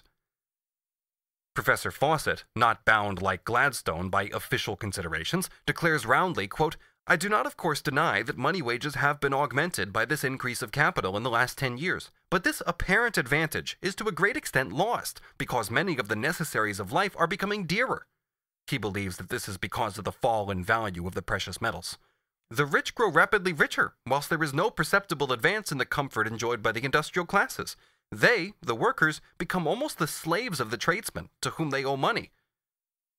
In the chapters on the working day and machinery, the reader has seen the circumstances under which the British working class created an intoxicating augmentation of wealth and power for the possessing classes. There we were chiefly concerned with the worker while he was exercising his social function. But for a full elucidation of the law of accumulation, His condition outside the workshop must also be looked at, his condition as to food and accommodation. The limits of this book compel us to concern ourselves chiefly with the worst paid part of the industrial proletariat and the agricultural laborers, who together form the majority of the working class. But before this, just one word about official pauperism, or the part of the working class which has forfeited its condition of existence, the sale of labor power, and vegetates on public alms. The official list of paupers in England numbered 851,369 persons in 1855, 877,767 in 1856, and 971,433 in 1865. As a result of the cotton famine, it swelled to 1.08 million in 1863 and 1.01 million in 1864. The crisis of 1866, which hit London most severely, created there, in the center of the world market, a city with more inhabitants than the Kingdom of Scotland, an increase of pauperism for the year 1866 of 19.5% compared with 1865, and of 24.4% compared with 1864, and a still greater increase for the first 3 months of 1867 as compared with 66. 2 points emerge clearly when we analyze these statistics of pauperism. On the one hand, the rise and fall of the number of paupers reflects the periodic changes of the industrial cycle. On the other, the official statistics become more and more misleading as to the actual extent of pauperism in proportion as, with the accumulation of capital, the class struggle develops, and hence the class consciousness of the workers as well. For example, the barbarous nature of the treatment of the paupers, at which the English press, being the Times, the Pall Mall Gazette, etc., has cried out so loudly during the last 2 years, is in fact of ancient date. Friedrich Engels in 1844 demonstrated exactly the same horrors and exactly the same transient canting outcries of sensational literature. But the frightful increase in the number of deaths by starvation in London during the last 10 years proves beyond doubt the growing horror in which the workers hold the slavery of the workhouse, that place of punishment for poverty. Subsection B. The badly paid strata of the British industrial working class. During the cotton famine of 1862-3, Dr. Edward Smith was charged by the Privy Council to make an investigation into the conditions of nourishment of the distressed cotton workers of Lancashire and Cheshire. His observations during many preceding years had led him to the conclusion that to avert starvation diseases, the daily food of an average woman ought to contain at least 3,900 grains of carbon and 180 grains of nitrogen. The daily food of an average man at least 4,300 grains of carbon and 200 grains of nitrogen. For women, about the same quantity of nutritive elements are contained in 2 pounds of good wheaten bread, for men 1/9 more. For the weekly average of adult men and women, at least 28,600 grains of carbon and 1,330 grains of nitrogen. His calculation was practically confirmed in a surprising manner by its agreement with the miserable quantity of nourishment to which the emergency had reduced the consumption of the cotton workers. This was, in December of 1862, 29,211 grains of carbon and 1,295 grains of nitrogen a week. In 1863, the Privy Council ordered an investigation into the state of distress of the worst nourished part of the English working class. Dr. Simon, medical officer to the Privy Council, chose for this work the above-mentioned Dr. Smith. His inquiry covers on the one hand the agricultural laborers, on the other hand silk weavers, needlewomen, kid glovers, stocking weavers, glove weavers, and shoemakers. The latter categories are, with the exception of the stocking weavers, exclusively town dwellers. It was made a rule in this inquiry to select in each category the most healthy families and those comparatively in the best circumstances. As a general result, it was found that, quote, in only one of the examined classes of indoor operatives did the average nitrogen supply just exceed, while in another it nearly reached, the estimated standard of bare sufficiency, i.e. sufficient to avert starvation disease. And that in 2 classes there was defect, in one a very large defect, of both nitrogen and carbon. Moreover, as regards the examined families of the agricultural population, it appeared that more than 1/5 were with less than the estimated sufficiency of carbonaceous food, and that more than 1/3 were with less than the estimated sufficiency of nitrogenous food, and that in 3 counties, Berkshire, Oxfordshire, and Somersetshire, insufficiency of nitrogenous food was the average local diet. Among the agricultural laborers, those of England, the wealthiest part of the United Kingdom, were the worst fed.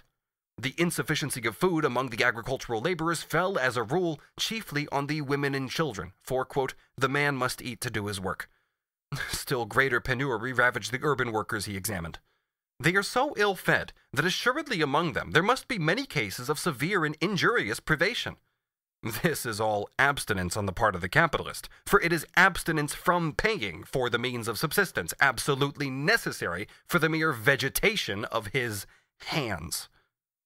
The following table shows the conditions of nourishment for both sexes of the above-named categories of purely town-dwelling workers, as compared with the minimum assumed by Dr. Smith, and with the food allowance of the cotton workers during the time of their greatest distress.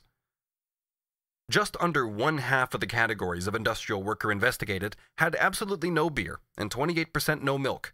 The weekly average of liquid means of nourishment in the families varied from 7 ounces in the case of the needlewomen to 24 3/4 ounces in the case of the stocking makers.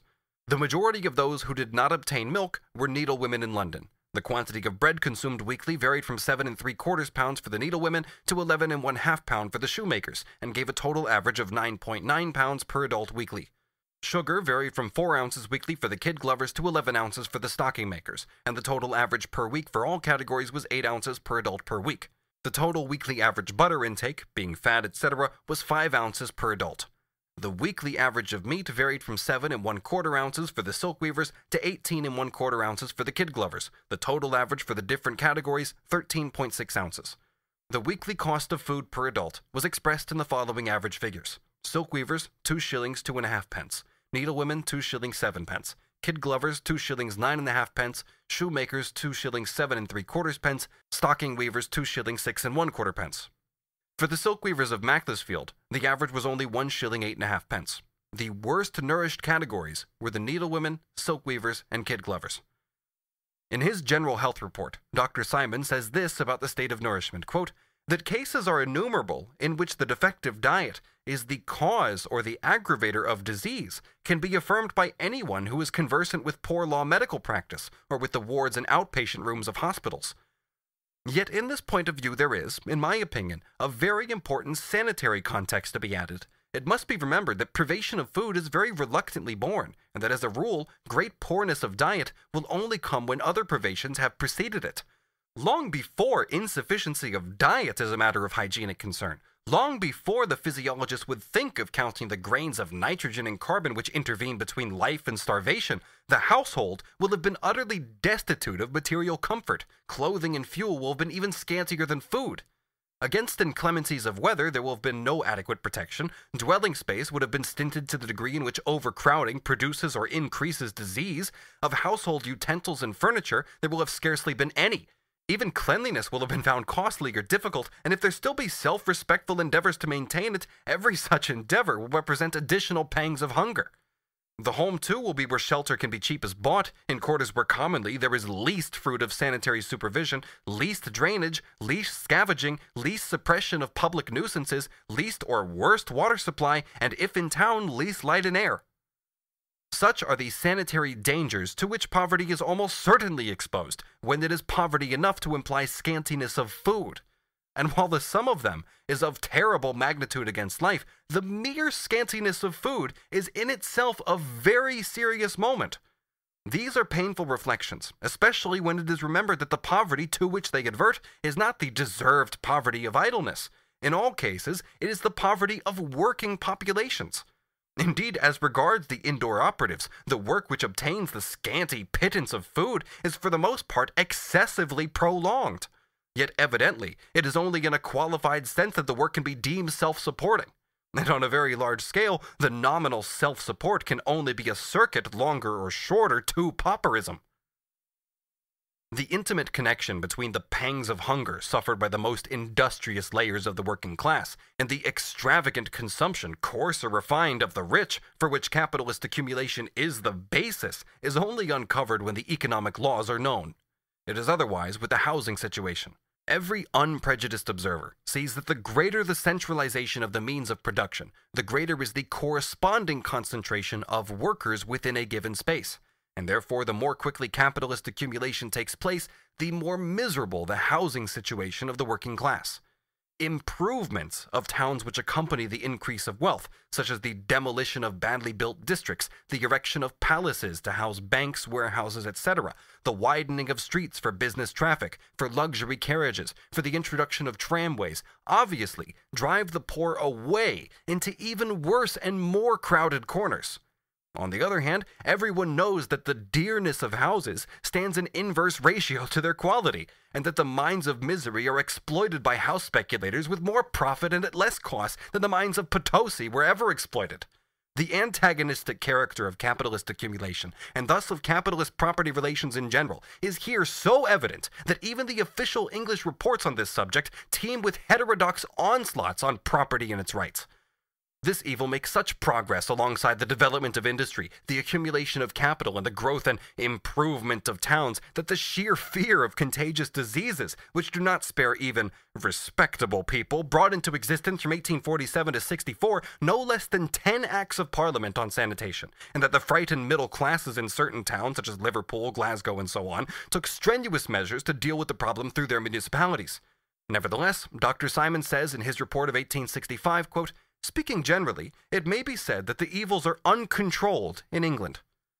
By order of the Privy Council, in 1864, an inquiry was made into the conditions of the housing of the agricultural laborers, and in 1865 the same thing was done for the poorer classes of the towns.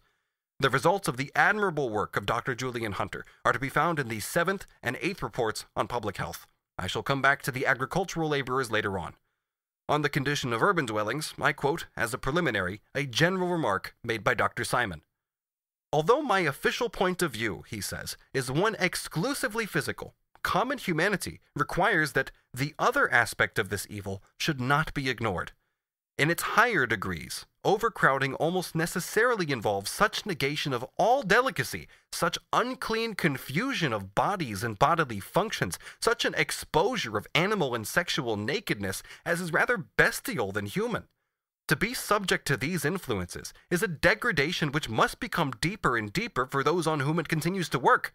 To children who are born under its curse, it must often be a very baptism into infamy. And beyond all measure, hopeless is the wish that persons thus circumstanced should ever in other aspects aspire to that atmosphere of civilization which has its essence in physical and moral cleanliness." London takes the first place in overcrowded habitations, absolutely unfit for human beings. "I feel clear," says Dr. Hunter, "on 2 points. First, that there are about 20 large colonies in London of about 10,000 persons each, whose miserable condition exceeds almost anything I have seen elsewhere in England, and is almost entirely the result of their bad house accommodation. And second, that the overcrowded and dilapidated condition of the houses of these colonies is much worse than was the case 20 years ago. It is not too much to say that life in parts of London and Newcastle is infernal. Furthermore, the better-off part of the working class, together with the small shopkeepers and other elements of the lower middle class, falls in London more and more under the curse of these vile housing conditions, in proportion as improvements, and with them the demolition of old streets and houses, advance, in proportion as factories spring up, and the influx of people into the metropolis grows, and finally in proportion as house rents rise owing to increases in urban ground rent. Quote, "Rents have become so heavy that few laboring men can afford more than one room. There is almost no house property in London that is not overburdened with a number of middlemen, for the price of land in London is always very high in comparison with its yearly revenue, and therefore every buyer speculates on getting rid of it again at a jury price, the expropriation valuation fixed by jurymen, or on pocketing an extraordinary increase of value arising from the proximity of some large-scale undertaking. As a result of this, there is a regular trade in the purchase of fag-ends of leases. Quote, "Gentlemen in this business may be fairly expected to do as they do, get all they can from the tenants while they have them, and leave as little as they can for their successors. The rents are weekly, and these gentlemen run no risk. Owing to the construction of railways within the city, quote, the spectacle has lately been seen in the east of London of a number of families wandering about some Saturday night with their scanty worldly goods on their backs without any resting place but the working house. The workhouses are already overcrowded, and the improvements already sanctioned by Parliament have only just begun. If the workers are driven away by the demolition of their old houses, they either do not leave the old parish, or at the most they settle down on its borders, as near as they can get to it. Quote, they try, of course, to remain as near as possible to their workshops, The inhabitants do not go beyond the same or the next parish, parting their two-room tenements into single rooms and crowding even those. Even at an advanced rent, the people who are displaced will hardly be able to get an accommodation so good as the meager one they have left. Half the workmen of the Strand walk 2 miles to their work.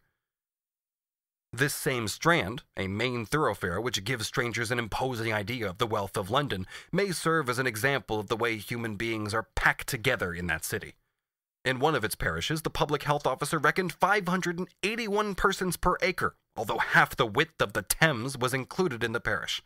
It'll of course be understood that all the measures for the improvement of public health which have been taken so far in London have in fact, by demolishing uninhabitable houses, driven the workers out of some districts only to crowd them together still more closely in other districts.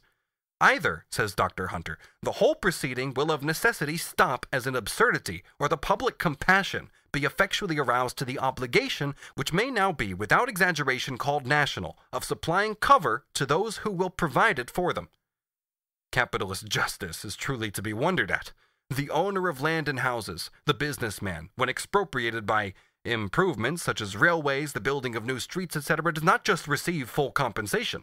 He must also be comforted, both according to human law and divine law, by receiving a substantial profit in return for his compulsory abstinence. The worker, with his wife and child and chattels, is thrown out into the street, and if he crowds in too large numbers near districts where the local authority insists on decency, he is prosecuted in the name of public health. Except London, there was at the beginning of the 19th century no single town in England of more than 100,000 inhabitants. Only 5 had more than 50,000.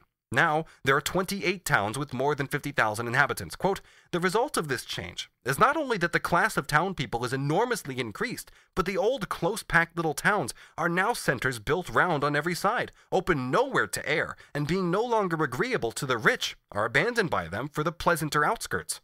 The successors of these rich are occupying the larger houses at the rate of a family to each room, and find accommodation for 2 or 3 lodgers, and a population for which the houses were not intended and quite unfit has been created, whose surroundings are truly degrading to the adults and ruinous to the children.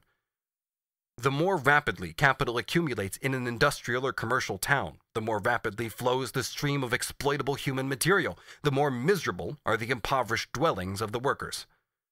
Newcastle-on-Tyne, as the center of a coal and iron district which is becoming more and more productive, takes second place after London in the housing inferno. Not less than 34,000 persons live there in single rooms.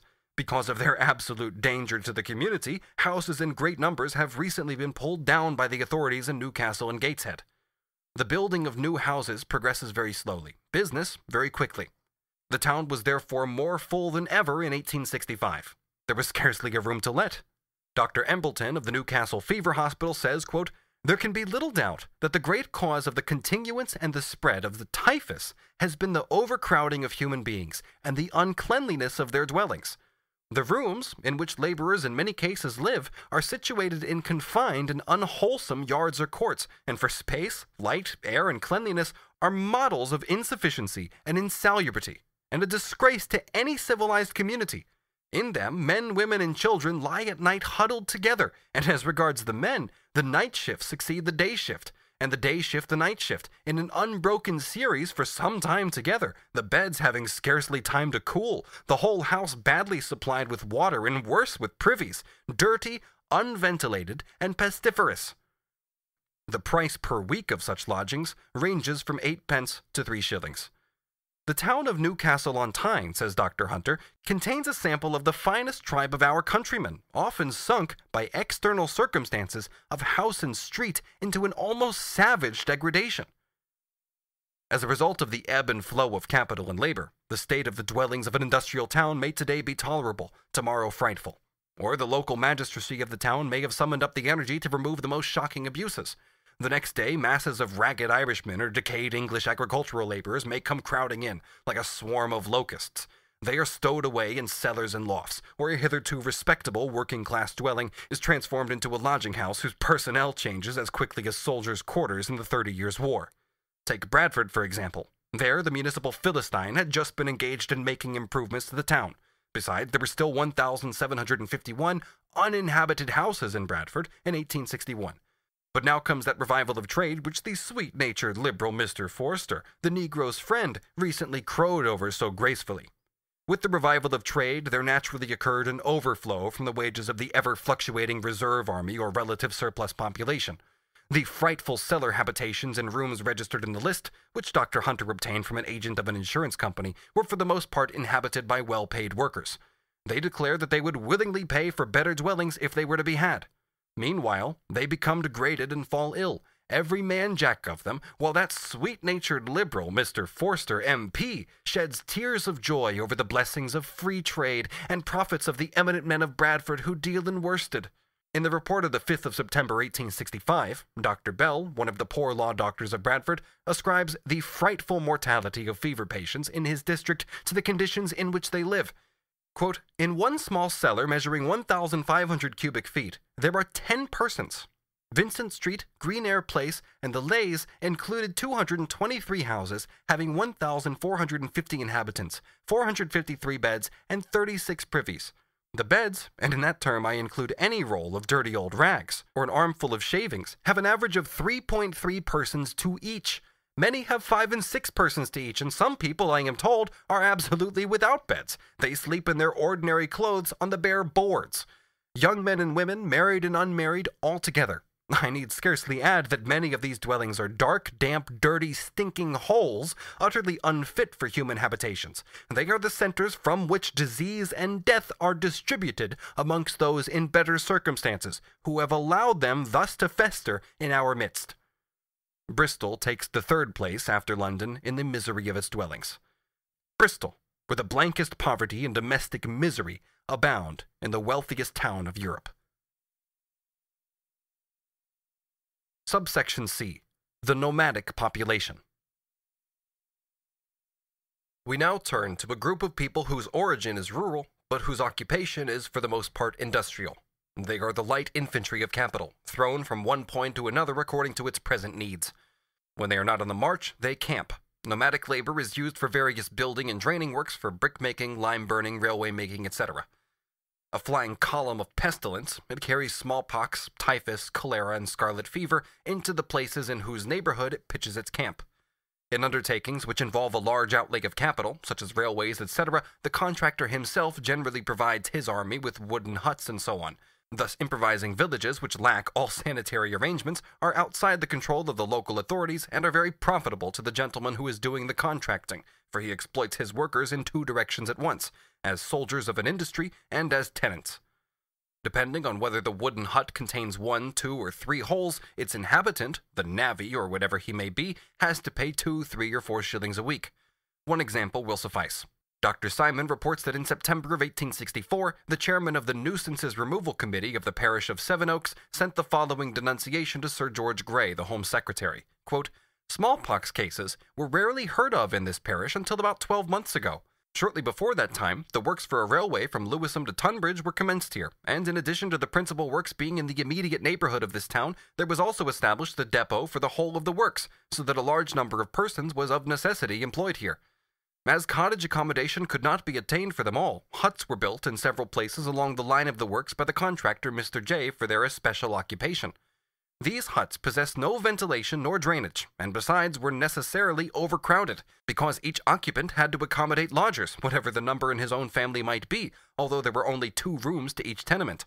The consequences were, according to the medical report we received, that in the night time these poor people were compelled to endure all the horror of suffocation to avoid the pestiferous smells arising from the filthy stagnant water and the privies close under the windows. Complaints were at length made to the Nuisances Removal Committee by a medical gentleman who had occasion to visit these huts, and he spoke of their condition as dwellings in the most severe terms, and he expressed his fears that some very serious consequences might ensue unless some sanitary measures were adopted. About a year ago, Mr. J promised to appropriate a hut to which persons in his employ who were suffering from contagious diseases might at once be removed. He repeated that promise on the 23rd of July last, but although since the date of the last promise there have been several cases of smallpox in his huts and 2 deaths from the same disease, yet he has taken no steps whatever to carry out his promise. On the 9th of September instant, Mr. Kelson, surgeon, reported to me further cases of smallpox in the same huts, and he described their condition as most disgraceful. I should add for the minister's information that an isolated house called the Pest House, which is set apart for parishioners who might be suffering from infectious diseases, has been continually occupied by such patients for many months past, and is also now occupied, that in one family, 5 children died from smallpox and fever, that from the 1st of April to the 1st of September this year, a period of 5 months, there have been no fewer than 10 deaths from smallpox in the parish, 4 of them being in the huts already referred to, that it is impossible to ascertain the exact number of persons who have suffered from that disease, although they are known to be many from the fact of the families keeping it as private as possible. Workers in coal and other mines belong to the best paid categories of the British proletariat. The price that they pay for their wages was shown on an earlier page. Here I shall merely glance at their housing conditions. As a rule, the exploiter of a mine, whether he is the proprietor or a tenant, builds a number of cottages for his hands. They receive cottages and coal for firing for nothing, i.e. these form a part of their wages, paid in kind. Those who cannot be housed in this way receive in compensation £4 per annum. The mining districts rapidly attract a large population, made up of the miners themselves and the artisans, shopkeepers, etc., who group themselves around them. The ground rent is high, as it is generally where population is dense. The mining employer therefore tries to put up, within the smallest space possible, at the entrance to the pit, exactly the number of cottages necessary to pack together his workers and their families. If new mines are opened in the neighborhood, or old ones are again set working, the pressure increases. In the construction of the cottages, only one point of view is of significance: the abstinence of the capitalist from all expenditure that is not absolutely unavoidable.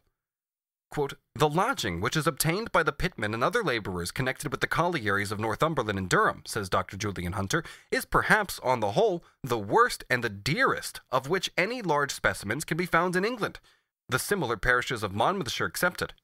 The extreme badness is in the high number of men found in one room, in the smallness of the ground plot on which a great number of houses are thrust, the want of water, the absence of privies, and the frequent placing of one house on top of another, or distribution into flats. The lessee acts as if the whole colony were encamped, not resident." In pursuance of my instructions, says Dr. Stevens, I visited most of the large colliery villages in the Durham Union. With very few exceptions, the general statement that no means are taken to secure the health of the inhabitants would be true of all of them. All colliers are bound, an expression which, like bondage, dates from the age of serfdom, to the colliery lessee or owner for 12 months.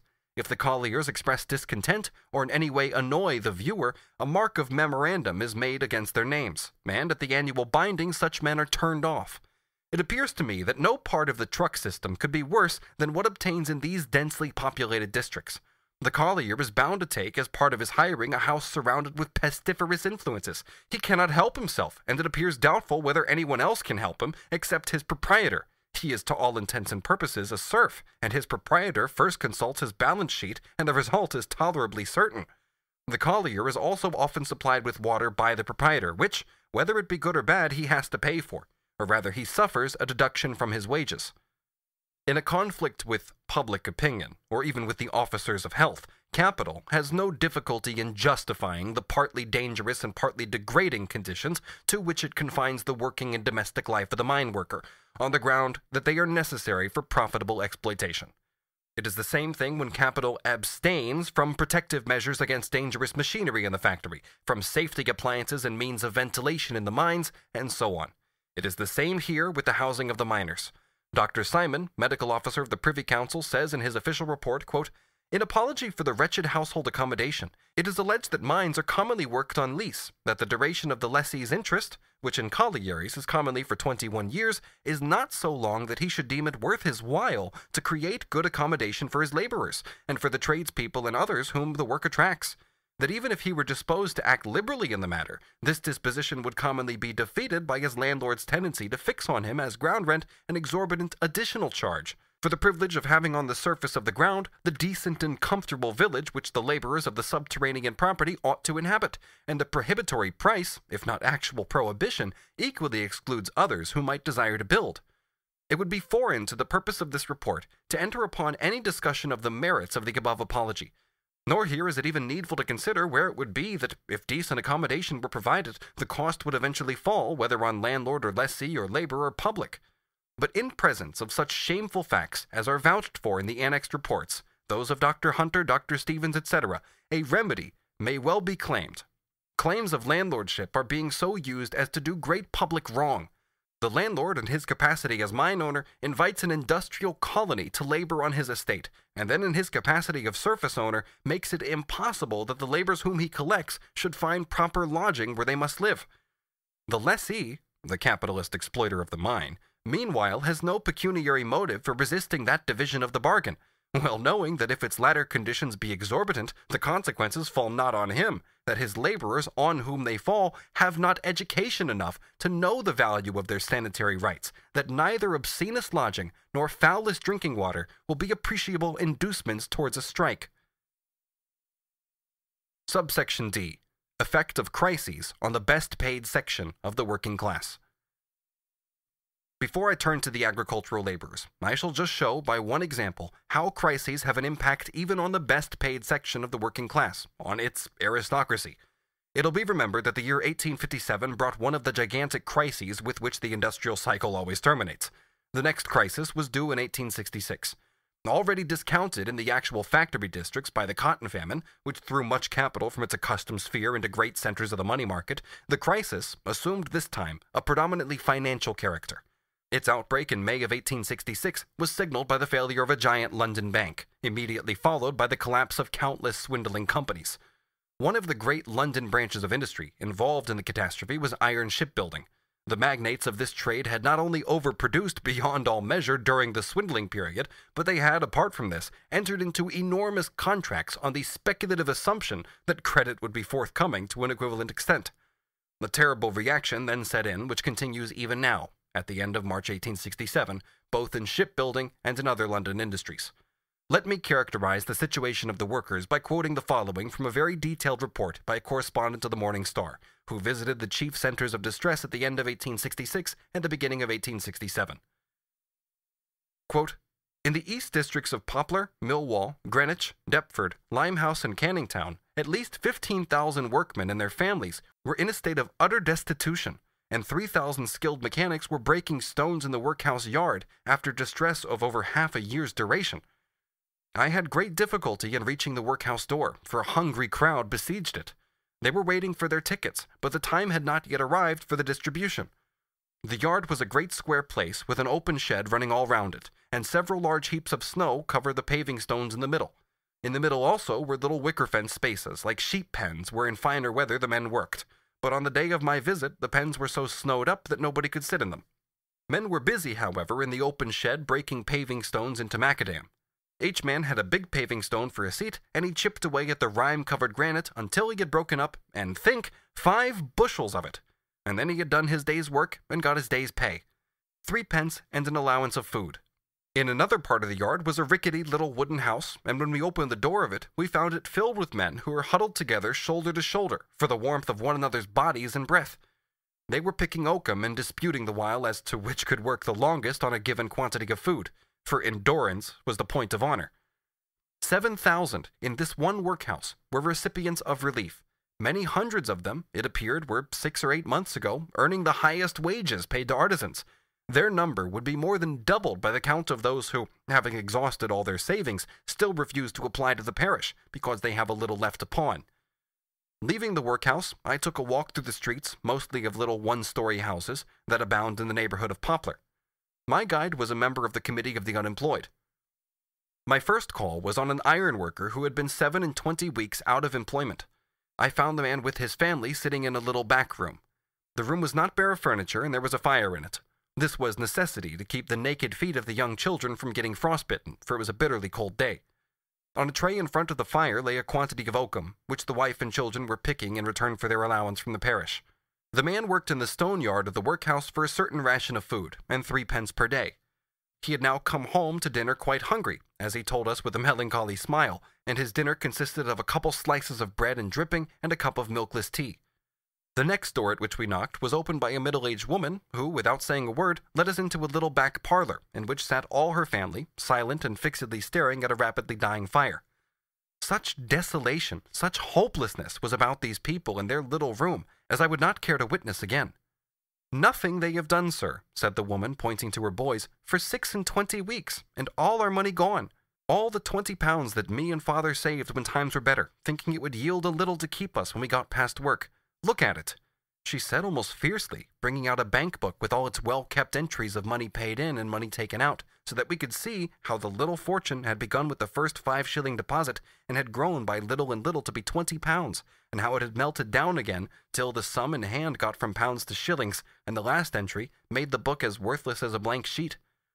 This family received relief from the workhouse, and it furnished them with just one scanty meal per day. Our next visit was to an iron laborer's wife, whose husband worked in the yards.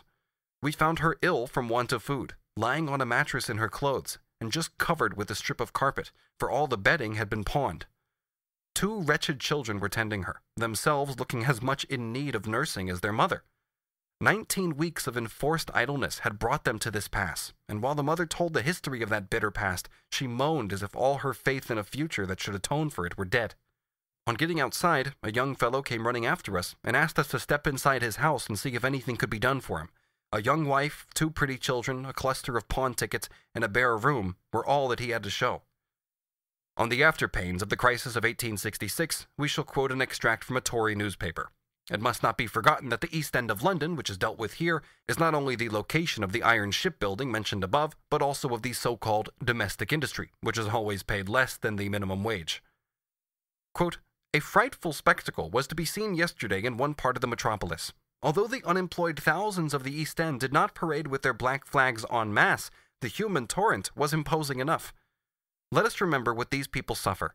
They are dying of hunger. This is the simple and terrible fact. There are 40,000 of them. In our presence, in 1/4 of this wonderful metropolis, are packed, next door to the most enormous accumulation of wealth the world ever saw, cheek by jowl with this, are 40,000 helpless, starving people. These thousands are now breaking in upon the other quarters. Always half-starving, they cry their misery in our ears. They cry to heaven.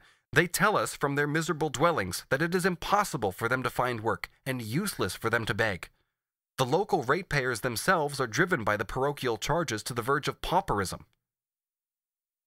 As is the fashion amongst English capitalists to quote Belgium as the workers' paradise because freedom of labor, or what is the same thing, freedom of capital, is there limited neither by the despotism of the trade unions nor by the shackles of the factory acts, we shall say a word or two here about the good fortune of the Belgian worker. Assuredly, no one was more thoroughly initiated into the mysteries of this good fortune than the late Monsieur Duc Petiot, Inspector General of the Belgian prisons and charitable institutions, and member of the Central Statistical Commission of Belgium. Let us take his work, The Economic Budgets of the Working Classes of Belgium, published in Brussels in 1855. Here we find, among other things, a discussion of a normal Belgian worker's family, whose yearly income and expenditure he calculates on very exact data, and whose conditions of nourishment are then compared with those of the soldier, the sailor, and the prisoner. The family consists of father, mother, and 4 children. Of these 6 persons, 4 may be usefully employed the whole year through. It is assumed that there is no sick person among them, or anyone incapable of work, nor are there expenses for religious, moral, and intellectual purposes, except a very small sum for church pews, nor contributions to savings banks or benefit societies, nor expenses due to luxury or the result of improvidence. The father and the eldest son, however, allow themselves the use of tobacco, and on Sundays go to the alehouse, for which a whole 86 centimes a week are reckoned. Quote, "From a general compilation of wages allowed to workers in different trades, it follows that the highest average daily wage is 1 franc 56 centimes for men, 89 centimes for women, 56 centimes for boys, and 55 centimes for girls. Calculated at this rate, the resources of the family would amount, at the maximum, to 1,068 francs a year. In the family taken as typical, we have calculated all possible resources. In ascribing wages to the mother of the family, however, we thereby remove the household from her management. But who will look after the house and the young children? Who will prepare the meals, do the washing and mending? This is the dilemma presented every day to the workers. We see that few workers' families can reach, we will not say the average of the sailor or soldier, but even that of the prisoner.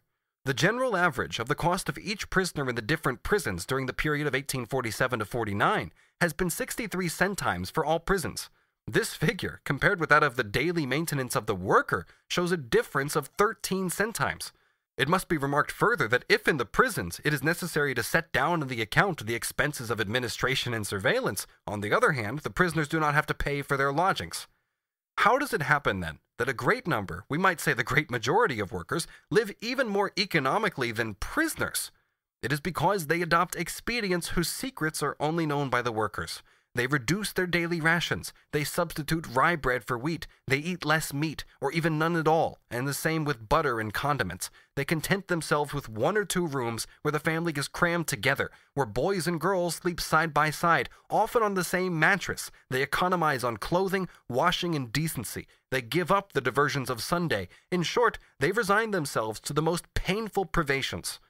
Once this extreme limit has been reached, the least rise in the price of food, the shortest stoppage of work, the slightest illness increases the worker's distress and brings him to complete disaster.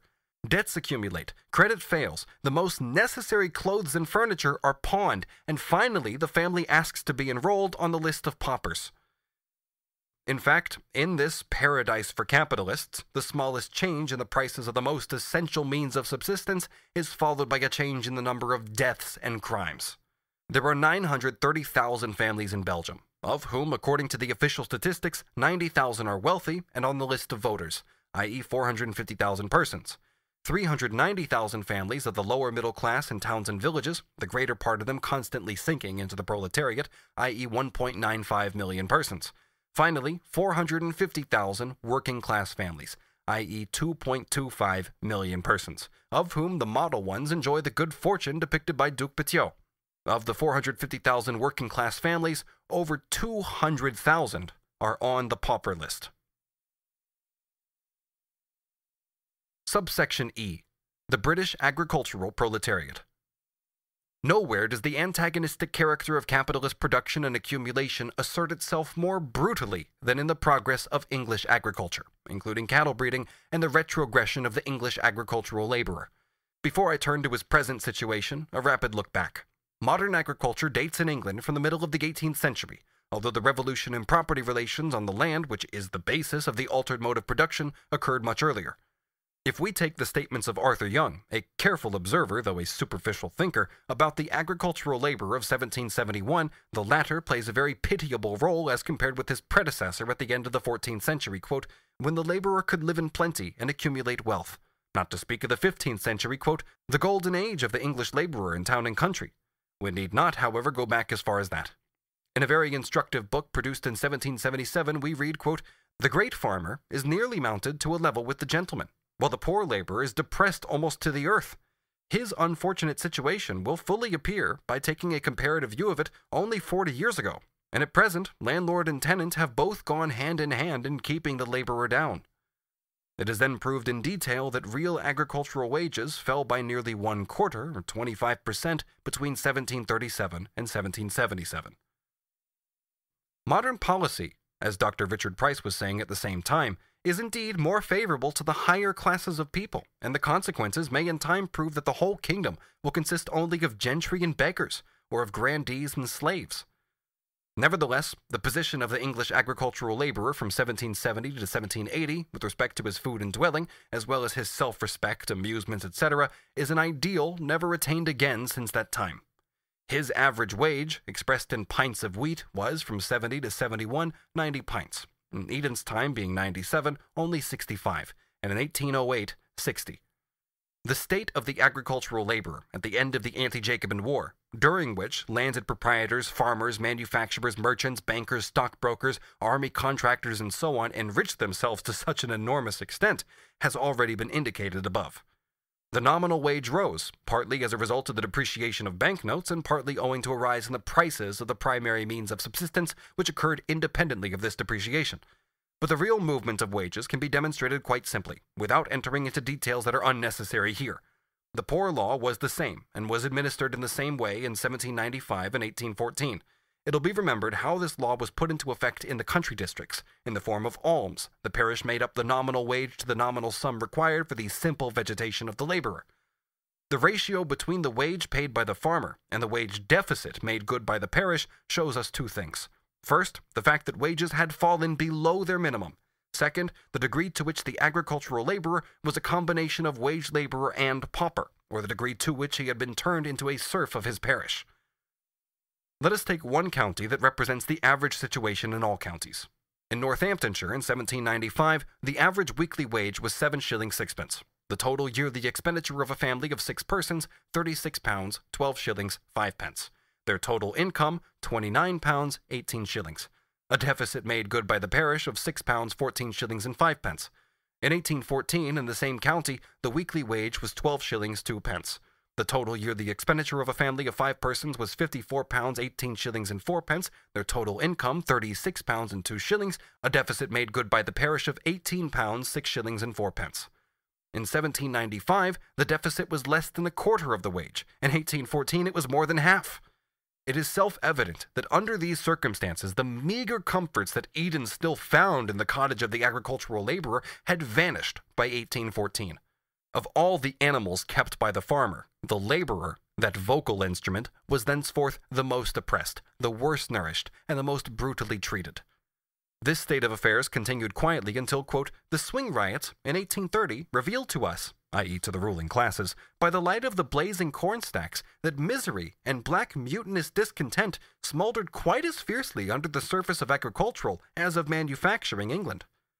It was at this time that Sadler, in the House of Commons, christened the agricultural laborers white slaves, and a bishop echoed the epithet in the House of Lords.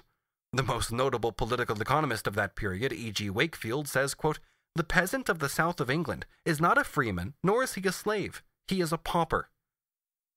The time just before the repeal of the Corn Laws threw new light on the condition of the agricultural laborers. On the one hand, it was in the interest of the middle-class agitators to prove how little the Corn Laws protected the actual producers of the corn. On the other hand, the industrial bourgeoisie was seething with wrath at the denunciations of the factory system made by the landed aristocracy, at the affectation of sympathy displayed by those utterly corrupt, heartless, and genteel idlers for the woes of the factory workers, and at their diplomatic zeal for factory legislation.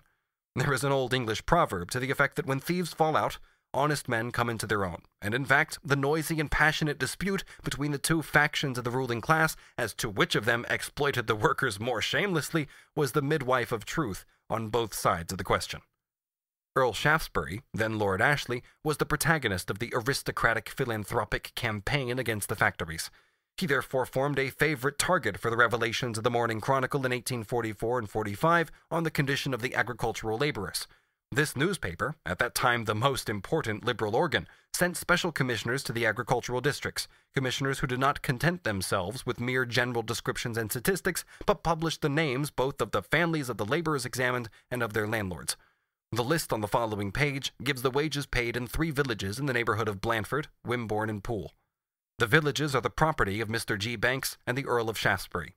It'll be noted that just like Banks, the Pope of the Low Church, the head of the English Pietists, also pockets a large part of the miserable wages of the laborers under the pretext of the rent of their houses.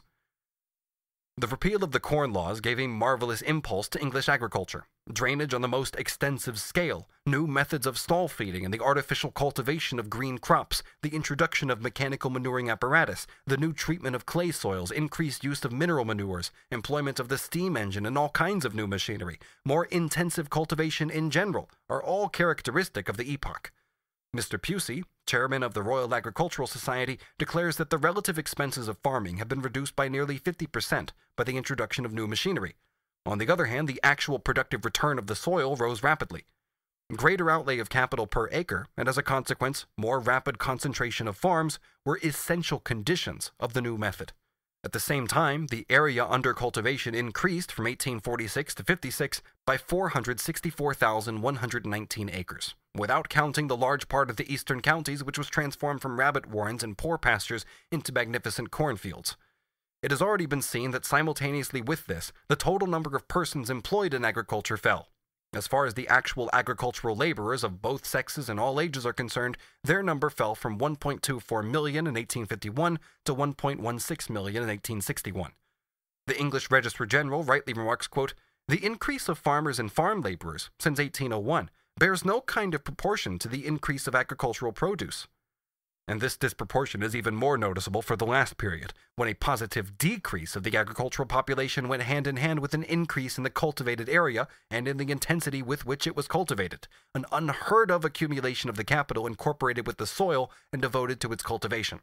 an augmentation of the product of the soil unparalleled in the history of English agriculture, abundant rent rolls from the landowners, and growing wealth for the capitalist farmers. If we take this together with the swift, unbroken extension of the market, i.e. the growth of the towns in the reign of free trade, then the agricultural laborer was at last, after so many vicissitudes, placed in circumstances that ought, according to the orthodox rules, to have made him drunk with happiness. But Professor Rogers comes to the conclusion that the situation of the English agricultural laborer of today, in comparison with his predecessor from 1770 to 80, not to speak of his predecessor in the last half of the 14th and in the 15th century, has changed for the worse to an extraordinary extent, that the peasant has again become a serf, and a serf worse fed and worse clothed.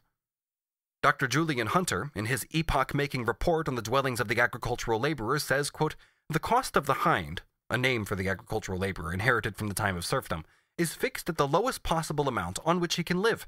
The supplies of wages and shelter are not calculated on the profit to be derived from him. He is a zero in a farming calculation. The means of subsistence are always supposed to be a fixed quantity. As to any further reduction of his income, he may say, 'I have nothing and I do not care about anything.' He has no fears for the future because he has now only the bare supply necessary to keep him. He has reached the zero from which are dated the calculations of the farmer. Come what will, he has no share either in prosperity or adversity." In the year 1863, an official inquiry took place into the conditions of nourishment and work of the criminals condemned to transportation and penal servitude. The results are recorded in two voluminous blue books. Among other things, it is said, quote, "From an elaborate comparison between the diet of convicts in the convict prisons in England and that of paupers in workhouses and of free laborers in the same country, it certainly appears that the former are much better fed than either of the two other classes, while the amount of labor required from an ordinary convict under penal servitude is about 1/2 of what would be done by an ordinary day laborer." Here are a few characteristic depositions of witnesses. Number 5056, quote, "The diet of the English prisons is superior to that of ordinary laborers in England." Number 5075, "It is the fact that the ordinary agricultural laborers in Scotland very seldom get any meat at all." Number 3047, "Is there anything that you are aware of to account for the necessity of feeding them very much better than ordinary laborers? Certainly not."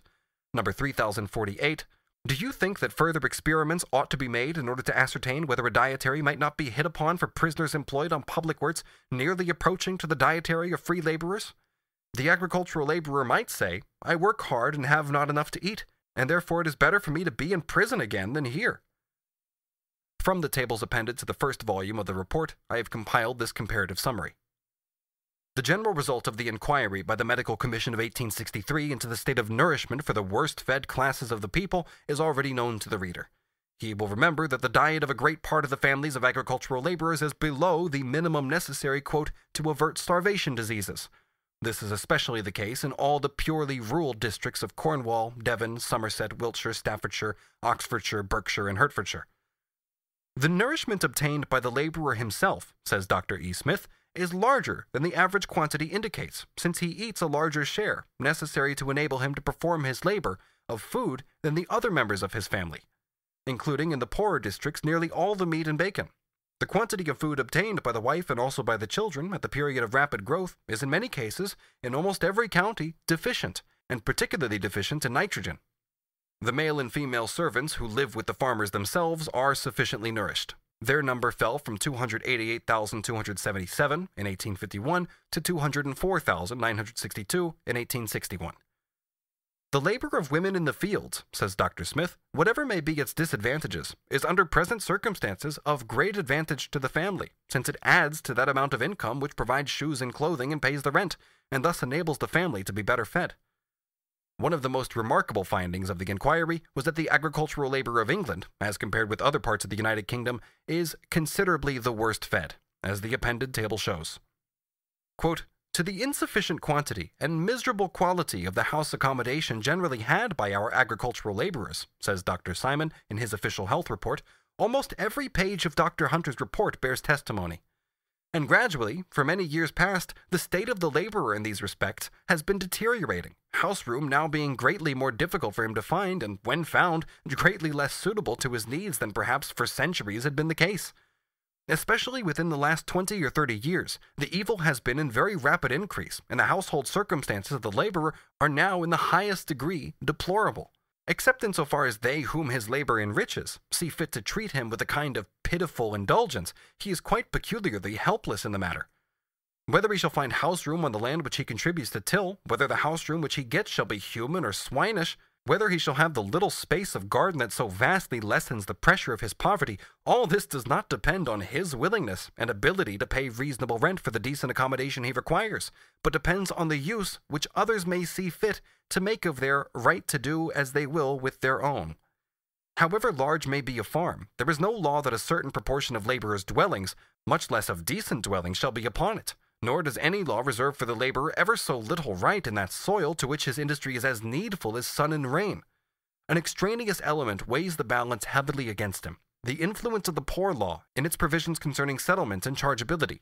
Under this influence, each parish has a pecuniary interest in reducing to a minimum the number of its resident laborers, for unhappily, agricultural labor, instead of implying a safe and permanent independence for the hard-working laborer and his family, implies for the most part only a longer or shorter circuit to eventual pauperism, a pauperism which, during the whole circuit, is so near that any illness or temporary failure of occupation necessitates immediate recourse to parochial relief, and thus all residents of agricultural population in a parish is glaringly in addition to its poor rates.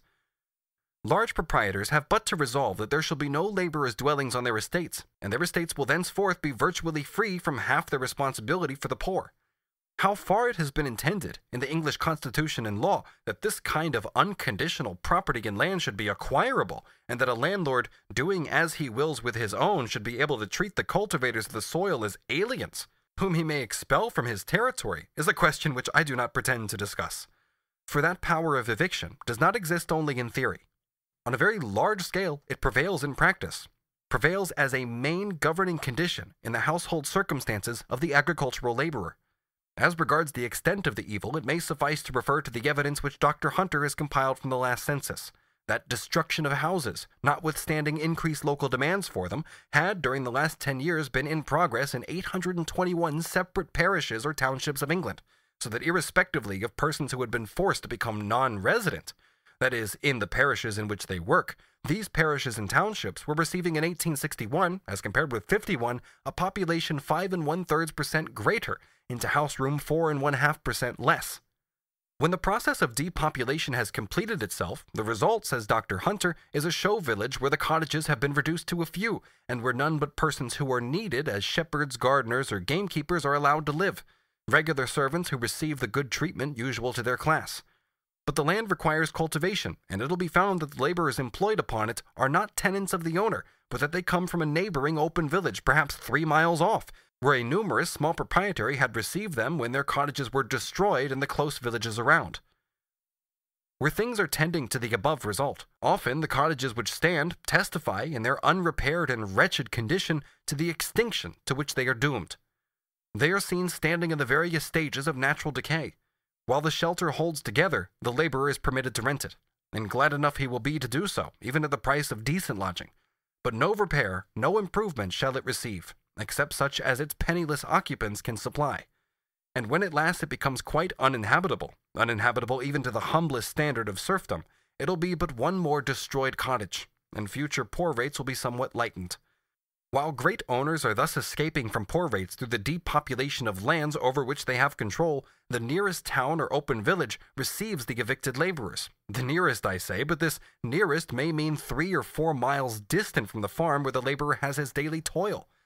To that daily toil there would then have to be added, as if it were nothing, the daily need of walking 6 or 8 miles for power of earning his bread.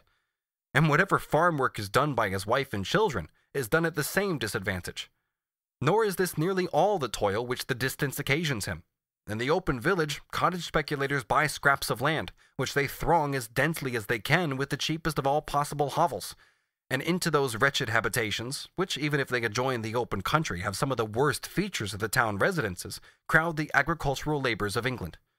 Nor on the one hand must it be supposed that even when the laborer is housed upon the land which he cultivates, his household circumstances are generally such as his life of productive industry would seem to deserve. Even on princely estates, his cottage may be of the meanest descriptions. There are landlords who deem any style good enough for their laborer and his family, and who yet do not disdain to drive him with the hardest possible bargain for rent. It may be but a ruinous one-bedroomed hut, having no fire grate, no privy, no opening window, no water supply but the ditch, no garden, but the laborer is helpless against the wrong. And the nuisances removal acts are a mere dead letter, in great part dependent for their working on such cottage owners as the one from whom the laborer's hovel is rented.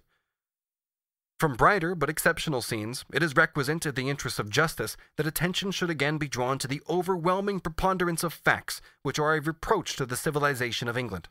Lamentable indeed must be the case when, notwithstanding all that is evident with regard to the quality of the present accommodation, it is the common conclusion of competent observers that even the general badness of dwellings is an evil infinitely less urgent than their mere numerical insufficiency. For years, the overcrowding of rural labor's dwellings has been a matter of deep concern, not only to persons who care for sanitary good, but to persons who care for decent and moral life. For again and again, in phrases so uniform that they seem stereotyped, reporters on the spread of epidemic disease in rural districts have insisted on the extreme importance of that overcrowding as an influence which renders it a quite hopeless task to attempt the limiting of any infection which is introduced. And again, it has been pointed out that notwithstanding the many salubrious influences which there are in a country life, the crowding which so favors the extension of contagious disease also favors the origination of disease which is not contagious. And those who have denounced the overcrowded state of our rural population have not been silent as to a further mischief. Even where their primary concern has been only with the injury to health, often, almost perforce, they have been referred to other relations on the subject. In showing how frequently it happens that adult persons of both sexes, married and unmarried, are huddled together in single small sleeping rooms, their reports have carried out the conviction that, under the circumstances they describe, decency must always be outraged, and morality almost of necessity must suffer. Thus, for instance, in the appendix of my last annual report, Dr. Ord, reporting on an outbreak of fever at Wing in Buckinghamshire, mentions how a young man who had come thither from Wingrave with fever, in the first days of his illness, slept in a room with 9 other persons. Within a fortnight, several of these persons were attacked, and in the course of a few weeks, 5 out of the 9 had fever, and 1 died. From Dr. Harvey of St. George's Hospital, who, on private professional business, visited Wing during the time of the epidemic, I received information exactly in the sense of the above report. A young woman having fever lay at night in a room occupied by her father and mother, her bastard child, 2 young men, her brothers, and her 2 sisters, each with a bastard child, 10 persons in all. A few weeks ago, 13 persons slept in it." End quote. Dr. Hunter investigated 5,375 agricultural laborers' cottages, not only in the purely agricultural districts, but in all the counties of England. 2,195 out of them had only 1 bedroom, often used at the same time as a living room. 2,930 only 2, and 250 more than 2. I give below a short selection of examples gathered from a dozen counties. Example number 1. Bedfordshire. Wrestlingworth. Bedrooms about 12 feet long and 10 broad, although many are smaller than this. The small one-storied cots are often divided by partitions into 2 bedrooms, 1 bed frequently in a kitchen, 5 feet 6 inches in height. Rent, £3 a year. The tenants have to make their own privies. The landlord only supplies a hole. As soon as one has made a privy, it is made use of by the whole neighborhood. One house, belonging to a family called Richardson, was of quite unapproachable beauty. Quote, "Its plaster walls bulged like a lady's dress in a curtsy. One gable end was convex, the other concave, and on this last, unfortunately, stood the chimney, a curved tube of clay and wood like an elephant's trunk. A long stick served as a prop to prevent the chimney from falling. The doorway and window were rhomboidal. Of 17 houses visited, only 4 had more than 1 bedroom, and those 4 overcrowded. The cots with 1 bedroom sheltered 3 adults and 3 children, a married couple with 6 children, etc. Dunton. High rents from £4 to £5. Weekly wages of the men 10 shillings. They hope to pay the rent by the straw plating of the family. The higher the rent, the greater the number that must work together to pay. 6 adults living with 4 children in 1 sleeping apartment. Pay £3 10 shillings for it. The cheapest house in Dunton, 15 feet long externally, 10 broad, let for £3. Only one of the houses investigated had 2 bedrooms. A little outside the village, a house whose tenants dunged against the house side, the lower 9 inches of the door eaten away through sheer rottenness. The doorway, a single opening closed at night by a few bricks ingeniously pushed up after shutting and covered with some matting. Half a window with glass and frame had gone the way of all flesh. Here, without furniture, huddled together, were 3 adults and 5 children. Dunton is not worse than the rest of the Biggleswade Union. Example 2. Berkshire. Beanham. In June of 1864, a man, his wife, and 4 children lived in a cot, a 1-storied cottage. A daughter came home from service with scarlet fever. She died. 1 child sickened and died. The mother and 1 child were down with typhus when Dr. Hunter was called in. The father and 1 child slept outside, but the difficulty of securing isolation was seen here, for in the crowded market of the miserable village lay the linen of the fever-stricken household, waiting for the wash. The rest of H's house, 1 shilling a week. 1 bedroom without a window, fireplace, door, or opening, except into the lobby, no garden. A man lived here for a little while with 2 grown-up daughters and 1 grown-up son. Father and son slept on the bed, the girls in the passage. Each of the latter had a child while the family was living here, but one went to the workhouse for her confinement and then came home. Example 3. Buckinghamshire. 30 cottages on 1,000 acres of land contained here about 130 to 140 persons. The parish of Bradenham comprises 1,000 acres. It numbered, in 1851, 36 houses and a population of 84 males and 54 females. This inequality of the sexes was partly remedied in 1861, when they numbered 98 males and 87 females, an increase in 10 years of 14 men and 33 women. Meanwhile, the number of houses had declined by 1. Winslow. Great part of this newly built in good style. Demand for houses appears very marked, since very miserable cots let to 1 shilling to 1 shilling 3 pence per week. Water Eaton. Here, the landlords, in the view of the increasing population, have destroyed about 20% of the existing houses. A poor laborer, who had to go about 4 miles to his work, answered the question whether he could not find a cot nearer. Quote, "No, they know better than to take a man in with my large family." Tinker's End, near Winslow. A bedroom in which were 4 adults and 4 children, 11 feet long, 9 feet broad, 6 feet by 5 inches high at its highest part. Another 11 feet 3 inches by 9 feet, 5 feet 10 inches high, sheltered 6 persons. Each of these families had less space than is considered necessary for a convict. No house had more than 1 bedroom, not one of them a back door. Water very scarce. Weekly rent from 1 shilling 4 pence to 2 shillings. In 16 of the houses visited, only 1 man that earned 10 shillings a week. The quantity of air for each person, under the circumstances just described, corresponds to that which he would have if he were shut up in a box of 4 feet measuring each way the whole night. But then the ancient dens afforded a certain amount of unintentional ventilation. Example 4. Cambridgeshire. Gamlingae belongs to several landlords. It contains the wretchedest cots to be found anywhere, much straw plating. Quote, "A deadly lassitude, a hopeless surrendering up to filth, reigns in Gamlingae. The neglect in its center becomes mortification at its extremities, north and south, where the houses are rotting to pieces. The absentee landlords bleed this poor rookery too freely.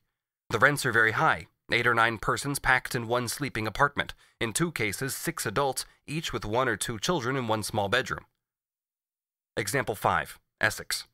In this county, decline in the number of persons and of cottages goes hand in hand in many parishes. In not less than 22 parishes, however, the destruction of houses has not prevented increase of population, or has not brought about that expulsion which, under the name migration to towns, generally occurs. In Fingringo, a parish of 3,445 acres, there were 145 houses in 1851, and only 110 in 1861. But the people did not wish to go away, and managed even to increase under these circumstances. In 1851, 252 persons inhabited 61 houses, but in 1861, 262 persons were squeezed into 49 houses. In Basildon, in 1851, 157 persons lived on 1,827 acres in 35 houses. At the end of 10 years, 180 persons lived in 27 houses. In the parishes of Fingringo, South Farnbridge, Whitford, Basildon, and Ransden Crags, in 1851, 1,392 persons were living on 8,449 acres in 316 houses. In 1861, in the same area, 1,473 persons in 249 houses. Example 6. Herefordshire. This little county has suffered more from the eviction spirit than any other in England. At Madley, overcrowded cottages generally, with only 2 bedrooms belonging for the most part to the farmers.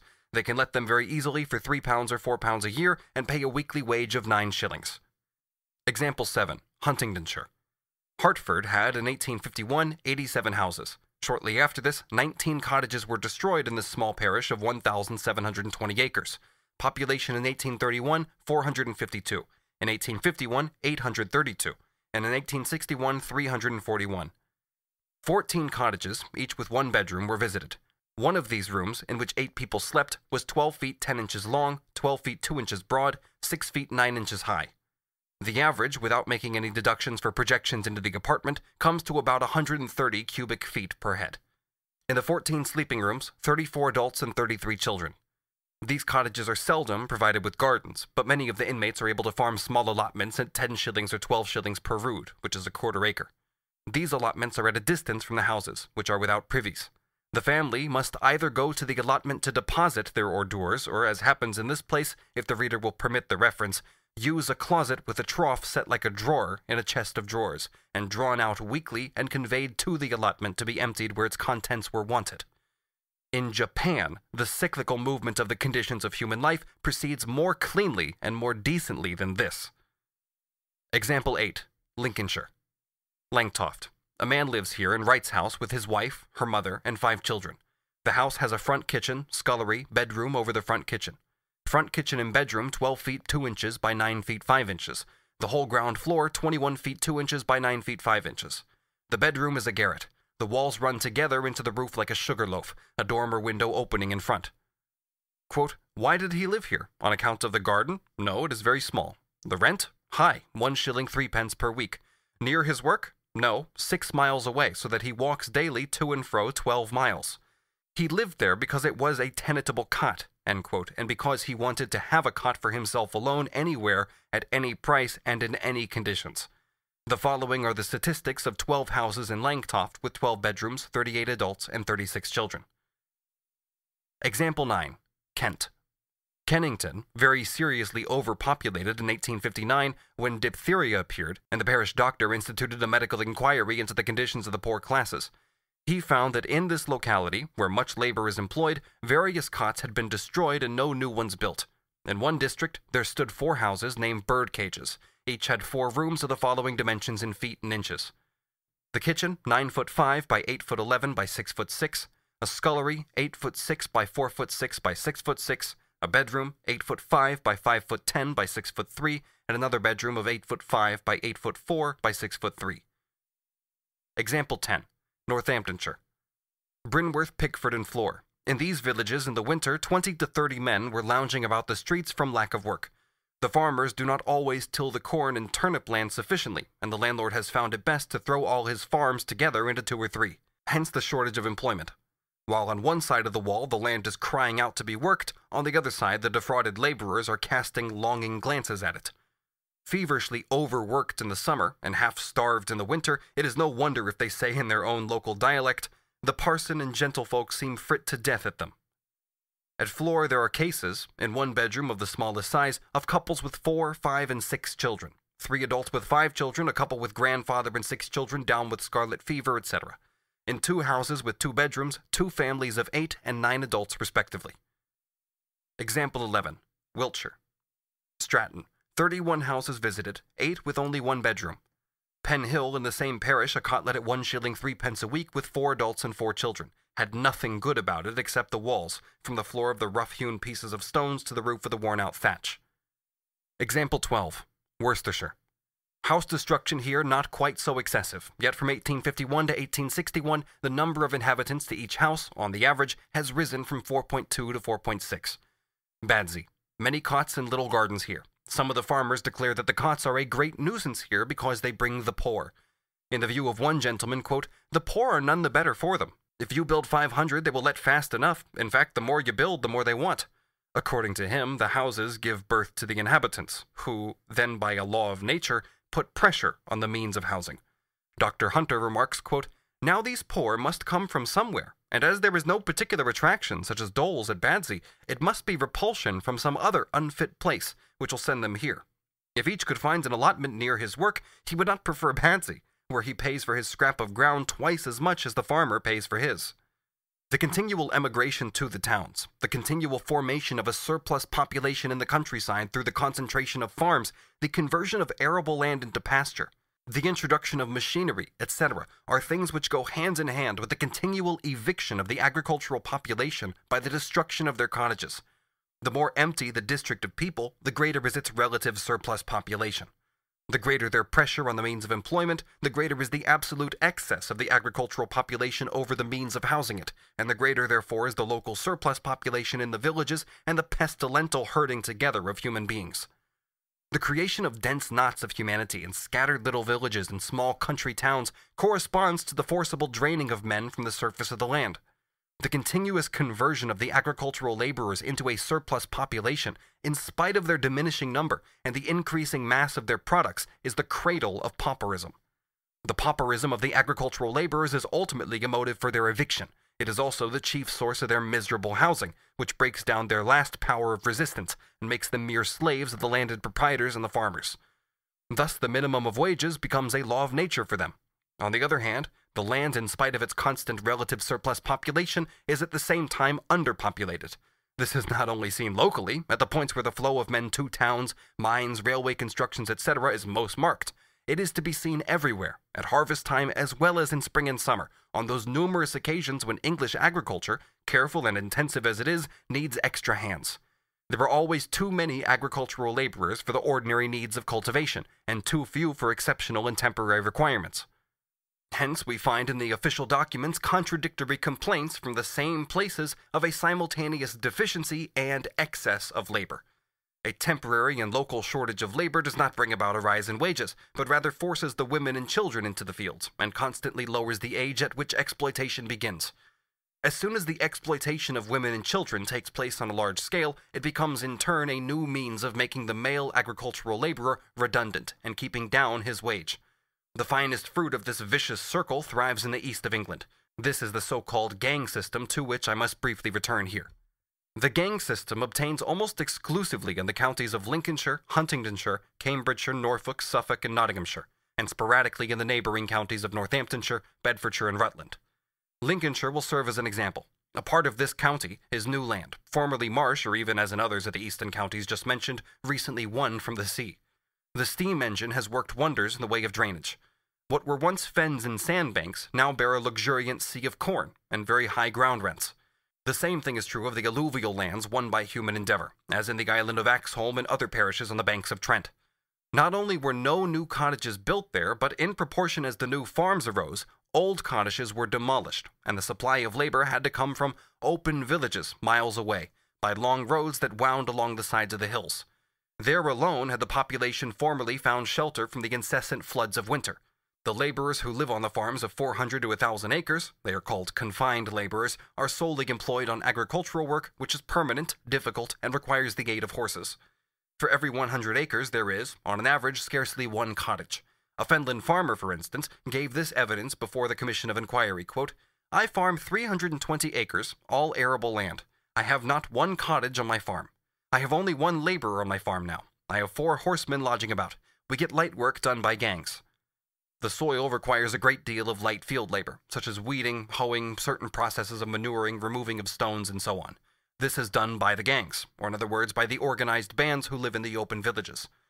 The gang consists of from 10 to 40 or 50 persons, women, young persons of both sexes, 13 to 18 years of age, although the boys are for the most part eliminated at the age of 13, and children of both sexes, 6 to 13 years of age. At the head of the gang is the gang master, always an ordinary agricultural laborer and usually what is called a bad lot, a rake, unsteady, drunken, but with a dash of enterprise and savoir-faire. He is the recruiting sergeant for the gang, which works under him, not under the farmer. He generally negotiates with the latter over piecework, and his income, which on the average is not very much above that of an ordinary agricultural laborer, depends almost entirely on the dexterity with which he manages to extract the greatest possible amount of labor from his gang within the shortest time. The farmers have discovered that women only work steadily under the direction of men, but that women and children, when once set going, spend their vital forces impetuously, as Fourier already knew in his time, whereas the adult male worker is shrewd enough to economize on his strength as much as he can. The gang master goes from one farm to another, and thus employs his gang for from 6 to 8 months in the year. Employment by him is therefore much more lucrative and more certain for the laboring families than employment by the individual farmer, who only employs children occasionally. This circumstance so completely rivets his influence in the open villages that children can in general be hired only through his agency. The lending out of the latter, individually and independently of the gang, is a subsidiary trade for him. The drawbacks of this system are the overworking of the children and young persons, the enormous marches that they make every day to and from the farms, which are 5, 6, and sometimes 7 miles away, and finally the demoralization of the gang. Although the gang master, who is called the driver in some districts, is armed with a long stick, he seldom uses it, and complaints of brutal treatment are exceptional. He is a democratic emperor, or a kind of Pied Piper of Hamelin. He must therefore be popular with his subjects, and he binds them to himself by the charms of the gypsy life which flourishes under his auspices. Coarse freedom, noisy jollity, and the obscenest kind of impertinence give attractions to the gang. Generally, the gang master pays up in a public house, and then he returns home at the head of the procession of gang members, reeling drunk, and propped up on either side by a stalwart virago, while children and young persons bring up the rear boisterously and singing mocking and bawdy songs. On the return journey, what Formulae calls phanerogamy is the order of the day. Girls of 13 and 14 are commonly made pregnant by their male companions of the same age. The open villages, which supply the contingents for the gangs, become Sodoms and Gomorrahs, and have twice as high a rate of illegitimacy as the rest of the kingdom. The moral character of the girls bred in these schools, when they become married women, was shown above. Their children, when opium does not finish them off entirely, are born recruits for the gang.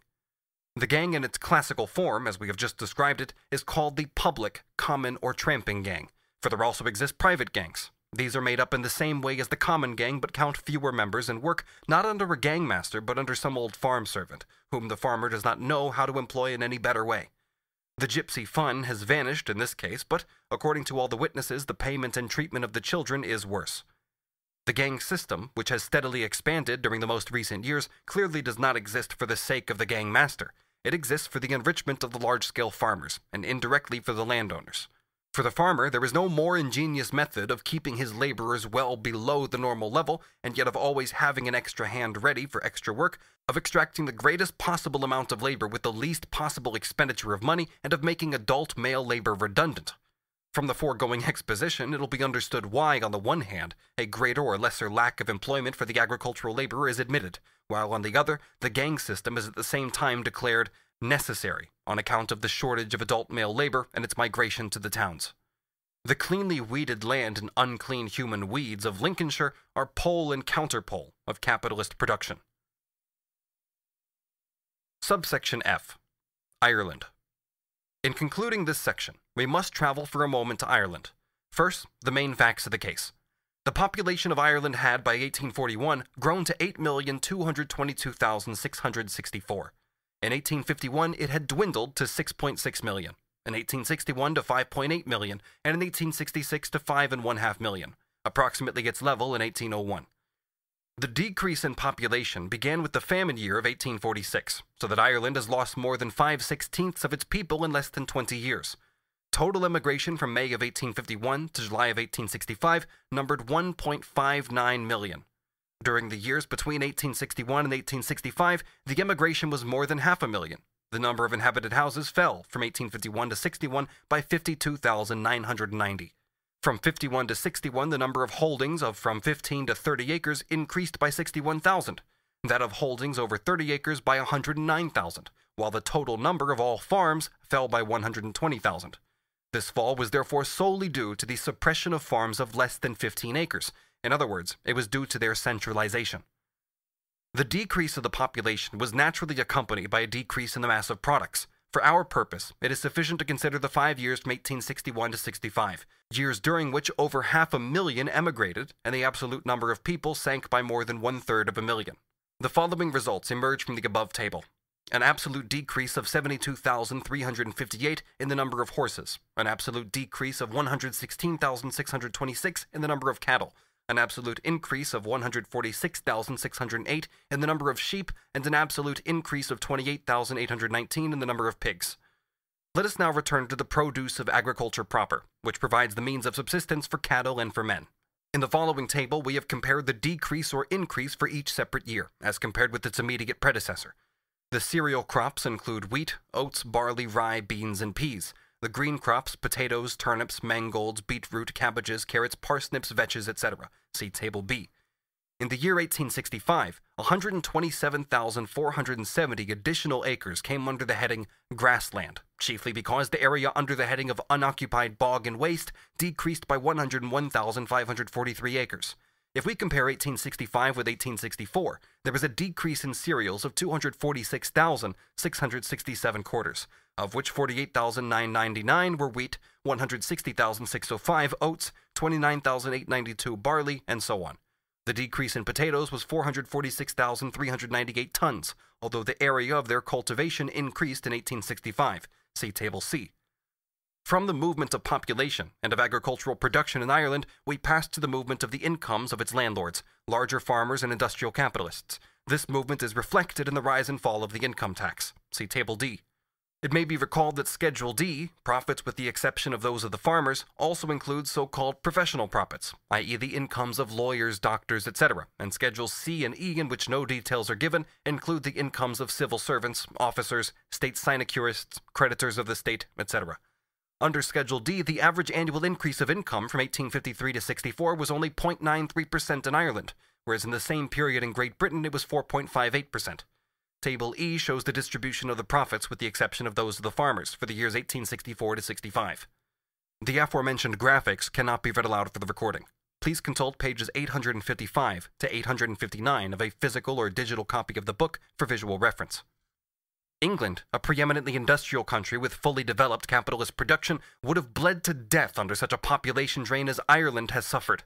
But Ireland is at present merely an agricultural district of England, which happens to be divided by a wide stretch of water from the country for which it provides corn, wool, cattle, and industrial and military recruits.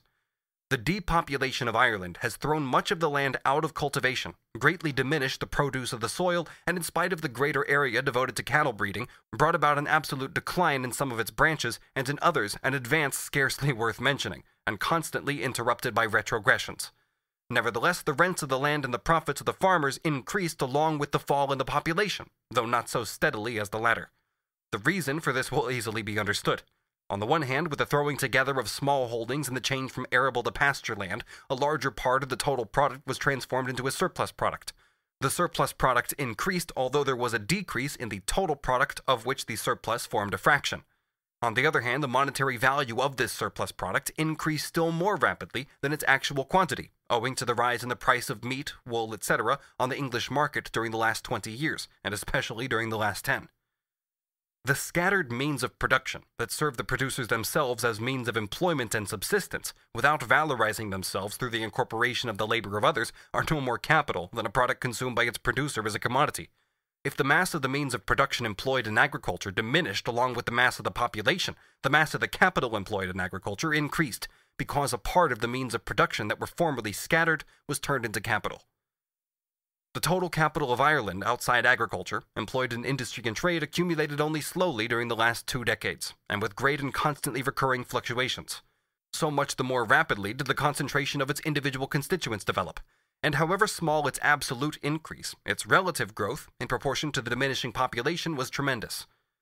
Here then, under our own eyes, and on a large scale, there emerges a process which perfectly corresponds to the requirements of orthodox economics for the confirmation of its dogma, the dogma that misery springs from an absolute surplus of population, and that equilibrium is re-established by depopulation. This is a far more important experiment than the mid-14th century plague so celebrated by the Malthusians.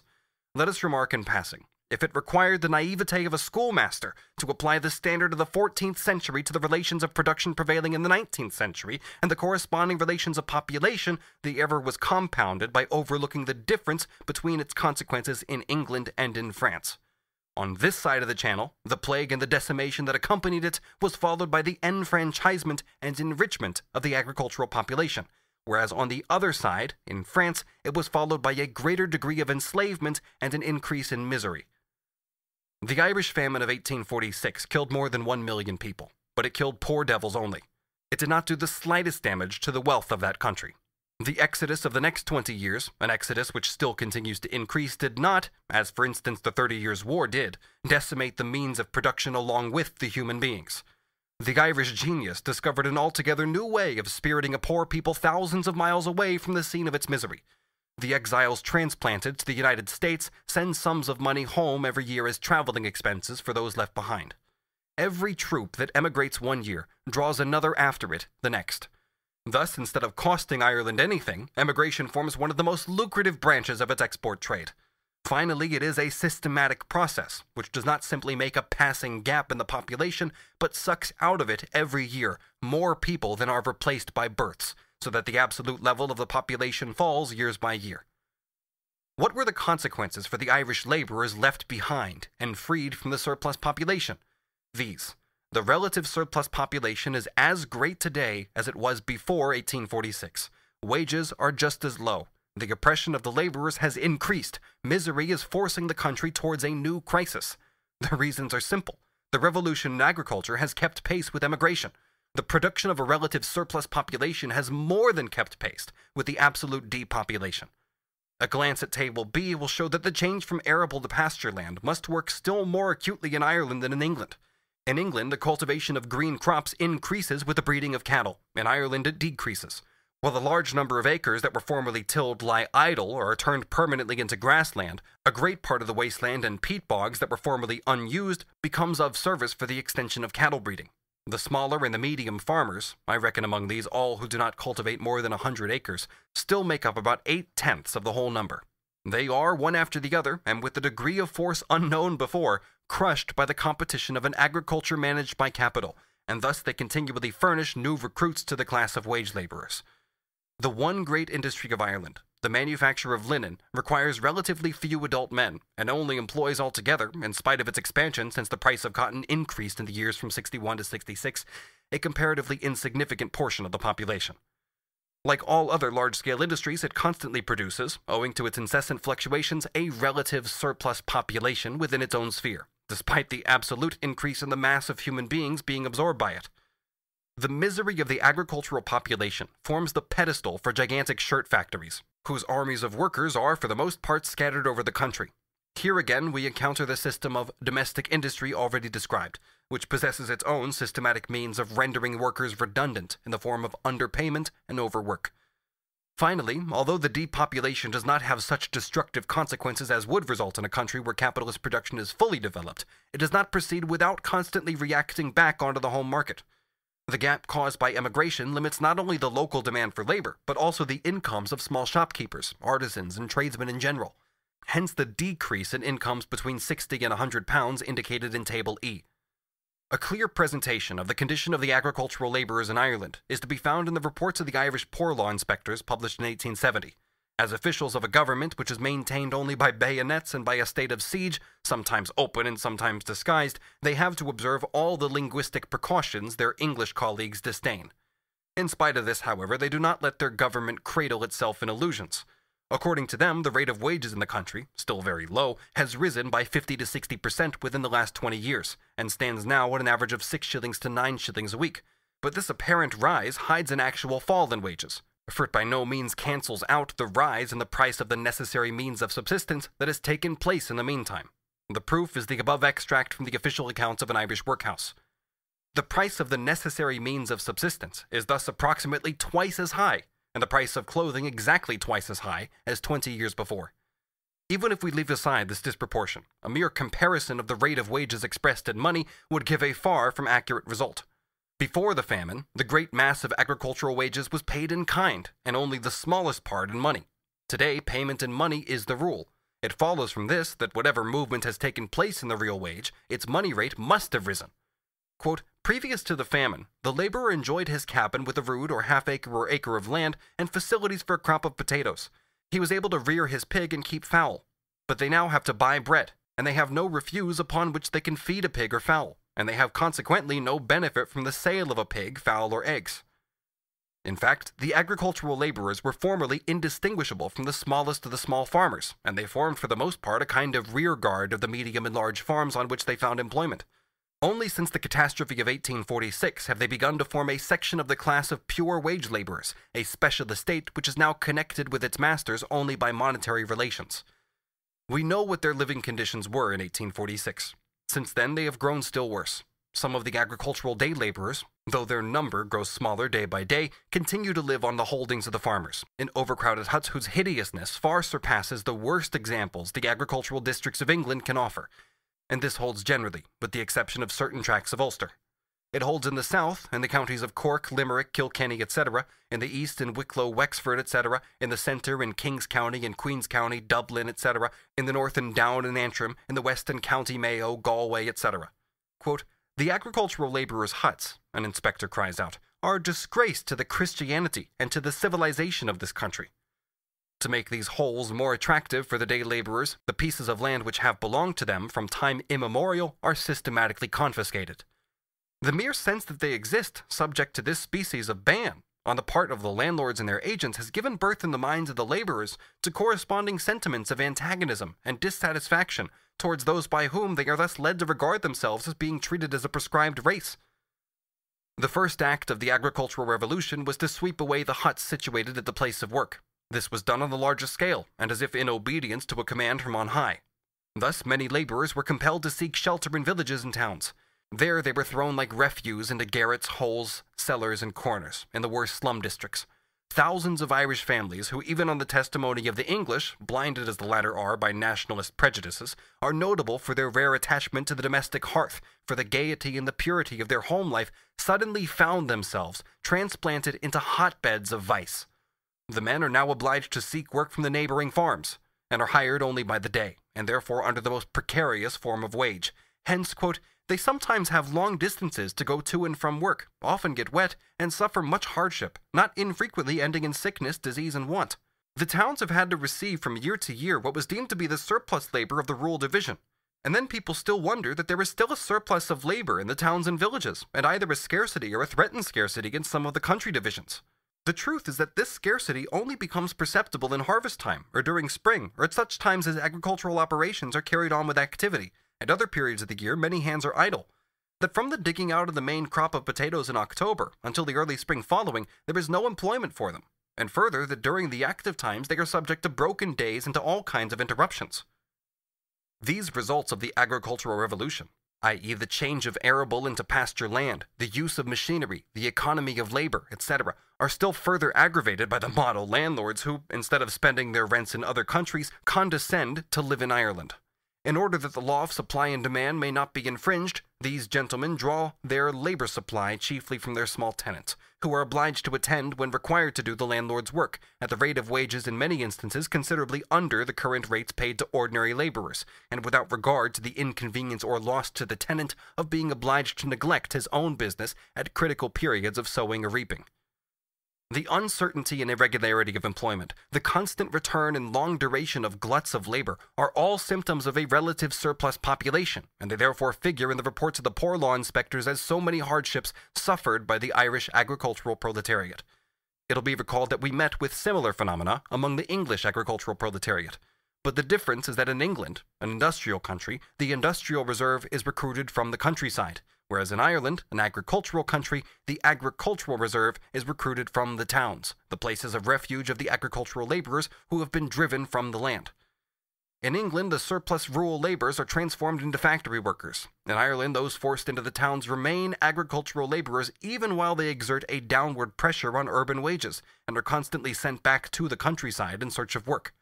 The official inspectors sum up the material condition of the agricultural labourer as follows, quote, "Though living with the strictest frugality, his own wages are barely sufficient to provide food for an ordinary family and pay his rent, and he depends upon other sources for the means of clothing himself, his wife, and his children. The atmosphere of these cabins, combined with the other privations they are subjected to, has made this class particularly susceptible to typhus and consumption. In view of this, it is no wonder that according to the unanimous testimony of the inspectors, a somber discontent runs through the ranks of this class, that they long for the return of the past, loathe the present, despair of the future, give themselves up to, quote, the evil influence of agitators, and have only one fixed idea, to emigrate to America. This is the land of Cockaigne, into which depopulation, the great Malthusian panacea, has transformed Green Erin. One example will be sufficient to show what a prosperous life is led by the Irish factory worker. On my recent visit to the north of Ireland, says the English factory inspector Robert Baker, I met with the following evidence of effort in an Irish skilled workman to afford education to his children, and I give his evidence verbatim as I took it from his mouth. That he was a skilled factory hand may be understood when I say that he was employed on goods for the Manchester market. Johnson said, I am a beetler and work from 6 in the morning till 11 at night, from Monday to Friday. Saturday, we leave off at 6 p.m. and get 3 hours of it for meals and rest. I have 5 children in all. For this work, I get 10 shillings 6 a week. My wife works here also and gets 5 shillings a week. The oldest girl, who is 12, minds the house. She is also cook and all the servant we have. She gets the young ones ready for school. A girl going past the house wakes me up at 5:30 in the morning. My wife gets up and goes along with me. We get nothing to eat before we come to work. The child of 12 takes care of the little children all the day, and we get nothing till breakfast at 8. At 8, we go home. We get tea once a week. At other times, we get stirabout, sometimes of an oatmeal, sometimes of Indian meal, as we are able to get it. In the winter, we get a little sugar and water to our Indian meal. In the summer, we get a few potatoes, planting a small patch ourselves, and when they are done, we get back to stirabout. Sometimes we get a little milk as it may be. So we go on from day to day, Sunday and weekday, always the same year-round. I'm always very much tired when I have done at night. We may see a bit of flesh meat sometimes, but very seldom. 3 of our children attend school, for whom we pay 1 pence a week per head. Our rent is 9 pence a week. Peat for firing costs 1 shilling 6 pence a fortnight at the very lowest. Such are Irish wages. Such is Irish life. In fact, the misery of Ireland is once again a daily theme of discussion in England. At the end of 1866 and the beginning of 67, one of the Irish land magnates, Lord Dufferin, set about solving the problem in the Times. To quote Goethe, "What humanity from such a great lord." We saw from Table E that during 1864, out of a total profit of £4.36 million, 3 money grubbers pocketed only £262,610. And that in 1865, however, out of a total profit of £4.66 million, the same 3 virtuosos of abstinence pocketed £274,528. In 1864, 26 money grubbers took £664,377. In 65, 28 took £736,448. In 1864, 121 took £1.06 million. In 1865, 186 took £1.32 million. In 1864, 1,331 money grubbers took £2.15 million, nearly half of the total annual profit, and in 1865, 1,194 took £2.41 million, more than half of the total annual profit. But the lion's share of the yearly national rental, which an inconceivably small number of land magnates in England, Scotland, and Ireland swallow up, is so monstrous that English statesmanship finds it inappropriate to afford the same statistical materials about the distribution of rents as about the distribution of profits. Lord Dufferin is one of those land magnates. That rent rolls and profits can never be excessive, or that the plethora of rent rolls and profits is in any way connected with the plethora of popular miseries, is of course an idea as disreputable as it is unsound. Dufferin keeps to the facts. The fact is that as the Irish population diminishes, the Irish rent rolls swell. The depopulation benefits the landlords, thus also benefits the soil, and therefore the people, that mere accessory of the soil. He declares, therefore, that Ireland is still overpopulated, and the stream of emigration still flows too sluggishly. To be perfectly happy, Ireland must get rid of at least 1/3 of a million working men. Let no one imagine that this lord, who is also a poet, is a physician of the school of Sangrado, who, if he failed to find an improvement in the condition of his patient, ordered bloodletting after bloodletting until the patient lost his sickness when he had lost his blood. Lord Dufferin demands a new bloodletting of 1/3 of a million only, instead of about 2 millions, but in fact, unless these 2 millions are got rid of, the millennium cannot come to pass in Erin. The proof is easily given. Centralization has from 1851 to 1861 mainly destroyed farms of the first 3 categories, under 1 and not over 15 acres. This gives 307,058 surplus farmers, and reckoning a low average of 4 persons per family, 1.228 million persons. On the extravagant assumption that a quarter of these can again be absorbed after the completion of the agricultural revolution, there remains for the emigration 921,174 persons. Categories 4, 5, and 6, including farms of between 15 and 100 acres, are, as has long been known in England, too small for the capitalist cultivation of corn, and almost infinitesimal from the point of view of sheep breeding. On the same assumptions as before, therefore, there are a further 788,761 persons to emigrate. Grand total, 1.709 million. And, as appetite grows with eating, Rent Roll's eyes will soon discover that Ireland, with 3.5 millions, still continues to be miserable. Miserable because she is overpopulated. Therefore, her depopulation must go still further, in order that she may be able to fulfill her true destiny, to be an English sheep walk and cattle pasture. Like all good things in the world, this profitable mode of proceeding has its drawbacks. The accumulation of the Irish in America keeps pace with the accumulation of rents in Ireland. The Irishman, banished by the sheep and the ox, reappears on the other side of the ocean as a Fenian. And there, a young but gigantic republic rises, more and more threateningly, to face the old queen of the waves. A cruel fate torments the Romans, and the crime of fratricide. End of Part 7.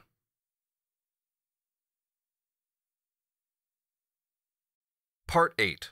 So-called Primitive Accumulation. Chapter 26. The Secret of Primitive Accumulation.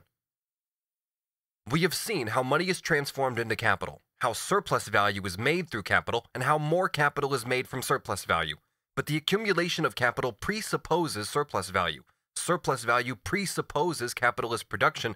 Capitalist production presupposes the availability of considerable masses of capital and labor power in the hands of commodity producers. The whole movement, therefore, seems to turn around in a never-ending circle, which we can only get out of by assuming a primitive accumulation, the previous accumulation of Adam Smith, which precedes capitalist accumulation, an accumulation which is not the result of the capitalist mode of production, but its point of departure. This primitive accumulation plays approximately the same role in political economy as original sin does in theology. Adam bit the apple, and thereupon sin fell on the human race. Its origin is supposed to be explained when it is told as an anecdote about the past. Long, long ago, there were two sorts of people. One, the diligent, intelligent, and above all frugal elite. The other, lazy rascals spending their substance and more in riotous living. The legend of theological original sin tells us certainly how man came to be condemned to eat his bread in the sweat of his brow, but the history of economic original sin reveals to us that there are people to whom this is by no means essential.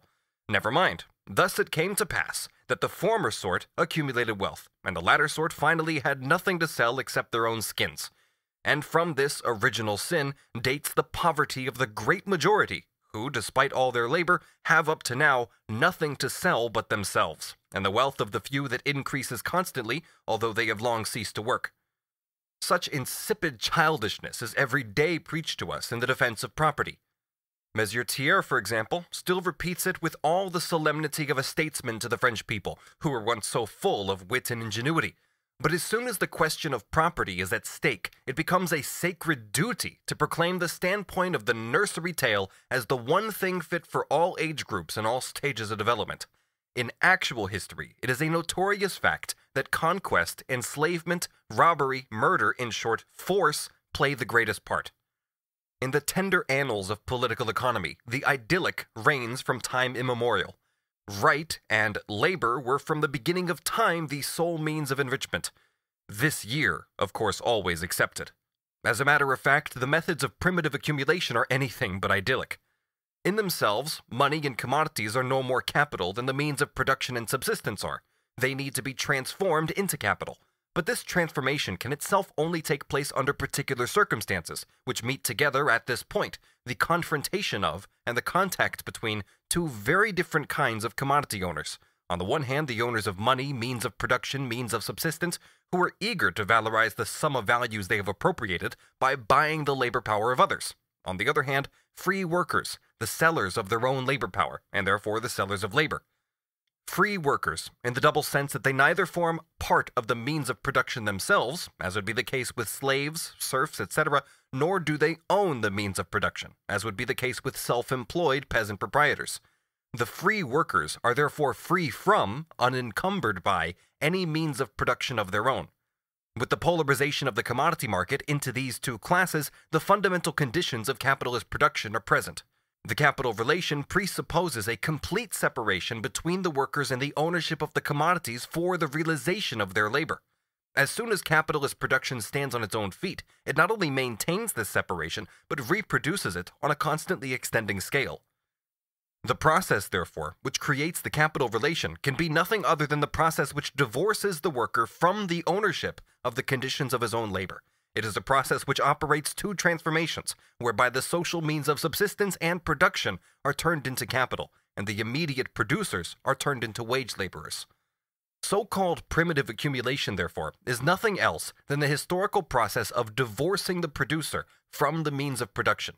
It appears as primitive because it forms the prehistory of capital, and of the mode of production corresponding to capital. The economic structure of capitalist society has grown out of the economic structure of feudal society. The dissolution of the latter set free the elements of the former. The immediate producer, the worker, could dispose of his own person only after he had ceased to be bound to the soil and ceased to be the slave or serf of another person. To become a free seller of labor power, who carries his commodity wherever he can find a market for it, he must further have escaped from the regime of the guilds, their rules for apprentices and journeymen, and their restrictive labor regulations. Hence the historical movement, which changes the producers into wage laborers, appears, on the one hand, as their emancipation from serfdom and from the fetters of the guilds, and it is this aspect of the movement which alone exists for our bourgeois historians. But on the other hand, these newly freed men became sellers of themselves only after they had been robbed of all their own means of production, and all the guarantees of existence afforded by the old feudal arrangements. And this history, the history of their expropriation, is written in the annals of mankind in letters of blood and fire. The industrial capitalists, these new potentates, had on their part not only to displace the guild masters of handicrafts, but also the feudal lords, who were in possession of the sources of wealth. In this respect, the rise of the industrial capitalists appears as the fruit of a victorious struggle both against feudal power and its disgusting prerogatives, and against the guilds, and the fetters by which the latter restricted the free development of production and the free exploitation of man by man. The knights of industry, however, only succeeded in supplanting the knights of the sword by making use of events in which they had played no part whatsoever. They rose by means as base as those once used by the Roman freedman to make himself the master of his patronus. The starting point to the development that gave rise both to the wage laborer and to the capitalist was the enslavement of the worker. The advance made consisted in a change in the form of this servitude, in the transformation of the feudal exploitation into capitalist exploitation. To understand the course taken by this change, we do not need to go back very far at all. Although we come across the first sporadic traces of capitalist production as early as the 14th or 15th centuries in certain towns of the Mediterranean, the capitalist era dates from the 16th century. Wherever it appears, the abolition of serfdom has long since been completed, and the most brilliant achievement of the Middle Ages, the existence of independent city-states, has already been on the wane for a considerable length of time. In the history of primitive accumulation, all revolutions are epoch-making that act as levers for the capitalist class in the course of its formation. But this is true above all for those moments when great masses of men are suddenly and forcibly torn from their means of subsistence and hurled onto the labor market as free, unprotected, and rightless proletarians. The expropriation of the agricultural producer, of the peasant, from the soil is the basis of the whole process. The history of this expropriation assumes different aspects in different countries, and runs through its various phases in different orders of succession and at different historical epochs. Only in England, which we therefore take as our example, has it the classic form.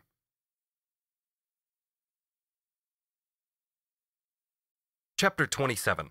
The Expropriation of the Agricultural Population from the Land. In England, serfdom had disappeared in practice by the last part of the 14th century. The immense majority of the population consisted then, and to a still larger extent in the 15th century, of free peasant proprietors, however much the feudal trappings might disguise their absolute ownership. In the larger seigneurial domains, the old bailiff, himself a serf, was displaced by the free farmer. The wage laborers of agriculture were partly peasants, who made use of their leisure time by working on the large estates, and partly an independent special class of wage laborer, relatively and absolutely few in numbers. The latter were also in practice peasants, farming independently for themselves since, in addition to their wages, they were provided with arable land to the extent of 4 or more acres, together with their cottages. Moreover, like the other peasants, they enjoyed the right to exploit the common land, which gave pasture to their cattle and furnished them with timber, firewood, turf, etc. In all countries of Europe, feudal production is characterized by division of the soil amongst the greatest possible number of sub-feudatories. The might of the feudal lord, like that of the sovereign, depended not on the length of his rent roll, but on the number of his subjects, and the latter depended on the number of peasant proprietors. Thus, although the soil of England after the Norman conquest was divided up into gigantic baronies, one of which often included some 900 of the old Anglo-Saxon lordships, it was strewn with small peasant properties, only interspersed here and there with great seigneurial domains. Such conditions, together with the urban prosperity so characteristic of the 15th century, permitted the development of that popular wealth Chancellor Fortescue depicted so eloquently in his In Praise of the Law of England, but they ruled out wealth in the form of capital. The prelude to the revolution that laid the foundation of the capitalist mode of production was played out in the last third of the 15th century and the first few decades of the 16th. A mass of free and unattached proletarians was hurled onto the labor market by the dissolution of the bands of feudal retainers, who, as Sir James Stewart correctly remarked, everywhere uselessly filled house and castle. Although the royal power, itself a product of bourgeois development, forcibly hastened the dissolution of these bands of retainers in its striving for absolute sovereignty, it was by no means the sole cause of it. It was rather that the great feudal lords, in their defiant opposition to the king and parliament, created an incomparably larger proletariat by forcibly driving the peasantry from the land, to which the latter had the same feudal title as the lords themselves, and by usurpation of the common lands. The rapid expansion of wool manufacture in Flanders and the corresponding rise in the price of wool in England provided the direct impulse for these evictions. The old nobility had been devoured by the great feudal wars. The new nobility was the child of its time, for which money was the power of all powers. Transformation of arable land into sheepwalks was therefore its slogan. Harrison, in his Description of England, prefixed to Holinshed's Chronicles, describes how the expropriation of small peasants is ruining the country. Quote, "What care our great encroachers? The dwellings of the peasants and the cottages of the laborers were razed to the ground or doomed to decay. If, says Harrison, the old records of Uri Manor be sought, it'll soon appear that in some manner 17, 18, or 20 houses are shrunk, that England was never less furnished with people than at the present. Of cities and towns either utterly decayed or more than a quarter or half diminished, though some one be a little increased here or there, of towns pulled down for sheepwalks, and no more but the lordships now standing in them, I could say somewhat." The complaints of these old chroniclers are always exaggerated, but they faithfully reflect the impression made on contemporaries by the Revolution in the relations of production. A comparison between the writings of Chancellor Fortescue and Thomas More reveals the gulf between the 15th and the 16th centuries. As Thornton rightly says, the English working class was precipitated without any transitional stages from its golden age to its iron age. Legislation shrunk back in the face of this immense change. It did not yet stand at that high level of civilization where the wealth of the nation, i.e. the formation of capital and the reckless exploitation and impoverishment of the mass of the people, figures as the ultima thule of all statecraft, the uttermost limit. In his History of Henry VII, Bacon says this, "Enclosures at the time of 1489 began to be more frequent, whereby arable land, which could not be manured without people and families, was turned into pasture, which was easily rid by a few herdsmen, and tenancies for years, whereupon much of the yeomanry lived, were turned into domains. This bred a decay of people, and by consequence a decay of towns, churches, tithes, and the like. In remedying of this inconvenience, the king's wisdom was admirable, and the parliaments at that time. They took a course to take away depopulating enclosures and depopulating pasturage. An act of Henry VII, in the parliamentary session of 1489, chapter 19, forbade the destruction of all houses of husbandry possessing 20 acres of land. By another act, in the parliamentary session of the 25th year of the reign of Henry VIII, this law was renewed. It recites, among other things, that many farms and large flocks of cattle, especially of sheep, are concentrated in the hands of a few men, whereby the rent of land has much risen, and tillage has fallen off, churches and houses have been pulled down, and marvelous numbers of people have been deprived of the means wherewith to maintain themselves and their families. This act therefore ordains the rebuilding of the decayed farmsteads, and fixes a proportion between corn land and pasture land, etc. The same act recites that some owners possess 24,000 sheep, and limits the number to be owned to 2,000. The cries of the people and the legislation, directed for 150 years after Henry VII against the expropriation of the small farmers and peasants, were both equally fruitless. Bacon, without knowing it, reveals to us the secret of their lack of success. The device of King Henry VII, says Bacon in the 29th of his Essays, Civil and Moral, was profound and admirable in making farms and houses of husbandry of a standard, that is, maintained with such a proportion of land unto them as may breed a subject to live in convenient plenty and no servile condition, and to keep the plough in the hands of the owners and not mere hirelings. What the capitalist system demanded was the reverse of this, a degraded and almost servile condition of the mass of the people, their transformation into mercenaries, and the transformation of their means of labor into capital. During this transitional period, legislation also strove to retain the 4 acres of land by the cottage of the agricultural wage laborer, and forbade him to take lodgers into his cottage. In the reign of Charles I, in 1627, Roger Crocker of Fontmill was condemned for having built a cottage on the manor of Fontmill without 4 acres of land attached to the same in perpetuity.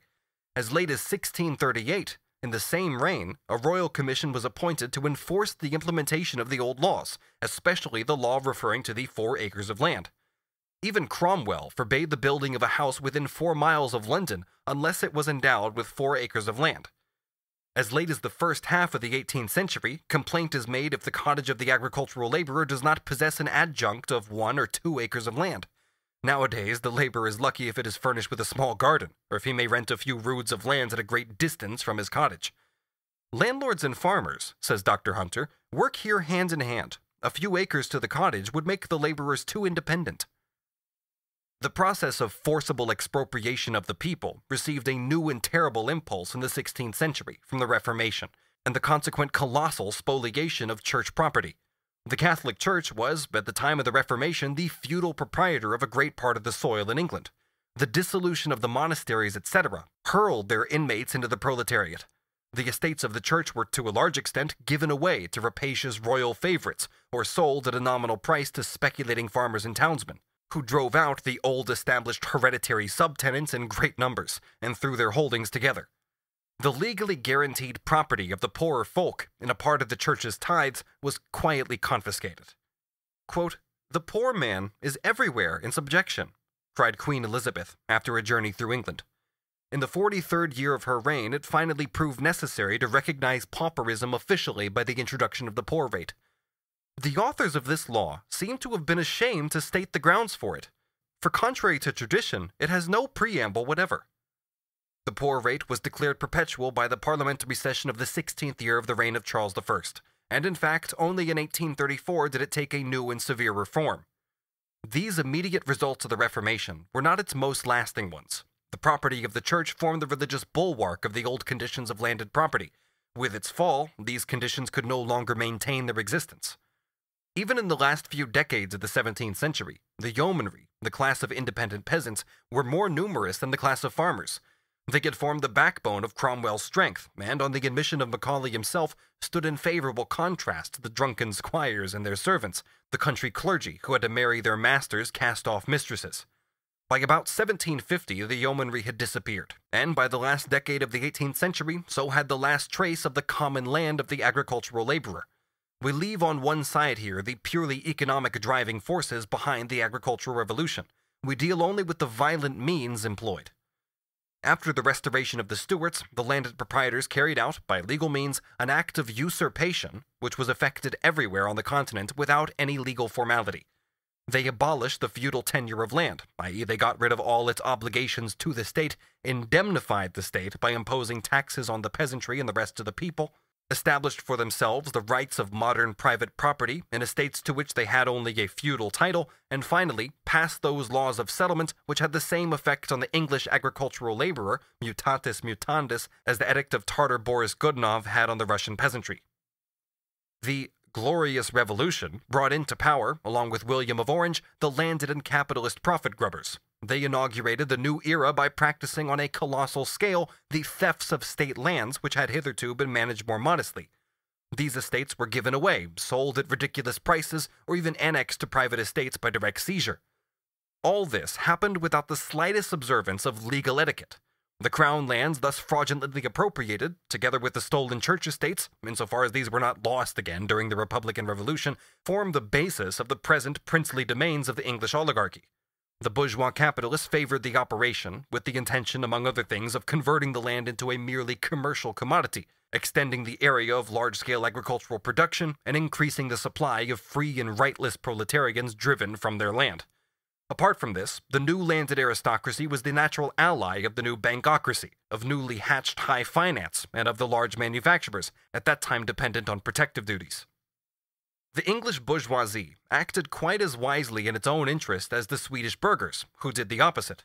Hand in hand with the bulwark of their economic strength, the peasantry, they helped the kings in their forcible resumption of crown lands from the oligarchy in the years after 1604 and later on under Charles X and Charles XI. Communal property which is entirely distinct from the state property we have just been considering, was an old Teutonic institution which lived on under the cover of feudalism. We have seen how its forcible usurpation, generally accompanied by the turning of arable into pasture land, begins at the end of the 15th century and extends into the 16th. But at that time, the process was carried on by means of individual acts of violence against which legislation for 150 years fought in vain. The advance made by the 18th century shows itself in this, that the law itself now becomes the instrument by which the people's land is stolen, although the big farmers made use of their little independent methods as well. The parliamentary form of the robbery is that of the Bills for Enclosure of Commons, in other words, decrees by which the landowners grant themselves the people's land as private property, decrees of expropriation of the people.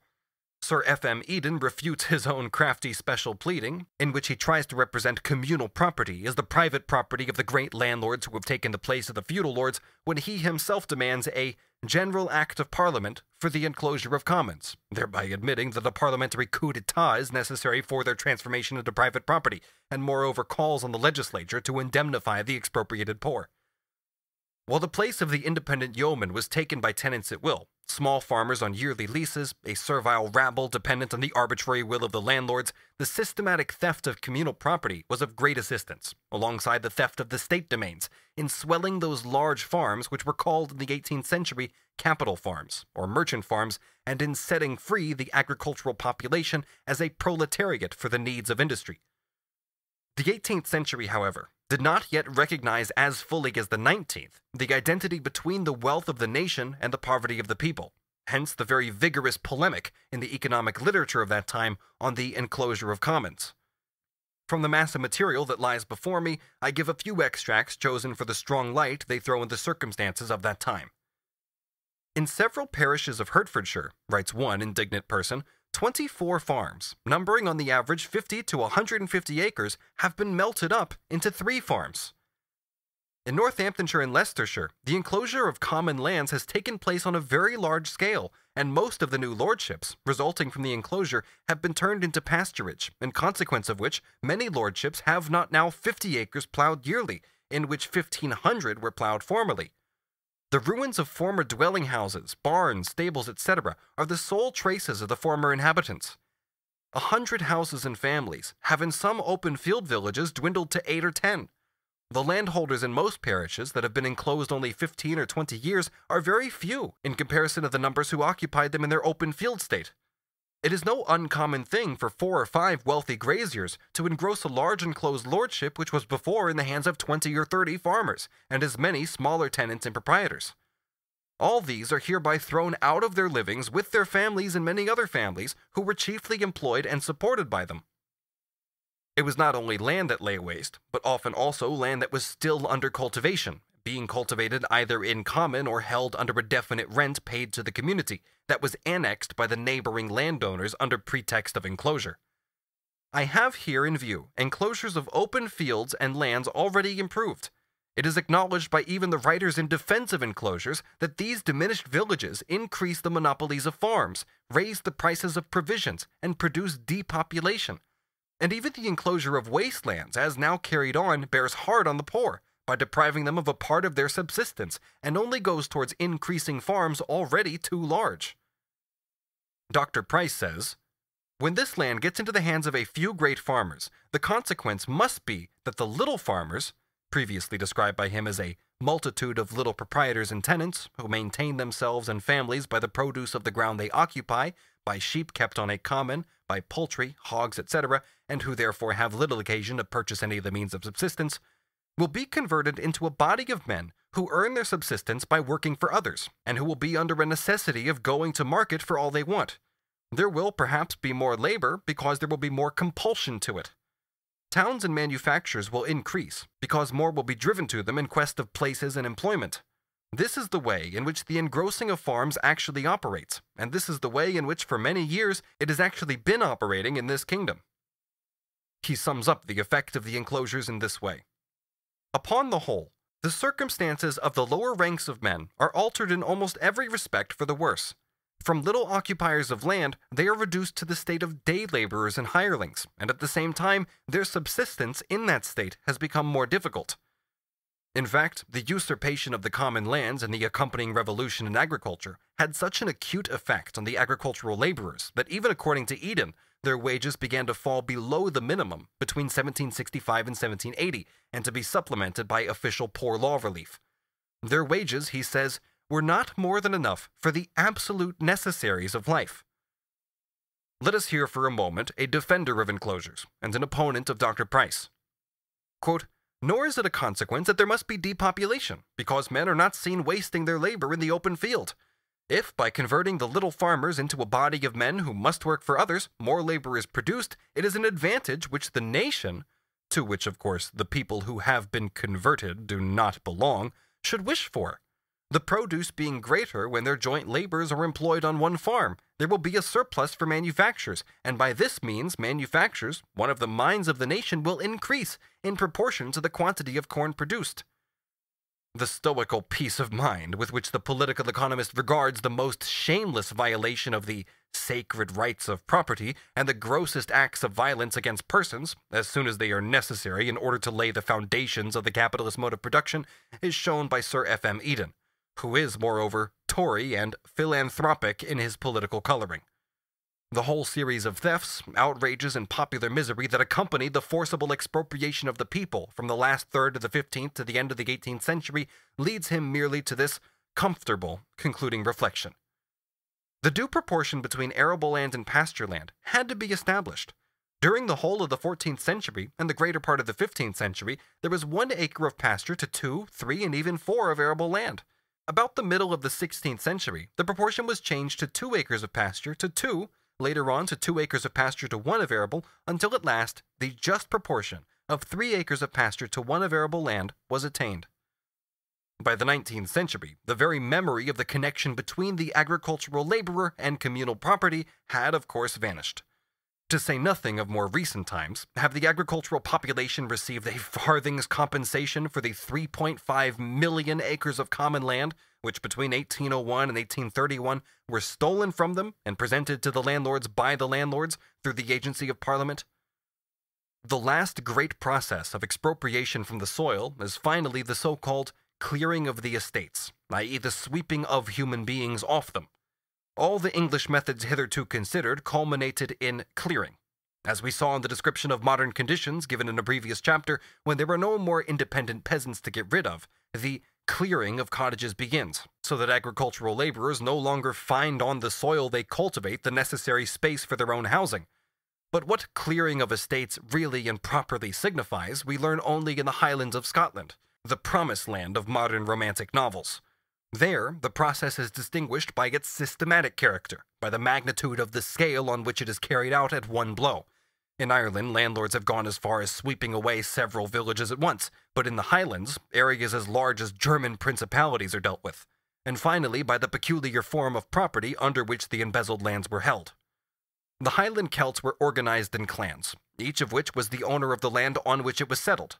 The representative of the clan, its chief or great man, was only the titular owner of this property, just as the Queen of England is the titular owner of all the national soil.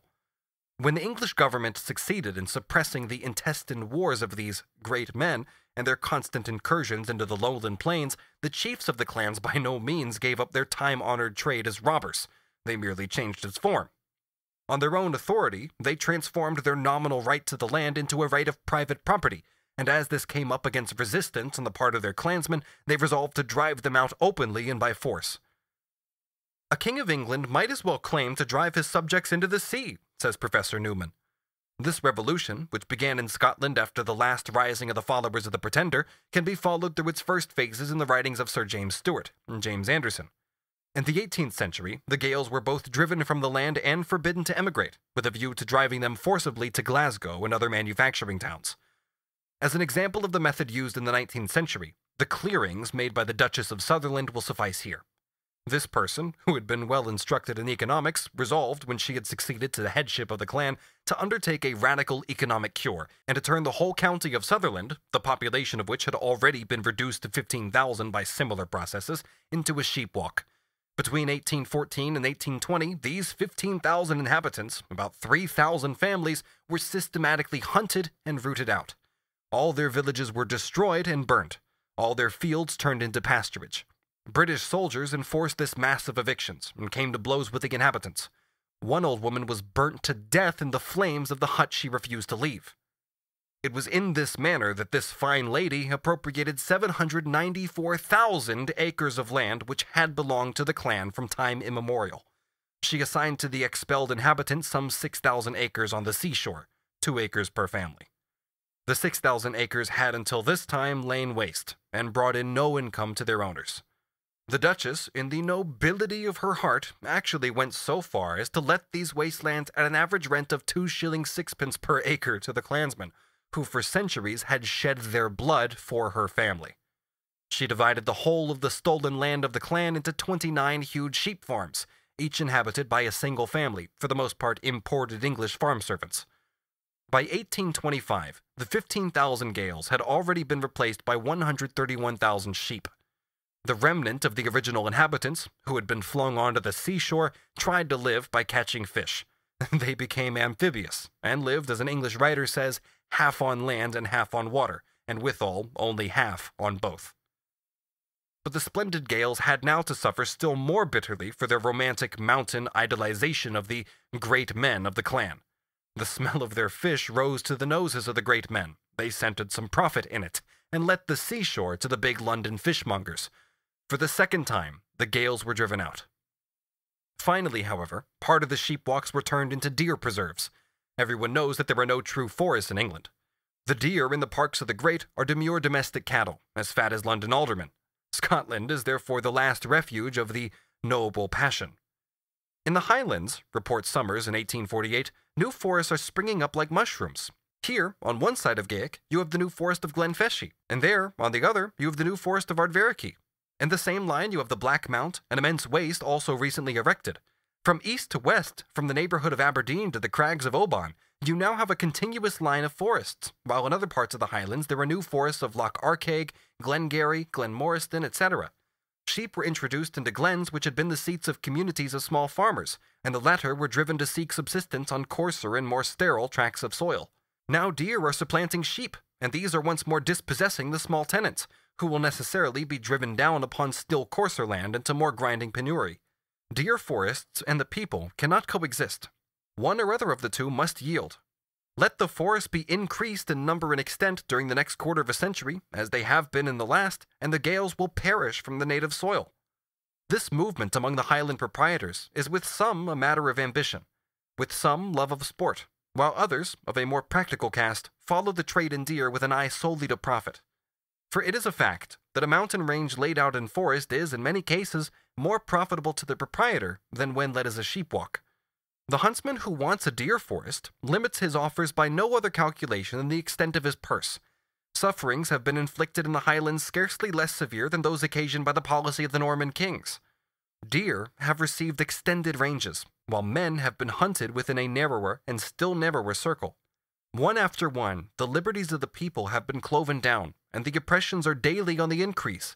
The clearance and dispersion of the people is pursued by the proprietors as a settled principle, as an agricultural necessity, just as trees and brushwood are cleared from the waste of America or Australia, and the operation goes on in a quiet, business-like way.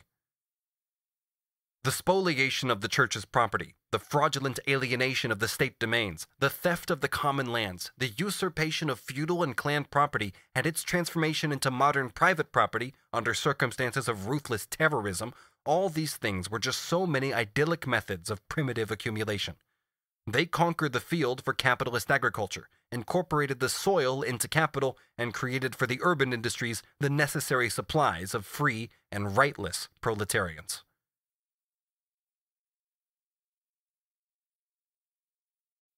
Chapter 28. Bloody legislation against the expropriated since the end of the 15th century. The forcing down of wages by Act of Parliament. The proletariat, created by the breaking up of the bands of feudal retainers, and by the forcible expropriation of people from the soil, this free and rightless proletariat could not possibly be absorbed by the nascent manufactures as fast as it was thrown upon the world. On the other hand, these men, suddenly dragged from their accustomed mode of life, could not immediately adapt themselves to the discipline of their new condition. They were turned in massive quantities into beggars, robbers, and vagabonds, partly from inclination, in most cases under the force of circumstances. Hence, at the end of the 15th and during the whole of the 16th centuries, a bloody legislation against vagabondage was enforced throughout Western Europe. The fathers of the present working class were chastised for their enforced transformation into vagabonds and paupers. Legislation treated them as voluntary criminals and assumed that it was entirely within their powers to go on working under the old conditions, which in fact no longer existed. In England, this legislation began under Henry VII. By acts under Henry VIII in 1530, beggars who are old and incapable of working receive a beggar's license. On the other hand, whipping and imprisonment for sturdy vagabonds. They are to be tied to the cart tail and whipped until the blood streams from their bodies. Then they are to swear on oath to go back to their birthplace or to where they have lived the last 3 years and to, quote, put themselves to labor. What grim irony. By the parliamentary session of the 27th year of the reign of Henry VIII, the previous statute is repeated, but strengthened with new clauses. For the second arrest for vagabondage, the whipping is to be repeated and half the ear sliced off, but for the third relapse, the offender is to be executed as a hardened criminal and enemy of the commonweal. Under Edward VI, a statute of the first year of his reign, 1547, ordains that if anyone refuses to work, he shall be condemned as a slave to the person who has denounced him as an idler. The master shall feed his slave on bread and water, weak broth and such refuse meat as he thinks fit. He has the right to force him to do any work, no matter how disgusting, with whip and chains. If the slave is absent for a fortnight, he is condemned to slavery for life and is to be branded on the forehead or back with the letter S. If he runs away 3 times, he is to be executed as a felon. The master can sell him, bequeath him, let him out on hire as a slave, just as he can any other personal chattel or cattle. If the slaves attempt anything against the masters, they are also to be executed. Justices of the peace, on information, are to hunt the rascals down.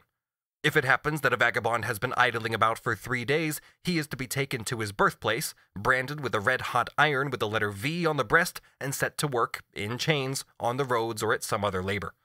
If the vagabond gives a false birthplace, he is then to become the slave for life of that place, of its inhabitants or its corporation, and to be branded with an S. All persons have the right to take away the children of the vagabonds and keep them as apprentices, the young men until they are 24, and the girls until they are 20. If they run away, they are to become, until they reach these ages, the slaves of their masters, who can put them in irons, whip them, etc. if they like. Every master may put an iron ring around the neck, arms, or legs of his slave, by which to know him more easily, and to be more certain of him. The last part of this statute provides that certain poor people may be employed by a place or by persons who are willing to give them food and drink and to find them work. Slaves of the parish of this kind were still to be found in England in the mid-19th century under the name of roundsmen. Under Elizabeth in 1572, unlicensed beggars above 14 years of age are to be severely flogged and branded on the left ear, unless someone will take them into service for 2 years. In case of a repetition of the offense, if they are over 18, they are to be executed, unless someone will take them into service for 2 years. But for the third offense, they are to be executed without mercy as felons. Similar statutes are to be found in the parliamentary session of the 18th year of Elizabeth's reign, chapter 13, and another of 1597. Under James I, anyone wandering about and begging is declared a rogue and a vagabond. Justices of the peace, in petty sessions, are authorized to have them publicly whipped and to imprison them for 6 months for the first offense and 2 years for the second. While in prison, they are to be whipped as much and as often as the justices of the peace think fit. Incorrigible and dangerous rogues are to be branded with an R on the left shoulder and set to hard labor, and if they are caught begging again, to be executed without mercy. These statutes were legally binding until the beginning of the 18th century. They were only repealed in the 12th year of the reign of Queen Anne. There were similar laws in France, where by the middle of the 17th century, a kingdom of vagabonds had been established in Paris. Even at the beginning of the reign of Louis XVI, the Ordinance of the 13th of July, 1777, provided that every man in good health from 16 to 60 years of age, if without means of subsistence and not practicing a trade, should be sent to the galleys. The Statute of Charles V for the Netherlands, in October of 1537, the first edict of the States and Towns of Holland, on the 10th of March 1614, and the Plakat of the United Provinces, on the 26th of June 1649, are further examples of the same kind. Thus were the agricultural folk first forcibly expropriated from the soil, driven from their homes, turned into vagabonds, and then whipped, branded, and tortured by grotesquely terroristic laws into accepting the discipline necessary for the system of wage labor. It is not enough that the conditions of labor are concentrated at one pole of society in the shape of capital, while at the other pole are grouped masses of men who have nothing to sell but their labor power. Nor is it enough that they are compelled to sell themselves voluntarily. The advance of capitalist production develops a working class which by education, tradition, and habit looks upon the requirements of that mode of production as self-evident natural laws. The organization of the capitalist process of production, once it is fully developed, breaks down all resistance. The constant generation of a relative surplus population keeps the law of supply and demand of labor, and therefore wages, within narrow limits which correspond to capital's valorization requirements. The silent compulsion of economic relations sets the seal on the domination of the capitalist over the worker. Direct extra-economic force is still of course used, but only in exceptional cases. In the ordinary run of things, the worker can be left to the natural laws of production, i.e. it is possible to rely on his dependence on capital, which springs from the conditions of production themselves, and is guaranteed in perpetuity by them. It is otherwise during the historical genesis of capitalist production. The rising bourgeoisie needs the power of the state, and uses it to regulate wages, i.e. to force them into the limits suitable for making a profit, to lengthen the working day, and to keep the worker himself at his normal level of dependence. This is an essential aspect of so-called primitive accumulation. The class of wage laborers, which arose in the latter half of the 14th century, formed then, and in the following century, only a very small part of the population, well protected in its position by the independent peasant proprietors in the countryside, and by the organization of guilds in the towns. Masters and artisans were not separated by any great social distance, either on the land or in the towns. The subordination of labor to capital was only formal, i.e. the mode of production itself had as yet no specifically capitalist character. The variable element in capital preponderated greatly over the constant element. The demand for wage labor therefore grew rapidly with every accumulation of capital, while the supply only followed slowly behind. A large part of the national product, which was later transformed into a fund for the accumulation of capital, still entered at that time into the consumption fund of the workers. Legislation on wage labor, which aimed from the first at the exploitation of the worker, and as it progressed remained equally hostile to him, begins in England with the Statute of Labourers issued by Edward III in 1349. The Ordinance of 1350 in France, issued in the name of King John, corresponds to it. The English and French laws run parallel and are identical in content. Where these labor statutes aim at a compulsory extension of the working day, I shall not return to them, as we discussed this point earlier in Chapter 10, Section 5. The Statute of Labourers was passed at the urgent insistence of the House of Commons. A Tory says naively, quote, "Formerly, the poor demanded such high wages as to threaten industry and wealth. Next, their wages were so low as to threaten industry and wealth equally and perhaps more, but in another way." A tariff of wages was fixed by law for town and country, for piecework and day work. The agricultural laborers were to hire themselves out by the year. The urban workers were to do so on the open market. It was forbidden, on pain of imprisonment, to pay higher wages than those fixed by the statute, but the taking of higher wages was more severely punished than the giving of them. Similarly, in sections 18 and 19 of Elizabeth's Statute of Apprentices, 10 days imprisonment is decreed for the person who pays the higher wages, but 21 days for the person who receives those wages. A statute of 1360 increased the penalties and authorized the masters to extort labor at the legal rate of wages by using corporal punishment. All combinations, contracts, oaths, etc., by which masons and carpenters reciprocally bound themselves were declared null and void. Workers' combinations are treated as heinous crimes from the 14th century until 1825, the year of the repeal of the laws against combinations. The spirit of the Statute of Labourers of 1349 and its offshoots shines out clearly in the fact that while the state certainly dictates a maximum of wages, it on no account fixes a minimum.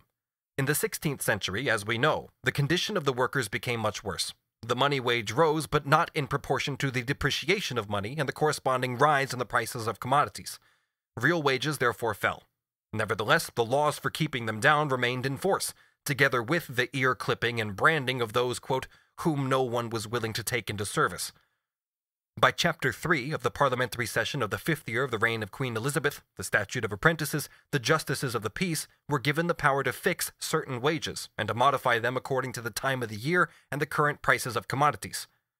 James I extended these labor regulations to weavers, spinners, and indeed to all other possible categories of worker. George II extended the laws against combinations of workers to all manufactures. In the period of manufacture, properly so called, the capitalist mode of production had become sufficiently strong to render legal regulation of wages as impracticable as it was unnecessary, but the ruling classes were unwilling to be without the weapons of the old arsenal in case some emergency should arise. Hence, even in the 18th century, the parliamentary session of the 7th year of the reign of George I forbade a daily wage higher than 2 shillings 7.5 for journeyman tailors in and around London, except in cases of general mourning.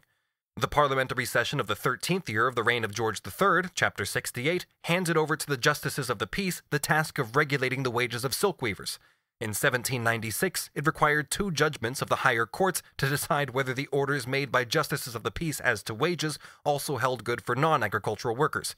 And in 1799, Parliament confirmed that the wages of mining workers in Scotland should continue to be regulated by a statute of Elizabeth and 2 Scottish Acts of 1661 and 1671. How completely the situation had been transformed in the meantime is proved by a hitherto unheard-of occurrence in the House of Commons. There, where for more than 400 years laws had been made for the maximum beyond which wages absolutely must not rise, Whitbread in 1796 proposed a legal minimum wage for agricultural laborers. Pitt opposed this, but conceded that the, quote, condition of the poor was cruel. Finally, in 1813, the laws for the regulation of wages were repealed. They became an absurd anomaly as soon as the capitalist began to regulate his factory by his own private legislation, and was able to make up the wage of the agricultural laborer to the indispensable minimum by means of the poor rate.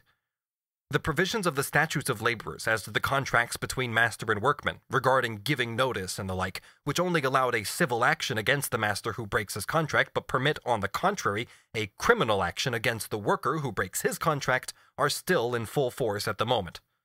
The barbarous laws against combinations of workers collapsed in 1825, in the face of the threatening attitude of the proletariat. Despite this, they disappeared only in part. Certain petty survivals of the old statutes didn't vanish until 1859. Finally, the Act of the 29th of June 1871 purported to remove the last traces of this class legislation by giving legal recognition to trade unions.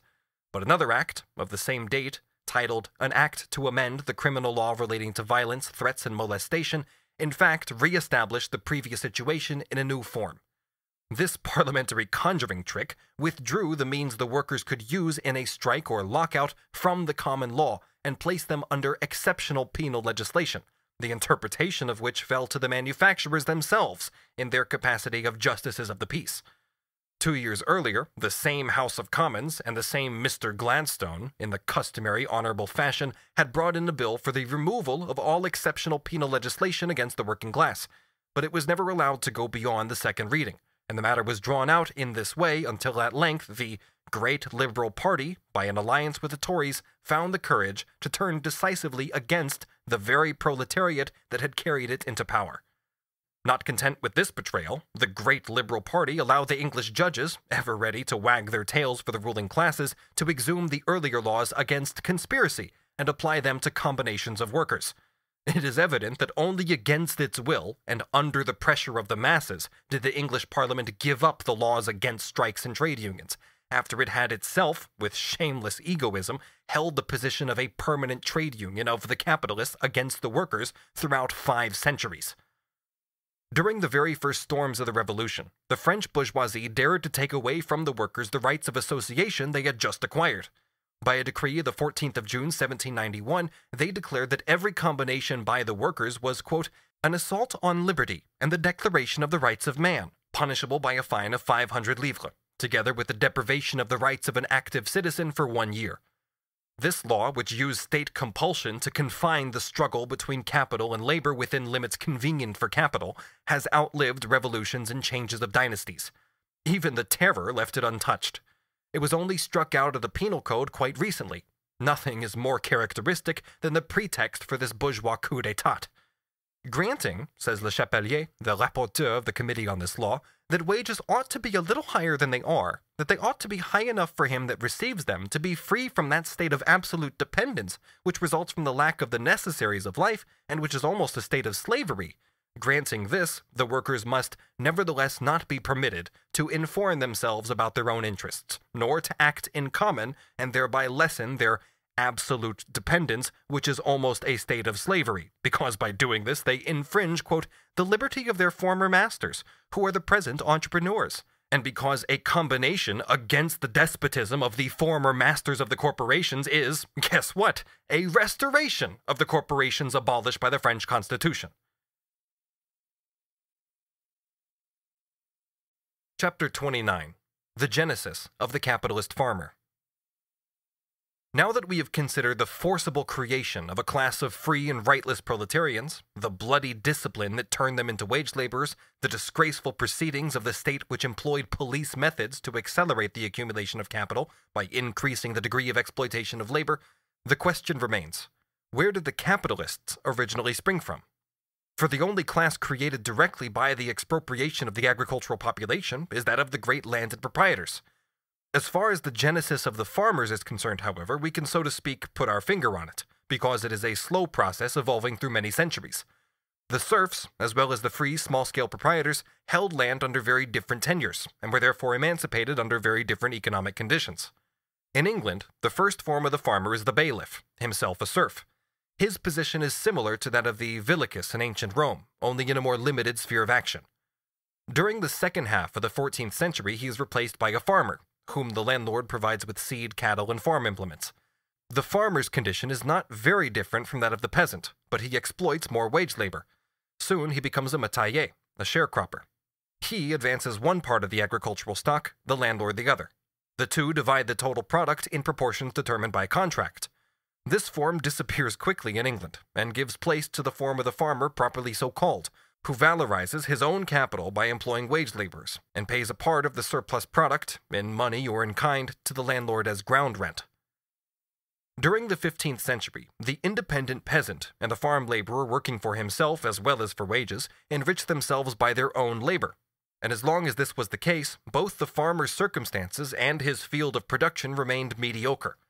But the agricultural revolution, which began in the last third of the 15th century and continued during the bulk of the 16th, excepting, however, its last few decades, enriched him just as quickly it has impoverished the mass of the agricultural people. The usurpation of the common lands allowed the farmer to augment greatly his stock of cattle, almost without cost, while the cattle themselves yielded a richer supply of manure for the cultivation of the soil. A further factor of decisive importance was added in the 16th century. At that time, the contracts for farms ran for a long time, often for 99 years. The progressive fall in the value of the precious metals, and therefore of money, brought golden fruit to the farmers. Apart from all the other circumstances discussed above, it lowered wages. A portion of the latter was now added to the profits of the farm. The continuous rise in the prices of corn, wool, meat, in short of all agricultural products, swelled the money capital of the farmer without any action on his part, while the ground rent he had to pay diminished, since it had been contracted for on the basis of the old money values. Thus, he grew rich at the expense both of his laborers and his landlords. No wonder, therefore, that England, at the end of the 16th century, had a class of capitalist farmers, who were rich men in relation to the circumstances of the time.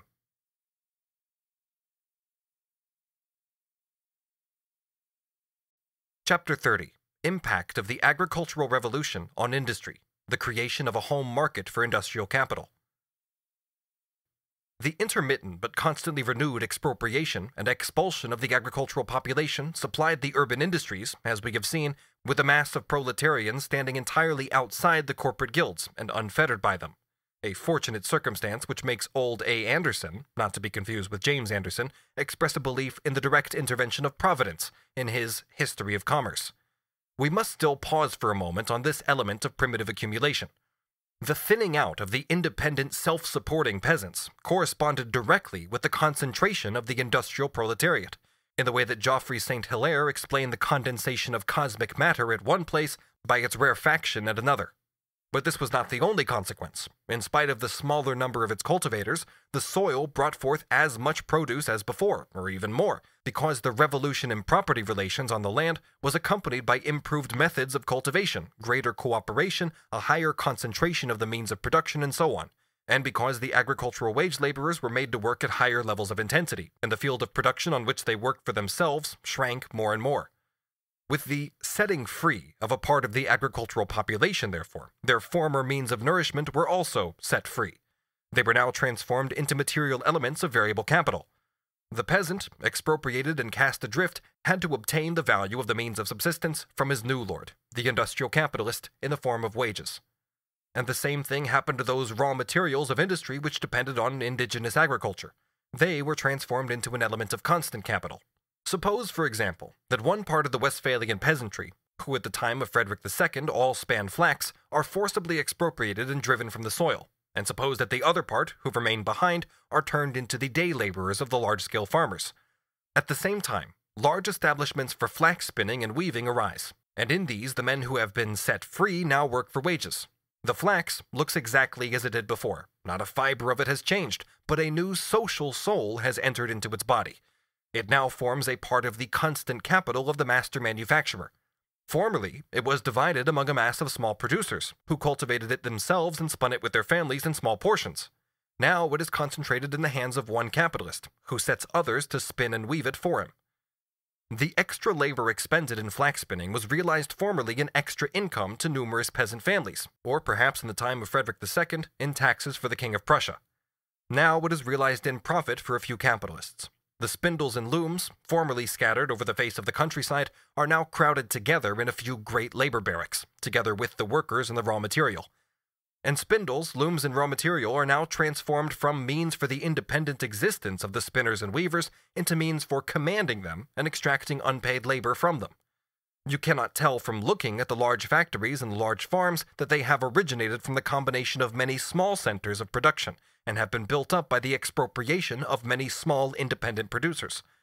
Nevertheless, unprejudiced observers did not allow themselves to be deceived. In the time of Mirabeau, the lion of the Revolution, the great factories were still called reunited manufactures, or workshops thrown into one as we speak of fields thrown into one. Says Mirabeau, quote, "We only pay attention to the large-scale factories, in which hundreds of men work under a director, and which are commonly called reunited manufactures. Those where a very large number of workers work in isolation and on their own account are hardly considered worthy of a glance. They are put entirely into the background. This is a very great mistake, as the latter alone form a really important component of the national wealth.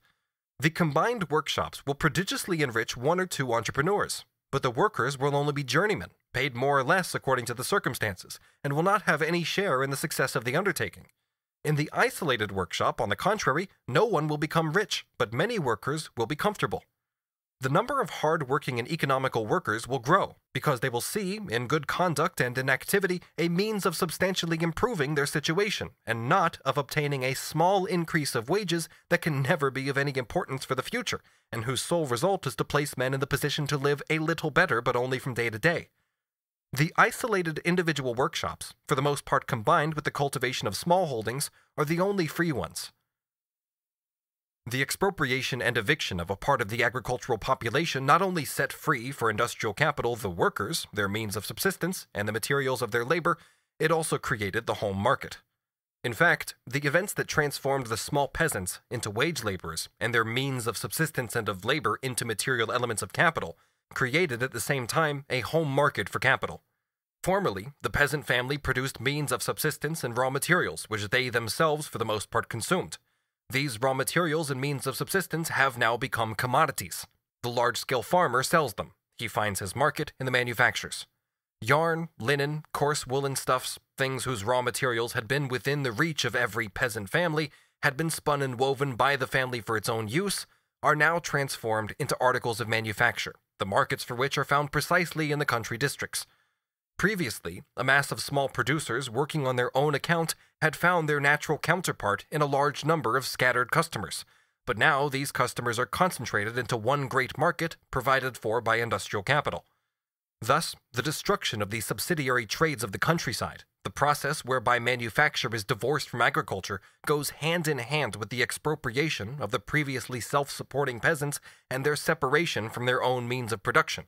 And only the destruction of a rural domestic industry can give the home market of a country that extension and stability which the capitalist mode of production requires. Still, the manufacturing period, properly so called, does not succeed in carrying out this transformation radically and completely. It'll be remembered that manufacture conquers the domain of national production only very partially, and always rests on the handicrafts of the towns, and the domestic subsidiary industries of the rural districts, which stand in the background as its basis. If it destroys these in one form, in particular branches at certain points, it resurrects them again elsewhere, because it needs them to some extent for the preparation of raw material. It produces, therefore, a new class of small villagers, who cultivate the soil as a subsidiary occupation, but find their chief occupation in industrial labor, the products of which they sell to the manufacturers directly or through the medium of merchants. This is one cause, though not the chief one, of a phenomenon which at first puzzles the student of English history. From the last third of the 15th century, we find continual complaints, only interrupted at certain intervals, about the encroachment of capitalist farming in the country districts and the progressive annihilation of the peasantry. On the other hand, we always find that this peasantry turns up again, although in diminished number and in a progressively worse situation. The chief cause is this. England is at certain epochs mainly a corn-growing country, at others mainly a cattle-breeding country. These periods alternate, and the alternation is accompanied by fluctuation in the extent of peasant cultivation. A consistent foundation for capitalist agriculture could only be provided by large-scale industry in the form of machinery. It is large-scale industry which radically expropriates the vast majority of the agricultural population and completes the divorce between agriculture and rural domestic industry, tearing up the latter's roots, which are spinning and weaving. It therefore also conquers the entire home market for industrial capital for the first time.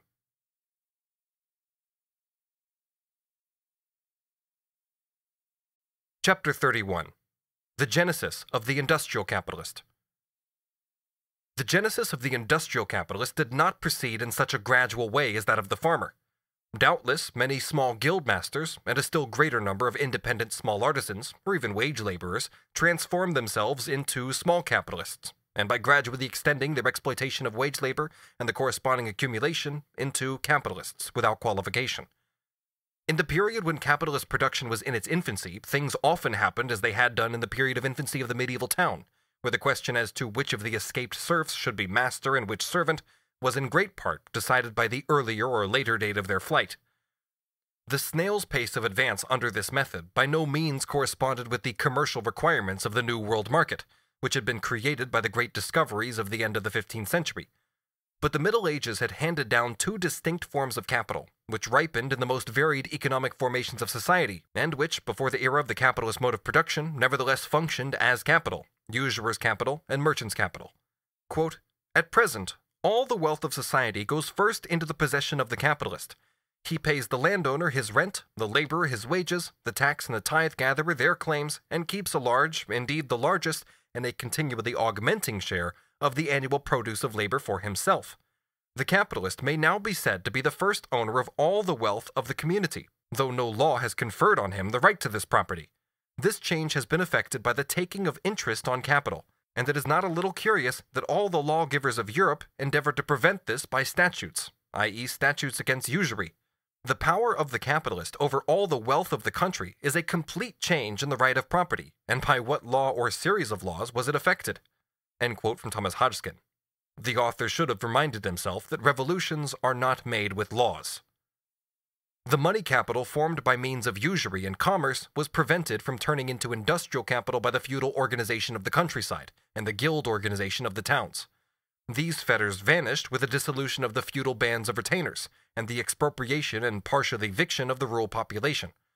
The new manufacturers were established at seaports or at points in the countryside which were beyond the control of the old municipalities and their guilds.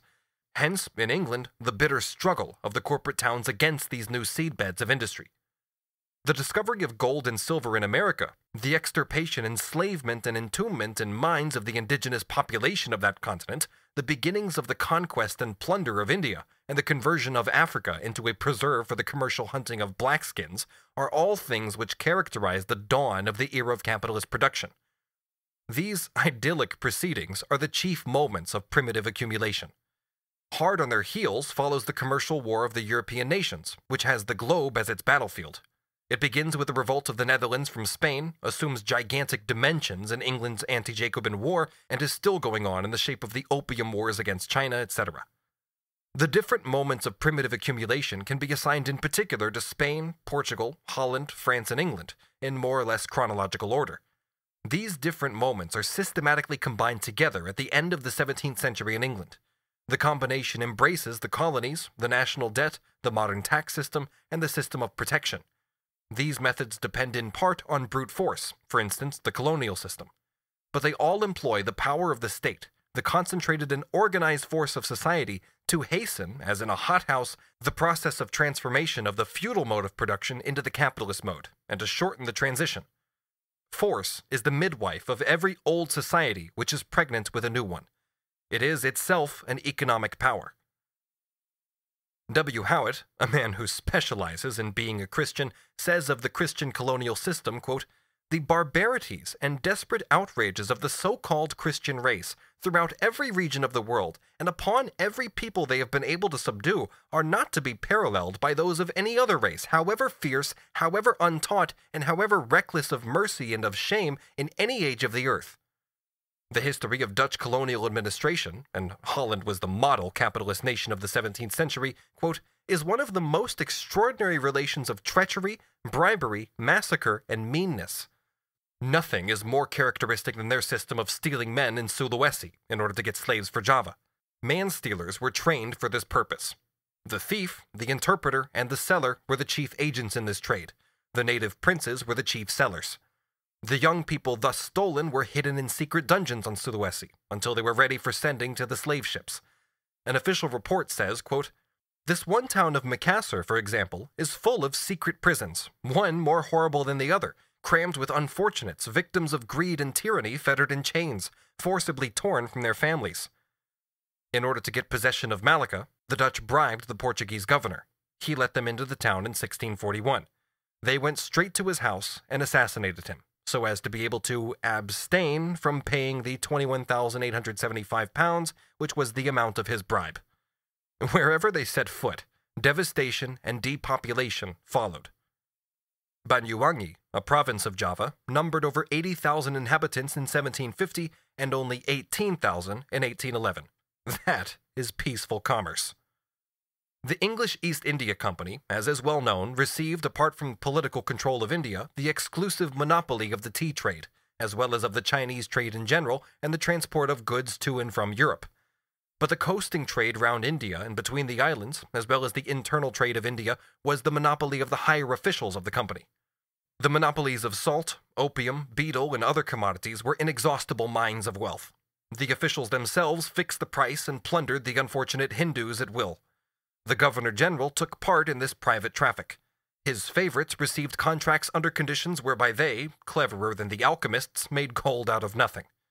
Great fortunes sprang up like mushrooms in a day. Primitive accumulation proceeded without the advance of even a shilling.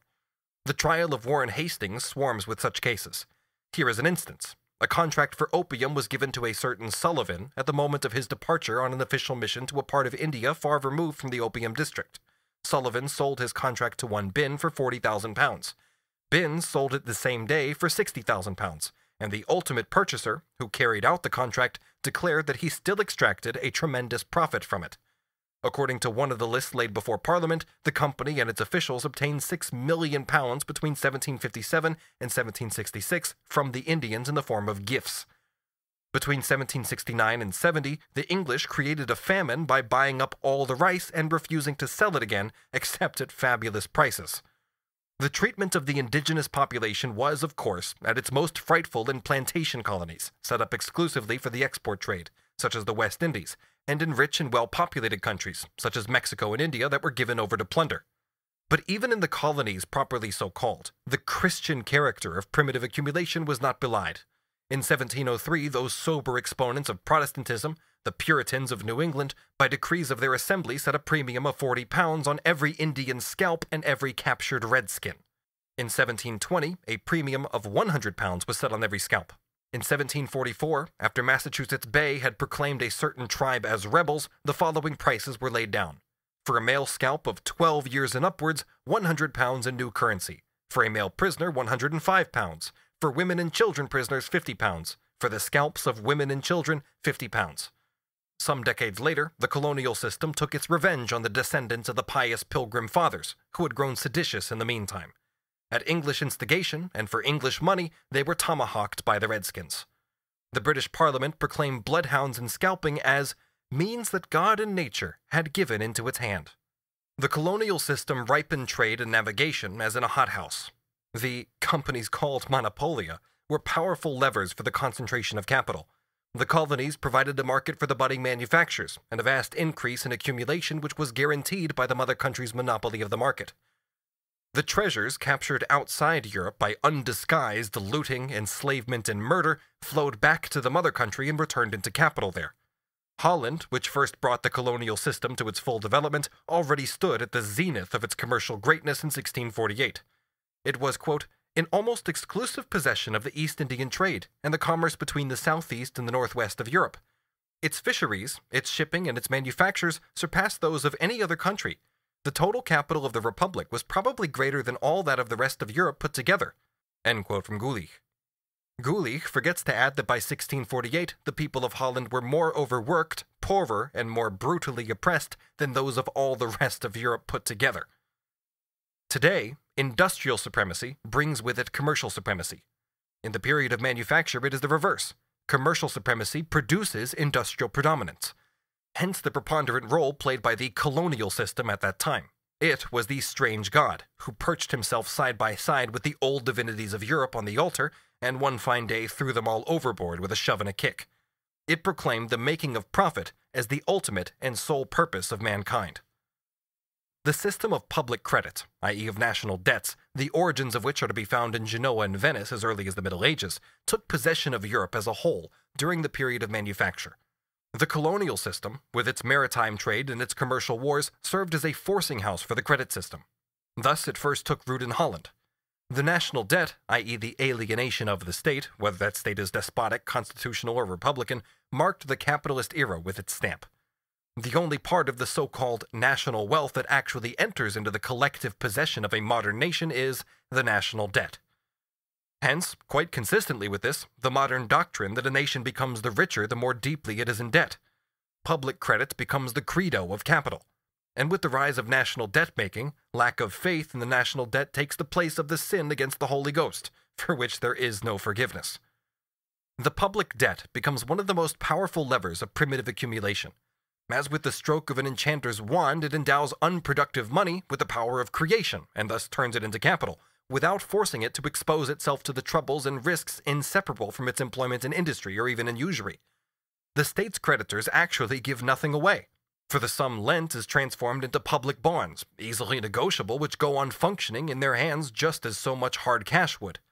But furthermore, and quite apart from the class of idle rentiers thus created, the improvised wealth of the financiers, who play the role of middlemen between the government and the nation, and the tax farmers, merchants, and private manufacturers, for whom a good part of every national loan performs the service of a capital fallen from heaven, apart from all these people, the national debt has given rise to joint stock companies, to dealings in negotiable effects of all kinds, and to speculation. In a word, it has given rise to stock exchange gambling and the modern bankocracy. At their birth, the great banks, decorated with national titles, were only associations of private speculators, who placed themselves by the side of the governments and, thanks to the privileges they received, were in a position to advance money to those governments. Hence, the accumulation of the national debt has no more infallible measure than the successive rise in the stocks of these banks, whose full development dates from the founding of the Bank of England in 1694. The Bank of England began by lending its money to the government at 8%. At the same time, it was empowered by Parliament to coin money out of the same capital, by lending it a second time to the public in the form of banknotes. It was allowed to use these notes for discounting bills, making advances on commodities and buying the precious metals. It was not long before this credit money, created by the bank itself, became the coin in which the latter made its loans to the state, and paid, on behalf of the state, the interest on the public debt. It was not enough that the bank gave with one hand and took back more with another. It remained, even while receiving money, the eternal creditor of the nation down to the last farthing advanced. Gradually, it became the inevitable receptacle of the metallic hoard of the country, and the center of gravity of all commercial credit. The writings of the time, Bolingbroke's for instance, show what effect was produced on their contemporaries by the sudden emergence of this brood of bankocrats, financiers, rentiers, brokers, stock jobbers, etc. Along with the national debt, there arose an international credit system, which often conceals one of the sources of primitive accumulation in this or that people. Thus, the villainies of the Venetian system of robbery formed one of the secret foundations of Holland's wealth and capital, for Venice, in her years of decadence, lent large sums of money to Holland. There is a similar relationship between Holland and England. By the beginning of the 18th century, Holland's manufacturers had been far outstripped. It had ceased to be the nation preponderant in commerce and industry. One of its main lines of business, therefore, from 1701 to 1776, was the lending out of enormous amounts of capital, especially to its great rival, England. The same thing is going on today between England and the United States. A great deal of capital, which appears today in the United States without any birth certificate, was yesterday, in England, the capitalized blood of children.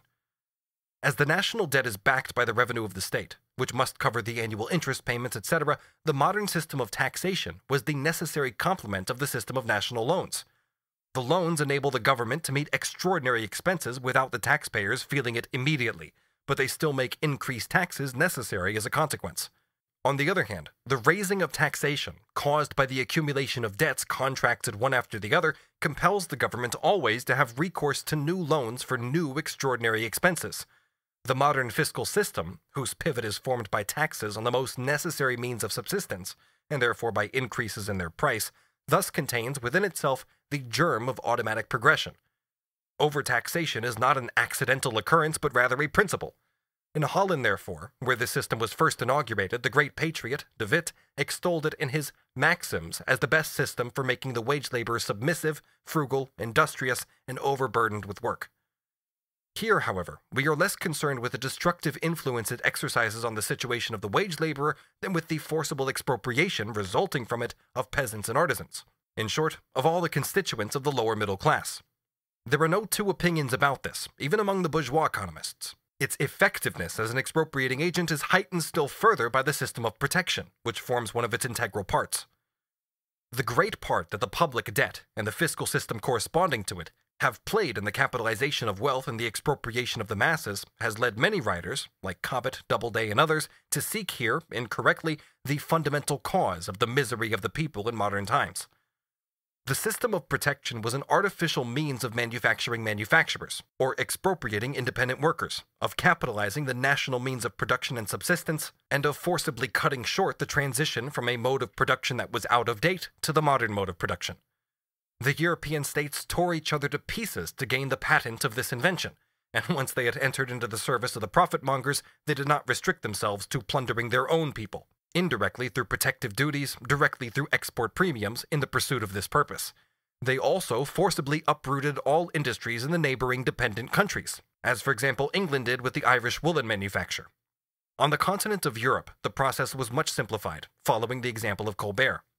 The original capital for industry here came in part directly out of the state treasury. Why, cries Mirabeau, why go so far to seek the cause of the manufacturing glory of Saxony before the war? 180 millions of debts contracted by the sovereigns. Colonial system, public debts, heavy taxes, protection, commercial wars, etc. These offshoots of the period of manufacture swell to gigantic proportions during the period of infancy of large-scale industry. The birth of the latter is celebrated by a vast Herod-like slaughter of the innocents. Like the Royal Navy, the factories were recruited by means of the press gang. Though Sir F.M. Eden is indifferent to the horrors of the expropriation of the agricultural population from the soil, from the last third of the 15th century up to his own time, though he shows great self-satisfaction in congratulating his country on this process, which was essential in order to establish capitalist agriculture and, quote, the due proportion between arable and pasture land, despite this, he does not show the same economic insight into the necessity of child stealing and child slavery for the transformation of manufacturing production into factory production and the establishment of the true relation between capital and labor power. He says, quote, it may perhaps be worthy of the attention of the public to consider whether any manufacture, which in order to be carried on successfully requires that cottages and workhouses should be ransacked for poor children, that they should be employed by turns during the greater part of the night and robbed of that rest which, though indispensable to all, is most required by the young, and that numbers of both sexes, of different ages and dispositions, should be collected together in such a manner that the contagion of example cannot but lead to profligacy and debauchery, will add to the sum of individual or national felicity? Quote, in the counties of Derbyshire, Nottinghamshire, and more particularly in Lancashire, says Fielden, the newly invented machinery was used in large factories built on the side of streams capable of turning the water wheel. Thousands of hands were suddenly required in these places, remote from towns, and Lancashire, in particular, being till then comparatively thinly populated and barren, a population was all that she now wanted. The small and nimble fingers of little children being by very far the most in request, the custom instantly sprang up of procuring apprentices from the different parish workhouses of London, Birmingham, and elsewhere. Many, many thousands of these little, hapless creatures were sent down into the north, being from age of 7 to the age of 13 or 14 years old. The custom was for the master, i.e. the child stealer, to clothe his apprentices and to feed and lodge them in an apprentice house, near the factory. Overseers were appointed to see to the works, whose interest it was to work the children to the utmost, because their pay was in proportion to the quantity of work they could exact. Cruelty was, of course, the consequence. In many of the manufacturing districts, but particularly, I am afraid, in the guilty county to which I belong, Lancashire, cruelties of the most heart-rending were practiced upon the unoffending and friendless creatures who were thus consigned to the charge of master manufacturers. They were harassed to the brink of death by excess of labor. They were flogged, fettered, and tortured in the most exquisite refinement of cruelty. They were in many cases starved to the bone while flogged to their work, and even in some instances were driven to commit suicide. The beautiful and romantic valleys of Derbyshire, Nottinghamshire, and Lancashire, secluded from the public eye, became the dismal solitudes of torture and of many a murder. The profits of manufacturers were enormous, but this only whetted the appetite that it should have satisfied, and therefore the manufacturers had recourse to an expedient that seemed to secure to them these profits without any possibility of limit. They began the practice of what is termed night working. That is, having tired one set of hands by working them throughout the day, they had another set ready to go on working throughout the night. The day set getting into the beds that the night set had just quitted, and in their turn again, the night set getting into the beds that the day set quitted in the morning. It is a common tradition in Lancashire that the beds never get cold. With the development of capitalist production during the period of manufacture, the public opinion of Europe lost its last remnant of shame and conscience. The nations bragged cynically of every infamy that served them as a means to the accumulation of capital. Read, for example, the naive commercial annals of the worthy A. Anderson. Here it is trumpeted forth as a triumph of English statesmanship that, at the Peace of Utrecht, England extorted from the Spaniards, by the Ascencio Treaty, the privilege of being allowed to ply the slave trade, not only between Africa and the English West Indies, which it had done until then, but also between Africa and Spanish America. England thereby acquired the right to supply Latin America until 1743 with 4,800 Negroes a year. At the same time, this threw an official cloak over British smuggling. Liverpool grew fat on the basis of the slave trade. This was its method of primitive accumulation. And even to the present day, the Liverpool quality have remained the Pindars of the slave trade, which, as noted in the work by Dr. Aiken we have just quoted, quote, has coincided with that spirit of bold adventure which has characterized the trade of Liverpool and rapidly carried it to its present state of prosperity, has occasioned vast employment for shipping and sailors, and greatly augmented the demand for manufacturers of the country. In 1730, Liverpool employed 15 ships in the slave trade. In 1751, 53. In 1760, 74.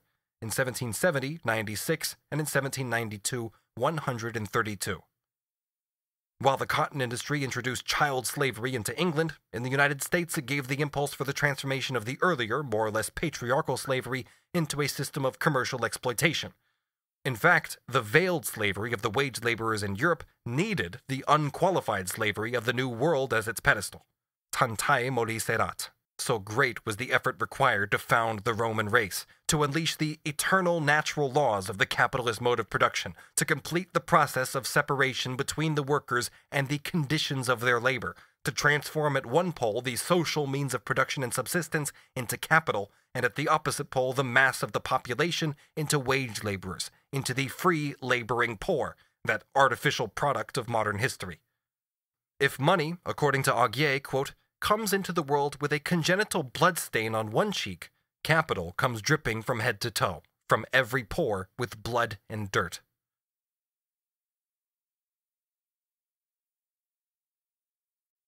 Chapter 32. The Historical Tendency of Capitalist Accumulation. What does the primitive accumulation of capital, i.e. its historical genesis, resolve itself into? Insofar as it is not the direct transformation of slaves and serfs into wage laborers, and therefore a mere change of form, it only means the expropriation of the immediate producers, i.e. the dissolution of private property based on the labor of its owner. Private property, as the antithesis to social collective property, exists only where the means of labor and the external conditions of labor belong to private individuals. But according to whether these private individuals are workers or non-workers, private property has a different character. The innumerable different shades of private property which appear at first sight are only reflections of the intermediate situations which lie between the two extremes. The private property of the worker, in his means of production, is the foundation of small-scale industry, and small-scale industry is a necessary condition for the development of social production and of the free individuality of the worker himself. Of course, this mode of production also exists under slavery, serfdom, and other situations of dependence.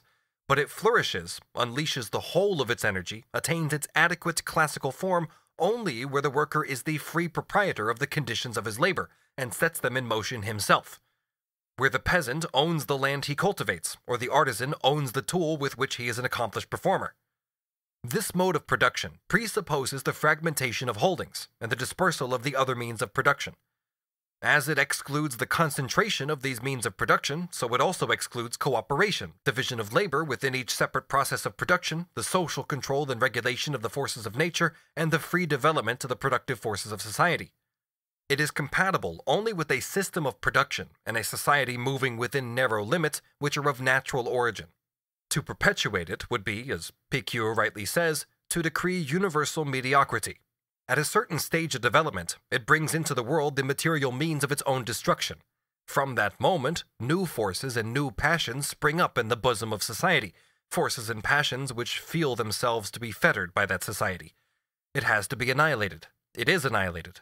Its annihilation, the transformation of the individualized and scattered means of production into socially concentrated means of production, the transformation, therefore, of the dwarf-like property of the many into the giant property of the few, and the expropriation of the great mass of the people from the soil, from the means of subsistence, and from the instruments of labor, this terrible and arduously accomplished expropriation of the mass of the people forms the prehistory of capital.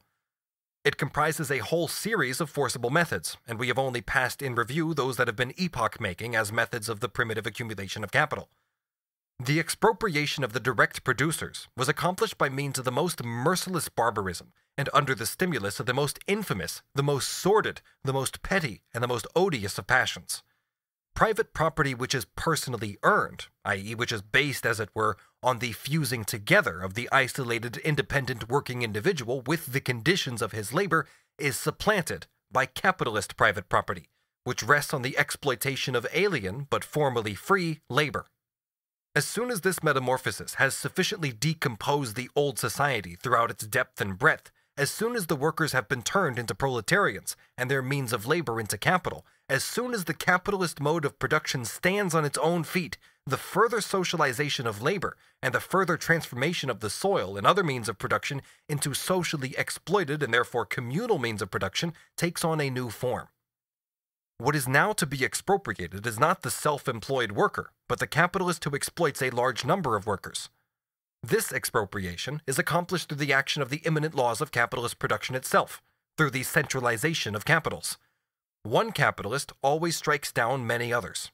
Hand in hand with this centralization, or this expropriation of many capitalists by a few, other developments take place on an ever-increasing scale, such as the growth of the cooperative form of the labor process, the conscious technical application of science, the planned exploitation of the soil, the transformation of the means of labor into forms in which they can only be used in common, the economizing of all means of production by their use as the means of production of combined, socialized labor, the entanglement of all peoples in the net of the world market, and with this, the growth of the international character of the capitalist regime.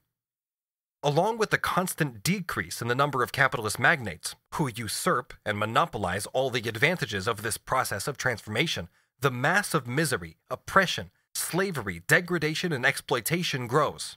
But with this, there also grows the revolt of the working class, a class constantly increasing in numbers, and trained, united, and organized by the very mechanism of the capitalist process of production. The monopoly of capital becomes a fetter upon the mode of production which has flourished alongside and under it. the centralization of the means of production and the socialization of labor reach a point at which they become incompatible with their capitalist integument. This integument is burst asunder. The knell of capitalist private property sounds. The expropriators are expropriated. The capitalist mode of appropriation, which springs from the capitalist mode of production, produces capitalist private property. This is the first negation of individual private property, as founded on the labor of its proprietor. But capitalist production begets, with the inexorability of a natural process, its own negation. This is the negation of the negation. It does not re-establish private property, but it does indeed establish individual property on the basis of the achievements of the capitalist era, namely cooperation and the possession in common of the land and the means of production produced by labor itself. The transformation of scattered private property, resting on the personal labor of the individuals themselves, into capitalist private property is naturally an incomparably more protracted, violent, and difficult process than the transformation of capitalist private property, which in fact already rests on the carrying on of production by society, into social property. In the former case, it was a matter of the expropriation of the mass of the people by a few usurpers. But in this case, we have the expropriation of a few usurpers by the mass of the people.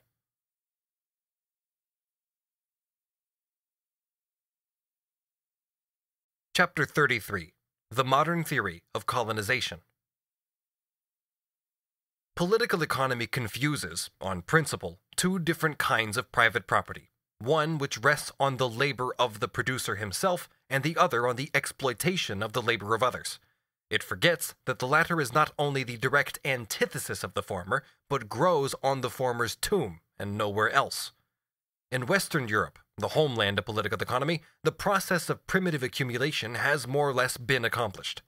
Here, the capitalist regime has either directly subordinated to itself the whole of the nation's production, or where economic relations are less developed, it has at least indirect control of those social layers which, although they belong to the antiquated mode of production, still continue to exist side by side with it in a state of decay. To this ready-made world of capital, the political economist applies the notions of law and of property inherited from a pre-capitalist world, with all the more anxious zeal and all the greater unction, the more loudly the facts cry out in the face of his ideology. It is otherwise in the colonies. There, the capitalist regime constantly comes up against the obstacle presented by the producer, who, as owner of his own conditions of labor, employs that labor to enrich himself instead of the capitalist. The contradiction between these two diametrically opposed economic systems has its practical manifestation here in the struggle between them. Where the capitalist has behind him the power of the mother country, he tries to use force to clear out of the way the modes of production and appropriation which rest on the personal labor of the independent producer. The same interest which, in the mother country, compels the sycophant of capital, the political economist, to declare that the capitalist mode of production is theoretically its own opposite, this same interest, in the colonies, drives him to make a clean breast of it, and to proclaim aloud the antagonism between the two modes of production. To this end, he demonstrates that the development of the social productivity of labor, cooperation, division of labor, application of machinery on a large scale, and so on, are impossible without the expropriation of the workers, and the corresponding transformation of their means of production into capital. In the interest of the so-called wealth of the nation, he seeks for artificial means to ensure the poverty of the people. Here, his apologetic armor crumbles off piece by piece like rotten touchwood.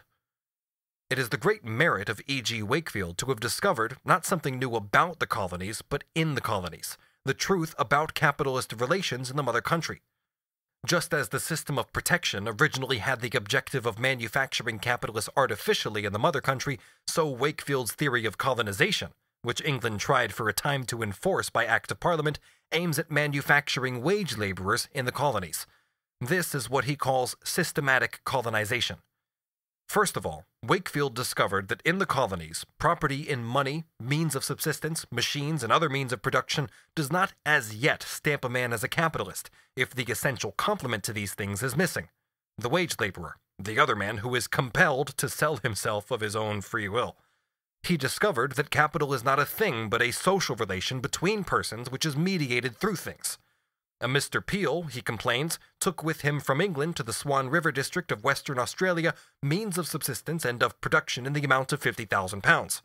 This Mr. Peel even had the foresight to bring besides 3,000 persons of the working class, men, women, and children. Once he arrived at his destination, quote, Mr. Peel was left without a servant to make his bed or fetch him water from the river. Unhappy Mr. Peel, who provided for everything except the export of English relations of production to Swan River. For the understanding of the following discoveries of Wakefield, let us make 2 preliminary remarks. We know that the means of production and subsistence, while they remain the property of the immediate producer, are not capital. They only become capital under circumstances in which they serve at the same time as means of exploitation of and domination over the worker. But this, their capitalist soul, is so intimately wedded, in the mind of the political economist, to their material substance, that he christens them capital under all circumstances, even where they are its exact opposite. Thus it is with Wakefield. Further, he describes the splitting up of the means of production into the individual property of many mutually independent and self-employed workers as equal division of capital. The political economist is like the feudal jurist, who used to attach the labels supplied by feudal law even to relationships which are purely monetary. If, says Wakefield, all the members of society are supposed to possess equal portions of capital, no man would have a motive for accumulating more capital than he could use with his own hands. This is to some extent the case in new American settlements, where a passion for owning land prevents the existence of a class of laborers for hire. So long, therefore, as the worker can accumulate for himself, and this he can do so long as he remains in possession of his means of production, capitalist accumulation and the capitalist mode of production are impossible. The class of wage laborers essential to these is lacking. How then in old Europe was the expropriation of the worker from his conditions of labor brought about? In other words, how did capital and wage labor come into existence? By a social contract of a quite original kind. Quote, mankind have adopted a simple contrivance for promoting the accumulation of capital, which of course had dangled in front of them since the time of Adam as the ultimate and only goal of their existence. They have divided themselves into owners of capital and owners of labor. This division was the result of concert and combination. In short, the mass of mankind expropriated itself in honor of the accumulation of capital. Now, one would think that this instinct of self-denying fanaticism would especially run riot in the colonies, the only place where the men and the conditions exist to turn a social contract from a dream into a reality. So why should systematic colonization be called in to replace its opposite, spontaneous and unregulated colonization? Here is one reason. Quote, in the northern states of the American Union, it may be doubted whether so many as a tenth of the people would fall under the description of hired laborers. In England, the laboring class composed the bulk of the people. Indeed, the drive to self-expropriation for the glory of capital exists so little in the case of working humanity that slavery, according to Wakefield himself, is the sole natural basis of colonial wealth. His systematic colonization is a mere makeshift, resulting from the fact that he has free men, not slaves, to deal with. The first Spanish settlers in St. Domingo did not obtain laborers from Spain, but without laborers, i.e. without slavery, their capital must have perished, or at least must soon have been diminished to that small amount which each individual could employ with his own hands. This has actually occurred in the last colony founded by Englishmen, the Swan River settlement, where a great mass of capital, of seeds, implements, and cattle, has perished for want of laborers to use it, and where no settler has preserved much more capital than he can employ with his own hands.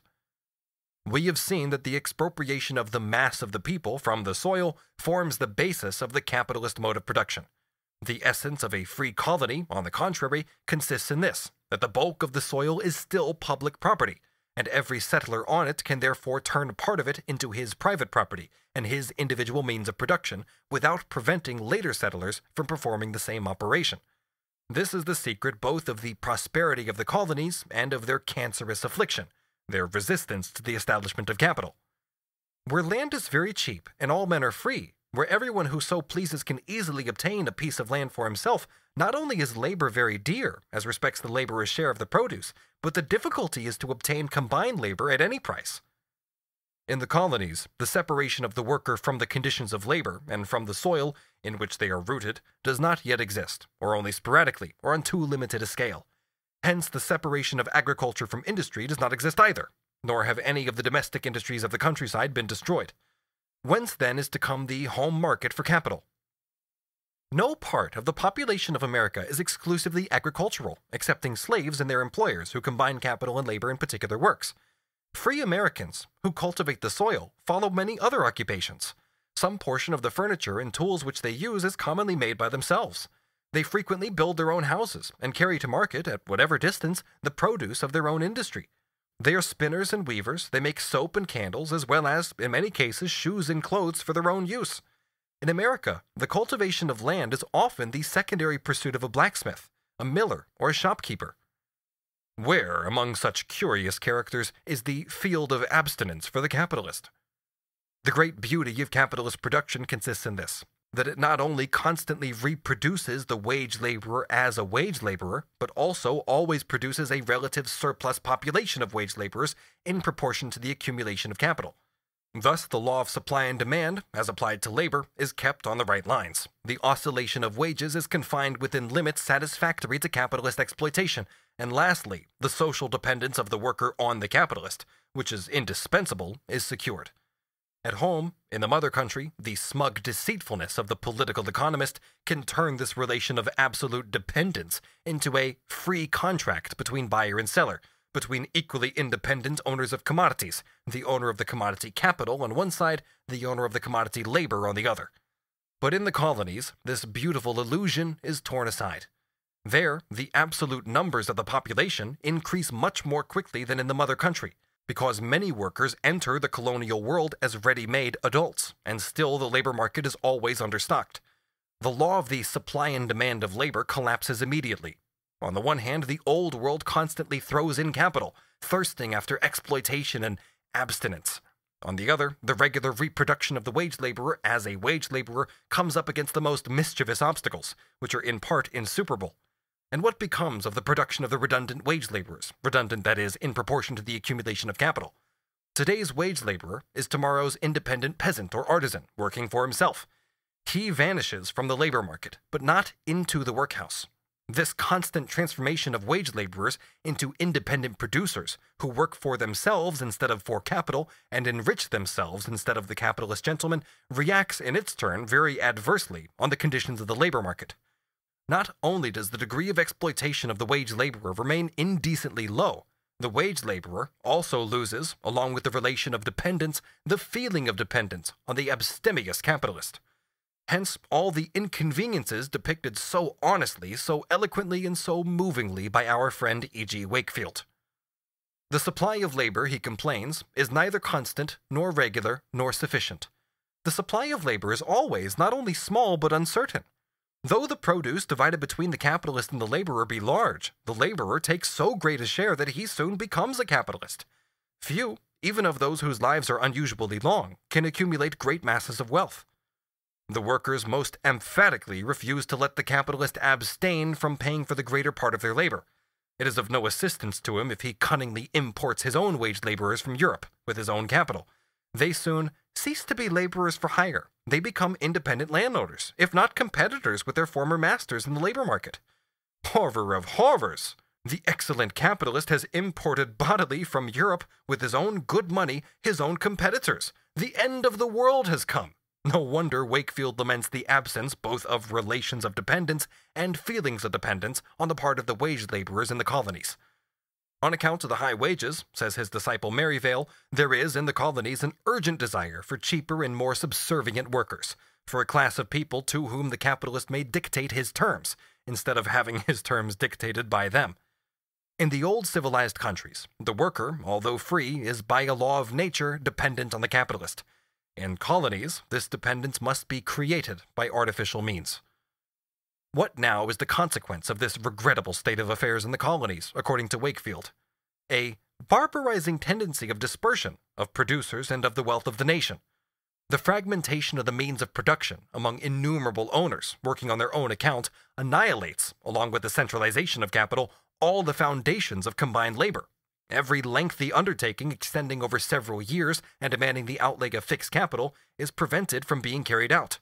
In Europe, capital does not hesitate for a moment, for the working class forms its living appendage, always present in excess, always at its disposal, but not in the colonies. Wakefield recounts the following exceedingly painful anecdote. He was talking with some capitalists of Canada and the state of New York, where, moreover, the wave of immigration often sticks, depositing a sediment of redundant workers.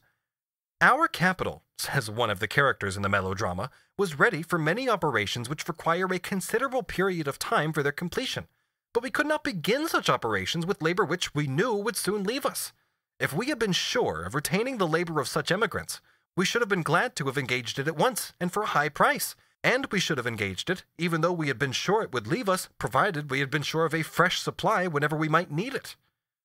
After Wakefield has contrasted English capitalist agriculture and its combined labor with the scattered cultivation of American peasants, he unwittingly shows us the obverse of the medal.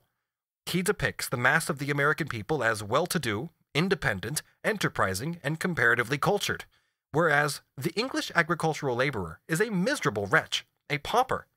In what country, except North America and some new colonies, do the wages of free labor employed in agriculture much exceed a bare subsistence for the laborer?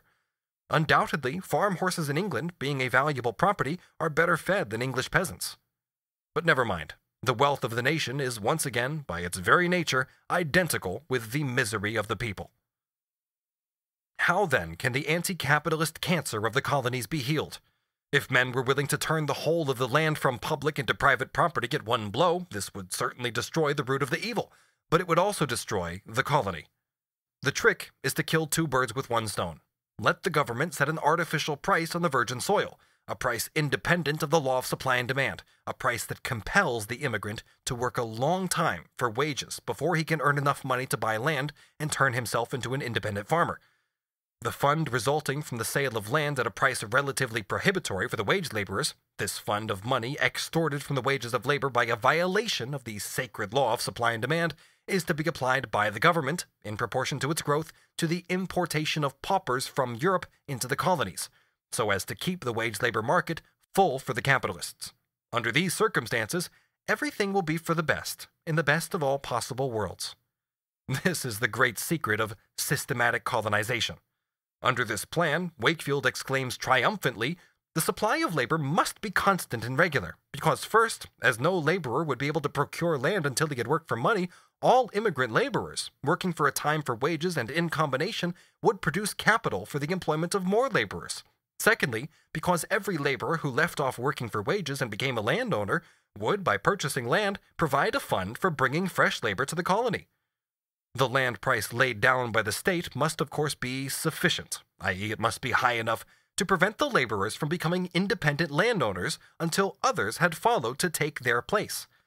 This sufficient price for the land is nothing but a euphemistic circumlocution for the ransom which the worker must pay to the capitalist in return for permission to retire from the wage labor market to the land. First, he must create for the capitalist the capital which enables him to exploit more workers. Then, at his own expense, he must put a substitute in the labor market, who is dispatched across the sea by the government, again at the worker's expense, for his old master, the capitalist. It is extremely characteristic that the English government for years practiced this method of primitive accumulation prescribed by Mr. Wakefield expressly for use in the colonies. The resulting fiasco was of course as ignominious as the fate of Peel's Bank Act. The stream of emigration was simply diverted from the English colonies to the United States. Meanwhile, the advance of capitalist production in Europe, accompanied by increasing government pressure, has rendered Wakefield's recipe superfluous. On the one hand, the enormous and continuous flood of humanity, driven year in, year out onto the shores of America, leaves behind a stationary sediment in the east of the United States, since the wave of immigration from Europe throws men onto the labor market there more rapidly than the wave of immigrants to the west can wash them away.